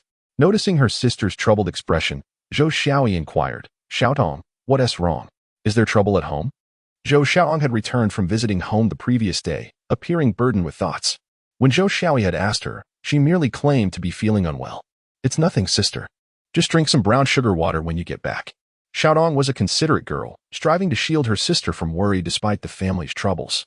After returning home, Zhou Xiaoyi retreated to her room, while the elder matriarch summoned Zhou Xiaotong into the living room, asking, Xiaotong, what on earth has happened? She had noticed her granddaughter's restlessness since her return, but as it pertained to family matters, she hesitated to pry. Now that Zhou Xiaoyi had asked, she could no longer feign ignorance, as it involved her nephews-in-laws. Upon being questioned, tears streamed down Zhou Xiaotong's face like pearls cascading from a broken string, and she softly replied, Aunt, my mother has been taken to the police station. Upon returning home, Zhou Xiaotong discovered her mother was absent. Only after inquiring did she learn that her mother had been apprehended. Her father lamented at home, and her brother was still recovering from an injury. Even if he were uninjured, it would be of little help. They were mere farmers from the village, unfamiliar with the world beyond their borders, and they did not even know the village head. The idea of rescuing her mother seemed utterly absurd. It was futile to remain at home. She needed to return to care for her sister. However, upon her return, she dared not reveal the grim reality to her sister, fearing for the well-being of the child she carried. She considered reaching out to her brother-in-law, Chen Ling, but lacked a way to contact him, thus swallowing her anguish in silence. What on earth could have transpired? Her aunt asked anxiously, gazing at her. A rural woman, accustomed to idle gossip and lacking any strength for violence, could hardly fathom being arrested by the police. Zhou Xiaodong wiped her tears and recounted the events leading up to this moment. Previously, Chen Xiong had repeatedly caused trouble at the Zhou household, demanding compensation. Zhou Liang had intended to settle matters amicably by returning the remaining hospital fees to the Chen family. However, Zhou Changrong was not one to accept defeat easily. She resolutely opposed this course of action. Zhou Liang planned to visit the Chen family to discuss the matter and ease tensions, intending to gradually persuade his wife regarding the refund. Little did he know that he would be driven out of their home. Zhou Changrong stormed into the police station, claiming that the Chen family, emboldened by their connection to a county magistrate, had incited Chen Xiong to harass them. She confronted Deputy Director Sun, demanding to know if he intended to take action and whether his words held any weight. To her surprise, upon hearing that the matter involved the county magistrate. Director Chen reacted as if his tail had been stepped on, immediately committing a grave misstep by ordering the arrest of Zhou Xiaoyi. At this point, how did this involve my son? Upon hearing this, Lu Xianji was instantly engulfed in fury. He slammed his cane against the ground and bellowed. The police station has become lawless. Chen Kaihua, that ruffian, is allowed to commit violence while they release him. A rural woman seeks justice, and they dare to arrest her. The dignity of the Communist Party has been utterly tarnished by these scoundrels. The old man, seething with rage, struck his cane repeatedly on the floor and shouted, "Call for a car. I am going to the county police bureau." Hearing this, the elderly lady hurried over to intervene. Chapter 56. The most astute response upon hearing that Chen Ling's mother-in-law had been taken away by the police station and that it involved the son of the county chief. Lu Xianji was instantly consumed by rage. Having lived a life of revolution, how could he tolerate such an affront? He immediately demanded a vehicle from the township government to seek an explanation from the county police department. Seeing this, Zhou Xiaoyi thought to herself that this would only invite trouble. Her uncle was nearing 70. What if he were to suffer a misfortune due to his anger? She hurriedly rose from her seat and approached him, urging, "Uncle, my mother is in good health and will be released in a couple of days. Please do not worry." In this frigid weather, if her uncle were to venture out and catch a chill, it would weigh heavily on her conscience. Her elderly husband chimed in, "You've retired. Why pursue this matter? At your age, it's unwise to meddle in government affairs." The old lady feared not only the gossip of her being an elder trying to leverage her age, but also the implications that he was using his son's influence to intimidate others.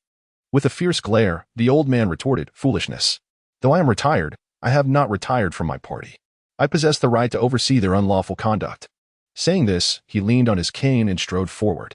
The tabby cat, dozing on the chair, perked its ears at the rising commotion.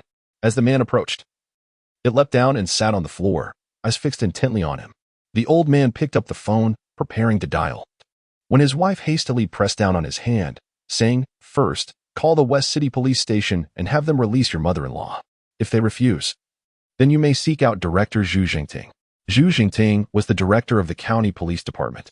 Lu Xianji paused for a moment, considering his wife's words, and then nodded in agreement.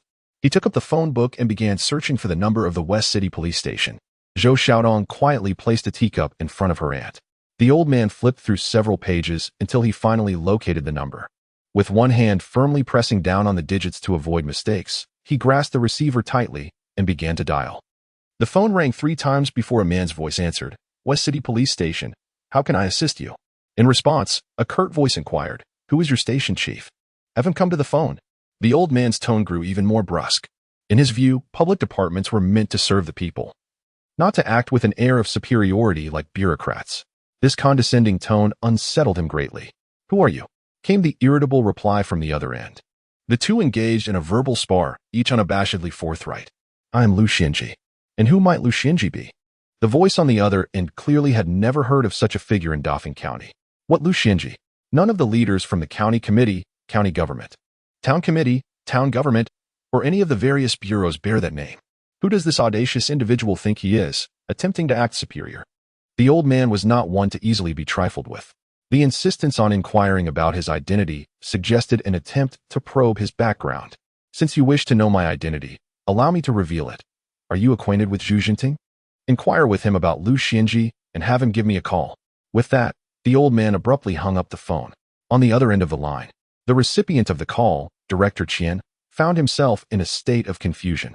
He was indeed familiar with Zhu Jingting, who had recently appointed him to the position of director. Given the tone of the caller, it was evident that this individual shared a close relationship with the bureau chief, perhaps even holding a superior status. However, even a fool would not dare to question the chief directly. This assumption proved correct. Zhu Jingting had previously served as the deputy director of the police station in Dongpa Township. If the chief were to return the call and discover any impropriety in his earlier response, it could result in serious repercussions for him. Exiting his office, he approached his colleague, Deputy Director Sun, and inquired, "Do you happen to know someone named Lu Xianji?" Deputy Director Sun stood up, countering with a question. "What do you need him for?" Realizing the inappropriateness of his response, he quickly added, "Lu Xianji is an old Red Army member, formerly the county-level party secretary of Dongpa Township. He had only recently become aware of Lu Xianji after hearing about how Director Liang Chenquan had been expelled from his home by Lu." "Oh," Director Chen remarked nonchalantly. dismissing the old comrade's stature. In his mind, he thought that whether an old Red Army member or a county-level party secretary, they were nothing more than toothless tigers. What could they possibly do to him? Deputy Director Sun continued, "Is there something regarding Liu that you need? We should not offend him. He is not only a former superior of Bureau Chief Zhu, but also the father of County Chief Liu." Startled, Director Qian felt a jolt of fear. Although his earlier tone had been somewhat brusque, he had not uttered any irresponsible remarks. Upon learning of Liu Xianji's identity, Director Qian formulated a plan. He promptly returned to his office, located Liu Xianji's number in the telephone directory, and dialed. "Hello, this is Liu Xianji. Who is calling?" A voice, aged yet distinct, responded from the other end. "Hello, Elder Liu. I am Qian Xiaojun, the director of the Qingxi police station. I hear you are looking for me?" He certainly could not confess that he had just received a call from him. That would be exceedingly awkward. "Ah, Director Qian. There is a matter I wish to discuss with you." Elder Liu, despite his age, retained clarity in his voice, yet he refrained from exposing Qian's earlier faux pas. After all, he was there to address a matter, not to engage in confrontation. "Certainly, Elder Liu. Please feel free to instruct me on whatever you need." Director Qian endeavored to adopt a tone of utmost humility. As the saying goes, do not strike a smiling face. By lowering his stance, he hoped that the elder would not make things difficult for him as a junior. As anticipated, Elder Liu's tone softened considerably as he inquired, "Director Qian, I have heard that Zhou Changrong from Dai village has been arrested. What is the reason behind this?" He pondered in his heart, eager to hear how Director Qian would frame charges against this rural woman, so that he could subsequently deal with him based on the information he possessed. Director Qian's tone was notably relaxed. "Oh, you mean this matter? Comrade Zhou Changrong has already been released home. She caused quite a scene at the police station, even involving the county chief. The repercussions were simply too unfavorable. It was merely a matter of giving her a little education, nothing serious." One must admit, Qian Xiaojuan's responsiveness was truly remarkable. Upon being questioned by Liu Xianji, he immediately sensed the situation was amiss. Within less than 2 seconds, he formulated the most appropriate response. Since the individual had already been released, Liu Xianji had little to say and promptly ended the call. After hanging up, Director Qian felt immensely satisfied with his prior handling of the situation and swiftly proceeded to the holding room to release Zhou Changrong. However, he underestimated this woman's penchant for stubbornness. Zhou Changrong lay in the holding room, refusing to return home under any circumstances. Now, he found himself in a predicament. While one side claimed she was released, the other side refused to leave. If she remained missing, inquiries would undoubtedly follow. Chapter 57. The reluctant release. Director Qian had initially believed he had devised the most astute strategy to handle the situation, only to find himself thwarted by the obstinate and formidable Zhou Changrong. The events unfolded as he hastened to the detention room, intending to release her, unaware of the inexplicable frenzy that had seized the woman, who resolutely refused to leave. Fury ignited within Director Qian as he contemplated the predicament. Having already informed Liu Xianji of the release, he thought to himself, "If you choose not to leave, so be it. A mere 3 steamed buns a day won't kill you. Consider it a stroke of luck." Yet, having spoken, the words could not be taken back. What would happen if Liu discovered the absence of his charge and came searching for her? "Xiao, go to the household registration and accounting offices and summon the female officers," he commanded. With no success through gentle persuasion, Director Qian had no choice but to adopt a firmer approach. Soon, 2 female officers from the household registration office and 1 from the accounting office arrived, all unaware of the purpose of their summoning. Pointing toward the detention room, Director Qian ordered, "You 3, drag that woman out." Upon entering, the officers found Zhou Changrong sprawled on the bed, practicing her exercises like a frog. Accountant Zhang approached her, bending slightly and speaking softly. "Madam, you have been released. You may return home now." Zhou Changrong lifted her head, her voice brimming with indignation. "You can't just say arrest and then release. I refuse to go." Her loud protests echoed like the roar of a lioness, and in a moment of distraction, Zhang found herself splattered with Zhou's spittle. Suppressing her anger, Zhang maintained a cordial demeanor. "Madam, look around. There isn't even a stove in here. It's quite cold. Why endure such discomfort? In the bleak winter." The room lacked any warmth, resembling an ice cellar. After a brief standing period, one could feel the chill seeping into their bones. "I'm not cold," Zhou Changrong retorted, turning to pat her ample belly. "Just look at me. I'm warm enough to sweat." The 2 female officers from the household registration office could hardly contain their amusement, stifling laughter at her antics. Meanwhile, Director Qian's frustration reached a boiling point, his lips trembling as he attempted to reason with her, to no avail. Finally, he bellowed. Drag her out. I refuse to be defeated by this obstinate woman. Upon receiving the order, the 3 female officers sprang into action, reaching for Zhou Xiaoyi. As they approached, she clung to the bed like an octopus, unwilling to let go. Seeing the situation escalate, Director Qian pointed at the bed, commanding, "One of you get on the bed." Zhang, understanding the implication, climbed onto the bed, straddling it and gripping Zhou's waist tightly, exerting all her strength to pull her upwards. Below, one officer tugged at her neck while another grasped her arms, and together they exerted their combined strength. However, these young female officers, primarily administrative staff rather than field operatives, found themselves outmatched by the robust farmer weighing over 70 kilograms. The bed creaked under the strain, and Zhou Xiaoyi, resilient as a rubber band, would rise slightly with each pull, only to plummet back into her original position with a thud as soon as they released their grip. Standing on the bed, Accountant Zhang was panting heavily, unable to embrace the rotund belly of Zhou Xiaoyi, which resembled a balloon. Director Qian discerned the crux of the matter and said, "Xiao Zhang, grasp her belt." What belt? It was merely a red cloth string. Following his instructions, Accountant Zhang tightly secured the red string with both hands. While the female officers below tugged at her neck like a butcher with a pick, Director Qian shouted a rallying cry, "Lift!" With a united effort. 6 hands exerted force simultaneously, and with a loud thud, Accountant Zhang squatted down heavily onto Zhou Qiaoyi's ankle. The string around Zhou's waist snapped, eliciting a painful cry from her. Subsequently, a foul odor emanated from her pants. The female officers, repulsed by the stench, had no choice but to procure another belt to restrain her once more, and then they continued their strenuous efforts to pull her out. After 20 minutes of relentless endeavor, their perseverance bore fruit as the officers finally dragged her out of the detention room. However, upon exiting, Zhou Qiaoyi lay on the ground feigning death, resolutely refusing to return. This predicament left Director Qian in a state of distress. While it was straightforward to cuff a suspect during apprehension, releasing them while still shackled was out of the question. Deputy Director Sun pulled Director Qian aside and lowered his voice, saying, "Director Qian, she has grievances against Chen Xiong for causing a ruckus at her home. Perhaps we should take action against him." With that, Deputy Director Sun made a gesture of arrest. Realization dawned on Director Qian as he recalled why Zhou Qiaoyi had been detained. He waved his hand decisively. "Go, bring Chen Xiong here." At that moment, the entire Dia village was abuzz with news that Zhou Qiaoyi had been apprehended for reporting Chen Xiong.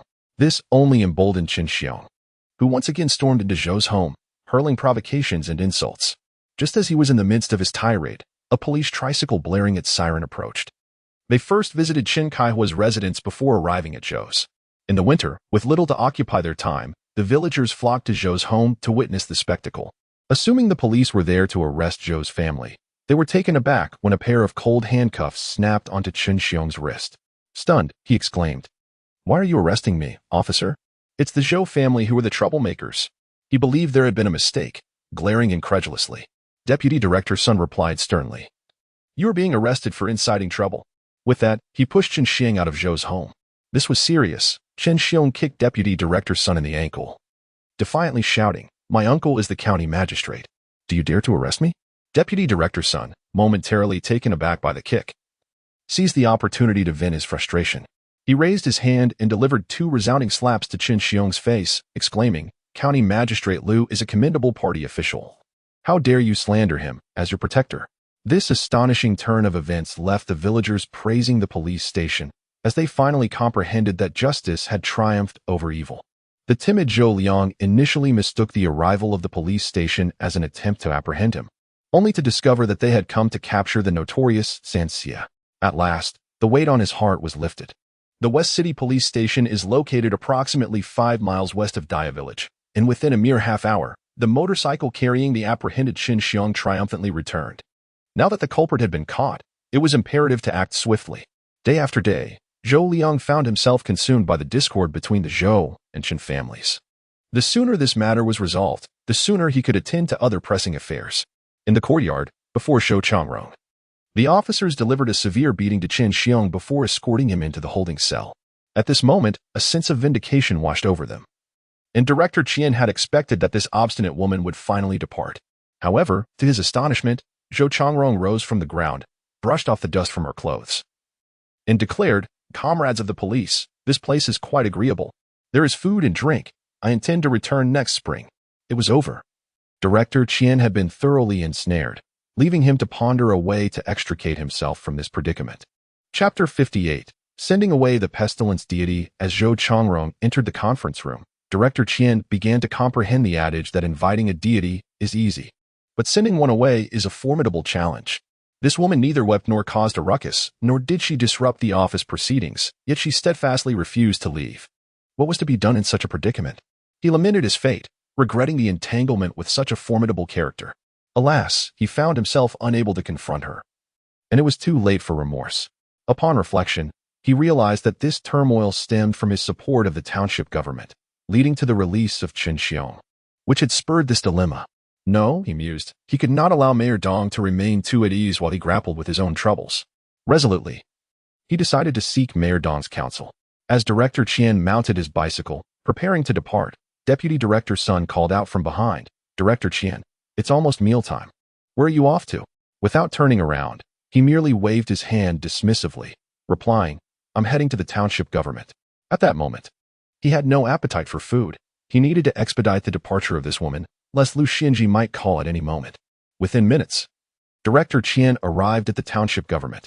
Upon seeing him enter, Mayor Dong rose and warmly exclaimed, "Ah, Director Chen, come, please take a seat." As he spoke, he busied himself preparing tea for his guest. During his few days in this area, Director Chen had collaborated effectively with the township government, which had left a favorable impression on Mayor Dong. However, Chen waved his hand, a frown etched across his face, and implored Mayor Dong, "Please don't busy yourself just yet. I urgently need your help." Mayor Dong, gazing at him with a puzzled expression, inquired, "What has transpired?" Without reservation, Director Chen recounted the morning's telephone conversation with Lu Xinji and the situation regarding Zhou Xiaoyi's obstinate refusal to leave. "How did you become entangled with these rural women?" Mayor Dong queried, well aware of the tenacity and fierce demeanor of rural women after years of service in this role. Many of them possessed limited education. With some being illiterate, they were fearless and resolute, often single-minded in their pursuits. Their most notable trait was their unwillingness to heed advice, adhering strictly to their own beliefs, making them truly difficult to manage. "Ah, do not mention it. This is precisely the issue," Director Chen lamented. After releasing Chen Xiaoyi, that fellow relentlessly visited the Zhou household, clamoring for compensation. While they troubled Zhou Xiaoyi, she retaliated by coming to the police station, shouting that the Chun family had the county chief's backing. What can be done? This is nothing short of tarnishing County Chief Lu's reputation. In a fit of frustration, he had confined her, hoping to intimidate her and teach her a lesson. And now Director Chen spread his hands in resignation, shaking his head in defeat. Mayor Dong nodded repeatedly, expressing his understanding, then glancing at his watch, which indicated it was already 11:30, a clever idea struck him. He promptly shared his ingenious plan with Director Chen, outlining the necessary steps to take. As Director Chen listened attentively, the telephone on the table rang. Mayor Dong quickly answered the call. Sensing that Mayor Dong had pressing matters to attend to, Director Chen lost his inclination to linger. He needed to return hastily and implement the plan, aiming to expedite the departure of this pestilential figure. With a wave of his hand to Mayor Dong, he hurriedly exited. In this moment, Mayor Dong clutched the phone tightly, attentively listening. It was his father on the line, urgently conveying, "Changshan, your sister is in Mingquan, and that scoundrel, Niu Dali, has assaulted her. You must hurry and bring her back. This girl is quite obstinate and never heeds the advice of others." After hanging up, Mayor Dong gritted his teeth in fury, wishing he could seize Niu Dali and deliver a thorough beating. He had vehemently opposed his sister's plan for a sham divorce, fearing that it would lead to complications. Yet, unbeknownst to him, she had gone ahead and orchestrated the deceitful separation. Consequently, the very scenario he dreaded had unfolded.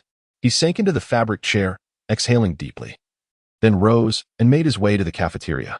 Director Chen rode his bicycle to the deli, purchasing a roasted chicken and 1.5 pounds of beef, carefully wrapped in greaseproof paper and hung over the handlebars before pedaling back to the police station. Upon entering the conference room, he found Zhou Xiaoyi sitting alone on a bench, staring vacantly at the ceiling. Her stomach growled with hunger, yet her embarrassment prevented her from seeking food in the cafeteria. When hunger strikes, one's sense of smell becomes extraordinarily acute. As Chen entered with the savory dishes, Zhou inhaled the enticing aroma of meat immediately. Her gaze fixated on the bag in Chen's hand, though she remained silent. Director Qian, sitting in the front row, turned slightly to inquire, "Are you hungry?" Wasn't this a question already known? Having consumed only a single steamed bun for the day and gone several days without satisfying her hunger, it was only natural she felt ravenous as noon approached. He unwrapped a paper parcel, revealing neatly sliced beef, and an intense fragrance wafted through the air. He savored a piece, chewing with delight. Zhou cast him a sideways glance, stubbornly replying, "Not hungry." However, her stomach betrayed her, audibly protesting with a low rumble. "See? You are hungry." Director Qian rewrapped the marinated beef, placing it back in the bag before extending it toward Zhou. "Your son's injuries have yet to heal. Take this home to nourish him." As he handed over the bag of delicacies, the enticing scent of roasted chicken and marinated beef infiltrated her senses. Initially, she had felt less hungry without the sight of food, but now, the aromas invaded her nostrils, prompting her stomach to protest vehemently. The burning sensation of gastric acid against her stomach wall was truly unbearable. Reflecting on her injured son, Zhou's heart softened at last. Silently, she accepted the food, rising without uttering a word, and exited the conference room. Director Qian stood at the doorway, watching her retreating figure with a slight smile. Internally, he mused, Mayor Dong indeed possesses quite the capabilities. In Mingquan, at 9 o'clock in the morning, after finishing the accounts, Chen Ling stayed behind in the office. He had just taken the first step in seeking his family, only to face a significant setback. Deputy Director Feng from the Front Street Police Station had spared no effort in assisting this fellow townsman. Yesterday, he had toiled away in the Municipal Public Security Bureau's archives all day long.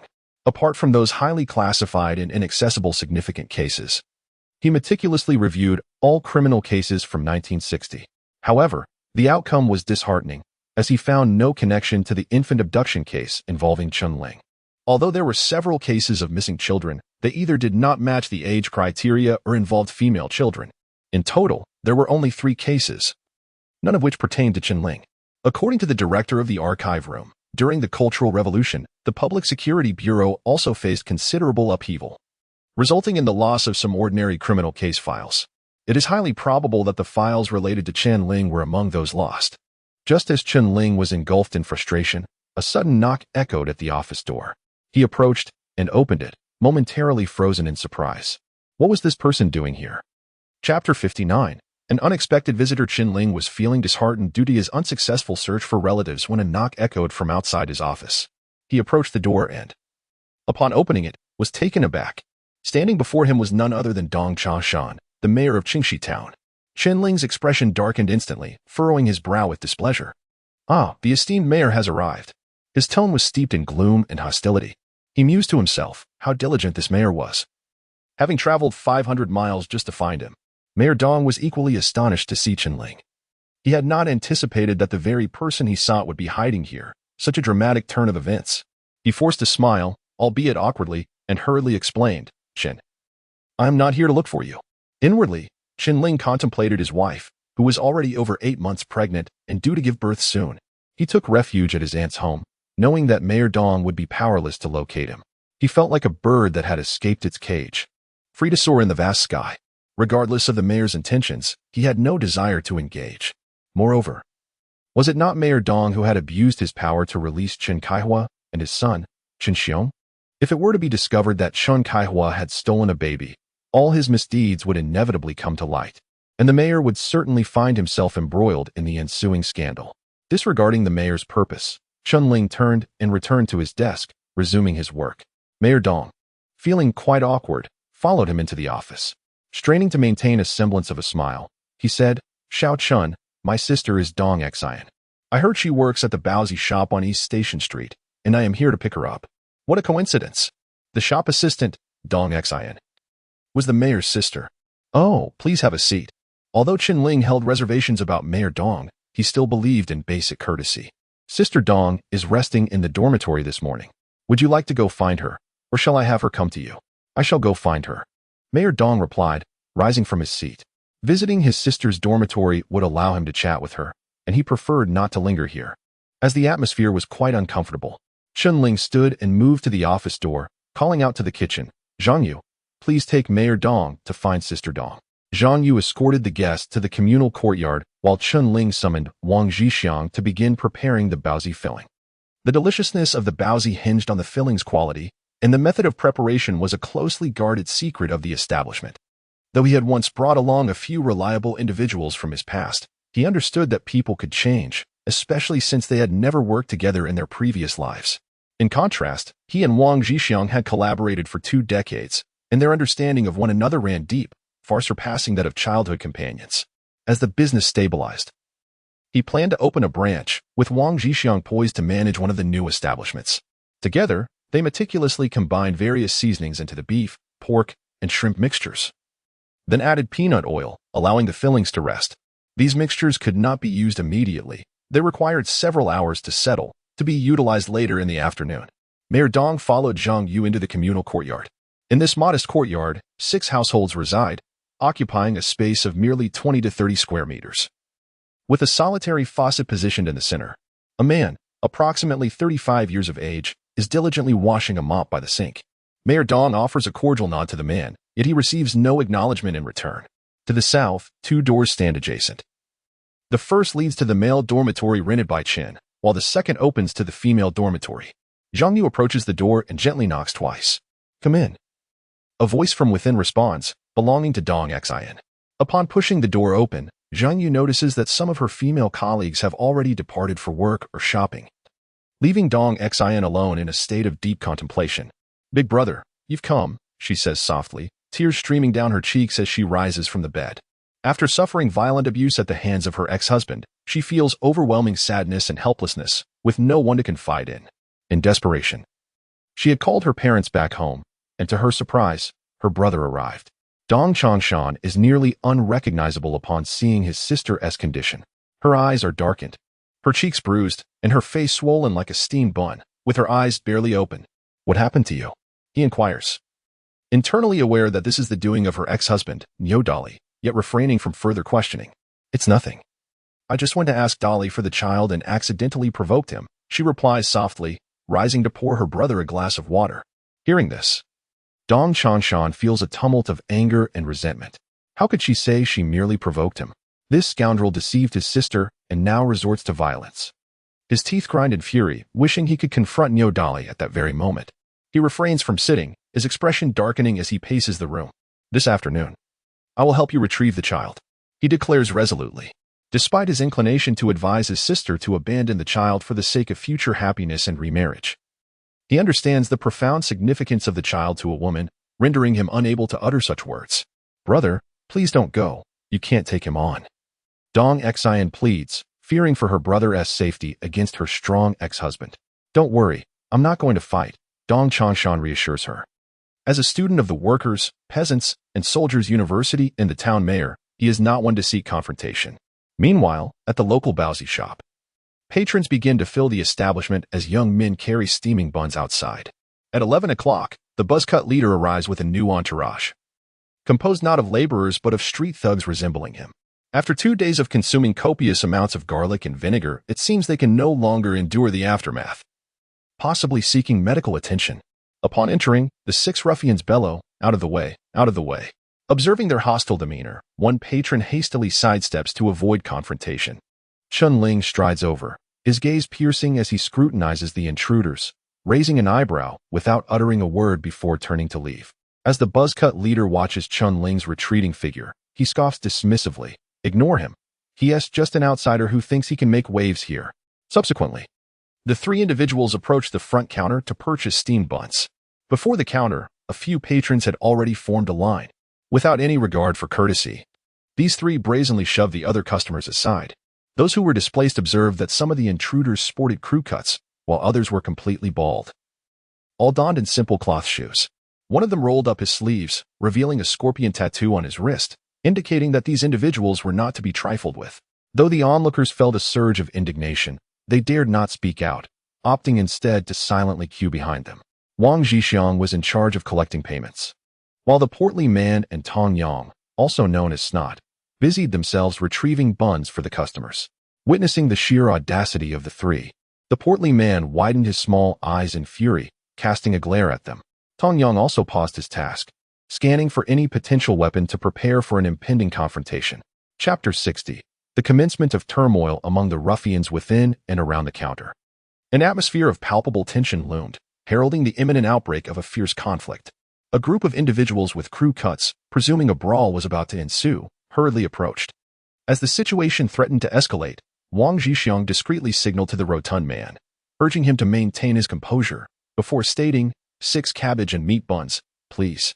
Chen Ling had previously advised that, as long as these individuals did not overstep their bounds, they should be treated as ordinary patrons, with every effort made to avoid confrontation.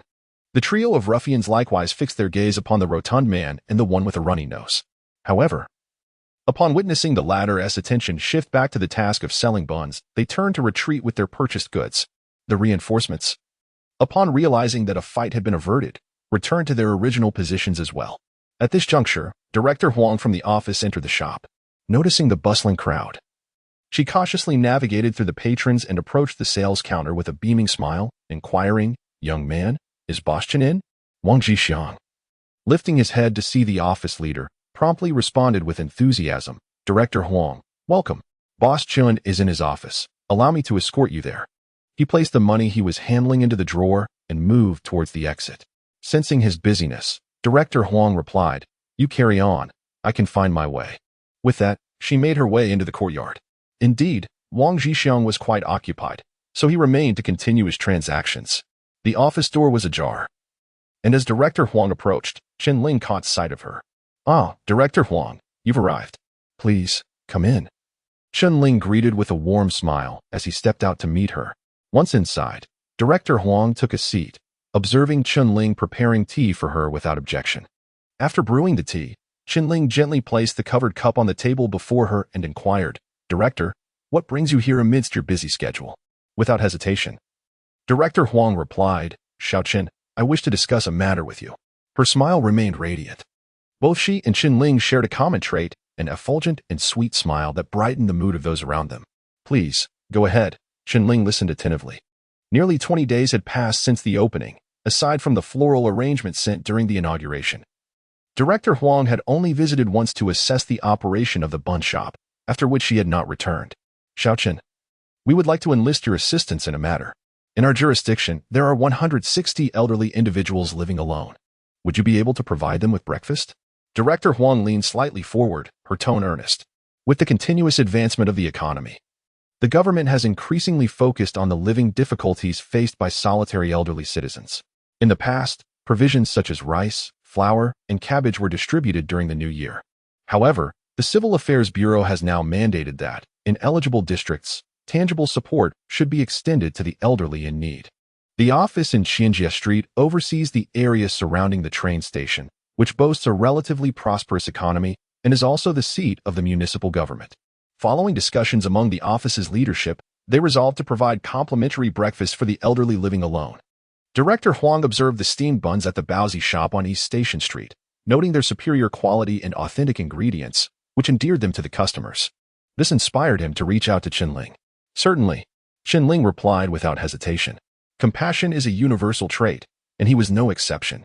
Moreover, establishing a cordial relationship with government entities would undoubtedly be advantageous for him as a small business owner. On behalf of the office and the elderly who live alone, I extend my gratitude to you. Director Huang stood up and solemnly shook hands with Chen Ling. After sitting down, she continued, "Xiao Chen, our office has limited funds and can only cover your meal expenses. As for the labor costs, consider it a contribution of your goodwill, and I hope you can understand." Chen Ling lifted his head, emitting his signature hearty laugh. "Director Huang, you need not say such things. Although I am a small business owner, I am also a youth of the 80s, and serving the people is my duty." The term youth of the 80s was quite trendy these days. Director Huang rummaged through her pocket and handed Chen Ling a roster. Upon seeing it, he noted the list of names and their addresses. After confirming the delivery times, the two were about to engage in some casual conversation over tea when a sudden commotion erupted in the hall. Director Huang, unable to remain seated, immediately rose to take her leave, seizing the opportunity to escort her out. Chen Ling discovered that it was the 6 individuals with crew cuts who were arguing with Director Tong and Captain Shun from the Post and Telecommunications Bureau. The bureau was conveniently located next door, granting them a distinct advantage in this confrontation. Looking around, he estimated that around 30 individuals in green uniforms filled the hall. Perhaps had there not been so many, the thugs would not have dared to confront the streetwise types directly. These ruffians truly lacked awareness. Did they not see the overwhelming numbers on the side of the postal workers? What's going on here, my friends? Chen Ling approached with a bright smile.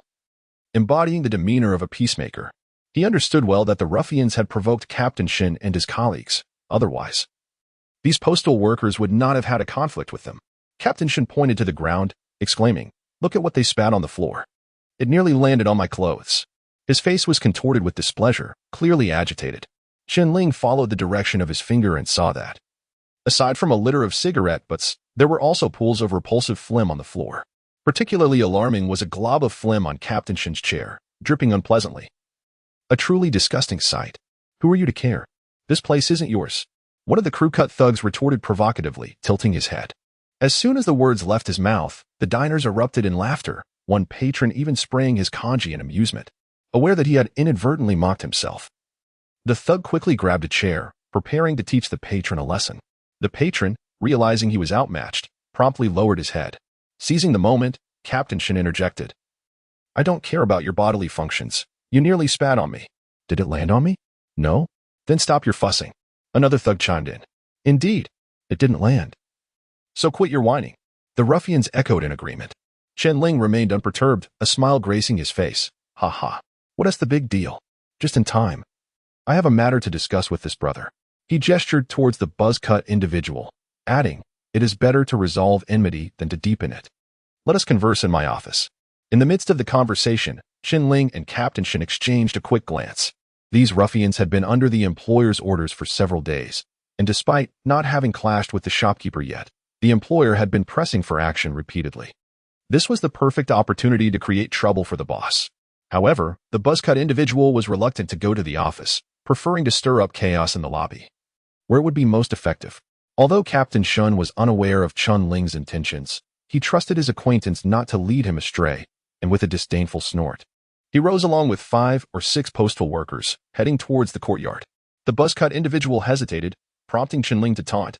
"What is the matter?" Feeling cowardly, he employed a provocative tactic. Indeed, the buzz-cut individual took the bait, narrowing his eyes defiantly. "Who is a coward?" With that declaration, the 6 oblivious ruffians followed suit, unconcerned as they moved towards the courtyard. Chapter 61. Allow me to show you what it means to be ruthless. Captain Shen and his companions walked ahead, with Leader Chen sandwiched in the middle, while the crew of buzz-cut individuals trailed behind. The group meandered into the courtyard. Upon reaching the office door, Captain Shen and his associates halted, awaiting the shopkeeper to unlock the entrance. At that moment, Leader Chen abruptly pivoted, swiftly raising his long leg in a lightning-quick motion aimed at the buzz-cut man's head. With a resounding thud, his foot crashed down upon the top of the buzz-cut man's skull, akin to a pile driver, causing him to plop down onto the ground. In that instant, everyone was taken aback. This was not merely a betrayal, but an act of brutality that came without any prior warning. One of the buzz-cut man's associates, witnessing the scene, attempted to rush to his aid, but was immediately deterred by the fierce glare from Leader Chen, causing him to retreat in fright. This singular maneuver was sufficient to reveal Leader Chen's formidable skills. Such legwork was rarely seen outside the realm of the film martial arts chronicles.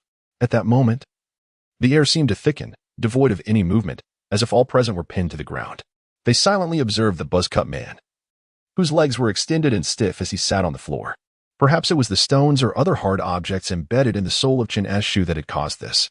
A trickle of blood emerged from the buzz-cut man's hair, flowing down to his forehead and dripping from his brow onto the tip of his nose.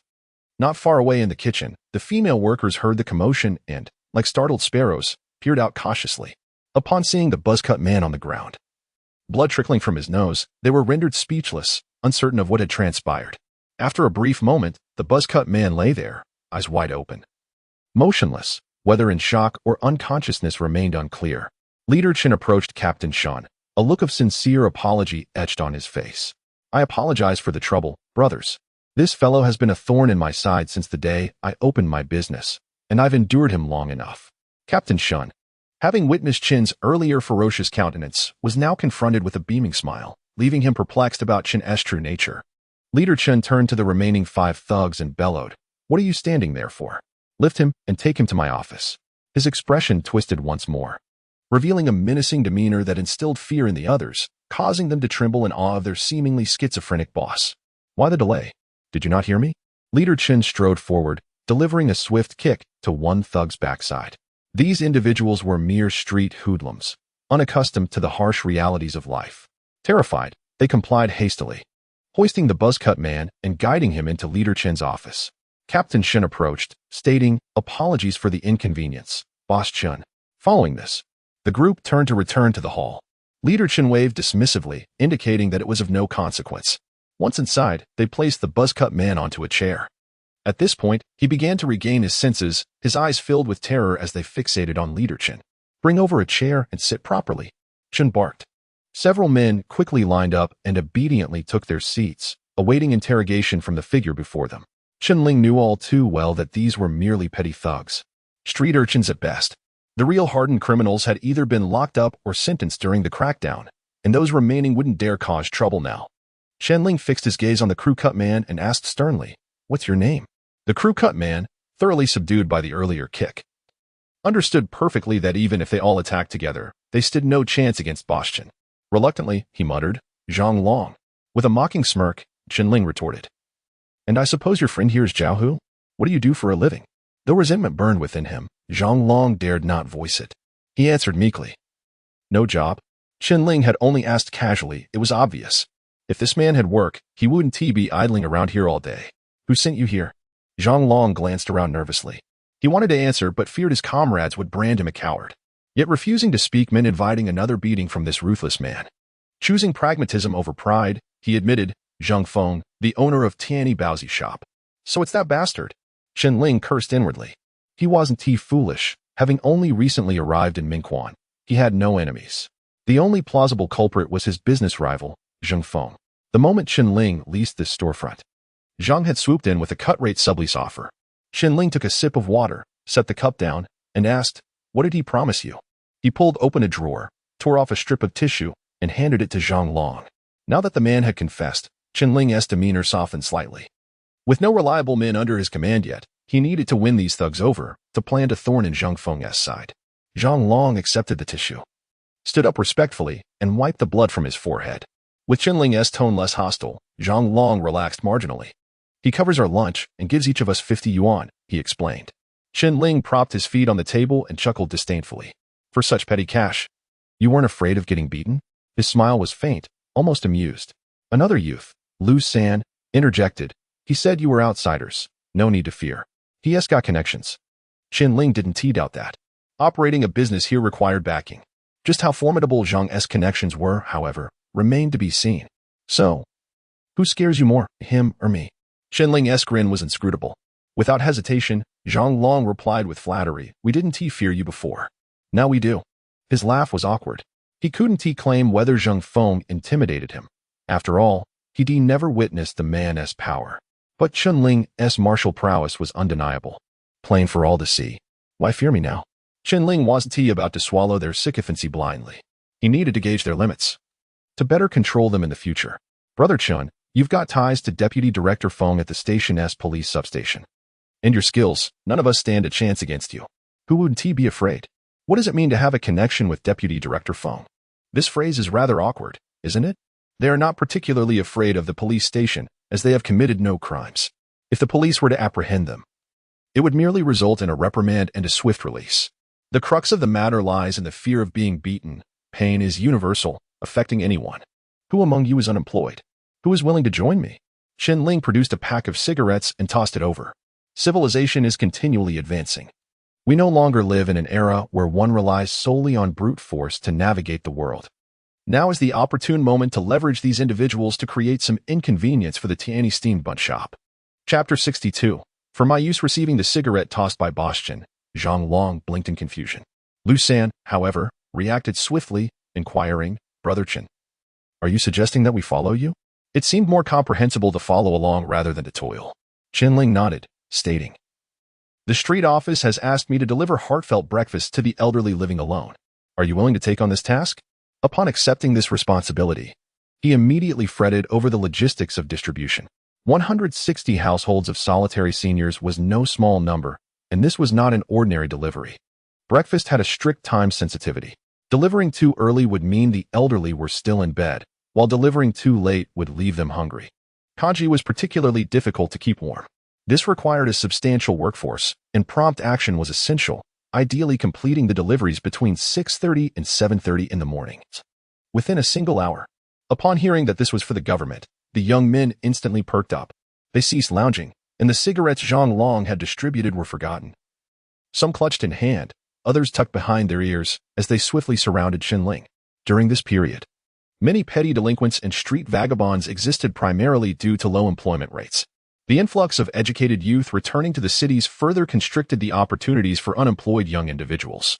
Those without connections or backgrounds found themselves idle, forming this peculiar demographic. In reality, genuine thugs and ruffians were few. "Brother Chen, will there be compensation?" Zhang Long eagerly inquired.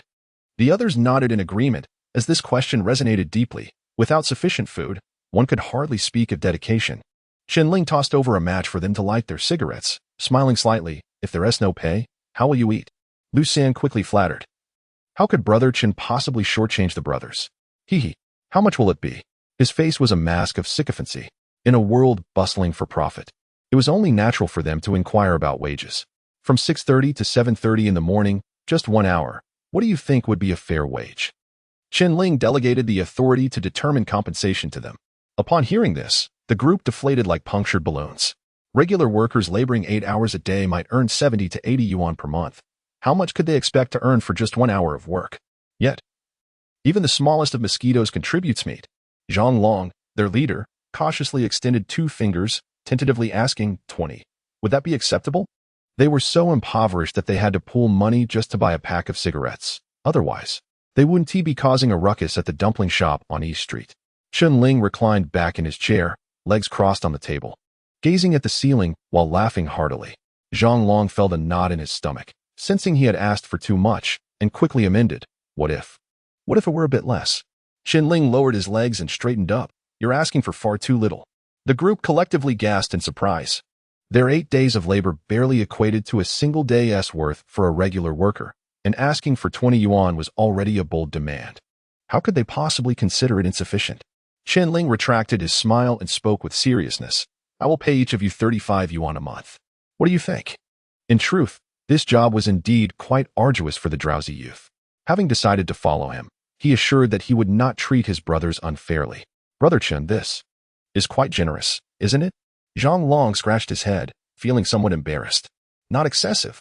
As long as you are willing to work, there are other tasks available. Ensuring you earn at least 100 yuan each month." Chen Ling increased the stakes further. The group was once again astonished. Earning 100 yuan monthly. Wouldn't that make them wealthy? They eagerly anticipated further job arrangements. However, Chen Ling scratched his head, mentioning that the old fellow Zhang Feng would not make things easy for them. The crowd was momentarily taken aback, not fully grasping their boss's meaning. Lu San, quick-witted, leaned in to whisper a few words into Zhang Long's ear. After listening, Zhang Long nodded, thumping his chest as he declared, "Brother Chen, rest assured. We will ensure that old fellow does not have it easy." Lu San's reminder sparked an epiphany. If Zhang Feng troubled Boss Chen, how could Boss Chen possibly let him off the hook? They had to undertake this dirty work, viewing it as a token of loyalty to their elder brother. Understanding this, Chen Ling hurriedly cautioned, "But no fighting, otherwise you'll end up in the police station." "Understood, Brother Chen, we brothers are well aware." Zhang Long chuckled. Yet a mischievous plan began to brew in his mind.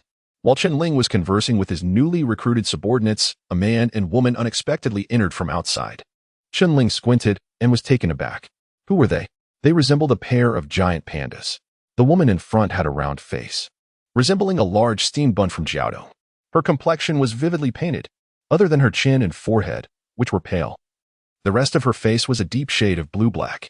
Her eyes were a blend of black and purple, looking almost ghostly. If it were night, she would surely frighten a crowd. Chen Ling slowly rose, astonished, and inquired, "Sister Dong?" Had she not been an employee of the shop, he would never have recognized her.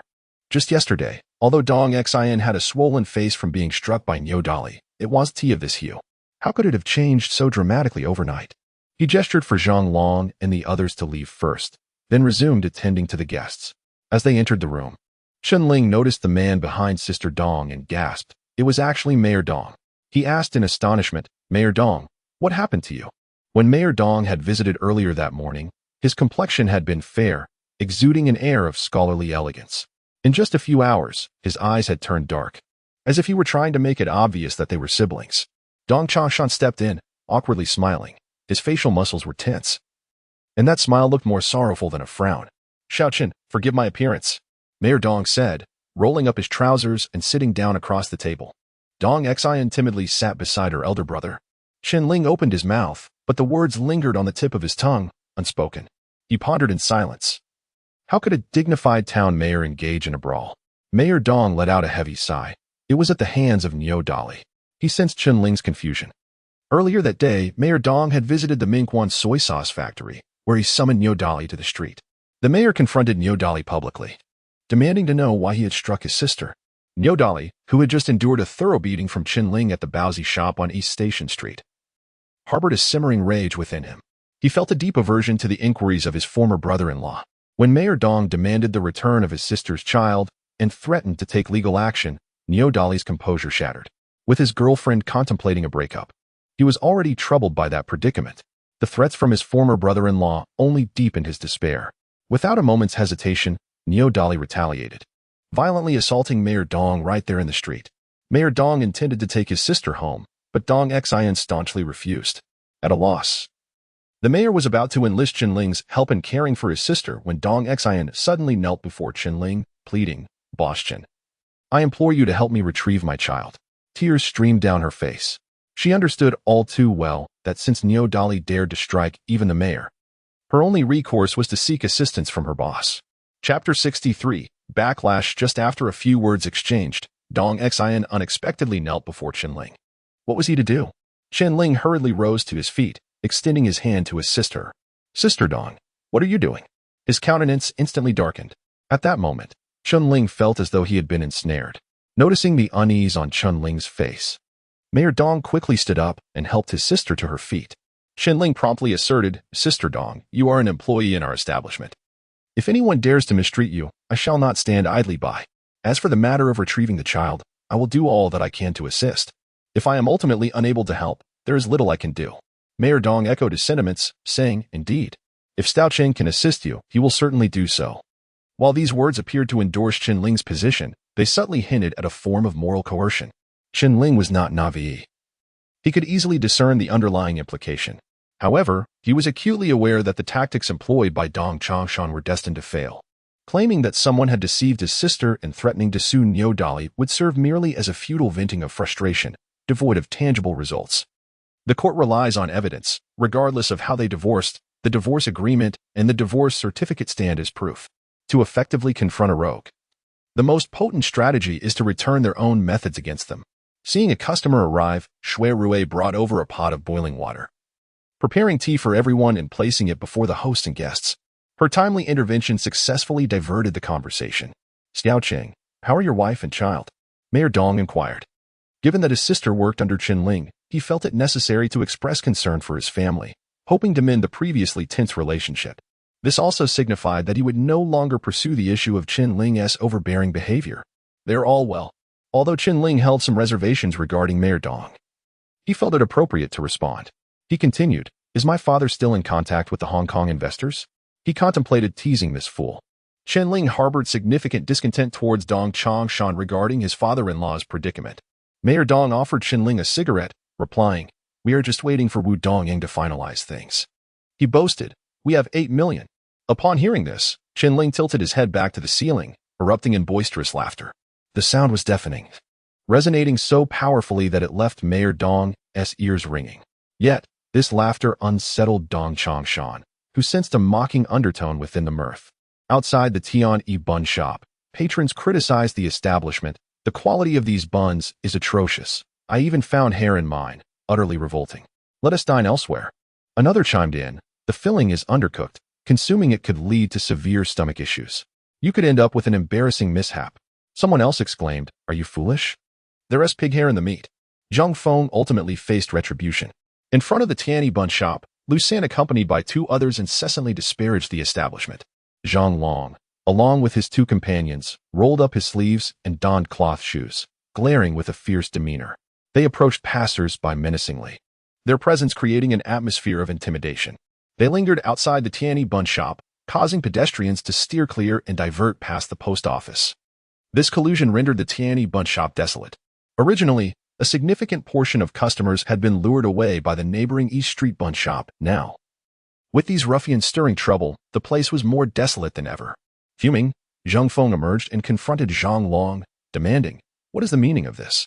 Observing Zhang Feng's furious countenance, akin to a purple eggplant, Zhang Long feigned innocence, responding, "Brother Zhang, what is the matter?" He persisted in his act of ignorance. Zhang Feng, pointing an accusatory finger at him, retorted, "You lack decency. Just days ago, I covered your lunch expenses, and now you turn against me?" The heartless scoundrels were indeed fickle, provoking Zhang Feng's ire. "Who provoked you? This road isn't your property," Zhang Long bellowed, as if keen to ensure everyone was aware. This was not entirely untrue. The ruffians were merely idling on the street, and others had said nothing, leaving Zhang Feng at a loss for words. He could only muster the courage to confront Lu San with indignation. Grabbing Lu San by the collar, he demanded, "Lu San, which bun shop did you claim was unsanitary? Which one had hair in their buns?" Yet, Lu San did not retaliate. Instead, he inquired, "Did I mention your shop? I merely stated that buns are unsanitary.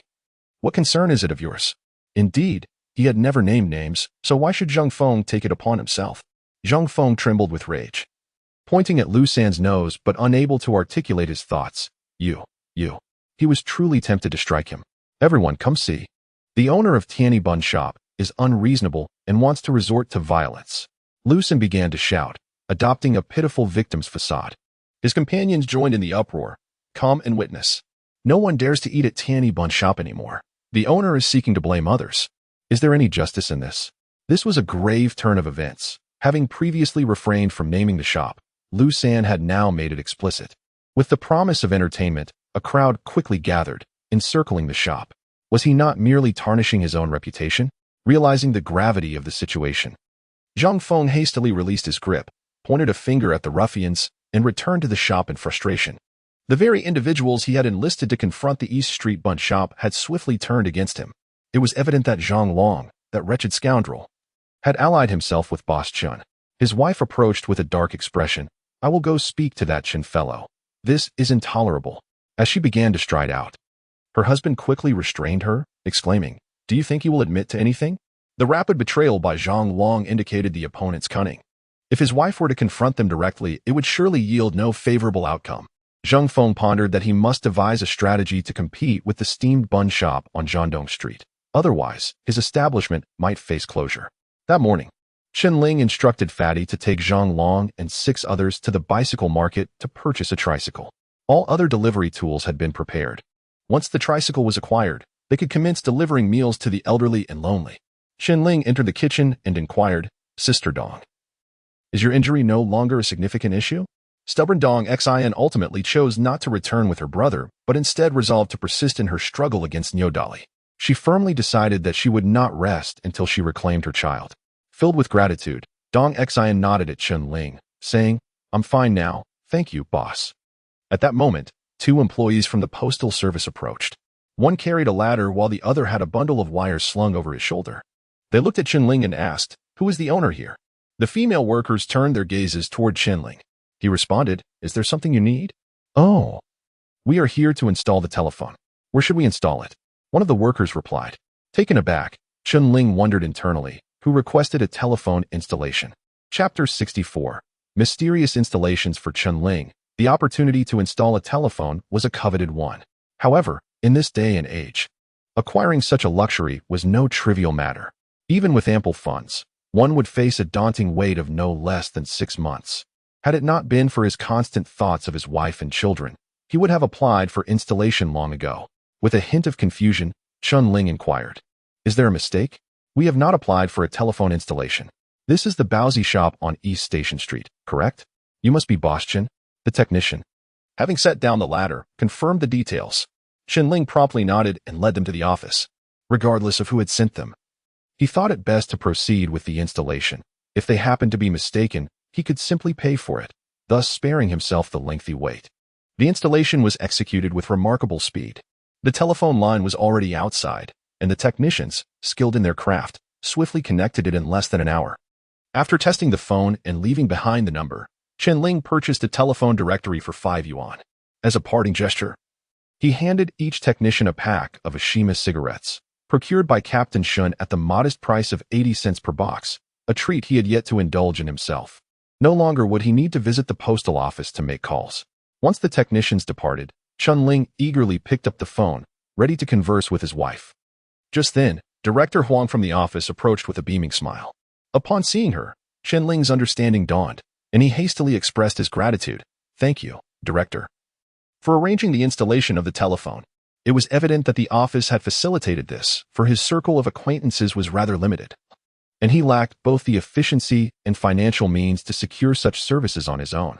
Director Huang, somewhat taken aback, noted his quick deduction before remarking, "With the telephone installed, communication will be much more convenient. In the future, any matters concerning the elderly can be communicated directly, without needing to go through the office." She refrained from probing further into how he had come to know this. "Director, please, do come in," Chen Ling urged, grinning from ear to ear, relieved at the prospect of no longer needing to venture out for calls. "This is splendid. Now I can call whenever I like." Director Huang entered the room, and the astute young lady, Shui Rui, promptly approached to prepare tea for their guest. "What a charming young lady. You two are quite the golden couple," Director Huang remarked, glancing between Chen Ling and Shui Rui. Little did she know, Chen Ling was already a father of nearly 3 children. Shui Rui, fully aware of the compliment's implications, felt her cheeks flush crimson. She shyly cast a glance at her boss and expressed her thanks to Director Huang before hastily exiting the room. In truth, she had often entertained such thoughts in the solitude of her bed at night. As Director Huang observed Shui Rui's retreating figure, she turned to Chen Ling and said, "Boss Chun, with New Year's Day approaching tomorrow, might we begin delivering breakfast to the elderly?" New Year's Day, often referred to as the Solar New Year, heralds the arrival of fresh beginnings. If they could start delivering breakfast to the elderly on the very first day of the year, it would not only signify a fortuitous start for them, but also usher in a new era of goodwill. For the government, there exists a momentous political significance. Chen Ling did not respond immediately. Instead, he gestured towards the window on the east side. Director Huang followed his and observed 8 wooden boxes and 8 insulated containers positioned in the northeastern corner. "Director Huang, all preparations are in place. We are merely awaiting the tricycle. The portly fellow has gone to procure it and should return shortly." Just as the words left his mouth, a series of bicycle bells resonated from outside. Soon after, the hall was filled with a rapid and heavy footfall, reminiscent of a troops' march. "Linga, we have returned." Before even stepping into the office, the portly fellow exclaimed loudly. He was panting heavily, beads of sweat glistening on his forehead despite the chill of winter, appearing somewhat flustered. Chen Ling turned his head and observed his disheveled appearance, inquiring with a serious tone, "Were you chased by a dog?" The portly fellow, with a grave expression, retorted, "What are you saying? You tasked me with managing the meal delivery. I must return to devise a proper plan." Responsibility serves as the finest source of motivation. Once one possesses a sense of duty, one can fully harness their initiative. With that, the portly fellow produced a map of Mingquan City from his pocket, glanced at Director Huang, and then turned to his companions, shouting, "Let us head to the hall. We'll divide into 6 sectors and plan our routes." As he reached the doorway, he abruptly turned back and said, "Lingu, hand me some paper and a pen." Chen Ling moved his chair back slightly while the portly fellow opened the drawer to retrieve the requested items, casually pocketing a pack of Ashima snacks. He felt quite assured. Although these young men were somewhat impulsive, they were all high school graduates and capable of handling ordinary tasks. With the portly fellow's interjection, the previously interrupted conversation resumed. Director Huang remarked, "Boss Chen, delivering heartfelt breakfast for the elderly is a first in our city. This signifies an upgrade in our welfare initiatives for the elderly." Chen Ling nodded, fully aware of the significance of this endeavor. Having even installed a telephone, how could it not be important? "Tomorrow morning, there may be reporters accompanying us for interviews. You should remind the young men to speak less," Director Huang advised. The government's emphasis on this matter was undeniable, and Chen Ling was taken aback to discover that even the news department had been alerted. Thus, he responded, "Director Huang, once we delineate the sectors and plan the routes, I will personally make the rounds and then report back to you." Given the presence of reporters, it was essential for Director Huang to be involved, allowing her to report to the leadership with precision. "Yes, that sounds excellent." Director Huang stood up, stating, "I won't delay your work any further. You should get busy. I shall take my leave." Chen Ling did not attempt to retain her, seeing her off at the door. He turned back to find the portly fellow and his companions gathered around the dining table, their heads huddled together like a flock of swallows. He chose not to disturb them and swiftly returned to his office. Sitting in his chair, Chen Ling picked up the microphone and dialed his aunt's number. "Hello? Who is it?" came his aunt's voice from the other end. "Aunt, it's me, Ling." "Oh, it's Ling. Is it cold over there?" his aunt inquired with concern. Each time a phone call is made, his aunt inquires whether he feels cold, perhaps embodying the deepest concern of elders for their younger kin. Although it is merely a simple phrase, it envelopes Chen Ling's heart in warmth. "Aunt, I am not cold. I hope you and uncle are in good health." After exchanging pleasantries, his aunt passed the phone to Zhou Xiaoyi. "Chen Ling, how have you been?" "The children miss you dearly." Zhou Xiaoyi's voice was faint, tinged with a hint of sorrow. As the due date approached, Zhou Xiaoyi grew increasingly anxious, her husband absent, leaving her feeling adrift. "Daddy, I miss you." "Daddy, Nana misses you too." From the other end of the line came the tender voices of his daughters, Yang and Nana. Chen Ling felt a pang in his heart, as if it were melting away. Chapter 65. Solitary intoxication. After exchanging a few words, Chen Ling left his phone number and hung up. In truth, his longing to return home grew ever more intense. Zhou Xiaoyi's loneliness and anxiety stemmed from within, while Chen Ling's turmoil was palpably real. He could not shake the thought of Zhou Xiaoyi's tragic demise in her previous life due to excessive bleeding during an abortion. Would this time, during a normal delivery, the same fate befall her? The more he pondered, the heavier his heart grew. He picked up the phone, intending to call his old classmate Jiang Xiaoyan for advice. Yet, he hesitated. How could he broach such a delicate subject? Should he inquire if a wife experiences severe bleeding during an abortion? Is there a risk of the same during childbirth? Such a question would surely be inappropriate, as it might lead the other party to misconstrue the situation as concerning different pregnancies. Consequently, any response would likely be inaccurate. Yet, to suggest it concerned the same pregnancy seemed absurd. After all, an abortion had already taken place, rendering the notion of childbirth impossible. After much deliberation, Chen Ling ultimately set the phone down. Meanwhile, a group of local ruffians, including Fatty and Zhang Long, swiftly delineated their territories and mapped out their routes before approaching Chen Ling with their plans. "Brother Ling, what do you think of this?" Fatty inquired, handing him the map. Chen Ling accepted the map as Zhang Long and the others gathered around, ready to offer explanations. Spreading the map across the table, he observed the hastily drawn notations. But as an outsider, he lacked a fundamental grasp of the geography. Thus, he suggested, "Let us conduct a field investigation to assess whether our estimated times are reasonable." Glancing at his watch, the group set off. This on-site inspection commenced at 10:30 in the morning and continued after lunch for further evaluation and adjustments. Each segment's travel time proved relatively consistent, allowing them to allocate tasks accordingly, thus completing their mission. Around 7 o'clock in the evening, Chen Ling returned to his office, brewed a pot of tea, but before he could indulge, a knock sounded at the door. "Come in," he called, rising to open it. Upon opening the door, he found Deputy Director Feng standing there. "Brother Feng, please come in," Chen Ling urged, ushering him inside. Once seated, Chen Ling poured tea for his guest, placing the cup gently before Deputy Director Feng, before offering him a cigarette. However, as they settled, Chen Ling noticed Feng's demeanor was grave and his expression unnaturally tense. "Brother Feng, what troubles you?" Chen Ling inquired, his brow furrowed in concern. Feng's hands trembled slightly as he struck 2 matches, finally managing to light his cigarette. Chen, my dear brother," he began, "I visited the military hospital, and the outcome was the same as with the police department. The records are missing."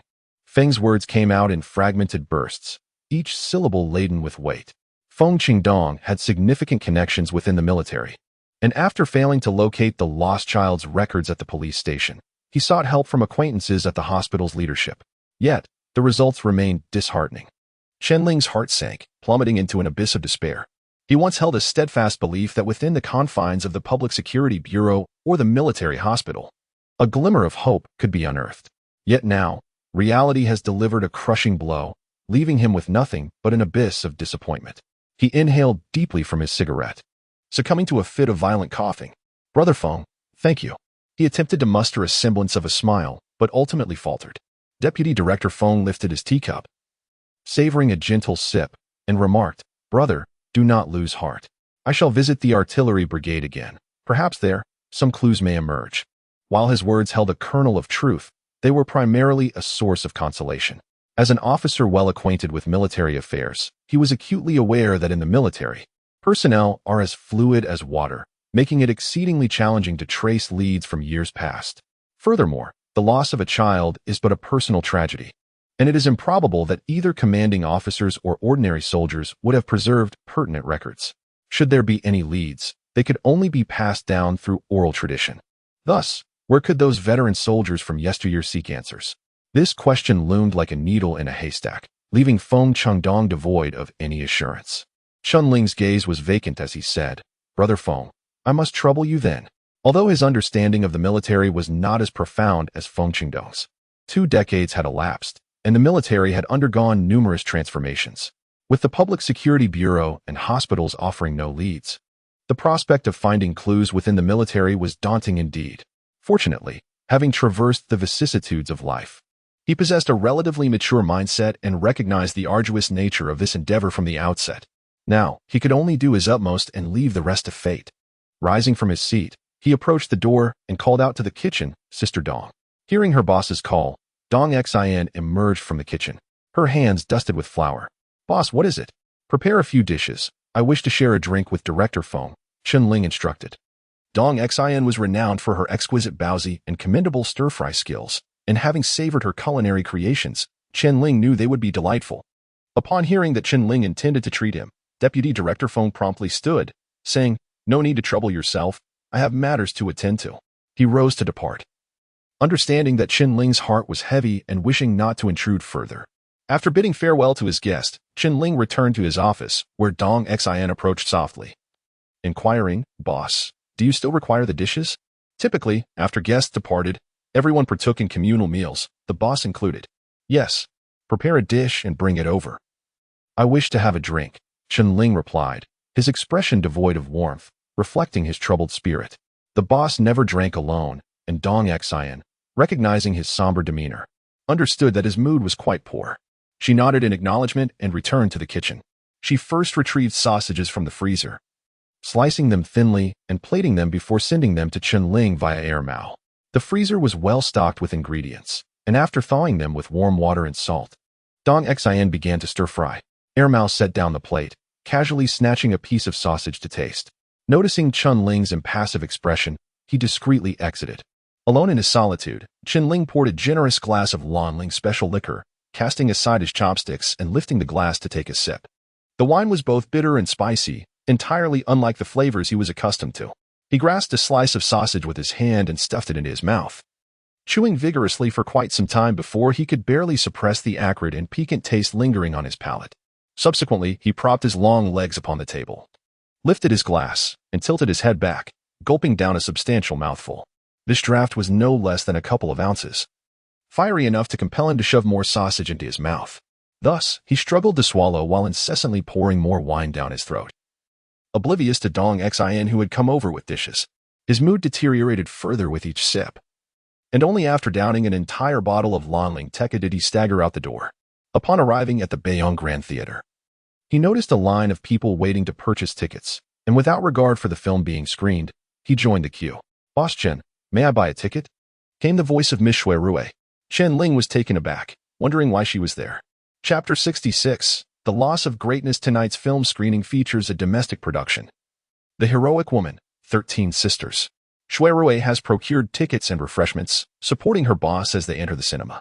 Chen Ling stumbles to the second-to-last row, plopping down on a seat, grinning foolishly as he inquires, "Shui, aren't you supposed to be working? What brings you here?" Inebriated individuals display a myriad of unsightly behaviors. Some weep, others cause a ruckus, while a few engage in brawls. Yet, Chen Ling, in his intoxicated state, merely laughs incessantly, resembling a fool. His grin is rigid, and the potent odor of alcohol emanating from his mouth forces Shui to lean back, repulsed. "You've had too much to drink. Sister Dong is worried about you and sent me to accompany you," Shui explains, attempting to open a bottle of soda but struggling to unscrew the cap. The cinema seats are constructed from plywood, and Chen Ling takes over, effortlessly popping the cap off with a gentle rub against the edge of the seat. He hands one bottle to Shui and opens a second for himself. Why doesn't she come over? Chen Ling stretches his legs, reclining in his seat like a corpse. Shui shakes her head. "I don't know. Perhaps she fears the gossip." She takes a delicate sip from her drink. In truth, She had noticed her boss's unsteady gait and had offered to help him. "Aren't you afraid of what others might say?" Chen Ling asks with a hint of amusement. Downing half the drink in a hearty gulp, the girl responds nonchalantly, "Please, I'm not married. What is there to fear?" The thunderous sound of music erupts, and the film begins to play, the credits flashing by like hypnotic symbols. Chen Ling's consciousness begins to blur, and before long, a thunderous snore escapes him. His snores alternate between high and low, occasionally ceasing altogether. Fearing he might stop breathing altogether, Shui Rui leans forward to check on him, anxious that he might suffocate in his slumber. However, Chen Ling has already drifted into a dream. He envisions a serene summer night. Soft moonlight illuminating the path as he walks hand in hand with Zhou Xiaoyi along the irrigation ditch west of the village. A gentle breeze caresses them, the willows swaying gracefully, and the leaves of the poplar trees whispering softly. Fireflies flit about erratically in the mild wind. They stroll southward, leaving the village far behind. "Chen Ling, let us go back. I feel a bit scared," Zhou Xiaoyi murmurs softly. "Fear not, I am here." Chen Ling reassures her gently. Their bodies draw closer, and his arm inadvertently brushes against her bosom. Zhou Xiaoyi gently pushes him away. "Don't come so close." However, her delicate arm proves insufficient to displace Chen Ling's sturdy frame, and instead, he envelopes her tightly in his embrace. Her soft form begins to weaken, yielding to the strength of her boyfriend's arms. Her petite lips instinctively meet his as the film's intense action sequences abruptly jolt him from his reverie. His body still ablaze with fervor. Suddenly, a captivating fragrance wafts through the air, and he feels a tickling sensation on his cheek, as if something is gently caressing his chin. He abruptly turned his head, startled to discover that Shui Rui was leaning against him, their foreheads almost touching. A jolt surged through him, instantly sobering him up. "What are you doing?" Shui Rui lifted her head, her enchanting eyes gazing intently at him. "Yes, I'm so sorry," Chen Ling stammered, feeling a wave of embarrassment wash over him as he instinctively recoiled. Perhaps it was the scent of a woman that had wafted into his dreams, triggering that peculiar vision. As a young man, he had not been close to a woman for quite some time. He was uncertain whether he had behaved inappropriately moments ago, and the thought filled him with profound discomfort. Suddenly, Chen Ling felt something soft in his hand. Lowering his gaze, he was astonished to find that his hand was tightly clasped with Shui Rui's in the dim light. It felt as though he had been scorched by flames. He quickly released her hand, his face flushing crimson, muttering, "I had too much to drink. I had too much to drink. I apologize." Shui Rui's cheeks also flushed, and she withdrew her hand, pouting slightly to indicate that he should look at Shisho. Chen Ling swiftly scanned the surroundings, realizing that all the spectators were seated several places away from them. His heart raced even more, quietly contemplating whether he had committed some embarrassing act in his slumber. "Boss, your snoring scared everyone away," Shui Rui teased playfully. A sigh of relief washed over Chen Ling. As long as it was not an intimate gesture, he could manage the rest. "Let us go. We need to rise early tomorrow." He stood up, brushing off his clothes. The young woman smiled faintly, rising alongside him. The boss's reaction had been utterly amusing. He seemed anything but a married man, appearing more like an innocent youth. Without exchanging further words, the following morning at 5 o'clock, Chen Ling rose early. The two employees on the night shift had already prepared over 300 buns. He carefully placed each bun into the steamer, then gingerly lifted it onto the stove, stacking 2 tiers high like a small mountain. For breakfast for 160 people, with each requiring a bun, nearly 700 were needed. He rolled up his sleeves, ready to dive into the task. Before long, the morning shift employees began to arrive in succession. By 6 o'clock, Zhang Long, Lu San, and the others had all gathered. Working in unison, they counted as they packed the buns into boxes and ladled congee into buckets. "Good morning, comrades." Director Huang entered with a beaming smile, greeting everyone warmly. Today, Director Huang's hair was impeccably styled, not a strand out of place. A touch of light makeup accentuated her features, making her appear particularly vibrant and devoid of any signs of fatigue. "Good morning, Director Huang." Chen Ling washed his hands and approached the leader with a smile. "Everything is perfectly in place," Director Huang remarked contentedly as she surveyed the neatly arranged boxes on the floor.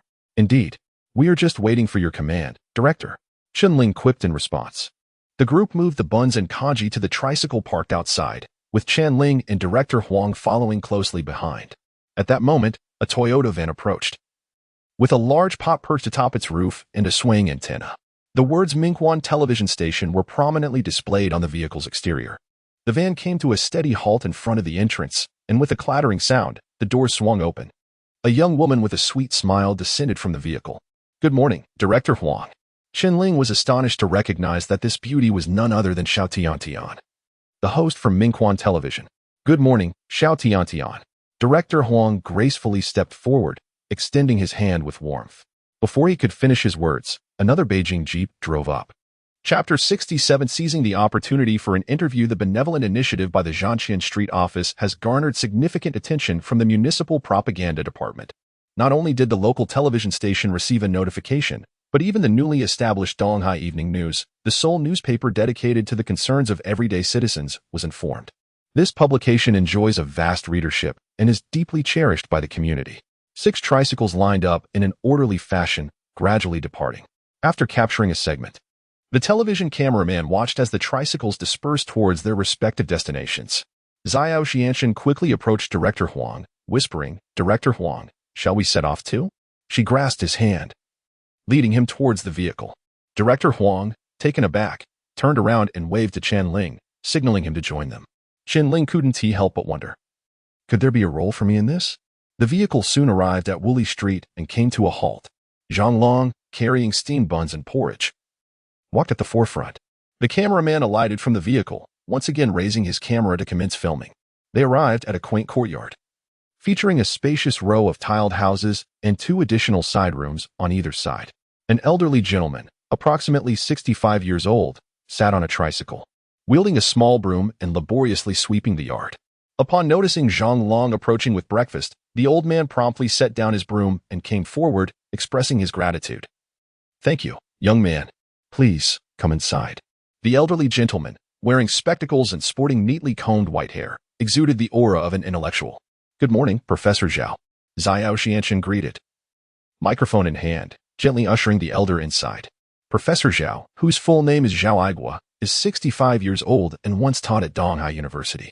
3 years prior, he lost his wife to illness. He has a son and a daughter. His eldest daughter resides abroad while his younger son serves as a company commander in the military. However, fate has dealt him a cruel hand, as this year his son tragically perished on the front lines in Vietnam. Now, Professor Zhao lives alone in solitude. "Very well," Professor Zhao replied with a beaming smile. At the dining table, the bowls of porridge had already been set.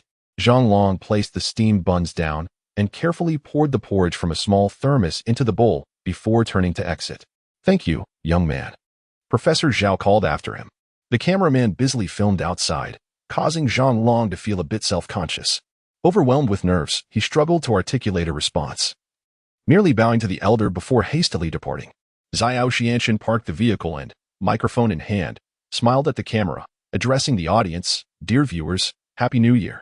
She continued, "On this New Year's occasion, the municipal government has officially launched an initiative to deliver warmth to the elderly and lonely. Today marks the first day of the breakfast distribution activity organized by the Zhangqian Street office, and we are honored to have a few words with the family of a martyr, the esteemed Mr. Zhao Aigua." Little Sweet leaned down, presenting the microphone before Professor Zhao, kindly inquiring, "Professor Zhao, how has life been treating you?" Little Sweet, a renowned host of the Thousand Families segment on Mingquan Television, was not only blessed with a sweet appearance but also possessed a gentle voice, winning accolades for her remarkable affability. Indeed, with the government's concern and assistance, life is naturally quite pleasant. Professor Zhao glanced at Director Huang, chuckling, "With Director Huang around, I, an old man, need not worry about my retirement." As an intellectual, Professor Zhao was well-versed and unfazed by the camera's gaze. Director Huang stepped forward, smiling as she said, "Professor Zhao, you are being too modest. We have much more to accomplish.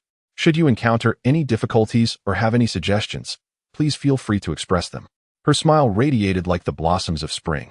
Professor Zhao promptly waved his hand, repeatedly insisting there were none.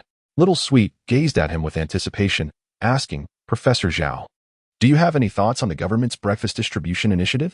After all, as the focal point of the interview, he was expected to share some insights. The elderly gentleman raised his head, gently pressing the microphone that Little Sweet offered, and slowly articulated, "The government's breakfast initiative is a magnificent achievement of the reform and opening up policy. Material civilization serves as the cornerstone of spiritual civilization. As our nation grows stronger, we elderly citizens genuinely reap the benefits. I am truly grateful to the party and the Mingquan city government. Professor Zhao expressed some formalities while also articulating the sentiments of the elderly. Little Sweet stood up, smiling. We thank Professor Zhao for his insightful commentary. Dear viewers, moving forward, the Mingquan city government will continue to deepen this initiative, ensuring that lonely elderly individuals can enjoy their twilight years with support. As the food began to cool, the elderly gentleman needed to eat, signaling the nearing conclusion of the brief interview. At that moment, the lovely reporter from the Donghai Evening News, Wen Yani, approached with warmth, asking, "Sir, would you like to try this bun and see if it suits your taste?" Unlike television, newspapers did not require grandiloquent statements. She intended to report from a different perspective. "Certainly, I shall give it a try," replied Professor Zhao. Chen Ling, observing from outside the camera's frame, swiftly approached, pushing the elderly gentleman's chair to the dining table.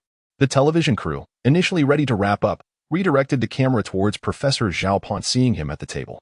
The elderly gentleman picked up his chopsticks, grasped a bun, took a gentle bite, and chewed thoughtfully. Suddenly, his eyes lit up. Where is this scallion and pork bun from? The flavor is exquisite, truly authentic." Although Professor Zhao's reaction was somewhat exaggerated, the fresh pork, marinated in Sichuan pepper water and complemented with various seasonings, indeed delivered an unparalleled taste. Director Huang quickly encouraged Chen Ling to step forward, introducing Professor Zhao. "This is Boss Chen from the Baozi shop on East Station Street. He has a unique secret recipe." Chen Ling hurriedly said, "Old Zhao, we have a variety of dumplings in our shop. In the future, I will bring you several kinds to taste." He had initially been just a bystander, never expecting to have the opportunity to speak. When opportunity knocks, one must not be foolish. Since the chance had presented itself, it should not be squandered. Director Huang clearly intended to elevate him, and he seized the moment to promote his establishment. This was far more effective than a mere advertisement. After bidding farewell to Professor Zhao and stepping outside, Chen Ling addressed the leaders. "Esteemed leaders, I presume you haven't had breakfast yet? How about joining me at my shop for some dumplings and a bowl of porridge?" Rising early, the staff from the radio station and newspaper were mostly young, and Chen Ling surmised they likely hadn't eaten.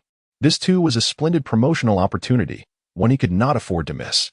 Chapter 68. The New Year's beginning on the inaugural day of 1987, 6 young ruffians encountered a pivotal moment in their lives.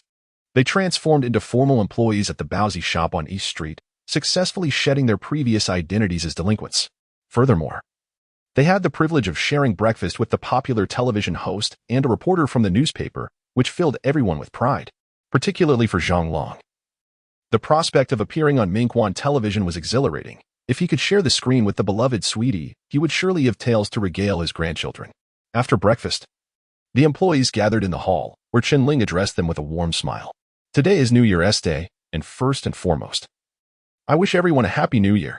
The employees responded with enthusiastic applause and cheers. "Happy New Year, Boss Chen." Chen Ling joined in the applause and continued. "This morning, as heartfelt breakfast was unavoidable, it delayed everyone.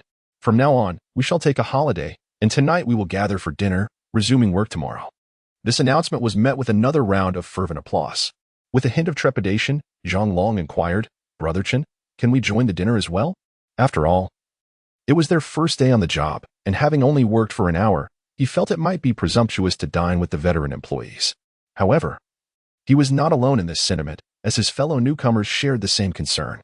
Chen Ling responded cheerfully, "You are now employees of this establishment, of course. You are welcome to join the dinner. Moreover, you will receive triple pay today." The 6 newly hired individuals were taken aback, their eyes widening in disbelief at such unexpected fortune. It is noteworthy that the regulation for triple pay on holidays was not established until the labor law of 1995.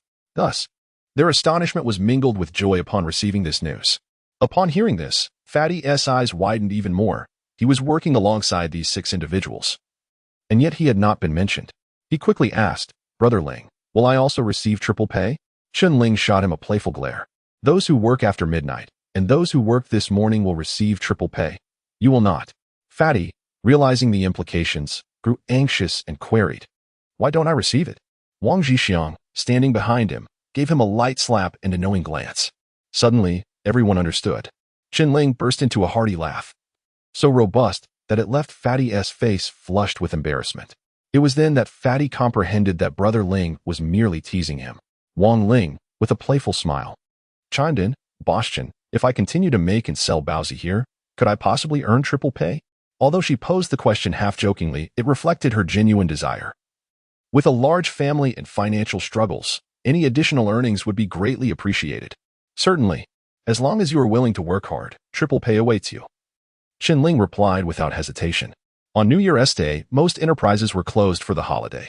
However, due to the Baozi shop's proximity to the station and its unique location, the flow of travelers never ceased, and there would always be those in need of a meal. Consequently, aside from Fatty and Li Qingqing, the other veteran employees eagerly raised their hands, expressing their willingness to work through the holiday. The stout fellow harbored thoughts of the young lady, Zhang Yu, and initially contemplated inviting her for an outing. Upon seeing her also raise her hand in willingness to work overtime, he slowly lifted his own hand as well. Li Qingqing, a local resident, enjoyed relatively better living conditions. And ultimately, he was the sole individual opting for a holiday. I would like to announce an appointment, Chen Ling declared. Effective today, Comrade Wang Zhixiang shall assume the position of store manager. In my absence, he will oversee the management of this establishment. His salary is set at 100 yuan per month. Upon hearing this figure, the crowd looked on with envy, recognizing it to be significantly higher than that of state-owned employees. Next, Chen Ling appointed Dong Xian as the leader of the kitchen team and the stout fellow as the leader of the delivery team, with each receiving a monthly salary of 85 yuan. Zhang Long was appointed as the deputy leader of the delivery team, with an additional 10 yuan for his oversight responsibilities. In truth, the delivery team comprised only 6 individuals besides the stout fellow, making a deputy unnecessary. However, given that he was the head of these 6, it was deemed more manageable for him to lead, thus he was granted the position. Finally, Chen Ling announced, "Everyone, please come to my office to collect last month's wages. This marks the first occasion since the opening of the Baozi shop that we will be dispersing a full month's salary." The crowd buzzed with excitement, resembling a flock of sparrows as they chattered and followed their boss into the office. The disbursement of last month's wages did not concern Zhang Long and his companions, as they had already completed their work for the day. As Chen Ling proceeded ahead, he suddenly turned and beckoned to them. "You 6, hold on for a moment. There are further work arrangements to discuss." The 6, upon hearing this, felt a surge of joy. More work meant additional wages. They were currently earning 35 yuan for just 1 hour of work each day, and that felt rather wasteful of their time. The boss had previously mentioned a desire for them to earn at least 100 yuan monthly, and everyone was eagerly anticipating this.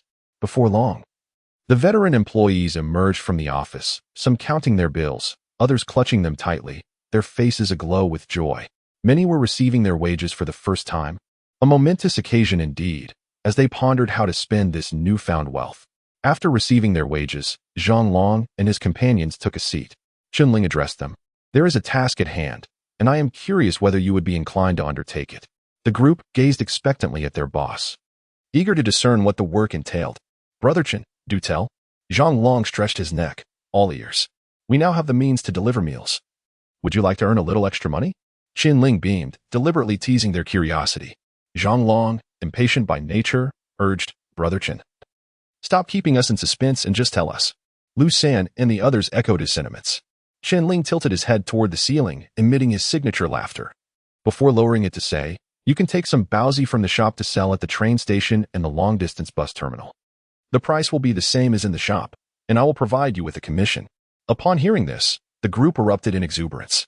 These individuals were originally mere street delinquents, adept at engaging with others. With the newfound opportunity to earn substantial profits, they eagerly consented, each one brimming with enthusiasm and itching to take immediate action. Chen Ling solemnly admonished them, insisting that henceforth they must refrain from fighting and arguing, and should no longer present themselves in a thuggish manner. They needed to consider the bigger picture and be mindful of upholding the image of the Jiandong Baozi shop. Finally, Chen Ling instructed, "Zhang Long, procure a bottle of red ink and a brush. We shall inscribe our shop's name upon the sales counter." He had already devised a plan to elevate the Jiandong Street Baozi shop into a renowned brand akin to the esteemed Gobu Li. Upon exiting the office, Zhang Long whispered a few words to his comrades, and then a group of them followed the newly appointed deputy leader out into the world. Chapter 69. Zhang Long's malicious intent. The Baozi shop on East Street remained open as usual during the New Year holiday, and Tian-E Baozi was no exception. Shortly after 10 o'clock, a beautiful waitress began to entice customers. "Tian-E Baozi, the best in the world. Come and savor our large dumplings with thin skins and ample fillings." Although the girl shouted with a loud voice, her enthusiasm was lacking. After all, who would willingly work during the holiday? In contrast to the Baozi shop on East Street, where Chen Ling offered triple overtime pay. The employees at Tian-E Baozi were there voluntarily, unable to be driven away. At Tian-E, not only was there no overtime compensation, but those who took a day off would also face deductions from their pay. Human nature tends to compare. Seeing others enjoying their holiday while being stuck at work inevitably breeds discontent. For Zhang Feng, the owner of Tian-E Baozi, this situation was a lamentable necessity. Since the opening of the Baozi shop on East Street, his market share had gradually eroded, leading to a steady decline in revenue. He had now entered an era of minimal profits. By noon, Zhang Feng emerged from his office, surveying the empty shop. This should have been the peak time for customers. Yet there were only 2 tables occupied, totaling a mere 6 patrons. Why are there so few customers? Zhang Feng inquired at the bar. Outside, the waitress continued to half-heartedly call out, Tian-E Baozi, the best in the world. The waitress shook her head, her expression devoid of emotion, and replied, I'm not sure. Customers come in to look but soon leave. At that moment, a pair of parents entered with 2 children. Zhang Feng hurried to greet them. Welcome. Each customer only needs to buy 3 dumplings to enjoy unlimited kanji. Tian-E Baozi had also adopted a promotion akin to that of the East Street shop, offering free kanji with the purchase of 3 dumplings. However, the customers did not even glance at Zhang Feng. Their attention was drawn instead to the 2 occupied tables. To his dismay, after a brief exchange, the man and woman turned and left. The waitress leaned in and whispered to Zhang Feng, It's been like this. I don't know what is going on. Zhang Feng, feeling despondent, stepped away from the bar to investigate further. Zhang Feng muttered to himself. To his astonishment, the diners were indeed Zhang Long and his 5 lackeys. Upon closer inspection, it became evident that the table was littered with dumpling fillings. As this group had consumed only the skins, leaving the fillings abandoned on the table, Zhang Long glanced at Zhang Feng, swirling his chopsticks in the kanji, creating a clattering sound. With an air of displeasure, he remarked, Boss Zheng, your dumpling fillings are rather unpalatable. And look at this kanji. It's so thin it could serve as a mirror. In reality, the dumplings at Tian-E Baozi had undergone significant improvement. The meat filling was substantial, and though it could not quite match the flavors of the East Street dumplings, it was far from inedible.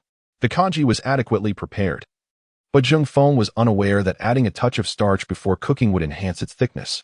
The already thin kanji, incessantly stirred by Zhang Long, was a distinct mixture of broth and water, clearly delineated. Zhang Feng glared fiercely at Zhang Long, questioning, You rascal, are you deliberately trying to ruin my business? His face was contorted with rage, resembling a ferocious beast ready to devour its prey. Zhang Long, having navigated the streets for many years, was no stranger to intimidation. Suddenly, he sprang to his feet, poised to retaliate. Just then, Lu San hastily shot him a glance, and Zhang Long immediately recollected Boss Chen's admonition, no fighting. Thus, he silently repeated to himself, no fighting, and his expression transformed into one of pitiful innocence. Boss Zheng, I haven't said a word. Just minding my own business while eating, and I wouldn't shortchange you a single penny. You can ask her, Zhang Long said, pointing at the waitress with a look of grievance. Zhang Feng's face turned a shade of purple with anger.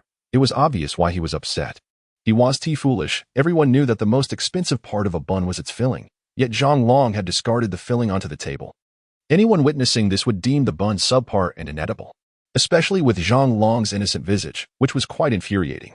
Zhang Feng seized the collar of his cotton-padded jacket, his fist cracking ominously, and continued to interrogate, Why did you throw the bun filling on the table? Upon hearing this, Zhang Long chuckled, realizing his adversary had fallen into his trap.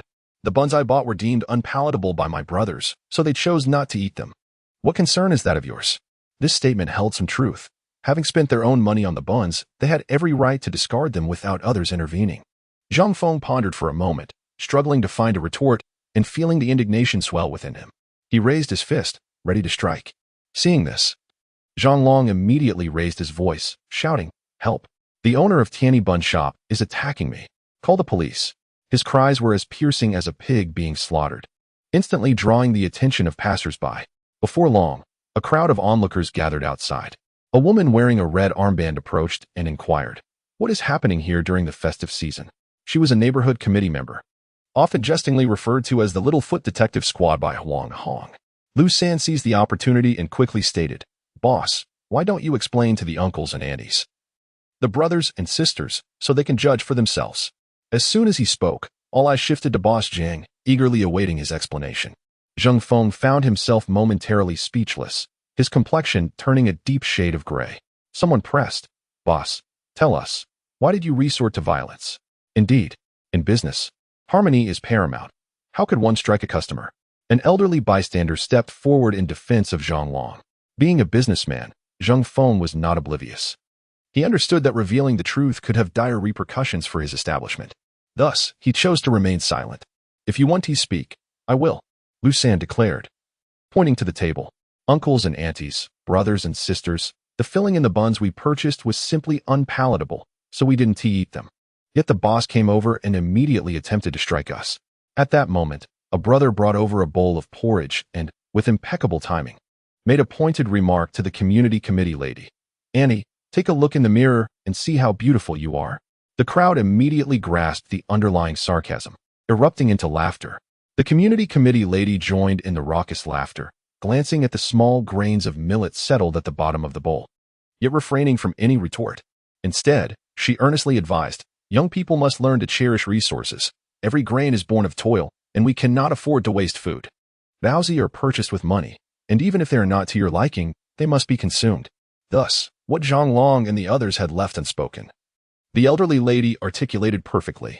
Zheng Feng felt a surge of indignation. He was acutely aware that this was undoubtedly a deliberate act orchestrated by the Dongjia Baozi shop, solidifying his resolve for retribution against Chen Ling. Meanwhile, Zhang Long and the others listened attentively to the elders' counsel.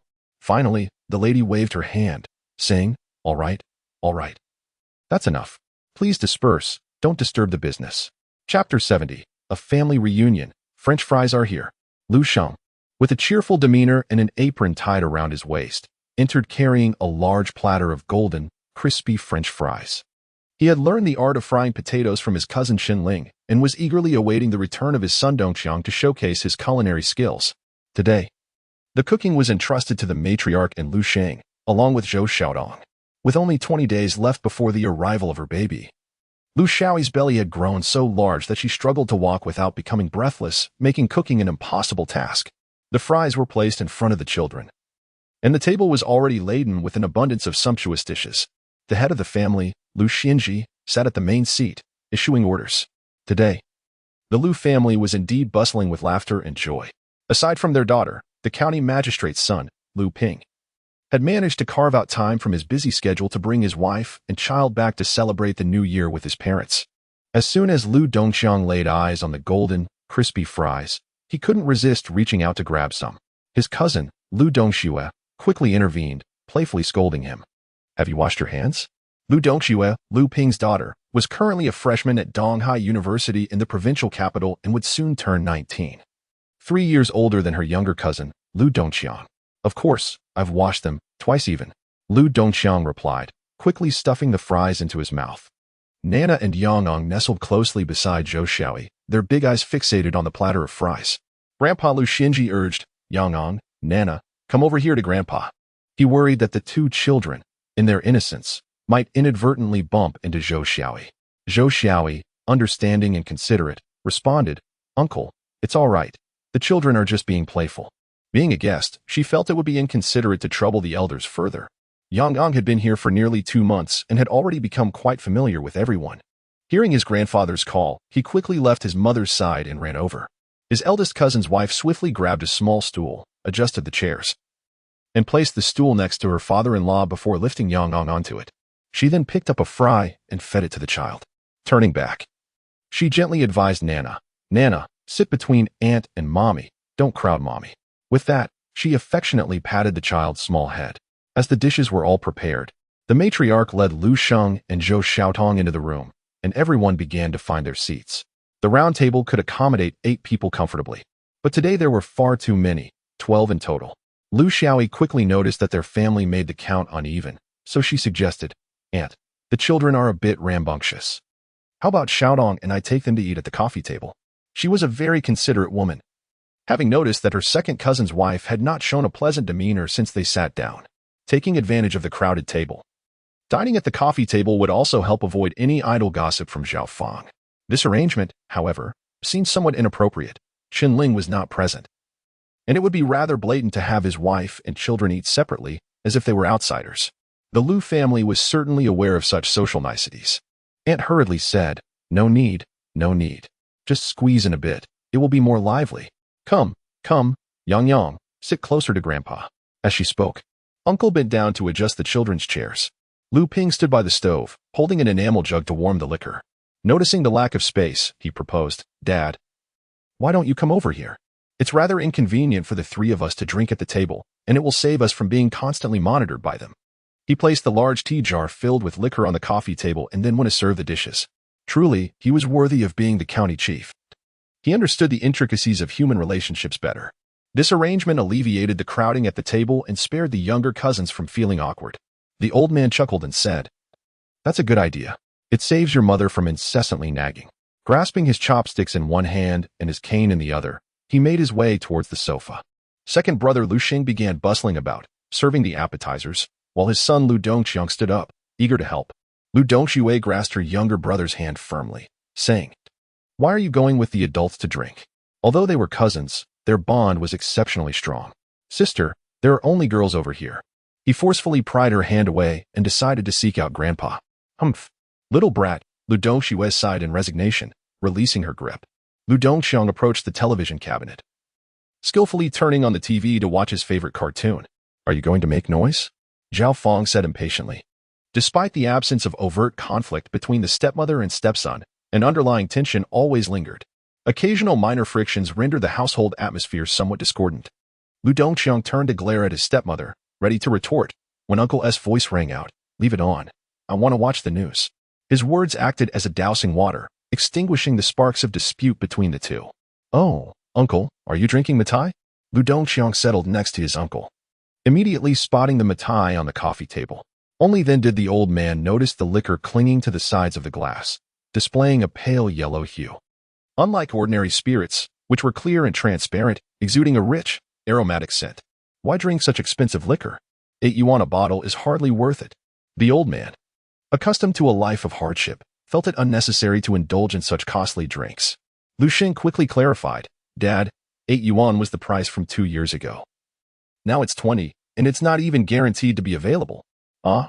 The old lady, seated at the 8 Immortals table, interjected with surprise, "So expensive?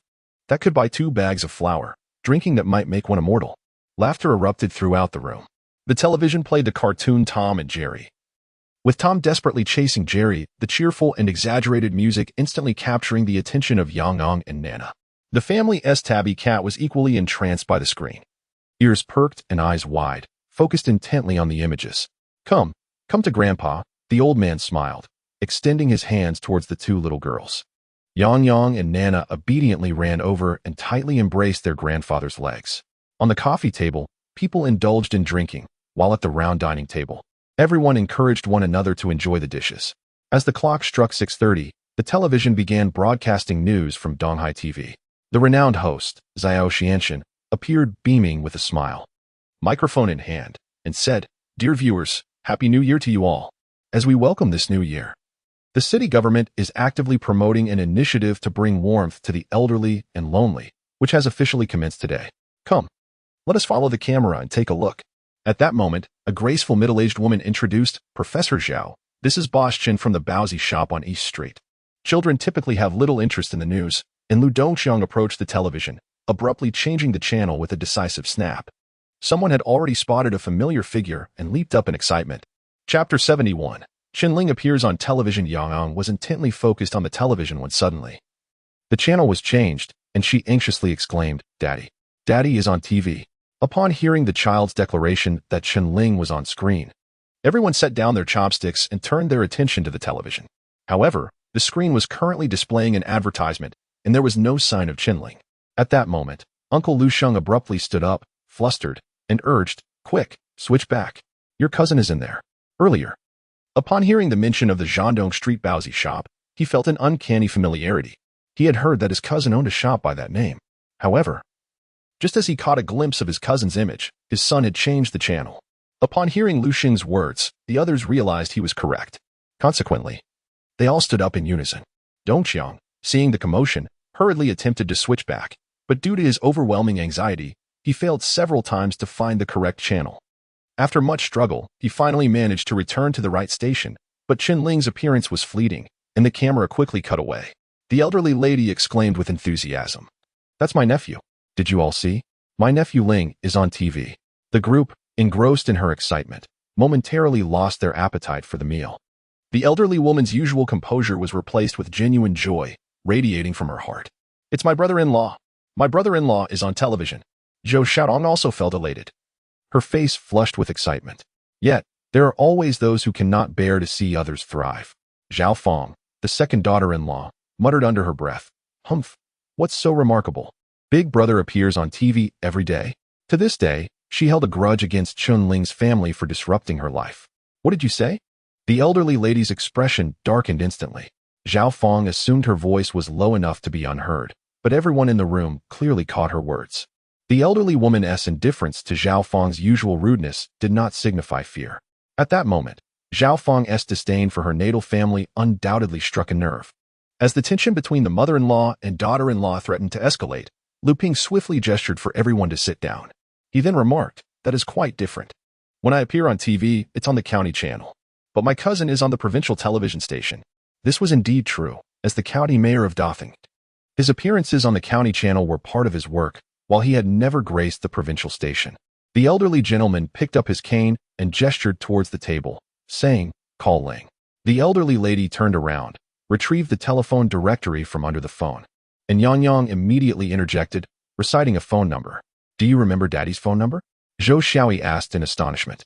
She had only called her husband once, and the number was recorded in the directory. "I remember. Daddy mentioned it over the phone, and I heard it." Yang replied as she ran over to embrace her grandmother's legs, attempting to climb onto the stool. "Whose number can you remember?" Lu Dongshui remarked, amazed at her little cousin's exceptional memory, recalling it after just one hearing. Yang spoke in a tender voice. "I remember Annie's, the village chiefs, the county magistrates, and Uncle Ayres from the tax office." She then recited those numbers one by one, astonishingly without a single mistake. Mr. Lu was taken aback. He had never uttered the numbers aloud when calling his son, merely dialing silently. How did this child know? Thus, he inquired, "Yang, how did you come to know?" Yang pointed to the stool and replied, "I stood on the stool and saw you dialing." Now it was Lu Ping's turn to be astonished. To memorize numbers merely by observing the dialing was remarkable. This child's memory was undoubtedly exceptional. He advised, "Xiaoyi, this child's memory is extraordinary. We must nurture it well." At the Baozi shop on East Street, an unprecedented event occurred. The doors were closed since its opening. Inside, 2 long tables were pushed together, forming a circle around which men and women sat. The tables were laden with an abundance of dishes, chicken, fish, meat, eggs, and more, totaling a remarkable 18 dishes. Behind them stood an array of spirits, white wine, beer, and champagne, all in ample supply.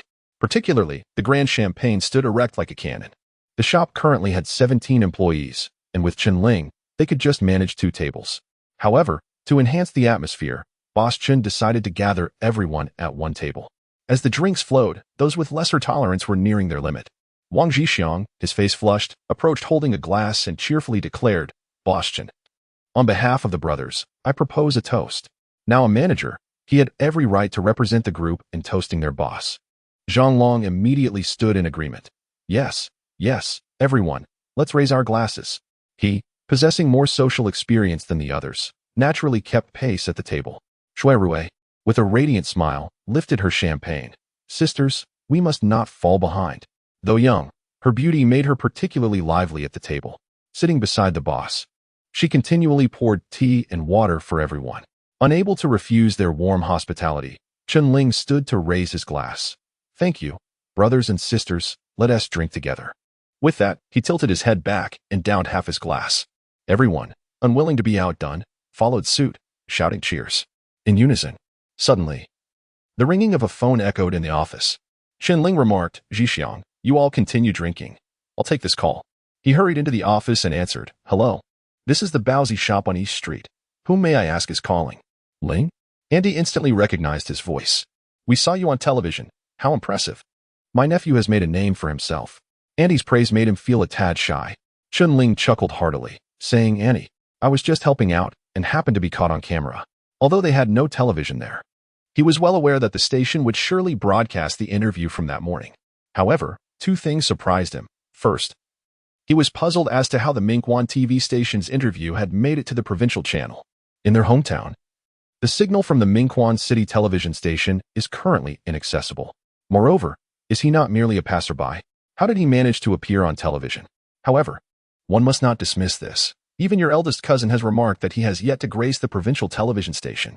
The elder, invoking the words of his eldest son, sought to illustrate the remarkable achievements of his nephew.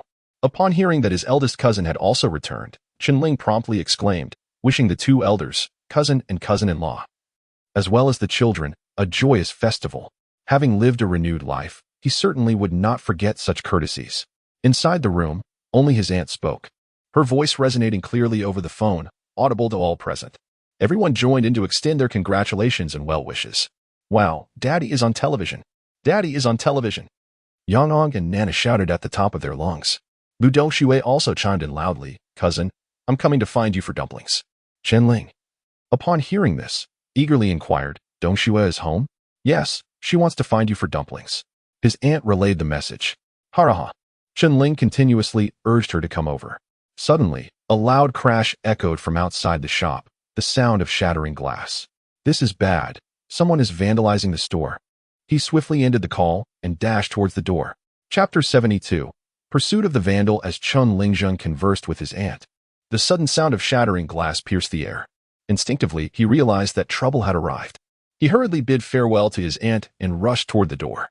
His urgency was not born of fear, but rather from the knowledge that the young men in the shop had been drinking. Their reckless nature could lead to chaos. A brawl could easily escalate to injuries, or worse. Boss, it's bad. Just as Shui Rui approached to report, Chen Ling burst from the office, colliding with her in a moment of chaos.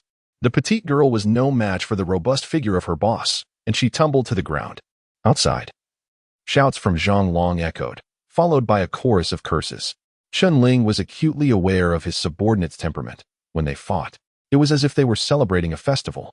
He had to prevent them from using weapons. One wrong move could lead to disaster. He dashed out the door to find only women peering anxiously, while the young men were armed with stools and mops, pursuing the commotion.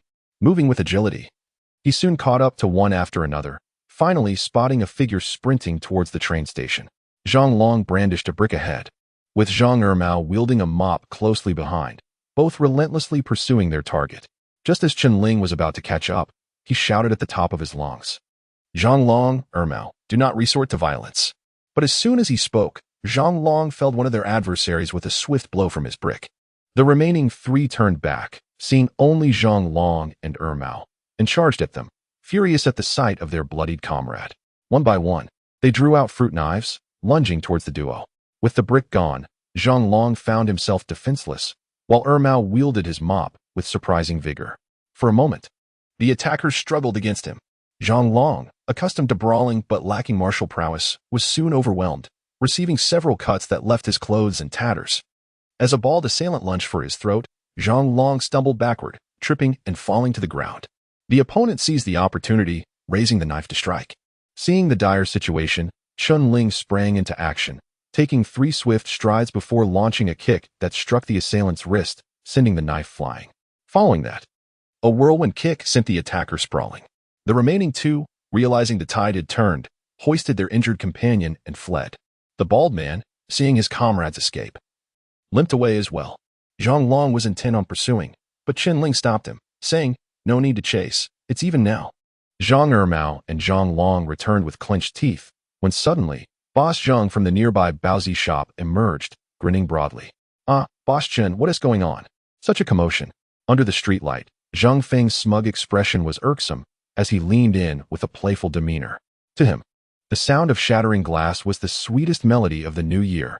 He assumed that the earlier disturbance instigated by Zhang Long was somehow orchestrated by Chen Ling himself. Indeed, Chen Ling was utterly unaware. Happy New Year, Boss Zhang, Chen Ling exclaimed. A few pesky flies have been chased away by my brothers. Under the glow of the lights, Chen Ling's laughter radiated brightly, exuding no anger whatsoever. His heart was as clear as a mirror. In this city, he had few friends and even fewer enemies. Apart from this competitor before him, there was no one else. Who else would be so petty as to vandalize another's window? Neither Chen Ling nor Zhang Feng bore any resentment. On this first day of the new year, they had reached a stalemate. All right, it's getting late. You should head home. Zhang Feng waved his hand, a teasing expression on his face. Chen Ling tilted his head back and laughed heartily. You be careful too, Boss Chen. The more one walks the night roads, the more likely one is to encounter ghosts. As he watched the other depart, Zhang Feng cast a sly glance in return. Recently, he had ventured to the North District to seek out the reclusive Zhou Xiaoyi, hoping for assistance in dealing with Chen Ling. However, Zhou Xiaoyi was paralyzed by fear due to a recent crackdown. Many of his hired muscle had been apprehended, the most unfortunate receiving a 20-year sentence. Zhou Xiaoyi informed him that action could not be taken at present. He wished to observe the situation before seizing a suitable opportunity. He could not risk falling back into trouble after narrowly escaping the crackdown. Thus, he could only enlist a few petty thugs to annoy Chen Ling for the time being. Upon returning to the hall, Chen Ling noticed Shui Rui limping towards him. Quickly, he inquired, what happened to you in such a short span? Shui Rui, with a face full of grievance, hissed through clenched teeth, Boss, have you forgotten? You nearly knocked me dead just now. It dawned on him that he had indeed collided with the young lady earlier. Noticing Dong Xian nearby, Chen Ling urged, Sister Dong, quickly check on Shui Rui and see where she is injured. Apply some ointment for her. Shui Rui, still limping, nonchalantly replied, I hurt my backside. Can't you help me with that? Laughter erupted from everyone upon hearing this. The young lady, realizing the humor of the situation, covered her face with her hands and leaned over the table, shaking with laughter. This little mishap from Shui Rui lightened the atmosphere considerably, dissipating the previous moment of discomfort. The following morning, Captain Shen entered with a man in his 40s. Chen Ling promptly approached him, warmly stating, Captain Shen, I was just about to ask for your assistance. What is it? Speak your mind, Captain Shen replied readily, taking a seat. Instead of responding directly, Chen Ling turned to the middle-aged man, smiling broadly as he inquired, What type of filling do you prefer, sir? The man, portly and clearly a bureaucrat, was introduced by Captain Shen with a grin. This is Chief Niu from the Railway Special Transport Department. Chen Ling quickly extended his hand, shaking the chief's firmly while beaming with hospitality, inviting him to take a seat. At this moment, Chief Niu finally spoke up. I have heard that your family's scallion pork buns are simply delightful. Please, let me sample a couple. Chen Ling hastily wiped his nose on his sleeve. It was then that Chen Ling recalled the earlier topic. Captain Shen, I plan to return to my hometown in the coming days. Could you possibly procure some cigarettes and liquor for me? Recently, the cigarettes he had been smoking were all purchased by Captain Shen, and their camaraderie had grown as close as that of brothers. Who are we to each other? It's all on me.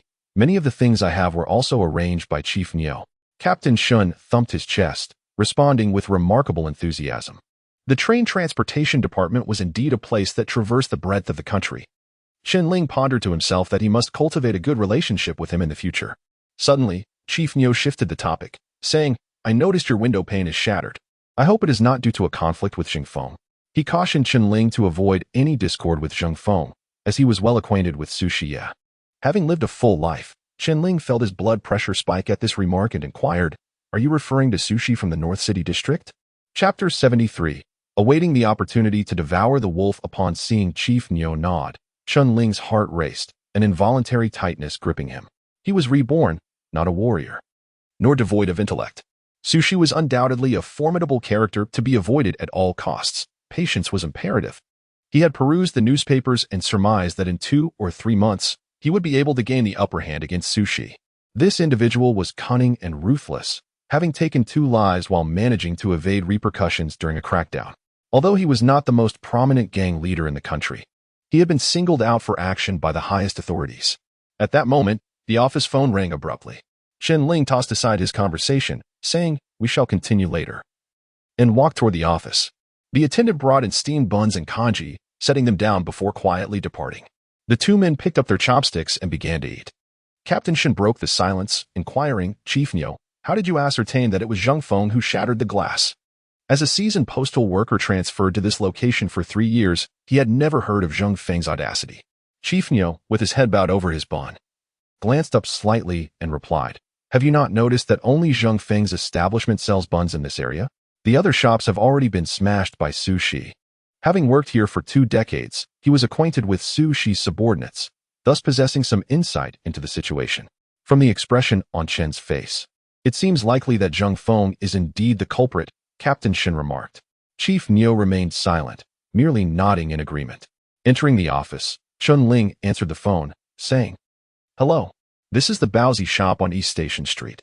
Who may I assist?" A woman's voice responded from the other end. "I would like to speak with Boss Chen. This is Chen Ling. How may I help you?" He slowly seated himself on the stool. "Boss Chen, my surname is Tsong, and I am the director of the logistics department at Minquan television station." The caller introduced herself. Chen Ling pondered the significance of a logistics head reaching out to him and immediately adopted a respectful tone. "Ah, Director Tsong, how may I assist you? How could I possibly give orders?" Director Tsong chuckled, finding Chen Ling quite amusing. "I heard from Xiao Tian that your buns are not only clean and hygienic but also delectable. I wonder if you could deliver some over for us to sample at noon?" It turned out that the television station wished to order meals for 50 people. An excellent opportunity that Chen Ling readily accepted. After hanging up, he returned to the hall, initially intending to inquire about Zhou Xiaoyi's recent activities to strategize effectively. To his surprise, Captain Shin and his companion had already departed. Lighting a cigarette, he leaned against the wall, contemplating his relationship with Zhang Feng. No wonder Zhang Feng had sought to sublet the newly rented property at a low price. He had Zhou Xiaoyi, a notorious thug, as his backing. Presently, he felt as insignificant as a blade of grass, someone no one dared to provoke. Thugs are inherently boundless. If they dare to take lives, what other heinous acts would they shy away from? In a previous life, it was rumored that after the leader from the East China Sea attended a conference in the capital, he paid a visit to a high-ranking official from Minquan. During their conversation, the leader inquired, "Why has Zhou Xiaoyi not yet been dealt with?" Upon returning, the local authorities promptly initiated an investigation into the Zhou Xiaoyi incident. Consequently, Zhou Xiaoyi, burdened with 2 lives, was apprehended and executed within a mere fortnight. As it stands, it is estimated that there remain 8 or 9 months until Zhou Xiaoyi faces execution. During this interval, it is impossible to predict what further reckless actions he may undertake. After finishing a cigarette, Chen Ling privately resolved to avoid provoking Zhang Feng, lest he resort to desperate measures, inciting Zhou Xiaoyi's vengeance. Furthermore, in the tumultuous world of commerce, particularly in minor enterprises, conflicts may arise unexpectedly. Thus, it would be prudent to keep Zhou Xiaoyi as a blade at my disposal, ready to unleash upon my adversaries when the time is ripe. "Brother Ling, what are you pondering?" The stout man approached and inquired. Chen Ling returned to the present. "Oh, Fatty, where has Zhang Long gone?" He was now the leader of Zhang Long's faction, and Fatty undoubtedly knew their whereabouts. Chen Ling needed to have a word with Zhang Long, advising him to refrain from provoking Zhang Feng further to prevent deepening animosities. This slight must be swallowed. He divided his men into 2 groups. One headed to the long-distance bus station while the other went to the train station. Fatty replied, "Zhang Long is at the entrance of West Station Street." Chen Ling rose and mounted his bicycle, proceeding towards West Station Street. From afar, he could hear Zhang Long bellowing, "Buns from East Station Street. Come and taste the buns from East Station Street. The buns that have been on television." This lad certainly knew how to create a spectacle. Chen Ling leisurely pushed his bicycle closer, overhearing someone inquire, "Are these really the buns from East Station Street? The ones that have been on television? Do they really need to come out and sell?" It appeared that many had caught wind of last night's news. "There are so many people in the shop. It's too crowded to get in. Boss Chen came out to sell so that everyone could taste our buns." He tapped on the wooden crate, "You see. There are even words written on this crate." This fellow had quite the knack for excuses. The words written on the crate yesterday were now in use. Once this round of sales was completed, Chen Ling chuckled, "Well done, lad. You really know how to attract customers." To his surprise, Zhang Long did not engage with his comment, but instead shouted, "Everyone, come and see. This is the famous Boss Chen who has been on television. Am I right?" His loud proclamation successfully drew the attention of the travelers. "All right." Chen Ling felt a bit embarrassed by his exuberance. Zhang Long chuckled and finally quieted down, asking, "Brother Chen, what do you need from me?" Chen Ling offered him a cigarette and said, "At 10 o'clock, the 3 of you should return to the shop. I need to take a tricycle to the television station to deliver food. There are 7 tricycles in total, 6 are out selling buns, and the remaining one is insufficient for both buns and kanji." "Sure thing, brother. We'll go deliver." Zhang Long responded cheerfully and promptly. Chen Ling waved his hand. "There's one more task for you. Go to the soy sauce factory and find Niu Dali to assist Sister Dong in retrieving her child." Zhang Long continuously responded, having heard some details about Dong Xin. Yesterday, during the festival, Sister Dong hardly uttered a word. As for the specifics regarding Niu Dali, Chen Ling instructed him to inquire with Dong Xin. emphasizing that he must not resort to violence. Zhang Long, with a playful grin, assured him repeatedly, all right, Brother Chen. We won't use force. I'll stick to him like a stubborn plaster, annoying him until he acts out. If he does, we shall simply fall back. Returning to his old ways, this fellow possessed an abundance of methods, far more than Chen Ling. By the way, he instructed the brothers not to trouble the Tianyi steamed bun shop, for it is better to resolve enmities than to create them. We are in the business of seeking profit, not engaging in petty disputes. Let us focus on our enterprise. Chen Ling spoke with grand rhetoric. Yet it stemmed merely from fear. However, the storm was brewing, and the onslaught against the Tianyi steamed bun shop had only just commenced. Zhang Long inquired, what shall we do if he provokes us? Indeed, that is a dilemma. If you do not provoke him, the issue remains that he bullies you. Chapter 74. The tree desires stillness, yet the wind does not cease. The news concerning Su Shi plunged Chen Ling's spirits into despair. He was reborn, yet not a deity.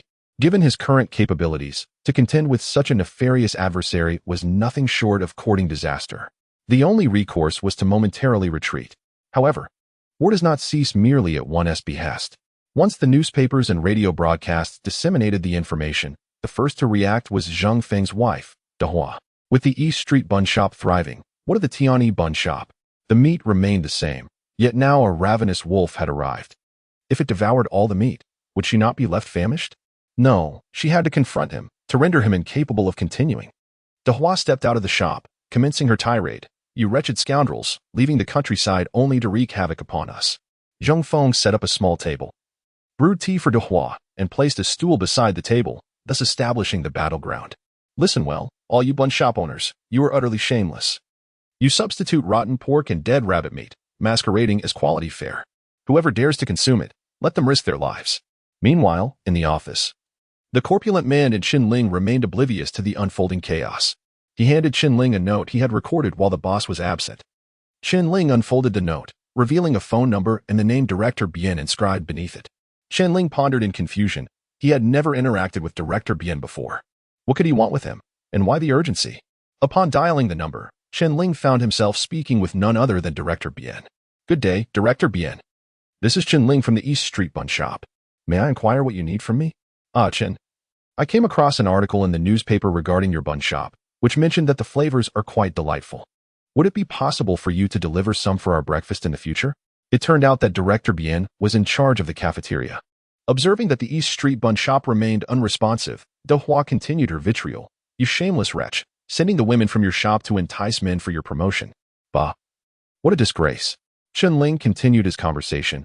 Director Bien, that is entirely feasible.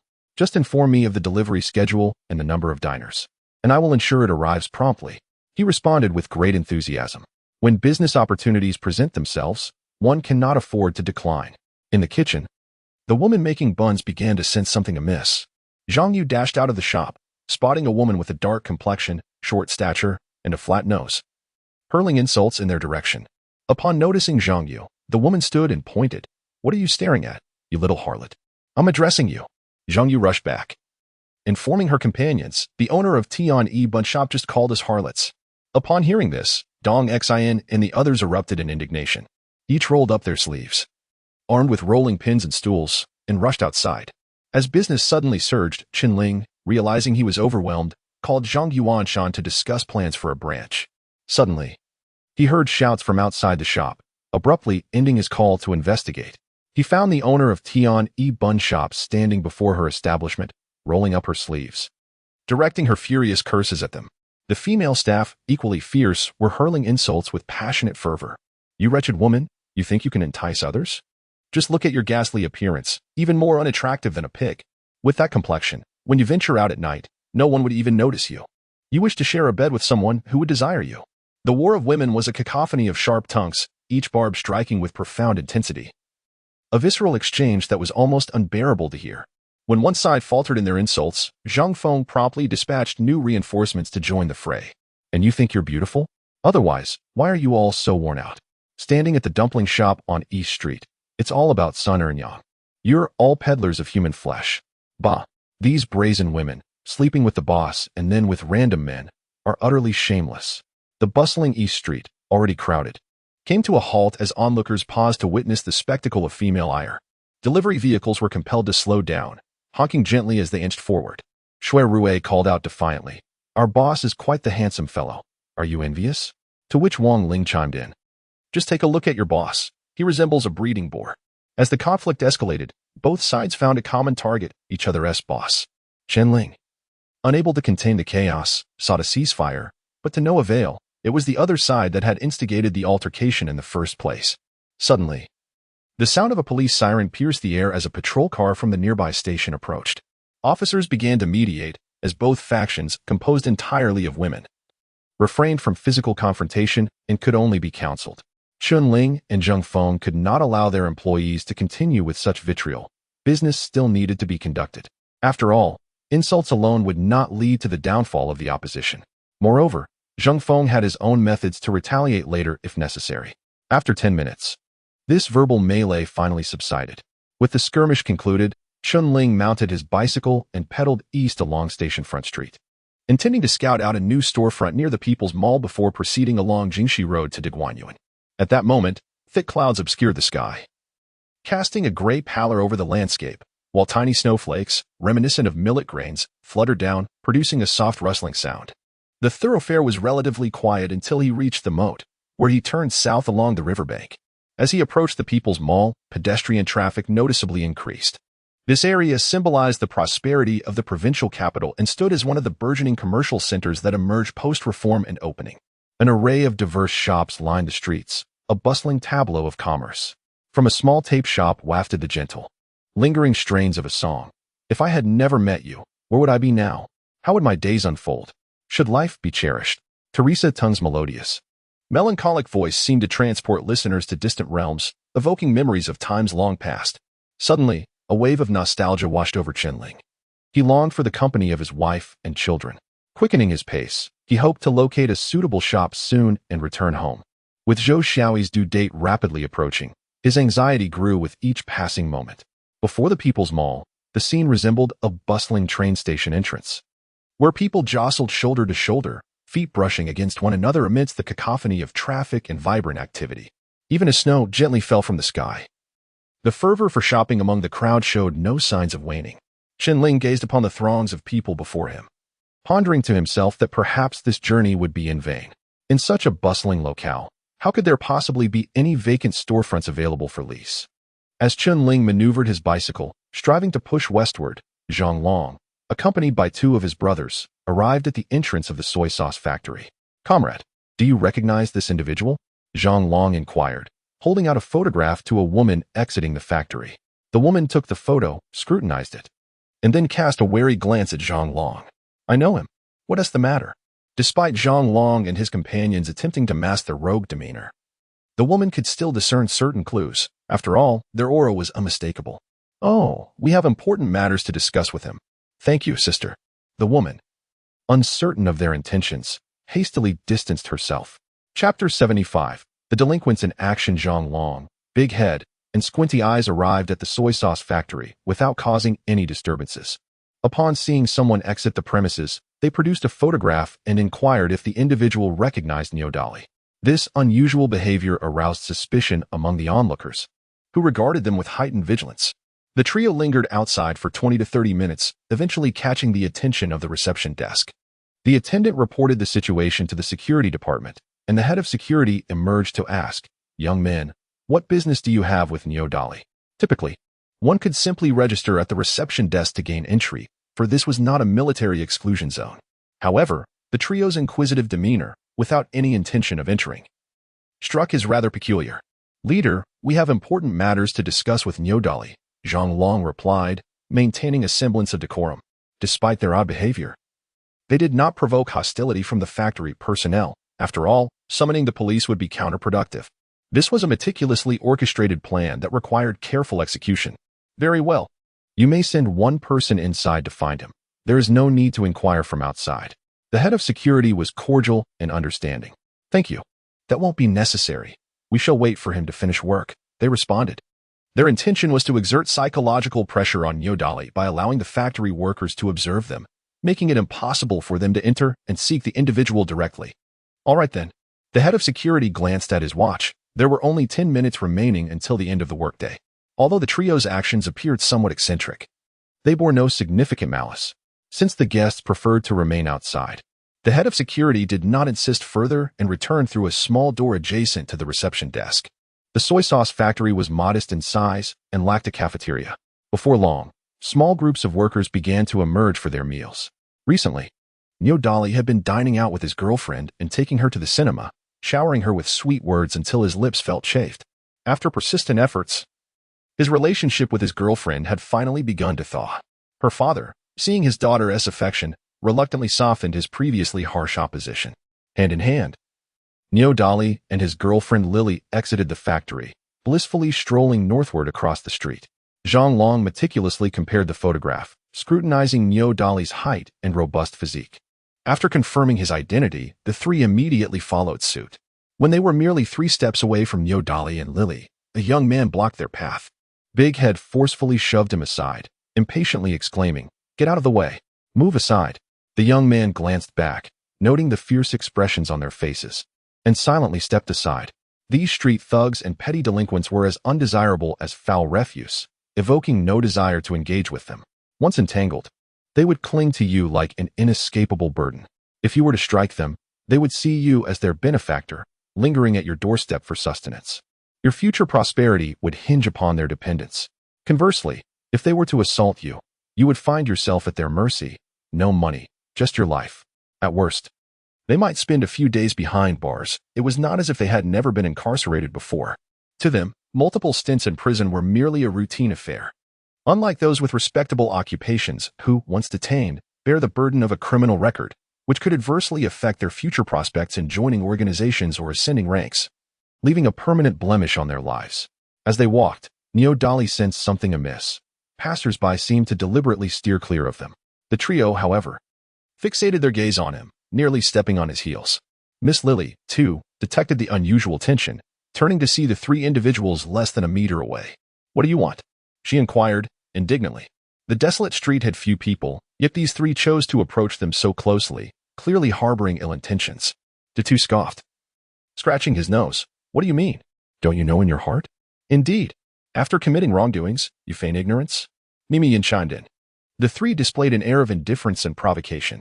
Upon hearing such words directed at his girlfriend, Niu Dali's eyes widened in fury, glaring at the trio, demanding, "Are you looking for trouble?" He was not one to be trifled with. No man could tolerate such public humiliation of his partner. "If you seek conflict, I shall oblige," Zhang Long retorted defiantly. Colleagues who had joined them for dinner, noticing the escalating confrontation, gathered at the roadside to watch. "We were minding our own business. Who is looking for trouble?" Niu Dali's expression darkened. Zhang Long, no longer mincing words, bluntly stated, "You 2 scoundrels know Dong Xin, don't you?" It was then that Niu Dali realized the trio was seeking retribution for his ex-wife. Just days prior, his brother-in-law, Dong Cha Shan, had been left battered and bruised after confronting him. He had thought that matter settled, only to discover his ex-wife had enlisted thugs. This predicament was dire. Dealing with honest men was one thing, but these ruffians were a different breed altogether, impervious to both coercion and persuasion. The only resolution would be to discreetly eliminate them. For otherwise, they were a nuisance that could not be easily dealt with. Suddenly, the blaring of a car horn pierced the air as a large truck barreled down from the west, raising a cloud of dust and causing pedestrians to scatter. Niu Dali quickly grasped Lily's hand, leading her northward. "Dali, didn't you say the matter with your ex-wife was resolved? Why have these thugs now appeared?" Lily fumed. Previously, Niu Dali had assured her that everything was sorted, yet the situation now seemed to have escalated rather than abated. These ruffians were no trifling matter. Once embroiled with them, one could expect no favorable outcomes. "Who told you it was resolved? You 2 scoundrels have swindled Sister Dong of her assets and children while cavorting with others. Today, I shall uphold justice." Lily turned around only to see the 3 ruffians had followed closely behind. Such derogatory terms as cavorting were intolerable, especially for a woman, representing an immense affront to her dignity. She pointed at the 3 individuals, trembling with rage. "You." Lily's lips quivered incessantly, and tears cascaded down her cheeks like a sudden deluge. Witnessing his girlfriend's profound distress, Niu Dali was instantly consumed by fury, his fist clenched tightly, resembling bulls ready to strike. Observing this, Zhang Long promptly stepped forward, defiantly pointing to his own chest, tauntingly declaring, "Come on, go ahead and hit me. I assure you I won't retaliate." His brazen demeanor was utterly loathsome. While women may fear ruffians, Lily held no fear for her boyfriend. With a swift motion, she raised her hand and delivered a sharp slap to Nyodali, producing a resounding crack. Without a backward glance, she dashed towards the factory. Lily, Lily. At that moment, Nyodali cast aside all notions of bravado and hurried after her. Zhang Long and the others followed suit. Chapter 76, The Escalation of Conflict Yesterday. Zhang Yuanshan arrived, providing Chen Ling with a much-needed ally, a most fortuitous development. From this moment forth, he could also tend to some matters at home. Yet, who could have anticipated that the discord between the two dumpling shops would escalate so dramatically overnight? Chen Ling's establishment was left in ruins, the entrance defiled with excrement. Before dawn, the employees arriving for the morning shift stood dumbfounded, staring at their boss. Chen Ling, however, remained remarkably composed. He exclaimed, "What are you looking at? Hurry up and prepare breakfast." Fortunately, the kitchen had not suffered extensive damage. Only some tables and chairs were broken, and cooking could still proceed unhindered. Zhang Yuanshan picked up a broom, eager to clean up, but Chen Ling quickly interjected, "Hold on. Let us leave it as evidence." Whether or not reporting the incident to the police would prove effective was uncertain, but it was imperative to preserve the evidence. Should the conflict escalate further in the future, they would at least have proof that the other party had instigated the trouble. Turning to Wang Zhixiang, Chen Ling instructed, "Zhixiang, hurry and call the police." Wang Zhixiang looked bewildered, "But it's not even time to start work yet?" "Don't wait. There are people on duty." Chen Ling insisted with a wave of his hand, prompting Wang to rush to the police station. These young men from the countryside were still rather naive, assuming that the police station operated like any ordinary workplace. Before long, a raucous commotion announced the arrival of Zhang Long, who stormed in, exclaiming, "Damn it. I'm going to take down Zhang Feng. If I don't, I'm not Zhang." He rushed to the service counter in search of a weapon. Chen Ling swiftly approached the hall, delivering a kick to Zhang Long's rear, and whispered in his ear, "Keep your voice down. Go on as usual with your deliveries. But discreetly gather information about Zhang Feng's address and his route home, and report back to me immediately." This was the essence of retaliatory action, never allowing a grievance to linger. In dealing with those thuggish individuals, reasoning was futile. One must instill fear through force. "Boss, I know where he lives. He resides in the textile workers' dormitory in the northern district," Zhang Long replied, his cleverness evident. He understood that his boss was preparing for action. Zhang Long turned and retrieved paper and a pen from the drawer, sketching a rudimentary map resembling an inverted L. He pointed towards a corner, saying, "Head north along Weyer Road, cross the bridge, and then head west. That's where their dormitory is. There's no streetlight at that corner." Chen Ling studied the simplistic map, nodding in agreement. Zhang Long, with an eager grin, implored, "Take me along tonight." He was clearly excited at the prospect of a confrontation. Chen Ling merely tapped his head, refraining from further comment. Before long, a stout individual entered, launching into a tirade of curses. Chen Ling quickly interjected, "Stop the cursing. Hurry and buy some new tables and chairs to replace these." As the workday commenced, Deputy Director Feng, accompanied by 2 officers, arrived at the shop. One officer began documenting the scene with photographs, while the other initiated an investigation. Last night, Wang Zhixiang had been on duty with 2 female employees when, just before dawn, 6 masked assailants burst in, wielding clubs, and commenced their rampage as soon as they entered. Wang Zhixiang, noticing the crowd, quickly sought refuge in the kitchen to protect himself and his 2 female colleagues. The entire ordeal transpired in less than 10 minutes. After wreaking havoc in the shop, the assailants swaggered away without a care. Deputy Director Feng inquired, "Boss Chen, do you have any conflicts with anyone?" In front of the other officers, he feigned ignorance of Chen Ling. This manifestation of rage was evidently the work of an adversary, and the intent was solely to vandalize the shop, without causing any harm. This indicated a personal vendetta against the owner. Chen Ling shook his head and replied, "I've only just arrived. I have no enemies." Internally, he calculated his need for revenge, knowing he must keep such thoughts concealed. Otherwise, should Zhang Feng encounter trouble, it might eventually lead back to him. Once the police departed, Zhang Yuanshan, puzzled, asked, "Linge, do you truly not know who did this?" "One cannot have numerous enemies without being aware of them, nor can one ignore recent conflicts." "I know.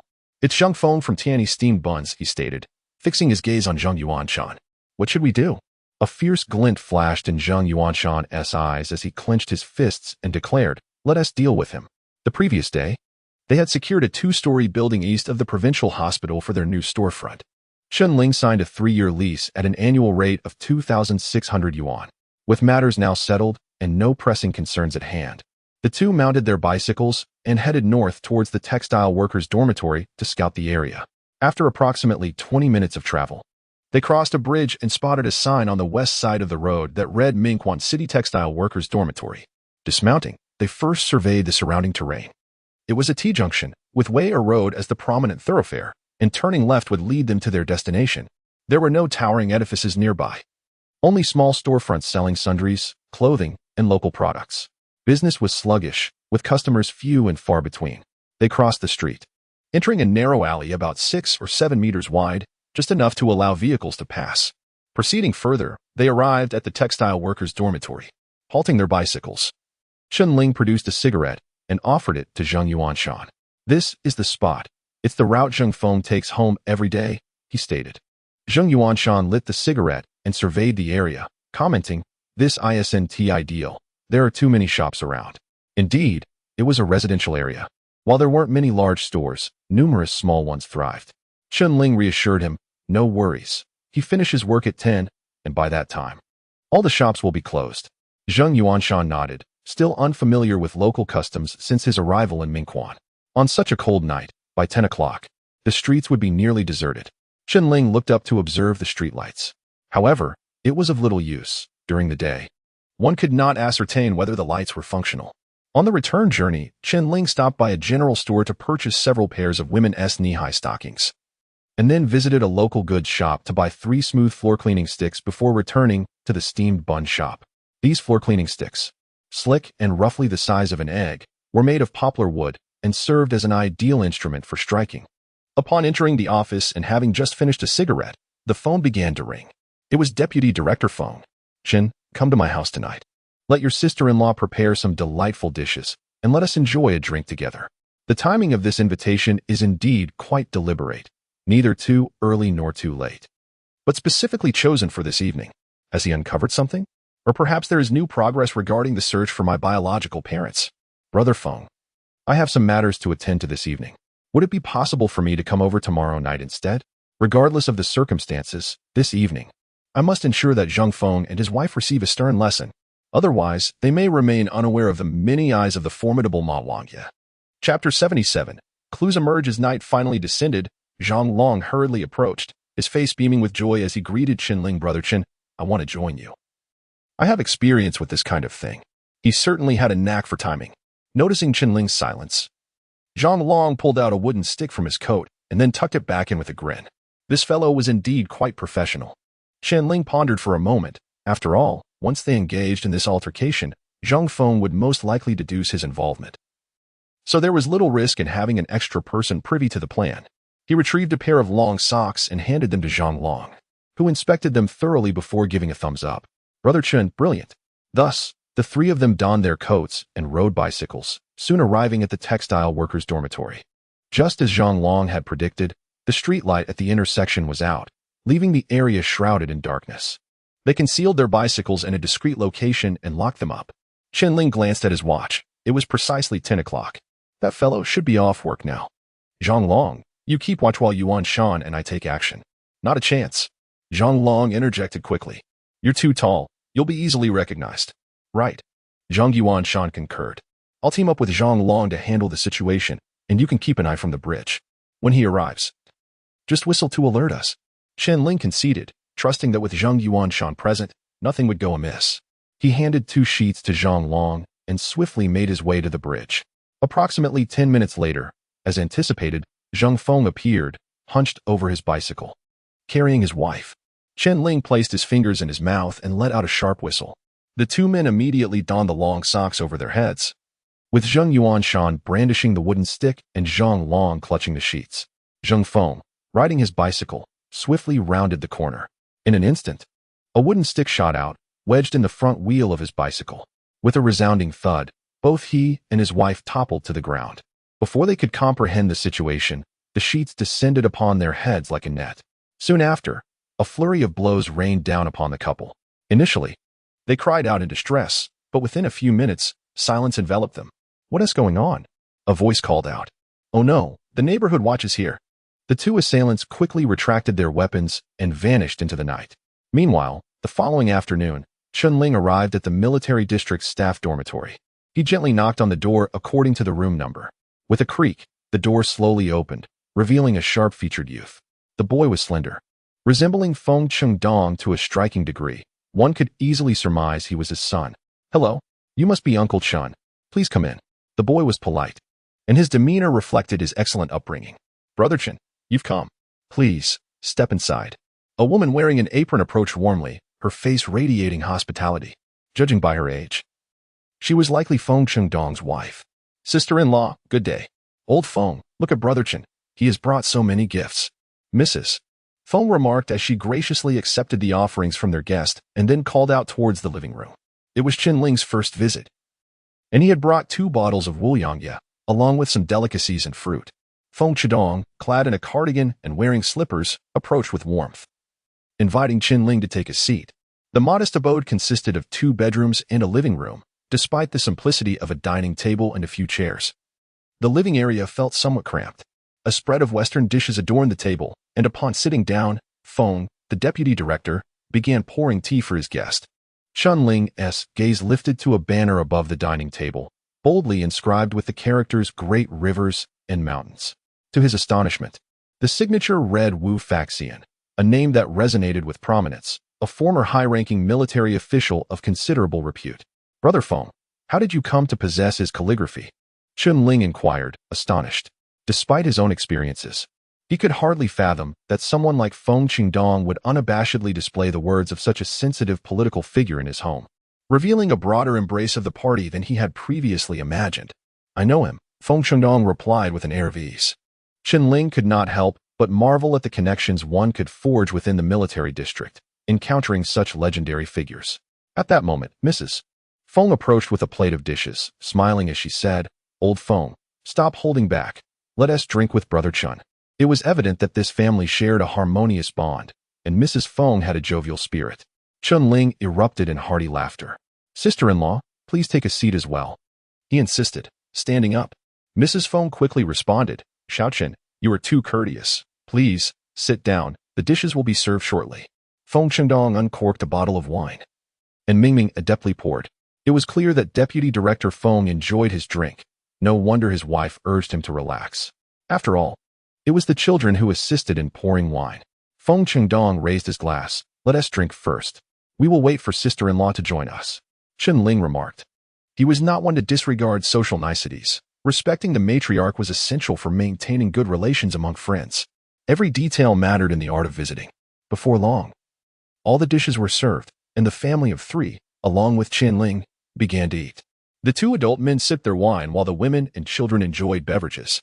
After a few rounds of drink, Deputy Director Feng broached the main topic. "Brother, we have already conducted an investigation regarding the anti-aircraft brigade." He shook his head with a hint of resignation. Those old soldiers were either retired or reassigned, and currently, there was no news. Thankfully, he had not mentioned the shop incident, indicating that the other party had not discerned his actions from the previous day. As for the inquiry regarding his parents, Chen Ling had anticipated it. After the Spring Festival, he would turn 27. Reflecting on the transformations over these 27 years, he realized how monumental they were for the military. Mrs. Feng interjected, "You haven't visited the security department yet. You should investigate there as well." In truth, the Public Security Bureau and hospitals are the most likely departments to retain records. If results cannot be found in these 2 places, it becomes exceedingly difficult to uncover information from other departments. "Brother Feng, sister-in-law, a sudden thought struck me while I was on the road. I wonder if you might find it plausible?" Ever since acquiring the jade bullet pendant, Chen Ling has been relentlessly pondering every lead. At times, unexpected inspiration proves far more effective than arduous contemplation. "Speak," exclaimed the couple, setting down their chopsticks, their eyes gleaming with intensity. "Brother Feng, do you recall the incident last month when the prison guards mistook me for an escaped convict?" Chen Ling began. The inmate's name was Su Dongxi. The couple continued to gaze at him, patiently awaiting further elaboration. "The keepsake left to me by my aunt bears 2 characters, Dong Chun." Mingming's eyes widened as he interjected, "Dawn, you are brothers." This young lad, a middle school student who will advance to high school in the latter half of next year, naturally remembers such simple phrases. Deputy Director Feng suddenly slapped his thigh, immediately realizing the improbability of two officers misidentifying the same individual. It could only occur if they were identical siblings or even twins. He abruptly rose, striding swiftly to the telephone, picking up the receiver and dialing the number. Chapter 78. Fortune lies in misfortune. That evening, Deputy Director Feng made a call to the director to request a vehicle. As dawn broke, he swiftly drove a Beijing Jeep out of the city, basking in the warmth of the morning sun, heading southward at a breakneck pace. Accompanying him was Chen Ling, their destination being the southern city prison. Despite its name, the prison was not situated to the south of the provincial capital, but rather in a city located 260 kilometers away from Minquan. Last night, Chen Ling tossed and turned in bed like a pancake, unable to find solace in sleep. He repeatedly contemplated their conclusions, convinced that their reasoning was flawless. Particularly, the name embroidered on the baby's blanket, Dongchen, reinforced his belief that he and Su Dongxi were twins. Who, after all, would embroider a child's name on a blanket unless it was to distinguish between siblings? The only ones that could be differentiated in such a manner were twin brothers or sisters. At that moment, he felt almost certain of his victory. Yet, as the ancients wisely stated, misfortune lies in the lap of fortune, and fortune often conceals misfortune. Just then, his stronghold began to be besieged. At 7:30, a 25-horsepower tractor, belching thick black smoke, chugged towards Chen Ling's residence. Upon arrival, it halted at the doorstep, and the militia squad leader, Chen Xuan, leaped down from the cargo area along with 5 men. From the driver's seat, Chen Xiong shouted, "Take down the door." Chen Ling's home was secured with 2 large green iron gates, each adorned with a heavy iron lock. Without removing the doors, not even a person could enter, let alone a tractor. Chen Xuan surveyed the iron gates set into the stone wall, pondering how they might be removed. "What a useless lot," Chen Xiong exclaimed, jumping down from the tractor and approaching the gates. He bent down at the left side of the gate, exerting force to lift the bottom edge. And with a vigorous pull, the gate was dislodged from its hinges. "Support it, don't let it fall," Chen Xiong commanded, and a young man promptly reached out to steady it. Chen Xiong then moved to the right side of the gate, employing the same method to remove the other hinge. With both gates dislodged, the men pushed inward, causing a thunderous crash as dust enveloped the courtyard. They entered the yard, moving the iron gates aside. Chen Xiong climbed back onto the tractor and started the engine. Chen Xuan, observant as ever, rushed to the front of the vehicle and detached the cargo area. With a grating sound of grinding gears, Chen Xiong shifted into gear, pressing the accelerator as the tractor began to slowly navigate into the yard. Remarkably, the tractor managed to fit through the entrance. Inside the courtyard, Chen Xiong struggled for a moment to turn the vehicle around. Once out, he bellowed, "What are you all standing there for? Bring the tools over here." Among the 5 men, only Chen Xuan was a militia leader. The others had been coerced into this unsavory task. Who would willingly partake in such a disgraceful endeavor as dismantling someone's home? Under Chen Xuan's leadership, the reluctant group sluggishly retrieved 2 ladders and a pickaxe from the cargo area. Targeting the position of the rafters, Chen Xuan secured the ladder and, armed with a shovel, ascended first. Another ladder was placed beneath a different beam, and the individuals exchanged glances, each reluctant to ascend. Chen Ling, known for his amiable nature and good rapport with others, held sway over the crowd, as no one wished to offend him. "Scarred Eye, you go up." Chen Xiong proffered 5 yuan, pressing it into his hand. Engaging in labor for the sake of others was not without compensation. Each person was given 10 yuan. Now, Chen Xiong resorted to the lure of money once more. Reluctantly, Scarred Eye began to ascend the ladder after receiving the funds. Meanwhile, Chen Xuan had commenced prying at the wall. The clash of the shovel against the stones sent forth fiery orange sparks, and the jarring sounds of impact soon attracted the attention of curious neighbors. They gathered outside, murmuring amongst themselves, inquiring about the status of Zhou Xiaoyi's labor. One individual shook his head, indicating ignorance. "Has Chen Ling given birth to a boy or a girl?" Another asked. A neighbor from the east, Orchid, replied, "Not yet. There are still over 10 days until the due date. These 3 are rather heartless. The child hasn't even been born, and they are already tearing down someone's home. They are brothers, for heaven's sake." A middle-aged man scoffed. As the biting wind howled and dust swirled, the neighbors stood outside, hands tucked within their sleeves, occasionally spitting out the dust they had inhaled. They whispered and deliberated. Those with relatives from afar had already heard rumors. In some places, fines for exceeding birth limits began at 3,000 yuan, with some exceeding 10,000. What if one could not pay? It was simple. First, they would demolish your house. Yet, to have one's home torn down even before the child was born was a singular occurrence in Dia Village. Everything has its reason. The previous day, Chen Kaihua had attended a meeting in town. After the meeting, Mayor Dong stopped him. "Secretary Chen, I met your eldest son in the provincial capital a few days ago." Mayor Dong's demeanor was cold and devoid of expression. Despite his position, Dong Changshan was not primarily responsible for family planning matters, so Chen Kaihua did not feel anxious. However, the subsequent words from Mayor Dong shifted the atmosphere to one of unease. "When will Wu Dongyang come to discuss specific investment matters?" Chen Kaihua stood before the desk while Mayor Dong remained seated, not even offering his seat, which was decidedly unusual. Typically, Dong Changshan was quite courteous. He's still in the south, not back yet. Let's wait a bit longer." Chen Kaihua felt a gnawing anxiety but continued to weave his web of deceit. After all, a lie could buy him another day, and he certainly could not be the one to expose it. With time, perhaps the matter would fade from memory.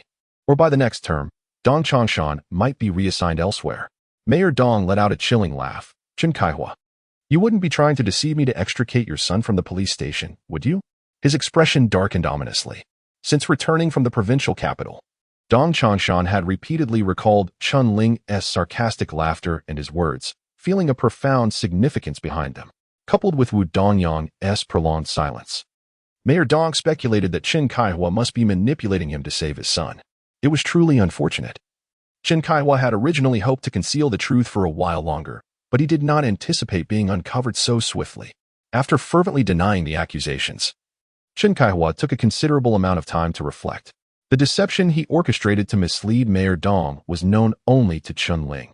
Even his wife remained oblivious. Ultimately, he reached a harrowing conclusion. His eldest son, Chen Ling, had betrayed him.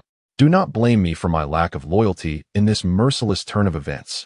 The father-son relationship had soured, and thus, Chen Kaihua's vengeful retaliation commenced. Simultaneously, the retribution he so rightly deserved began to unfold. Chapter 79, Unexpected Developments. The demolition work proceeded remarkably smoothly. Qin Xuan successfully excavated an irregularly shaped circular hole, approximately 50 to 60 centimeters in diameter, not far beneath the eaves. "Is this sufficient, Qin Xiong?" Chen Xuan inquired, perched atop the ladder and glancing downwards. Sanxia scrutinized the exposed beams from below, and upon confirming their complete visibility, he nodded and tossed a thick rope upward. Grasping the rope, Chen Xuan swiftly secured one end to one of the beams before descending the ladder. The others below took hold of the other end, fastening it firmly to the tractor's hitch. Chen Xiong agilely leaped into the driver's seat, revving the engine, and after shifting into gear, he pressed down hard on the accelerator. The beams trembled with a cacophony of creaks before a resounding crash echoed as half the roof collapsed. Dust erupted skyward, rolling and swirling like a tempest in the cold wind. In an instant, the entire front of the village was engulfed in a cloud of dust, far more ferocious than anyone had anticipated. At that moment, whether they were curious onlookers or those engaged in the demolition, everyone scattered like startled birds, desperately seeking refuge from the chaos. Coughing ensued, as if they had been subjected to a gas attack, and soon, all were expelling yellow phlegm. Approximately half an hour later, the dust began to settle under the influence of the chilly breeze.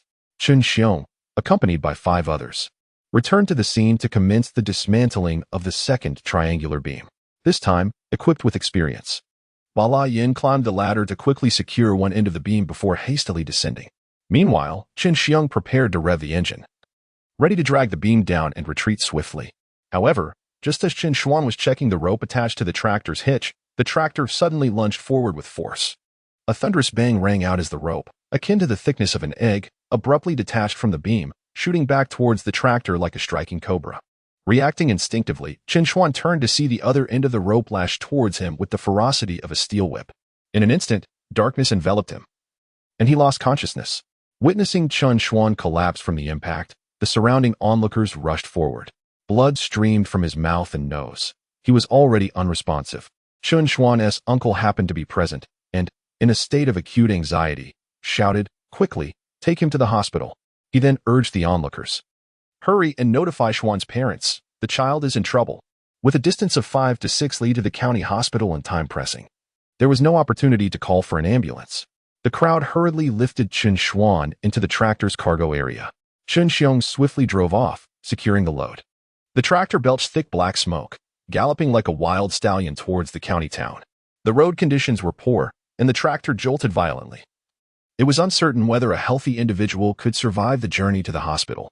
The Chen family's residence has met its unfortunate fate. Now, they are relieved from the obligation of demolishing the house of Chen Ling's father-in-law. Meanwhile, Deputy Director Feng's jeep sped along the road and, after an hour's journey, arrived at the southern suburb prison of H City at 11 o'clock. To the right of the imposing gray iron gate stood a small side entrance. Deputy Director Feng gently knocked twice, and a prison guard emerged. Presenting his work ID, Feng completed the registration at the reception and, in his capacity as an investigator, promptly found Captain Chong. Captain Chong was busy in his office and, upon seeing Deputy Director Feng and Chen Ling enter, was momentarily taken aback. He pondered to himself that it was merely a case of mistaken identity, for which he had already apologized. Why were they still seeking him out? Nevertheless, he quickly approached and extended his hand, saying, "Deputy Director Feng, greetings."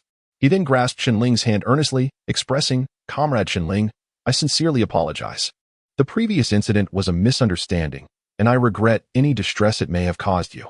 Acknowledging that one should courageously apologize for one's mistakes, he added that offering a few kind words is a matter of principle. Deputy Director Feng replied, "Captain Chong, we are here to discuss an old case, and we hope for your cooperation." Having mistakenly identified Chen Ling as Su Dongxi, it was only fitting to consult him regarding the investigation into Chen Ling's case. "Oh, what case are we discussing? Please, have a seat. Let us converse," Captain Chong cordially invited, then turned to prepare tea.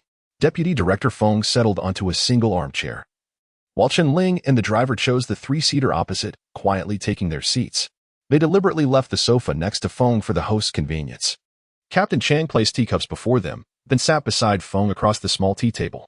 After offering a cigarette to Captain Chong, Deputy Director Feng regarded him intently and began, "Captain Chong, this old case may hinge upon your Su Dongxi as a crucial lead. Might we arrange to meet him?" As he spoke, he handed over a letter of verification. This matter stemmed from both camaraderie and official duty. His references to the case were not mere rhetoric, as it had indeed been formally registered. Initially, Deputy Director Feng had intended to assist a friend, but upon learning it involved a baby theft case, he recognized the gravity of the situation and promptly resolved to initiate an investigation. Captain Chong glanced at the verification letter, astonished. A child theft case? This Su Dongxi's background is quite significant. He was swiftly sentenced to 6 years during the 1983 crackdown for an attempted rape case. The circumstances of that case are still murky and are currently under appeal. Deputy Director Feng nodded, no longer concealing the details, and succinctly recounted Chen Ling's situation. "Shall we proceed to meet him now? Lunch is about to be served," Captain Chong suggested, rising first. The three of them exited the office and walked northward together. The prison was expansive and remarkably clean. Besides the landscaped areas, there were rows of spacious bungalows. It must be noted that the hygiene standards here were not inferior to those of the command compound. They paused before two gray iron gates, where a duty guard unlocked the door, allowing the trio to step inside. This space resembled a hall, akin to that of a hospital's outpatient area, with a row of bright glass windows opposite. However, unlike a hospital, the service windows here were fortified with steel bars as slender as fingers, and there were no openings beneath. Instead, a telephone stood on either side. Captain Chong instructed the duty guard, "Bring Su Dongxi here." The guard saluted Captain Chong and turned to head towards the cells. Meanwhile, Deputy Director Feng and others sat on a bench against the wall. As Chun felt his blood pressure rise, the moment of truth had arrived. Chapter 80, ultimately inviting catastrophe. Meanwhile, Chen Xiang anxiously drove the tractor to the entrance of the clinic. Chen Xuan's uncle grasped the side of the vehicle and leapt down, hoarsely shouting, "Doctor, doctor, please come quickly to save a life." The others echoed his cries, imploring, "Doctor, doctor, we need help." Upon hearing the commotion, the medical personnel understood that a critically injured patient had arrived and swiftly rushed out with a stretcher, placing it in the back of the truck. "Quickly, get him onto the stretcher," the doctor commanded loudly. Those in the vehicle fumbled in a panic as they lifted Chen Xuan onto the stretcher. Be gentle, be gentle. Do not cause any further injury," the doctor cautioned repeatedly. Once the injured man was removed from the vehicle, he was hurriedly taken into the emergency room. The villagers from Dia village attempted to follow, but were halted by the two imposing doors that swung shut. "I see that Chen Xuan's neck has gone limp. Could it be a fracture?" murmured one of the individuals who had just assisted in lifting him. "It seems dire. He appears to have lost consciousness. The crowd whispered amongst themselves, their expressions grave as they awaited news. Outside, the urgent ringing of bicycle bells pierced the air. In an instant, 7 or 8 people surged into the clinic's lobby. The villagers, having heard of the injury, hastily rode over on their bicycles to tear down someone's home. Such a wicked deed. This is karma, someone uttered, prompting Chen Xiaoyi to cast a fierce glare in their direction. The individual promptly fell silent. With a clang, the emergency room door swung open, and a doctor emerged with a solemn countenance, inquiring, who is the family member of the injured? The crowd exchanged glances. And Chen Xuan's uncle, steeling himself, stepped forward. I am the boy's uncle. His heart raced with trepidation, fearing the doctor would utter the most dreadful news. The patient has succumbed. His tibia is fractured. Please prepare for the arrangements. The doctor's chilling words hung in the air as he turned away. Foreboding had come to pass. Chen Xuan's uncle ultimately heard the words he dreaded most. A middle-aged couple approached unsteadily. Their faces etched with anxiety as they looked at Chen Xuan's uncle and asked, How is our son, Xuanzi? This couple was Chen Xuan's parents, lacking a bicycle. They had been brought over by a compassionate neighbor. Chen Xuan's uncle's lips trembled slightly. After a moment of hesitation, he finally managed to utter, Brother, sister-in-law, Xuanzi, is gone. As the words left his mouth, he faltered, unable to suppress his tears. Upon hearing this devastating news, Chen Xuan's mother stiffened suddenly before collapsing backward. Sister-in-law, sister-in-law. Chen Xuan's uncle hurriedly supported her, anxiously calling her name while gently patting her cheeks. Others quickly gathered around, hearing the disturbances. The doctor made his way through the crowd, urgently commanding, Make way, make way. As he spoke, he swiftly pinched the woman's philtrum. After a moment, Xuanzi's mother slowly opened her eyes, tears cascading like a torrential flood. My son, she cried out, her voice laden with despair, echoing through the corridor and shattering hearts. At that moment, Xuanzi's father had already rushed into the emergency room. Upon seeing his child lying beneath the white sheets, he trembled as he uncovered the pristine fabric, revealing his son's faintly bluish face. Gripping his cotton coat tightly, his legs buckled, and he gradually sank to his knees. His heart felt as if it had been pierced by 1,000 steel needles simultaneously, while tears streamed down like pearls released from a broken string. Supported by her brother-in-law, Xuanzi's mother entered the room. Upon seeing her husband kneeling in her child's lifeless face, her legs, too, seemed to lose all strength. Collapsing to the ground as she painfully crawled forward, clutching the edge of the bed with all her might, she managed to rise and embrace Chen Xuan's head. My son, you have suffered so tragically. How can your mother live on? Her cries were heart-wrenching, piercing Chen Xuan's father's heart like a dagger. They had only one son. He had been perfectly well when he left that morning, and in a mere few hours, he was gone. Child's mother.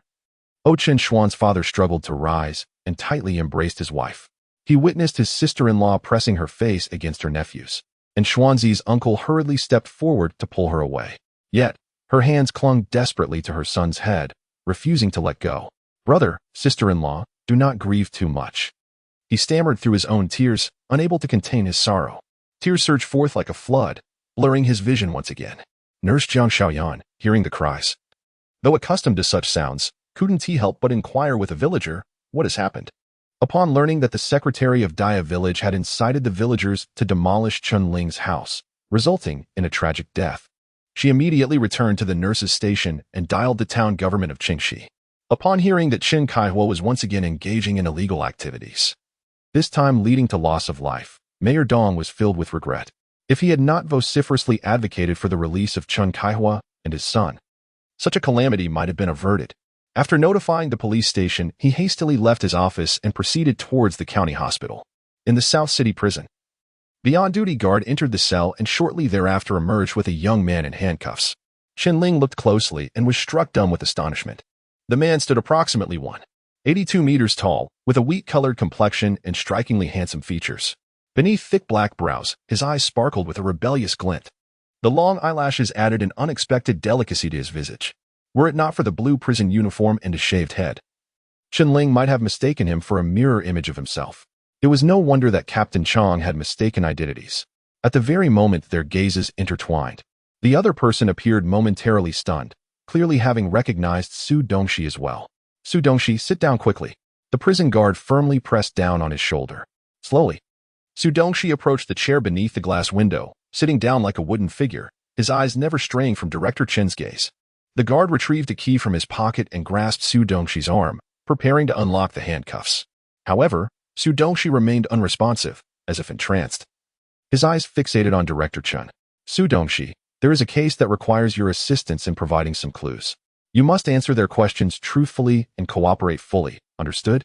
The guard's tone was harsh. No matter your identity, here, whether you are a dragon or a tiger, you will abide by the rules. Chapter 81. Another jade bullet. The two men exchanged glances, and in unison, they slowly lifted the microphones. Su Dongxi spoke first, his voice somewhat rigid.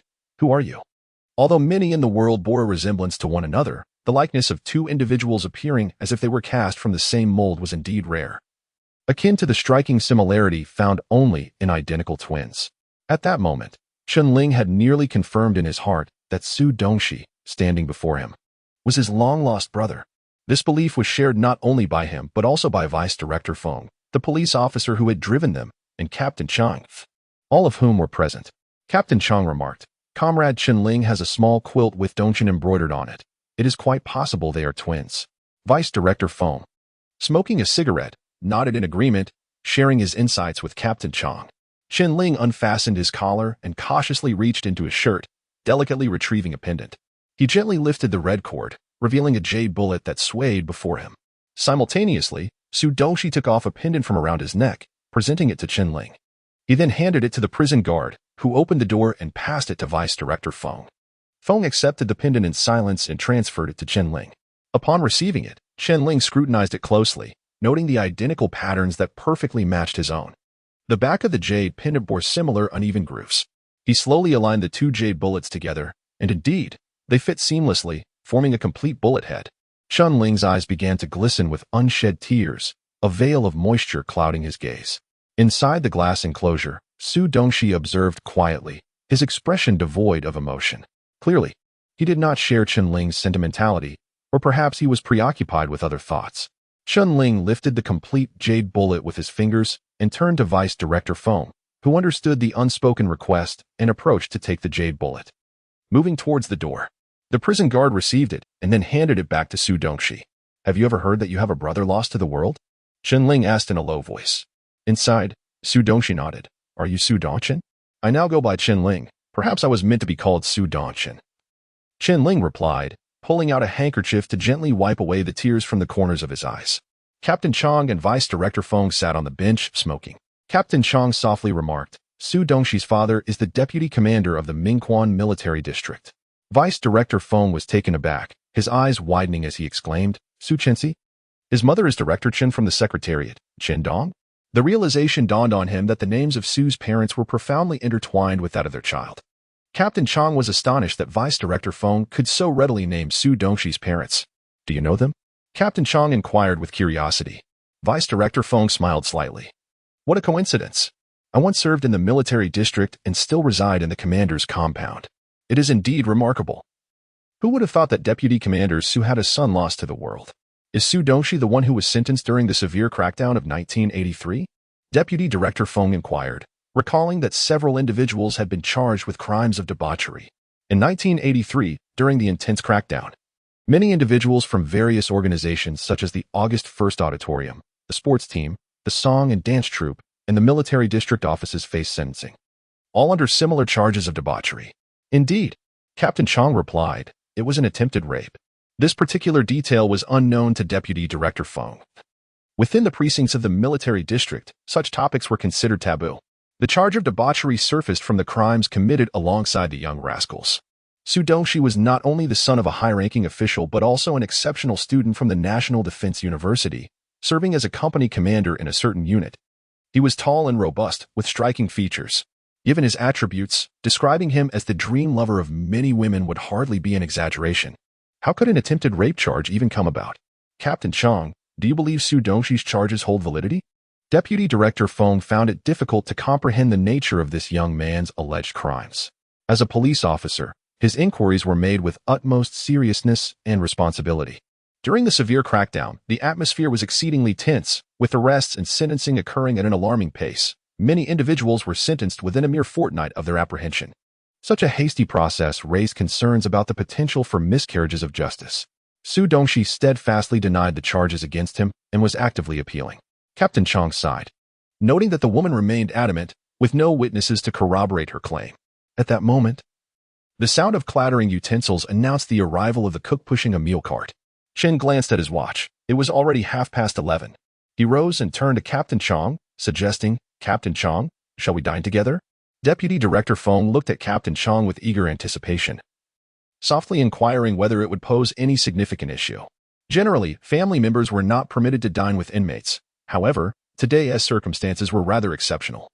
They were not present in the capacity of family, but rather to solicit the inmate's assistance in providing leads. Thus, a degree of flexibility was permitted in such cases. After all, it is only natural to invite someone to a meal when seeking assistance. Yet, given the current situation, both parties were nearly certain of some familial connection. Therefore, whether this arrangement violated any regulations or could be sanctioned depended solely on Captain Chang's discretion. Very well. Captain Chong was quite astute in navigating social nuances. The more friends one has, the more avenues open up. Deputy Director Feng was investigating the case, and the prison had a duty to cooperate. Inviting someone to a meal at mealtime was perfectly reasonable and could be pursued in that direction. An additional adversary only adds another barrier. Sudoshi had been sentenced to a lengthy term, with this year marking its conclusion. Today, he was a convict, yet tomorrow, he might transform into an individual of considerable influence. These young masters, even if only a single hair were plucked, would surpass the average person's thigh in girth. Provided there were no violations of regulations, or within the realm of discretionary approval, a slight leniency could be mutually beneficial. Once the duty officer had recuffed the inmate, the group made their way towards the dining hall. The prison cafeteria is accessible to the families of inmates and offers relatively decent conditions. However, the prices of the meals are exorbitantly high, outrageously so. They opted for a small private room, as Deputy Warden Feng was present, and Captain Chong had no choice but to stay and keep him company. Chapter 82. The arrival of my younger siblings on the following morning. After Zhang Long and his group returned from delivering breakfast, they filled the delivery box with buns once more, preparing to head to the train station and the long-distance bus station to sell their goods. Just before stepping out, Zhang Long greeted Chen Ling, saying, "Brother Chen, I will be at the usual spot. If there's anything, just send someone a call for me." He waved his hand and exited with the box in his arms. The other members also announced their selling locations before waving goodbye. These 6 young rascals, now under Chen Ling's guidance, had transformed into diligent and earnest workers. Their hair had grown considerably, giving them the appearance of sun-kissed, handsome young men. As for the matter of retrieving Dong Xian's child, they had altered their strategy. Initially, they had planned to confront Niu Dali at noon, but that fellow, now bringing his lunch, was too wary to come out. Consequently, they decided to wait until evening, when he would be off work. After all, he had to return home. After Zhang Long and the others departed, Chen Ling inquired, "How are things progressing at the provincial hospital?" Presently, Wang Zhixiang was overseeing the construction with his original crew, while Zhang Yuanshan managed the store and simultaneously learned to prepare fillings under Chen Ling's tutelage. "Boss Chen, we have essentially completed the tasks. In the afternoon, we'll send a few people to tidy up, and then we can open for business." In truth, the renovations did not require extensive dismantling. Simply removing the bar and shifting it forward by 50 or 60 centimeters, along with some minor extensions, would suffice for it to be operational. "All right, please compile a list of items we need to procure, and I will send Fatty to purchase them." No sooner had he spoken than a melodious voice chimed in. "Big brother, I'm here for some buns." It was Chen Ling's sister, Chen Lingling, who entered cheerfully. "Ah, Lingling, don't you have class today?" Chen Ling welcomed her with a warm smile, taking his sister's hand. "Have you had breakfast yet?" Among the 3 siblings, this younger sister was the one he felt closest to. "Big brother, how could you forget? Today is Sunday," Chen Lingling playfully scolded. "I saw in the newspaper that you opened a bun shop, and I've been looking forward to this day. I'm absolutely starving. I want to eat meat buns." Caught up in his relentless work, Chen Ling had completely lost track of time, spending his days either bustling about outside or engaged in various chores within the shop. "Big brother." Following closely behind Chen Lingling was a man named Chen Ing. As previously mentioned, he and his wife had also brought their child to escape the family planning policies. His father-in-law was a rightist, and after the policy was implemented, he returned to the construction company, continuing as deputy manager. Chen Ing, therefore, sought refuge with his father-in-law. "Second brother, you've come. How is your wife and child?" Though Chen Ling did not harbor fond feelings for this second brother, who was not as reckless as the third brother, Chen Xiong. He was selfish, cunning, and rather taciturn. What Chen Ling despised most was his insidious nature. As the three siblings settled into the office, the diligent girl, Shui Rui, brought in steaming buns accompanied by fragrant rice porridge. "Boss, if there is anything you need, please feel free to command." Shui Rui is remarkably beautiful, possessing a keen intellect and perceptive nature. Chen Ling pulled over a stool and positioned it at the table, urging his younger siblings to eat quickly before he exited the office. Just as Wang Zhixiang was about to leave, Chen Ling called out to him, instructing, "I need to step out shortly. You stay at home and send Zheng Yuanshan to the provincial hospital." This sudden alteration left Wang Zhixiang somewhat perplexed. "While you are at home, prepare the filling and cook some porridge. Ensure my younger siblings do not see." Chen Ling's serious demeanor conveyed the gravity of his words.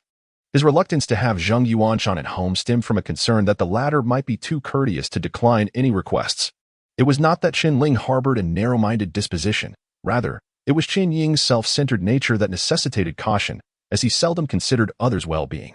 Recalling last year's spring festival, Chen Ling was jolted by cries of fire from the west of the village, prompting him to dash outside.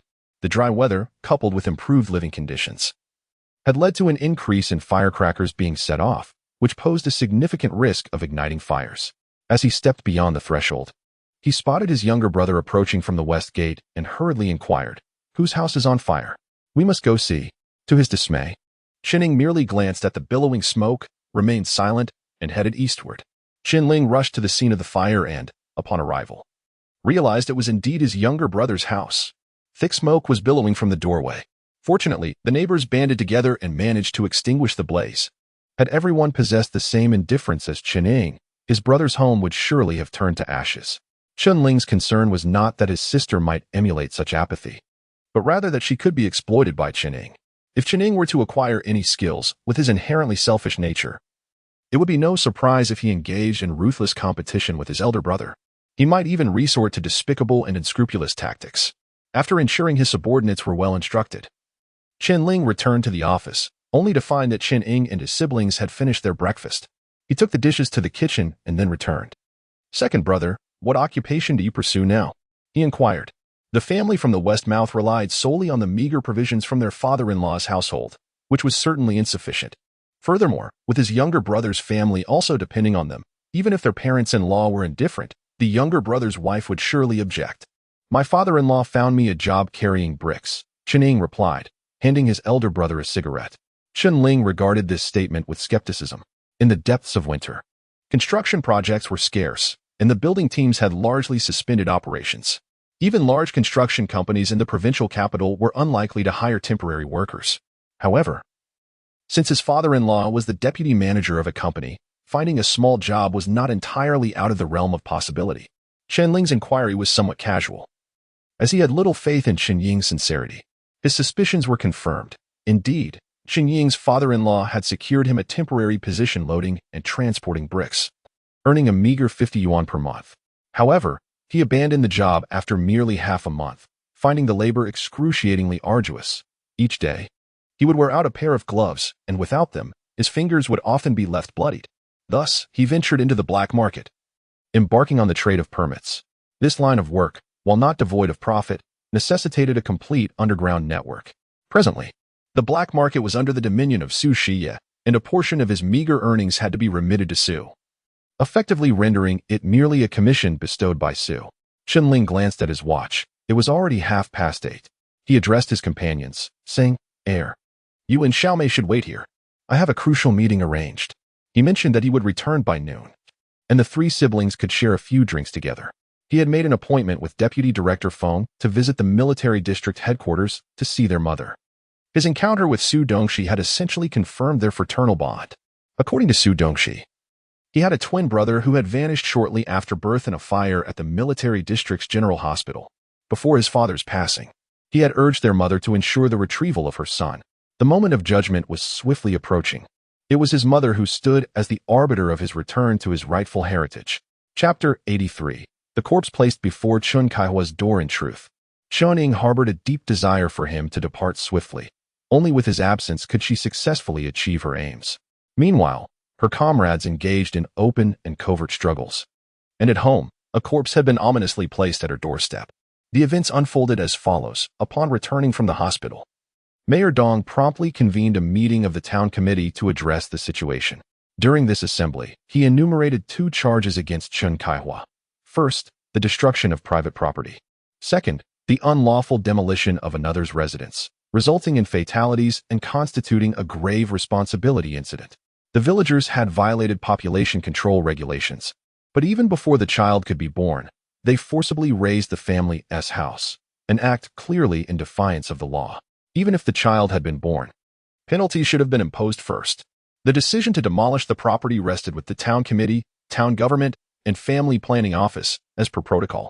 The village secretary's actions were evidently overreaching, breaching the fundamental tenets of governance. Moreover, such extreme measures had yet to be implemented in Chengxi town, especially concerning the loss of life, which posed an incalculable crisis for the government. Consensus was reached at the meeting to dismiss the secretary of Dai village and issue a disciplinary reprimand against him. As soon as Chen Kaihua was removed from his post, the villagers swiftly received word. Consequently, some incited Chen Xuan's parents to bring the child's corpse to Chen Kaihua's home, demanding a compensation of 5,000 yuan. The Chen family felt utterly wronged, believing their plight to be more unjust than that of Dou Yi. The demolition had been conducted on behalf of the production brigade. How could one individual be held financially accountable for the ensuing calamity? With no other recourse and public sentiment turning against the deposed Chen family, Chen Kaihua found himself in a precarious position. The fierce Lu Xia and her son, San Xia, were not to be trifled with. They argued vehemently, asserting that if compensation were due, it should be sought from the production brigade, not from their family. The village lacked any enterprises. Aside from occasionally selling a few trees from the mountains or riverbanks to sustain the production team, there was no money to be found. Given these circumstances, how could the newly appointed secretary possibly assume the burden of his predecessor's misdeeds? Thus, with both sides at an impasse, the body of Chen Xuan remained at the threshold of Chen Kaihua's home.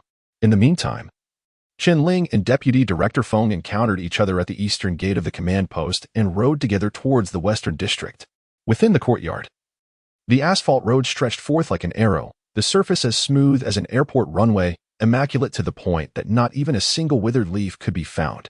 Flanking the roadway were neatly trimmed wintergreen shrubs and tall, majestic pine trees, whose ages surpassed that of the Republic itself, exuding an air of solemnity and reverence. The entire courtyard was segmented into rectangular blocks by the meticulously paved asphalt, forming 5 distinct areas. Upon reaching the western district, they arrived at the northwest corner of the courtyard, where 7 standalone generals' residences and a duplex villa stood. The standalone residences served as accommodations for deputy officials of the military region, while the duplex villa housed the deputy chief of staff and senior military officers. Deputy Director Feng dismounted his bicycle, greeted the duty squad leader of the guard company, completed the registration, and then rang the bell for number 9 courtyard. "Whom do you wish to see?" Just as the doorbell rang, a woman's voice sounded from behind. Deputy Director Feng turned around to see a woman pushing a bicycle, laden with vegetables, approaching him. She appeared to be in her mid-20s, and Feng instantly recognized her as a caregiver. In the military district, there exists an unwritten rule: regardless of one's rank, if a leader passes away, civil servants, cooks, and drivers must be withdrawn, as these service personnel are meant to serve the leaders and not their families, unless the spouse holds a military rank equal to or higher than that of the deceased. However, within the Mingquan military district, none of the leader's spouses possess such a rank. Vice Commander Su's spouse is a female officer, merely a department head, classified as a county-level cadre. "Excuse me, is Director Chen at home?" Deputy Director Feng inquired. In the compound, there is a customary practice of addressing the families of leaders without titles, simply as director. It remains unclear what type of director this might be. Perhaps the director of the living department? As for caregivers, even those in their teens are addressed as Annie. "Are you here on official business or personal matters?" the caregiver asked while producing a key to unlock the door. Chen Ling felt perplexed by the caregiver's inquiry regarding the nature of his visit. "Personal matters," Deputy Director Feng replied. At that moment, Chen Ling's heart raced like a drum, pounding incessantly. He felt acutely aware of the anxiety that comes with returning home after a long absence. Not only had he been away for quite some time, but as a reborn individual, it had already been 16 years. He had never even met his biological mother.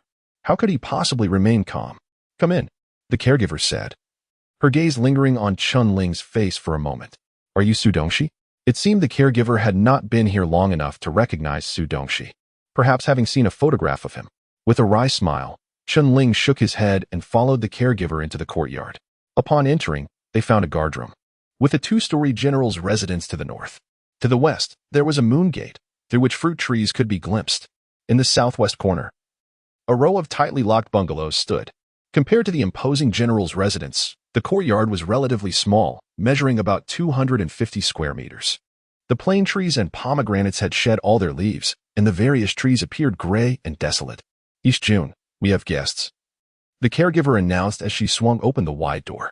As they approached the entrance, they spotted a young woman reclining on a sofa in the northern part of the room, casually munching on sunflower seeds. Upon seeing Chen Ling, she sprang to her feet, her eyes widening in surprise. This young woman, a soldier of approximately 22 or 23 years, sported short hair and wore a uniform bearing a single pocket, with shoulder epaulets adorned with a red background and a gold star. There was no need to inquire further. She was undoubtedly an officer. With a puzzled expression, the young woman looked at Chen Ling and asked, "Brother, how did you get out?" Evidently, she mistook Chen Ling for Su Dongxi. Chen Ling's face flushed crimson, and he stammered in response, I am Chen Ling. You must be Su Dongxi's sister, Su Dongjun, am I correct?"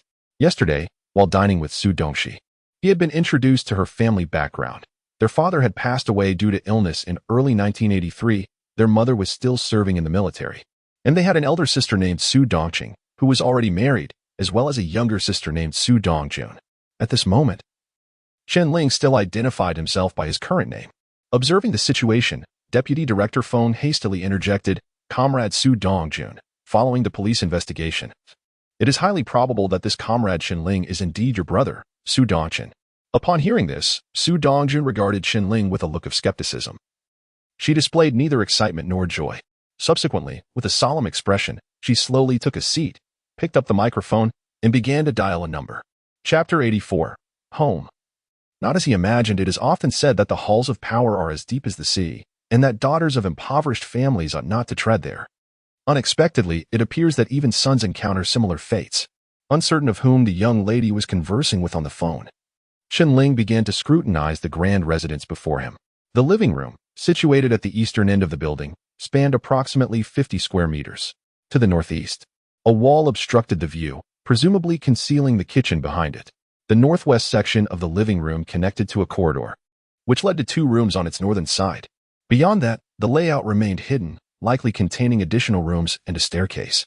While he was pondering these details, Su Dongjun's call connected, and she urgently requested, "Please transfer me to Vice Governor Xin's residence."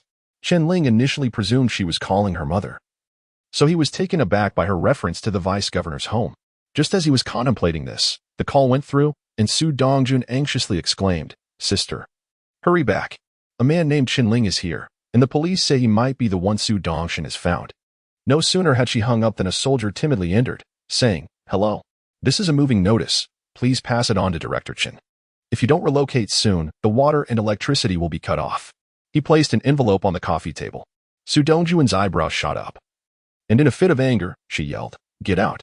The soldier, startled by her outburst, fled in disarray. Witnessing the young lady's fury, Chen Ling and Deputy Director Feng momentarily refrained from inquiring about Director Chen's whereabouts, choosing instead to observe her, waiting for her to divulge the information. Su Dongjun stood tall, approximately 1.7 meters in height, her elongated face adorned with fairly symmetrical features.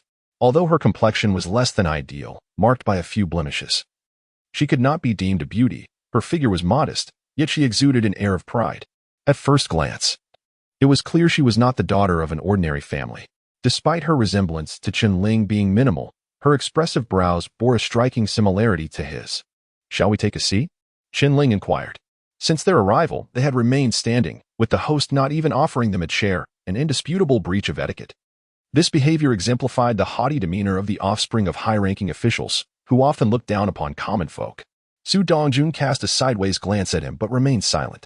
It was the young maid who promptly prepared 2 cups of tea, saying, "Please, have a seat." Chen Ling could not have anticipated that such disregard was a hallmark of these privileged scions. Those who were amiable and approachable among the elite were indeed rare.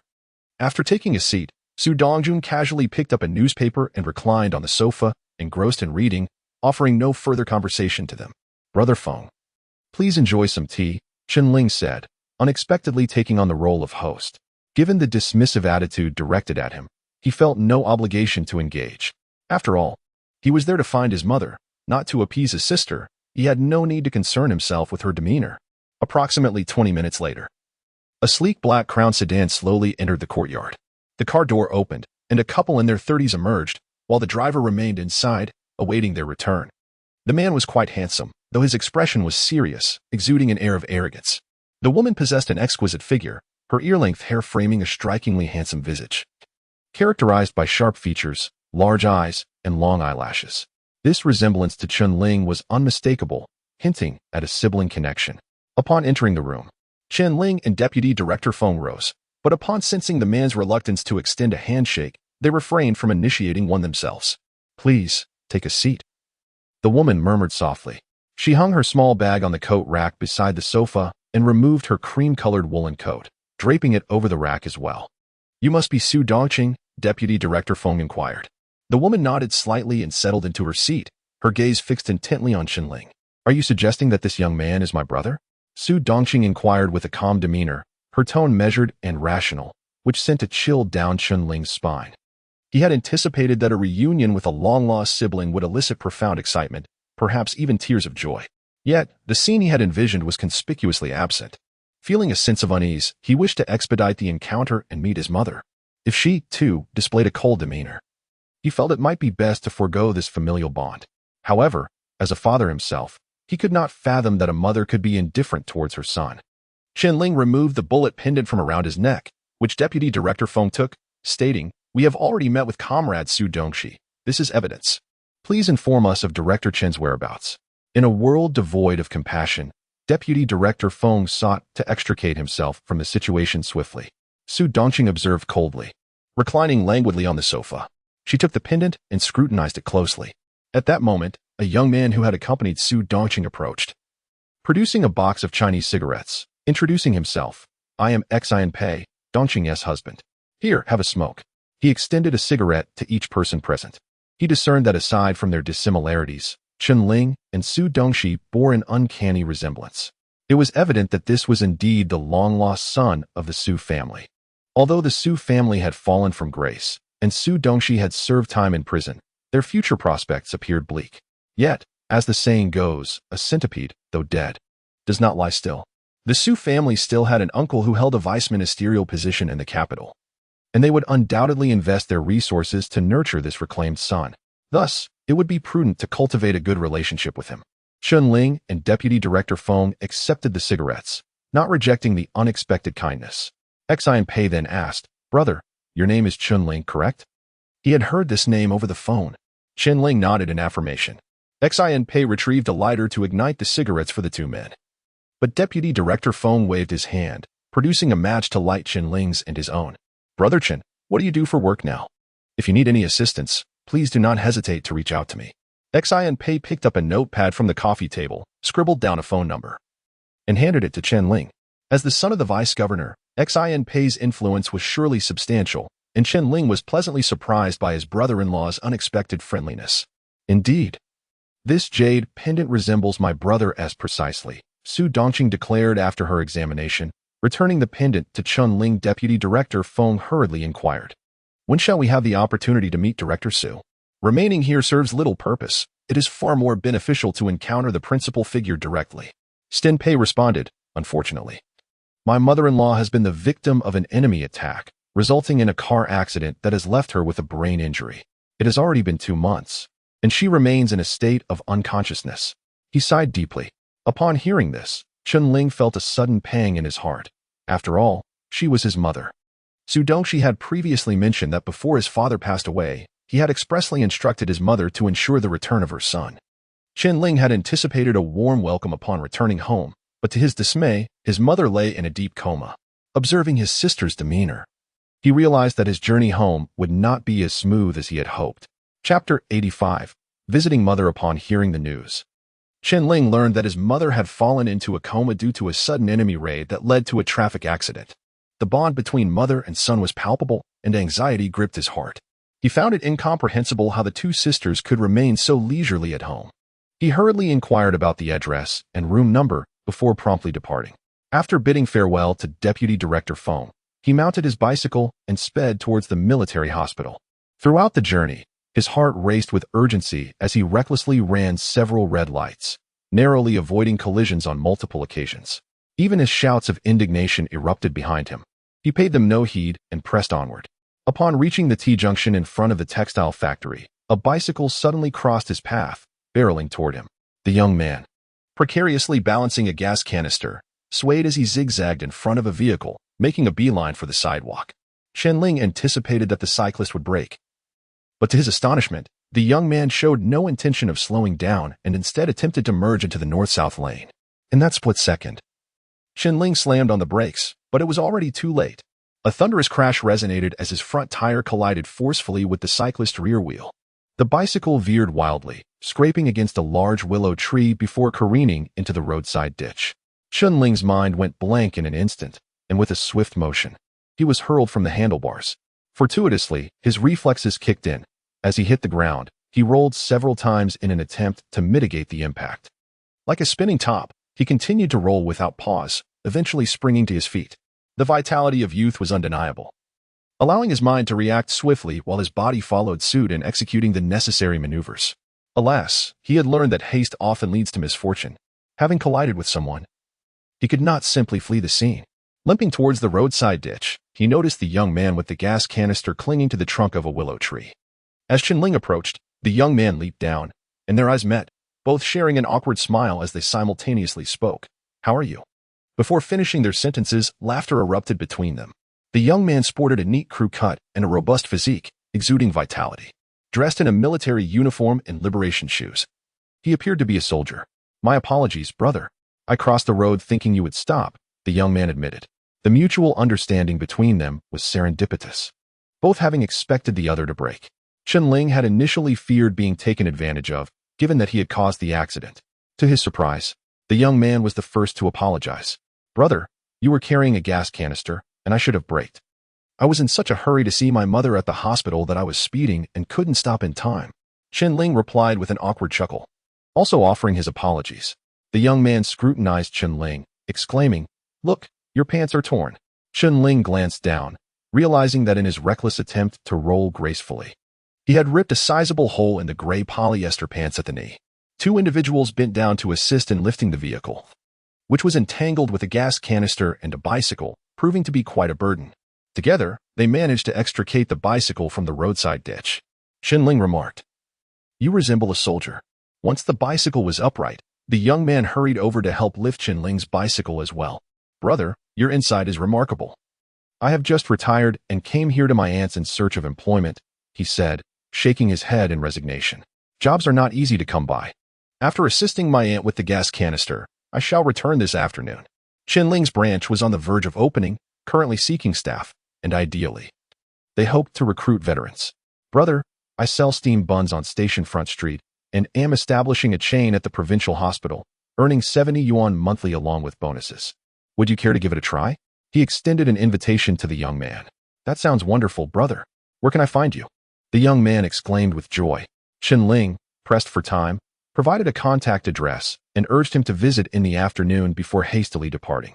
5 minutes later, Chen Ling arrived at the hospital. He swiftly ascended 3 steps at a time, reaching the 3rd floor and approaching the hospital room door. The door stood ajar, and without knocking, he pushed it open. "You, sir." A female officer was about to reprimand him when she caught sight of Su Dongxi entering and promptly fell silent. The room, situated to the south, was spacious, furnished with a sofa on the east side and a hospital bed on the west. Each side of the bed had a nightstand, and against the northern wall stood a wardrobe. Resting upon the bed was a middle-aged woman, peacefully lying with her short hair, now interspersed with strands of silver. Chen Ling dashed forward like an arrow, exclaiming, "Mother." In that moment, the walls he had meticulously built around his heart crumbled. For despite whether she acknowledged him or not, she was, in his heart, his true mother. He grasped his mother's slightly cold hand tightly, breaking into uncontrollable sobs. The sound of his weeping alerted the doctors and nurses, who rushed into the room, fearing an emergency. The patient held significant importance. The chief of staff from the military region had visited 3 times already. To ensure her safety, several specialists had been summoned from the capital for consultations, as it was imperative that no complications arose. Upon witnessing a young man weeping profusely at the bedside, the doctors prepared to intervene. But the female officer raised a hand to halt them. "Comrade Duan, what is the situation?" one doctor inquired, perplexed. Since the patient's admission, they had never encountered this young man, necessitating clarification. "He is Director Chen's son," the female soldier explained, gesturing for them to proceed. After hearing this, the doctors refrained from further inquiry and quietly exited the room. Comrade Duan, a battalion-level officer from the military's confidential bureau, was tasked with the care of the injured Chen Dong, who was her superior. Since Director Chen's injury and hospitalization, the bureau had assigned her to oversee his care, supported by specially hired caregivers to assist in the process. As the emotions of Chen Ling began to stabilize somewhat, Duan, the advisor, approached him gently, placing a hand on his shoulder and offering words of comfort. "Dongxi, do not be too sorrowful. Your mother will surely recover." However, at that moment, Chen Ling still mistakenly believed that the person before her was Su Dongxi. "Thank you, comrade. I apologize for the trouble I've caused you," Chen Ling said as he rose. Displaying utmost courtesy, Duan couldn't help but be taken aback. She frequently visited Director Chen's home, and they were quite familiar with one another. How was it that she was now being addressed as comrade? Sensing her confusion, Chen Ling clarified, "I am not Su Dongxi. My name is Chen Ling." He disclosed the truth. Duan's eyes widened in surprise. Given her close relationship with Director Chen, she had previously heard that he had a twin son who had gone missing and had yet to be found. Could this be the very person standing before her? Chapter 86. Fantastical speculations. As advisor Duan gazed at Chen Ling, who bore an uncanny resemblance to Su Dongxi, he exclaimed, "Are you Su Dongxin?" Chen Ling neither confirmed nor denied this assertion. Advisor Duan's face instantly brightened with joy as she extended her hand graciously. "Allow me to introduce myself. My surname is Duan, and I am known as Duan Feifei, a subordinate of Director Chen." Chen Ling gently grasped her hand and replied, "Sister Duan, your efforts are much appreciated." Advisor Duan continued, "Director Chen has truly turned misfortune into fortune. I suppose you have yet to recognize each other, correct? Such is the nature of bureaucratic personnel. They are skilled in conversation. After all, given that the leader had been injured for 2 months, had recognition already occurred, Chen Ling would have certainly made an appearance by now." "Not yet," Chen Ling responded. "I just met Su Dongxi. I arrived home today and saw my sister and younger sibling, although he had not yet received his mother's acknowledgement. This did not hinder his self-identification as her son." Advisor Duan found this sentiment quite agreeable. After all, how could anyone else resemble Su Dongxi so closely if he were not the son of Director Chen? "Sister Duan, my mother is a bureaucratic officer. How could she have been targeted by the enemy?" Chen Ling had not had the opportunity to inquire further at home, as he had rushed over in haste. Now, he finally had the time to seek clarity. Advisor Duan poured Chen Ling a glass of lukewarm water and moved a stool for him to sit beside the hospital bed, beginning to recount the circumstances of Director Chen's injury. In early November, the military district had reached the final phase of its rotational deployment. To ensure a successful conclusion, the military district decided to dispatch the cryptography expert, Director Chen, alongside the operations minister, to the front lines via a special aircraft for inspection, guidance, and to replace the cryptographic codes. Upon the aircraft's arrival at the Kuan City Air Force Base, it was already 6 in the evening. The following day, Director Chen proceeded to the command post of a certain regiment. En route, a truck suddenly obstructed the road. Almost immediately, an enemy infiltration team launched an assault, resulting in the driver being shot dead on the spot. The vehicle lost control and careened down a hillside. By the time the security forces successfully eliminated the adversaries and located the vehicle, Director Chen had sustained a head injury and had lapsed into unconsciousness. Upon hearing this news, Chen Ling could not help but ponder, was it truly destined that I would be without parents? In 2 lifetimes, having finally located my biological parents, my father is already deceased and my mother lies in a coma. He began to question whether his fate was too resilient, perhaps in conflict with that of his parents. If he had not been reborn, had not defied destiny, his father would not have perished and his mother would not have been harmed. According to Deputy Director Feng, his father was referred to as the Tiger of the military district. It was said that he was the youngest deputy commander in both the military district and the nation during that era. At the age of 50, He had assumed the role of deputy commander of a large military district and later also served as the chief of staff of the military district. However, just as he appeared to be on the brink of a brilliant future, he suddenly succumbed to a heart attack, leaving this world. Was this truly his fate? Had his father's life been sacrificed for his rebirth? At merely 26 years of age, would he potentially sacrifice his mother's life for his own? The more he contemplated, the more fear enveloped him.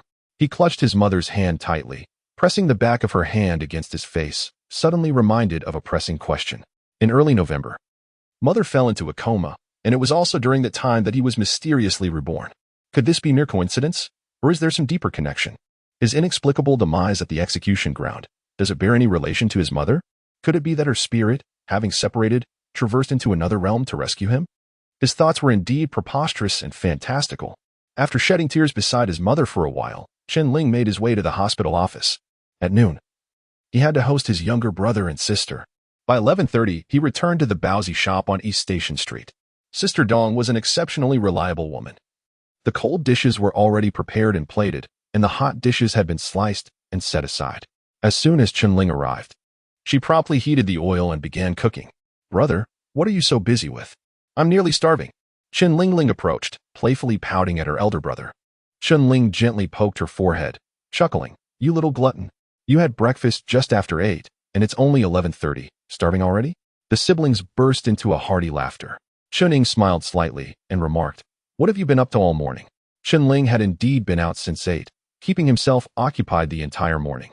Just then, the clatter of spatula against iron wok resonated from the kitchen, and Shui Rui entered, carrying 2 plates of cold dishes. As the door swung open, an enticing aroma wafted in. "Chen Ge, you start eating first. The hot dishes will be ready shortly." Shui Rui placed the dishes on a small table and turned to leave. Chen Ling hurried to the small table, pinching a slice of beef and swiftly popping it into her mouth. This is truly delicious. You little foodie." Chen Ling teased as he retrieved a bottle of Daco liquor from the cabinet. Chen Ling, chewing on her meat, mumbled, "Brother," at the canteen. "I scour the dishes with my chopsticks, and I can't find a single shred of meat. The rare morsel of fat I finally found, the size of a corn kernel." She gestured with her fingers, savoring it in her mouth, reluctant to swallow. Chen Ling erupted in laughter at her words. Chen Ning took the bottle and sat down at the table, beginning to pour the liquor. "Seeing you so pitiful, I'm nearly moved to tears," Chen Ling joked, pulling out 30 yuan from his pocket to subsidize the meal. "If you ever crave for some good meat, come find your brother." After all, as students, they could not carry too much money. During this time, soldiers received merely 80 cents for daily expenses. "Thank you, big brother." The girl quickly tucked the money into her pocket, as if fearing it would be snatched away if she hesitated. Even though their parents did not hold Chen Ling in high regard, it did not diminish the affection this girl held for him. On the contrary, she often stood up for him. "Time to eat." Chen Ling placed his chopsticks on the edge of the plate, observing his elder brother giving money to their younger sister. He appeared nonchalant on the surface, yet his heart roiled with dissatisfaction. Wasn't his elder brother's deliberate display intended to humiliate him? Chen Ling gradually sat down, lifted his cup with a smile, and said, "Come, let's toast." The brothers gently clinked their glasses, while their sister eagerly grabbed a bottle of beverage. Happily joining in the toast with her 2 brothers, Chen Ling carefully picked up a chopstick full of scallions and placed it gently in his sister's small dish, tenderly saying, "Give it a try. This is personally crafted by your brother."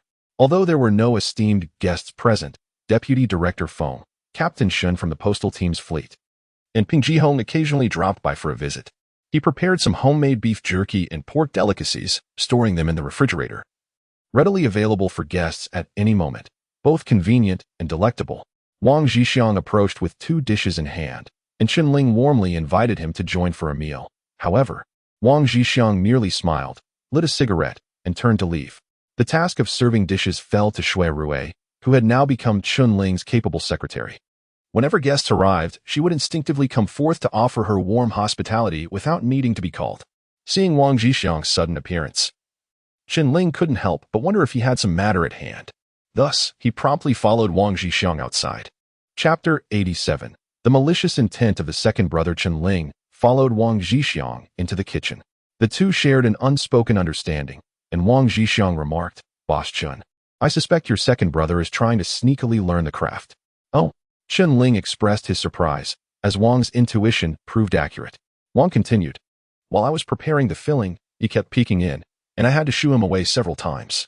With the burgeoning success of the dumpling shop on East Street, an increasing number of individuals had been concocting various excuses to enter the kitchen and observe the filling preparation process. Whether they sought to pilfer the craft or harbored other intentions, it was imperative to exercise caution for the sake of food safety. Consequently, Chen Ling had erected a screen around the filling station in the northeast corner, effectively preventing unauthorized learning and ensuring the integrity of food safety. Indeed, you have done exceptionally well, Chen Ling praised, giving a thumbs up. He knew that his second brother was cunning, and he had to remain vigilant. Upon returning to the table, Chen Ling uttered not a word but warmly encouraged drinking. Aside from discussing family matters, he refrained from mentioning work. Of course, it would have been futile. Chen Ling understood that even if he inquired, his brother would not divulge the truth. He had left home with his wife and child to evade family planning regulations, concealing this from Chen Ling. This deception had led to the tragic death of Zhou Xiaoyi in the previous life, and the unfortunate incident where Chen Ling mistakenly harmed their father. Had his brother revealed even the slightest hint, they could have evaded together, thus averting such a monumental tragedy. It was noteworthy that his second brother possessed remarkable composure, preferring to clandestinely master the craft rather than make demands of his elder brother. Perhaps he recognized the significance of the recipe and understood that even if he were to ask, Chen Ling would likely refuse. Suddenly, the door swung open with a bang, and Fatty and Zhang Ermao entered, each carrying a stack of copper plaques. Could we not be a bit more civilized? Chen Ling exclaimed in irritation, his eyes widening as he noticed Fatty had kicked the door open, startling his sister. Fatty slammed the copper plaques onto the table, panting as he said, "What should I do if my hands are full? I can't open the door with my feet?" He even had the audacity to justify his actions, freeing his hands. Zhang Ermao approached a small table, grabbed a pair of chopsticks, sat down on a stool, and poured himself and Fatty a drink. Having grown up in the same village, the two neighbors were quite at ease. Fatty wasted no time snatching up the chopsticks and stuffing a piece of beef into his mouth. Chen Ling observed and remarked, "Aren't you going to wash your hands? Ugh, how filthy." She shot a disdainful glance at Ermao. The two, resembling famished wolves, dashed outside to wash their hands. Chen Ling approached the table and picked up a rag, meticulously wiping the gleaming copper plaques. The plaques, adorned with golden backgrounds and red lettering, were decidedly eye-catching. The inscriptions were intricately engraved in a printed font, showcasing exquisite craftsmanship. Chen Ling also approached, running her fingers over the lustrous plaques. Noting the inscriptions, designated breakfast by Mingquan television station, designated breakfast by Donghai Evening News, charitable breakfast point by the Front Street office, and designated breakfast by Mingquan Public Security Bureau. Each type of plaque had 2 copies, prepared for 2 establishments. Do they only consume the buns from your family?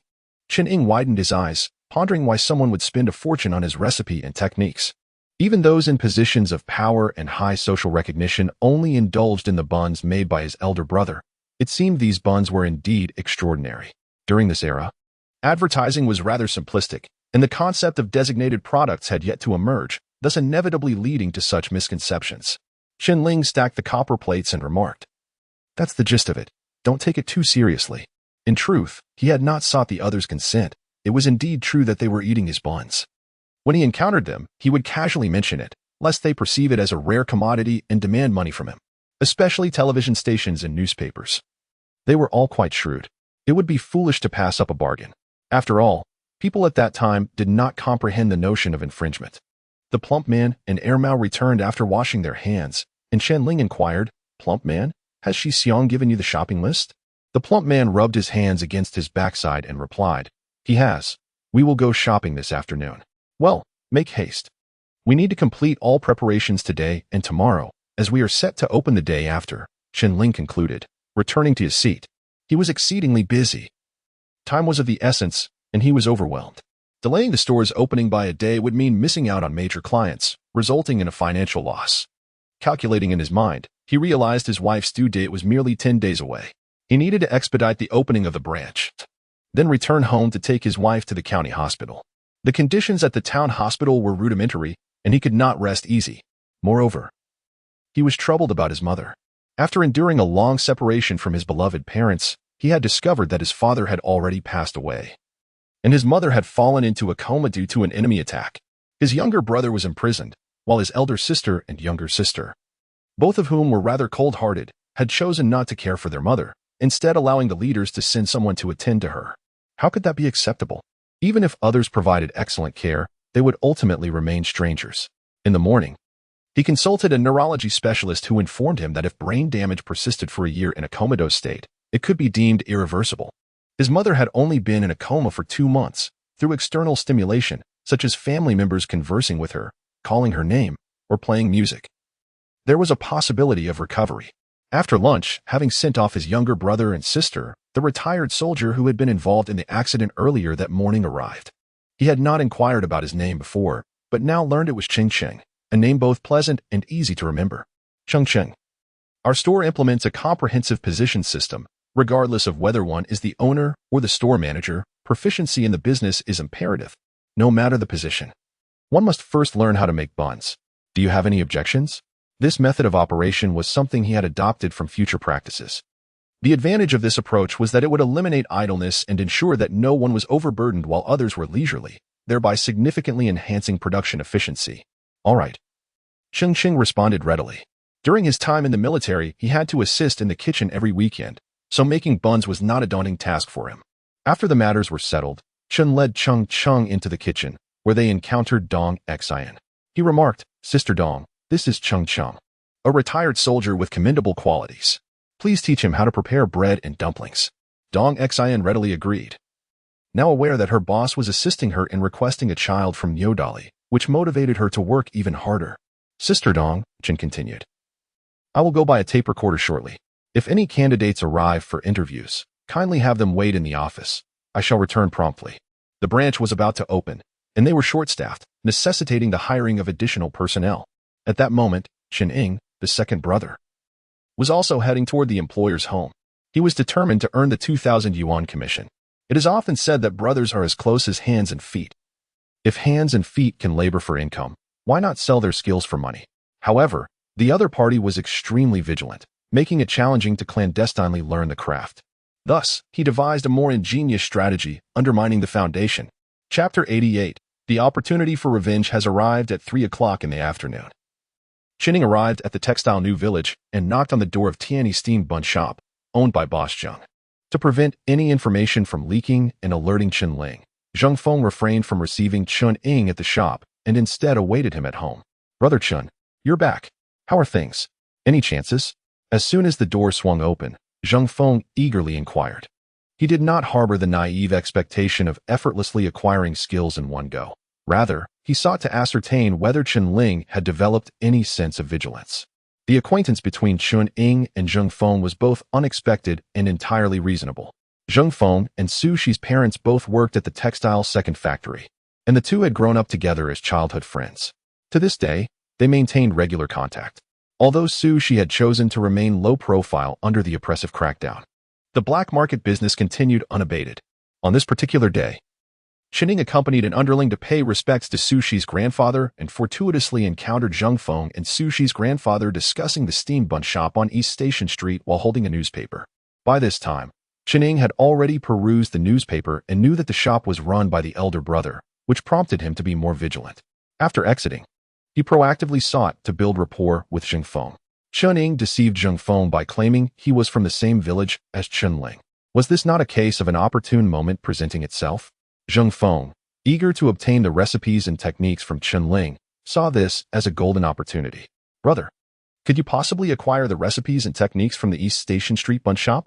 Zheng Feng's eyes sparkled with greed. Chen Ling, falsely asserting that he was merely from the same village as Chen Ling without mentioning their fraternal bond, replied, "I can give it a try, but I cannot guarantee success." He deliberately left his response open-ended to keep Zheng Feng intrigued. Having recently vandalized Chen Ling's shop, Zheng Feng had suffered a brutal beating that very evening, which left him uncertain about blaming Chen Ling, especially considering the multitude of merchants he had bullied and the many who wished to retaliate against him. Upon hearing Chen Ying's words, Zheng Feng immediately offered a high price of 2,000 yuan for the recipes and techniques from the East Station Street bun shop. In response to Zheng Feng's inquiry, Chen Ying reluctantly shared the truth. "Brother Zheng, his filling technician is extremely vigilant and simply does not allow me to get close." Zheng Feng, upon hearing this, did not appear particularly disheartened. He merely nodded. After all, for any renowned enterprise, recipes and techniques are the core secrets. If they could be easily obtained, what value would the brand hold? Much like the Coca-Cola recipe, if it were to be leaked, bankruptcy would likely follow swiftly. Do you have any other methods? Zhang Feng poured a cup of tea for Chen Ling, eager to hear the latter's next plan. Since Chen Ling had the audacity to boast, Zhang Feng was keen to learn of his subsequent intentions. Chen Ling handed Zhang Feng a cigarette and proposed, "Brother Zhang, we could have Sushi's grandfather send someone to negotiate a low-priced acquisition of his shop. Wouldn't that simplify matters?" Upon hearing this suggestion, Zhang Feng turned away in frustration. Did it really require Chen Ling to voice such an idea? Initially, he had entertained a similar thought, but after a moment of reflection, he realized it was merely a childish outburst. In the present day, his ambitions extend beyond merely preventing Chen Ling from opening his shop. He seeks to usurp the formula and technology for himself. If Sushi were to acquire it at a low price, how could he possibly relinquish it without a fight? Such folly, akin to driving away wolves at the front door while inviting tigers through the back, is an endeavor only a fool would undertake. Chen Ling rose. Exuding confidence as he declared, "Brother Xing, rest assured, I shall have it settled before the Spring Festival." The other party, somewhat skeptical, could only place their hopes in Chen Ling, yearning for him to uphold his promise.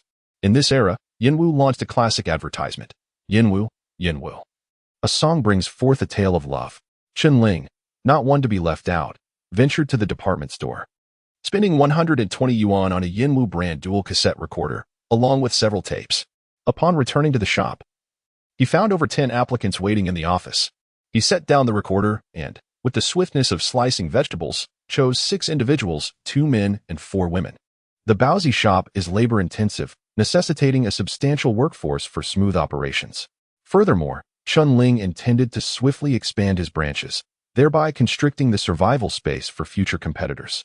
This required a greater reserve of personnel. Given the current low wages, he was unconcerned about the expense. After completing this task, he proceeded to the kitchen, preparing dishes to take to the military hospital as dinner for the caregivers. While the caregivers were indeed attending to their mothers on official business, the ultimate beneficiary was himself. One must not take such matters for granted. It was imperative to navigate these social nuances with care. He picked up a lotus root, ready to peel it. When the office phone rang, Chen Ling placed the lotus root into the sink, entered the office, and answered the call, then sat down. "Hello. This is the Baozi shop on East Station Street. Brother-in-law, it's Zhou Xiaoyi." His voice was low, almost unrecognizable, devoid of its former arrogance. Perhaps this was the refining nature of life. "Xiaofei, are you feeling better? I'll come to see you in a few days." Chen Ling's tone also softened. He felt a deep sense of guilt towards this brother-in-law, as Zhou Xiaofei's family had nearly been killed by Chen Kaihua and his son. To this day, he had not avenged him. "Brother-in-law, I'm fine now. A few days ago, I visited sister and the children." Zhou Xiaofei shifted the conversation. "Brother-in-law, I need to tell you something, but please don't get angry. What could have caused this once steadfast man to become so hesitant?" "Go ahead." "Brother-in-law, your house was demolished by Chen Kaihua's men, led by Sanxia," Zhou Xiaofei said slowly. The house had been torn down several days prior, and he had been deliberating whether to make this phone call. If he called, he risked angering his brother-in-law. If he didn't, he feared Chen Ling would remain oblivious to the situation. After much consideration, he resolved to inform him. Indeed, Chen Ling reacted as though pricked by a needle, leaping from his chair in shock. What? His rage soared to unprecedented heights. In his past life, there had indeed been instances where houses were demolished due to overpopulation. But that was after the fact, resulting from an inability to pay the fines. However, the child has yet to be born, and he has not received any notice of fines. Why then was the house demolished? This dwelling is not merely a shelter for him, his wife, and their child. Every tile and stone embodies his toil and dedication. "Oh," Chen Ling replied nonchalantly. Though his inner fervor surged, he feigned indifference. His brother-in-law's calm demeanor perplexed Zhou Xiaofei. He had anticipated an outburst of rage, yet all he received was a simple acknowledgement. Zhou Xiaofei continued, "Because your house was demolished, Chen Xuan was killed in the process, and now there is chaos unfolding." "Oh, is it a matter of compensation?" Chen Ling inquired casually. The opportunity for vengeance had finally arrived. This time, he would ensure that the 3 evils would pay dearly. The Chen Xuan family was hardly innocent, having nearly beaten his father-in-law to death. Seizing this opportunity, he aimed to stir the waters. Achieving 2 objectives with 1 strike, let the Chen Xuan family and the 3 evils engage in mutual conflict. Chen Ling further inquired about relevant details. Time was of the essence. Seizing the moment while unnoticed, he resolved to return that very night and incapacitate the three evils.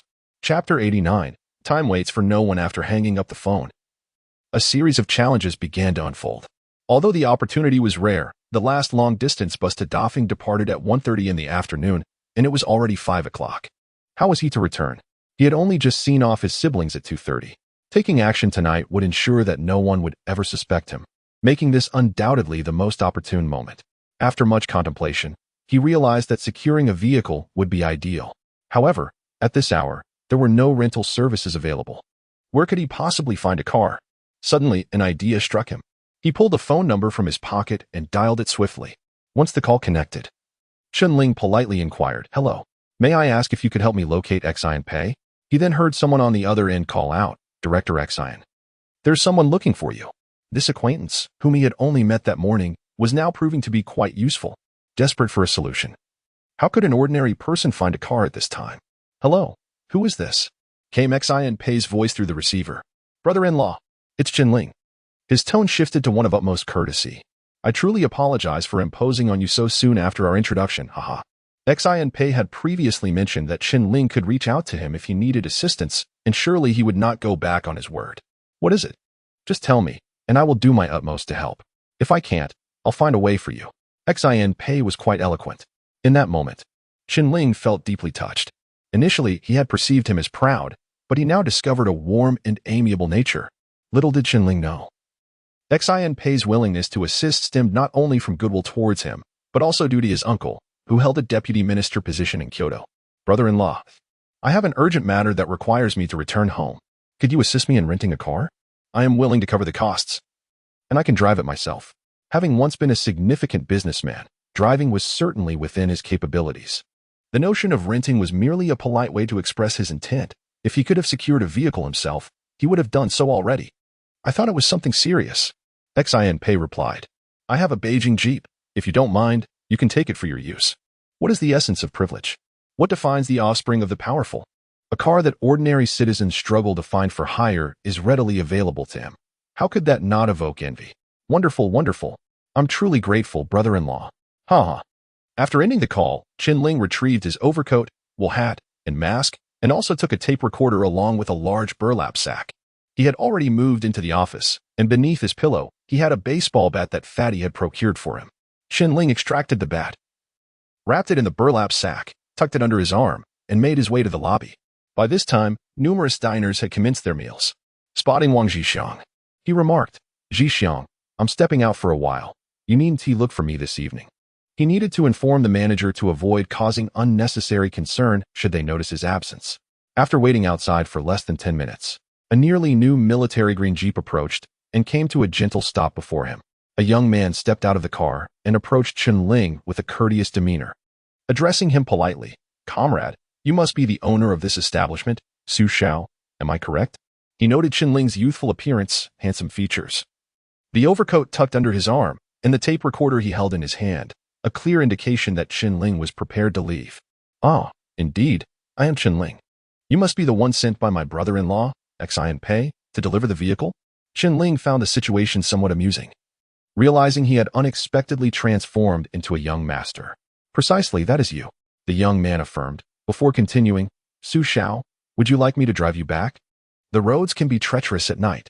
Xian Pei had specifically instructed him to offer his services as a driver if needed. "No, thank you.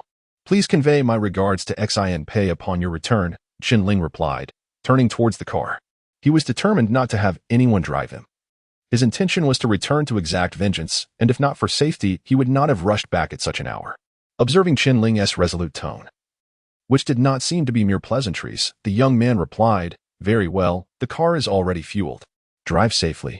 It appeared Xian Pei had quite an air of superiority, yet he was not without practicality, having ensured the vehicle was filled with gas.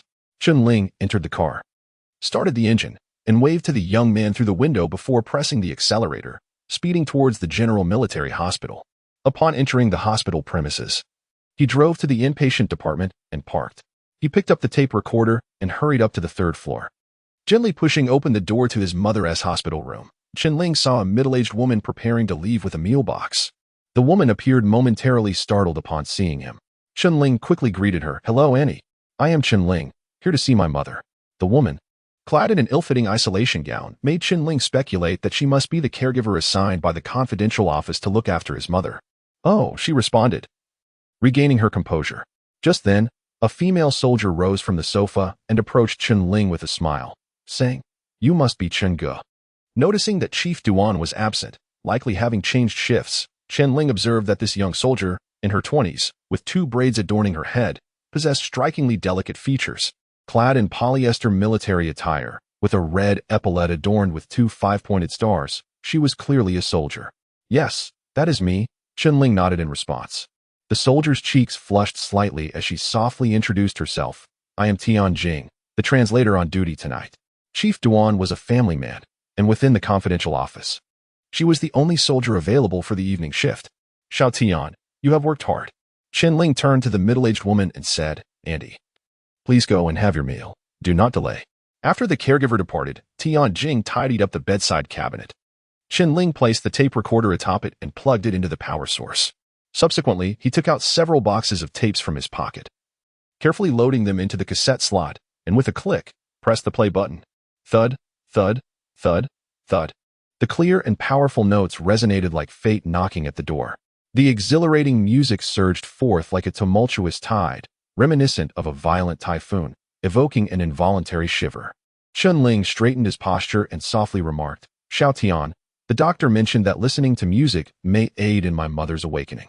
By the way, if you feel bored, you might also enjoy some music." He gestured towards the bedside table where several cassette tapes of pop songs were displayed. He was acutely aware that refined compositions such as piano pieces typically did not capture the interest of most young people. Thus, he had deliberately selected a few boxes of popular songs. Tian Jing's eyes sparkled with appreciation as she smiled and said, "You truly are thoughtful. Xiao Tian, I have some matters to attend to, so I must trouble you to look after her for now," Chen Ling replied. With that, he gently bowed his head, resting his cheek against his mother's face, whispering, "Mom, I need to step out for a moment. I'll come to see you again tomorrow." After speaking, he turned and walked towards the door, embarking on a path of vengeance. Chapter 90, blocking Chen Xiong. After Chen Ling descended the stairs and started his car, he glanced at his watch, realizing it was already 6 o'clock. He understood that he must reach his destination before 10 o'clock tonight to intercept Chen Xiong. This meant he had to cover a distance of 250 kilometers in a mere 4 hours, maintaining an average speed of 70 kilometers per hour. In the post-2000 era, such speeds are easily achievable.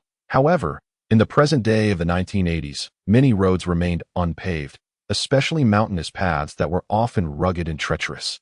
Fortunately, within the city, traffic was sparse and red lights were infrequent, allowing for minimal delays. Upon exiting the urban area to the east, he found a paved national highway, one of the few flat terrains available.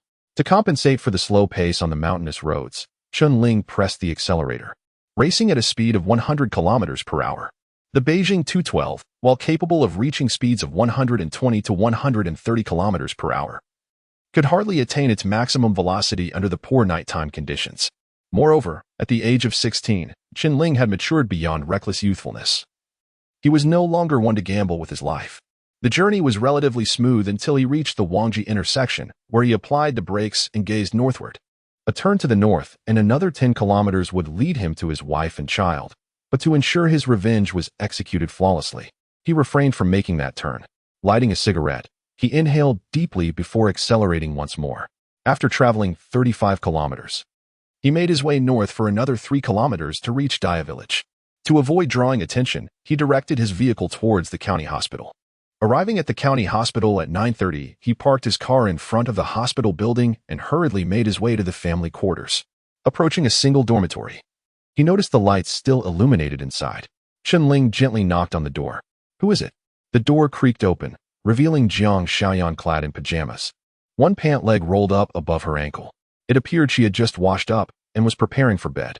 "Xiaoyan," Chen Ling said with a slight smile and a soft voice. Taken aback by the urgency of her old classmate, Jiang Xiaoyan exclaimed, "Chen Ling, what is going on? Are you being chased by a dog, or have you upset the police again?" The last time he appeared in such a manner was indeed due to evading the authorities. With his late-night visit, she wondered if there was an urgent matter at hand. Chen Ling remained silent, pushing past her into the room, then abruptly shutting the door behind him. Hey, aren't you afraid of what others might say? Jiang Xiaoyan playfully protested, though her expression lacked any mirth. Enough chatter. Just lend me your bicycle, Chen Ling replied, his mind preoccupied with pressing matters. What do you need it for? It's so late. I can find you a place to sleep for the night. And tomorrow Jiang Xiaoyan's words were cut short as Chen Ling impatiently extended his hand. I have an urgent matter. Just hurry and give me the key. Seeing the serious demeanor on her old classmate's face, which indicated he was not jesting, Jiang Xiaoyan reluctantly turned and retrieved the bicycle key from the cupboard, handing it over to Chen Ling. Upon receiving the key, Chen Ling, without uttering a word, removed the decorative elements, leaving only a bare key, and then turned to exit. As he walked, he remarked, "Once I am done, I shall slide the key through your door crack." Jiang Xiaoyan followed him out, pointing to a Phoenix 26 women's bicycle parked at the entrance, that one. With a click, Chen Ling unlocked the bike. He noted that the seat was quite low. Even standing, he could hardly reach it. However, there was no time for adjustments. He swung his leg over the bicycle, resembling a large bear on a tiny bike as he pedaled back.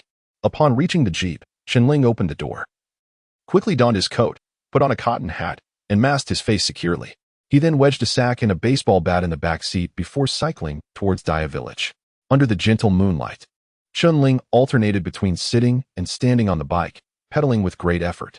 The seat was exceedingly low, making it difficult for him to stretch his legs. Not only was his speed akin to that of a snail, but he was also thoroughly exhausted. Time was of the essence. Any delay could jeopardize his chance to intercept Chen Xiong. Before reaching Daya Village, a waterway ran east-west, with a road approximately 5 meters wide traversing the village. Intersecting this was a north-south street that passed beneath a bridge and extended toward the small Yaya village to the south. Chen Ling selected a corner just north of the bridge as his ambush point. When he was about 200 meters away, he halted the bicycle to conceal it in an inconspicuous spot to avoid detection. At this moment, bicycles bore identification tags, and should his be lost or recognized, it could lead back to him. After a brief observation, he noticed a cemetery about 100 meters to the north. It was adorned with cypress, poplar, and various other trees, with some haystacks nearby due to its proximity to the village. Chen Ling pushed the bicycle towards the graveyard. The moonlight was dim, and as he entered, he felt a shiver run down his spine, his hair standing on end. He was all too familiar with this place, having known nearly all the individuals buried here. Particularly vivid in his memory was the old man Wang, who had hanged himself last September, his body swaying in the shed. The sight remained etched in his mind. The soil of his grave was still fresh. Chen Ling hastily laid the bicycle down and swiftly departed from that place. However, this fear served him well, for others were equally hesitant to approach here. Reaching the top of the bridge, Chen Ling quickly leaped into the waterway and gazed southward along the road. Chen Xiong had a penchant for gambling and indulged in it every night. The stakes were modest, typically amounting to a win or loss of 50 yuan each evening.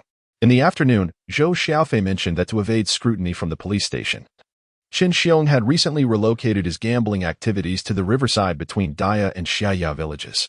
The banks of the river were lush with trees, and to prevent unauthorized logging, the village had constructed 2 grass huts for Zhang Guangguan to guard the forest. The gamblers from the neighboring villages, drawn to this location, established a casino here. It was indeed a precarious endeavor, akin to wielding a curved blade to chop vegetables. The gamblers remained wary of the police, while Zhang Guangguan collected a modest fee for refreshments. Chen Xiong, however, exhibited a degree of self-discipline each night, between 10 and 10:30, regardless of his winnings or losses. He would leave promptly to return home.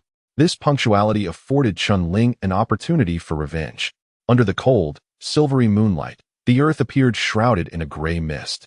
Concealed within a drainage ditch, Chen Ling fixated on the narrow path to the south. After approximately 10 minutes, figures indeed emerged in the distance.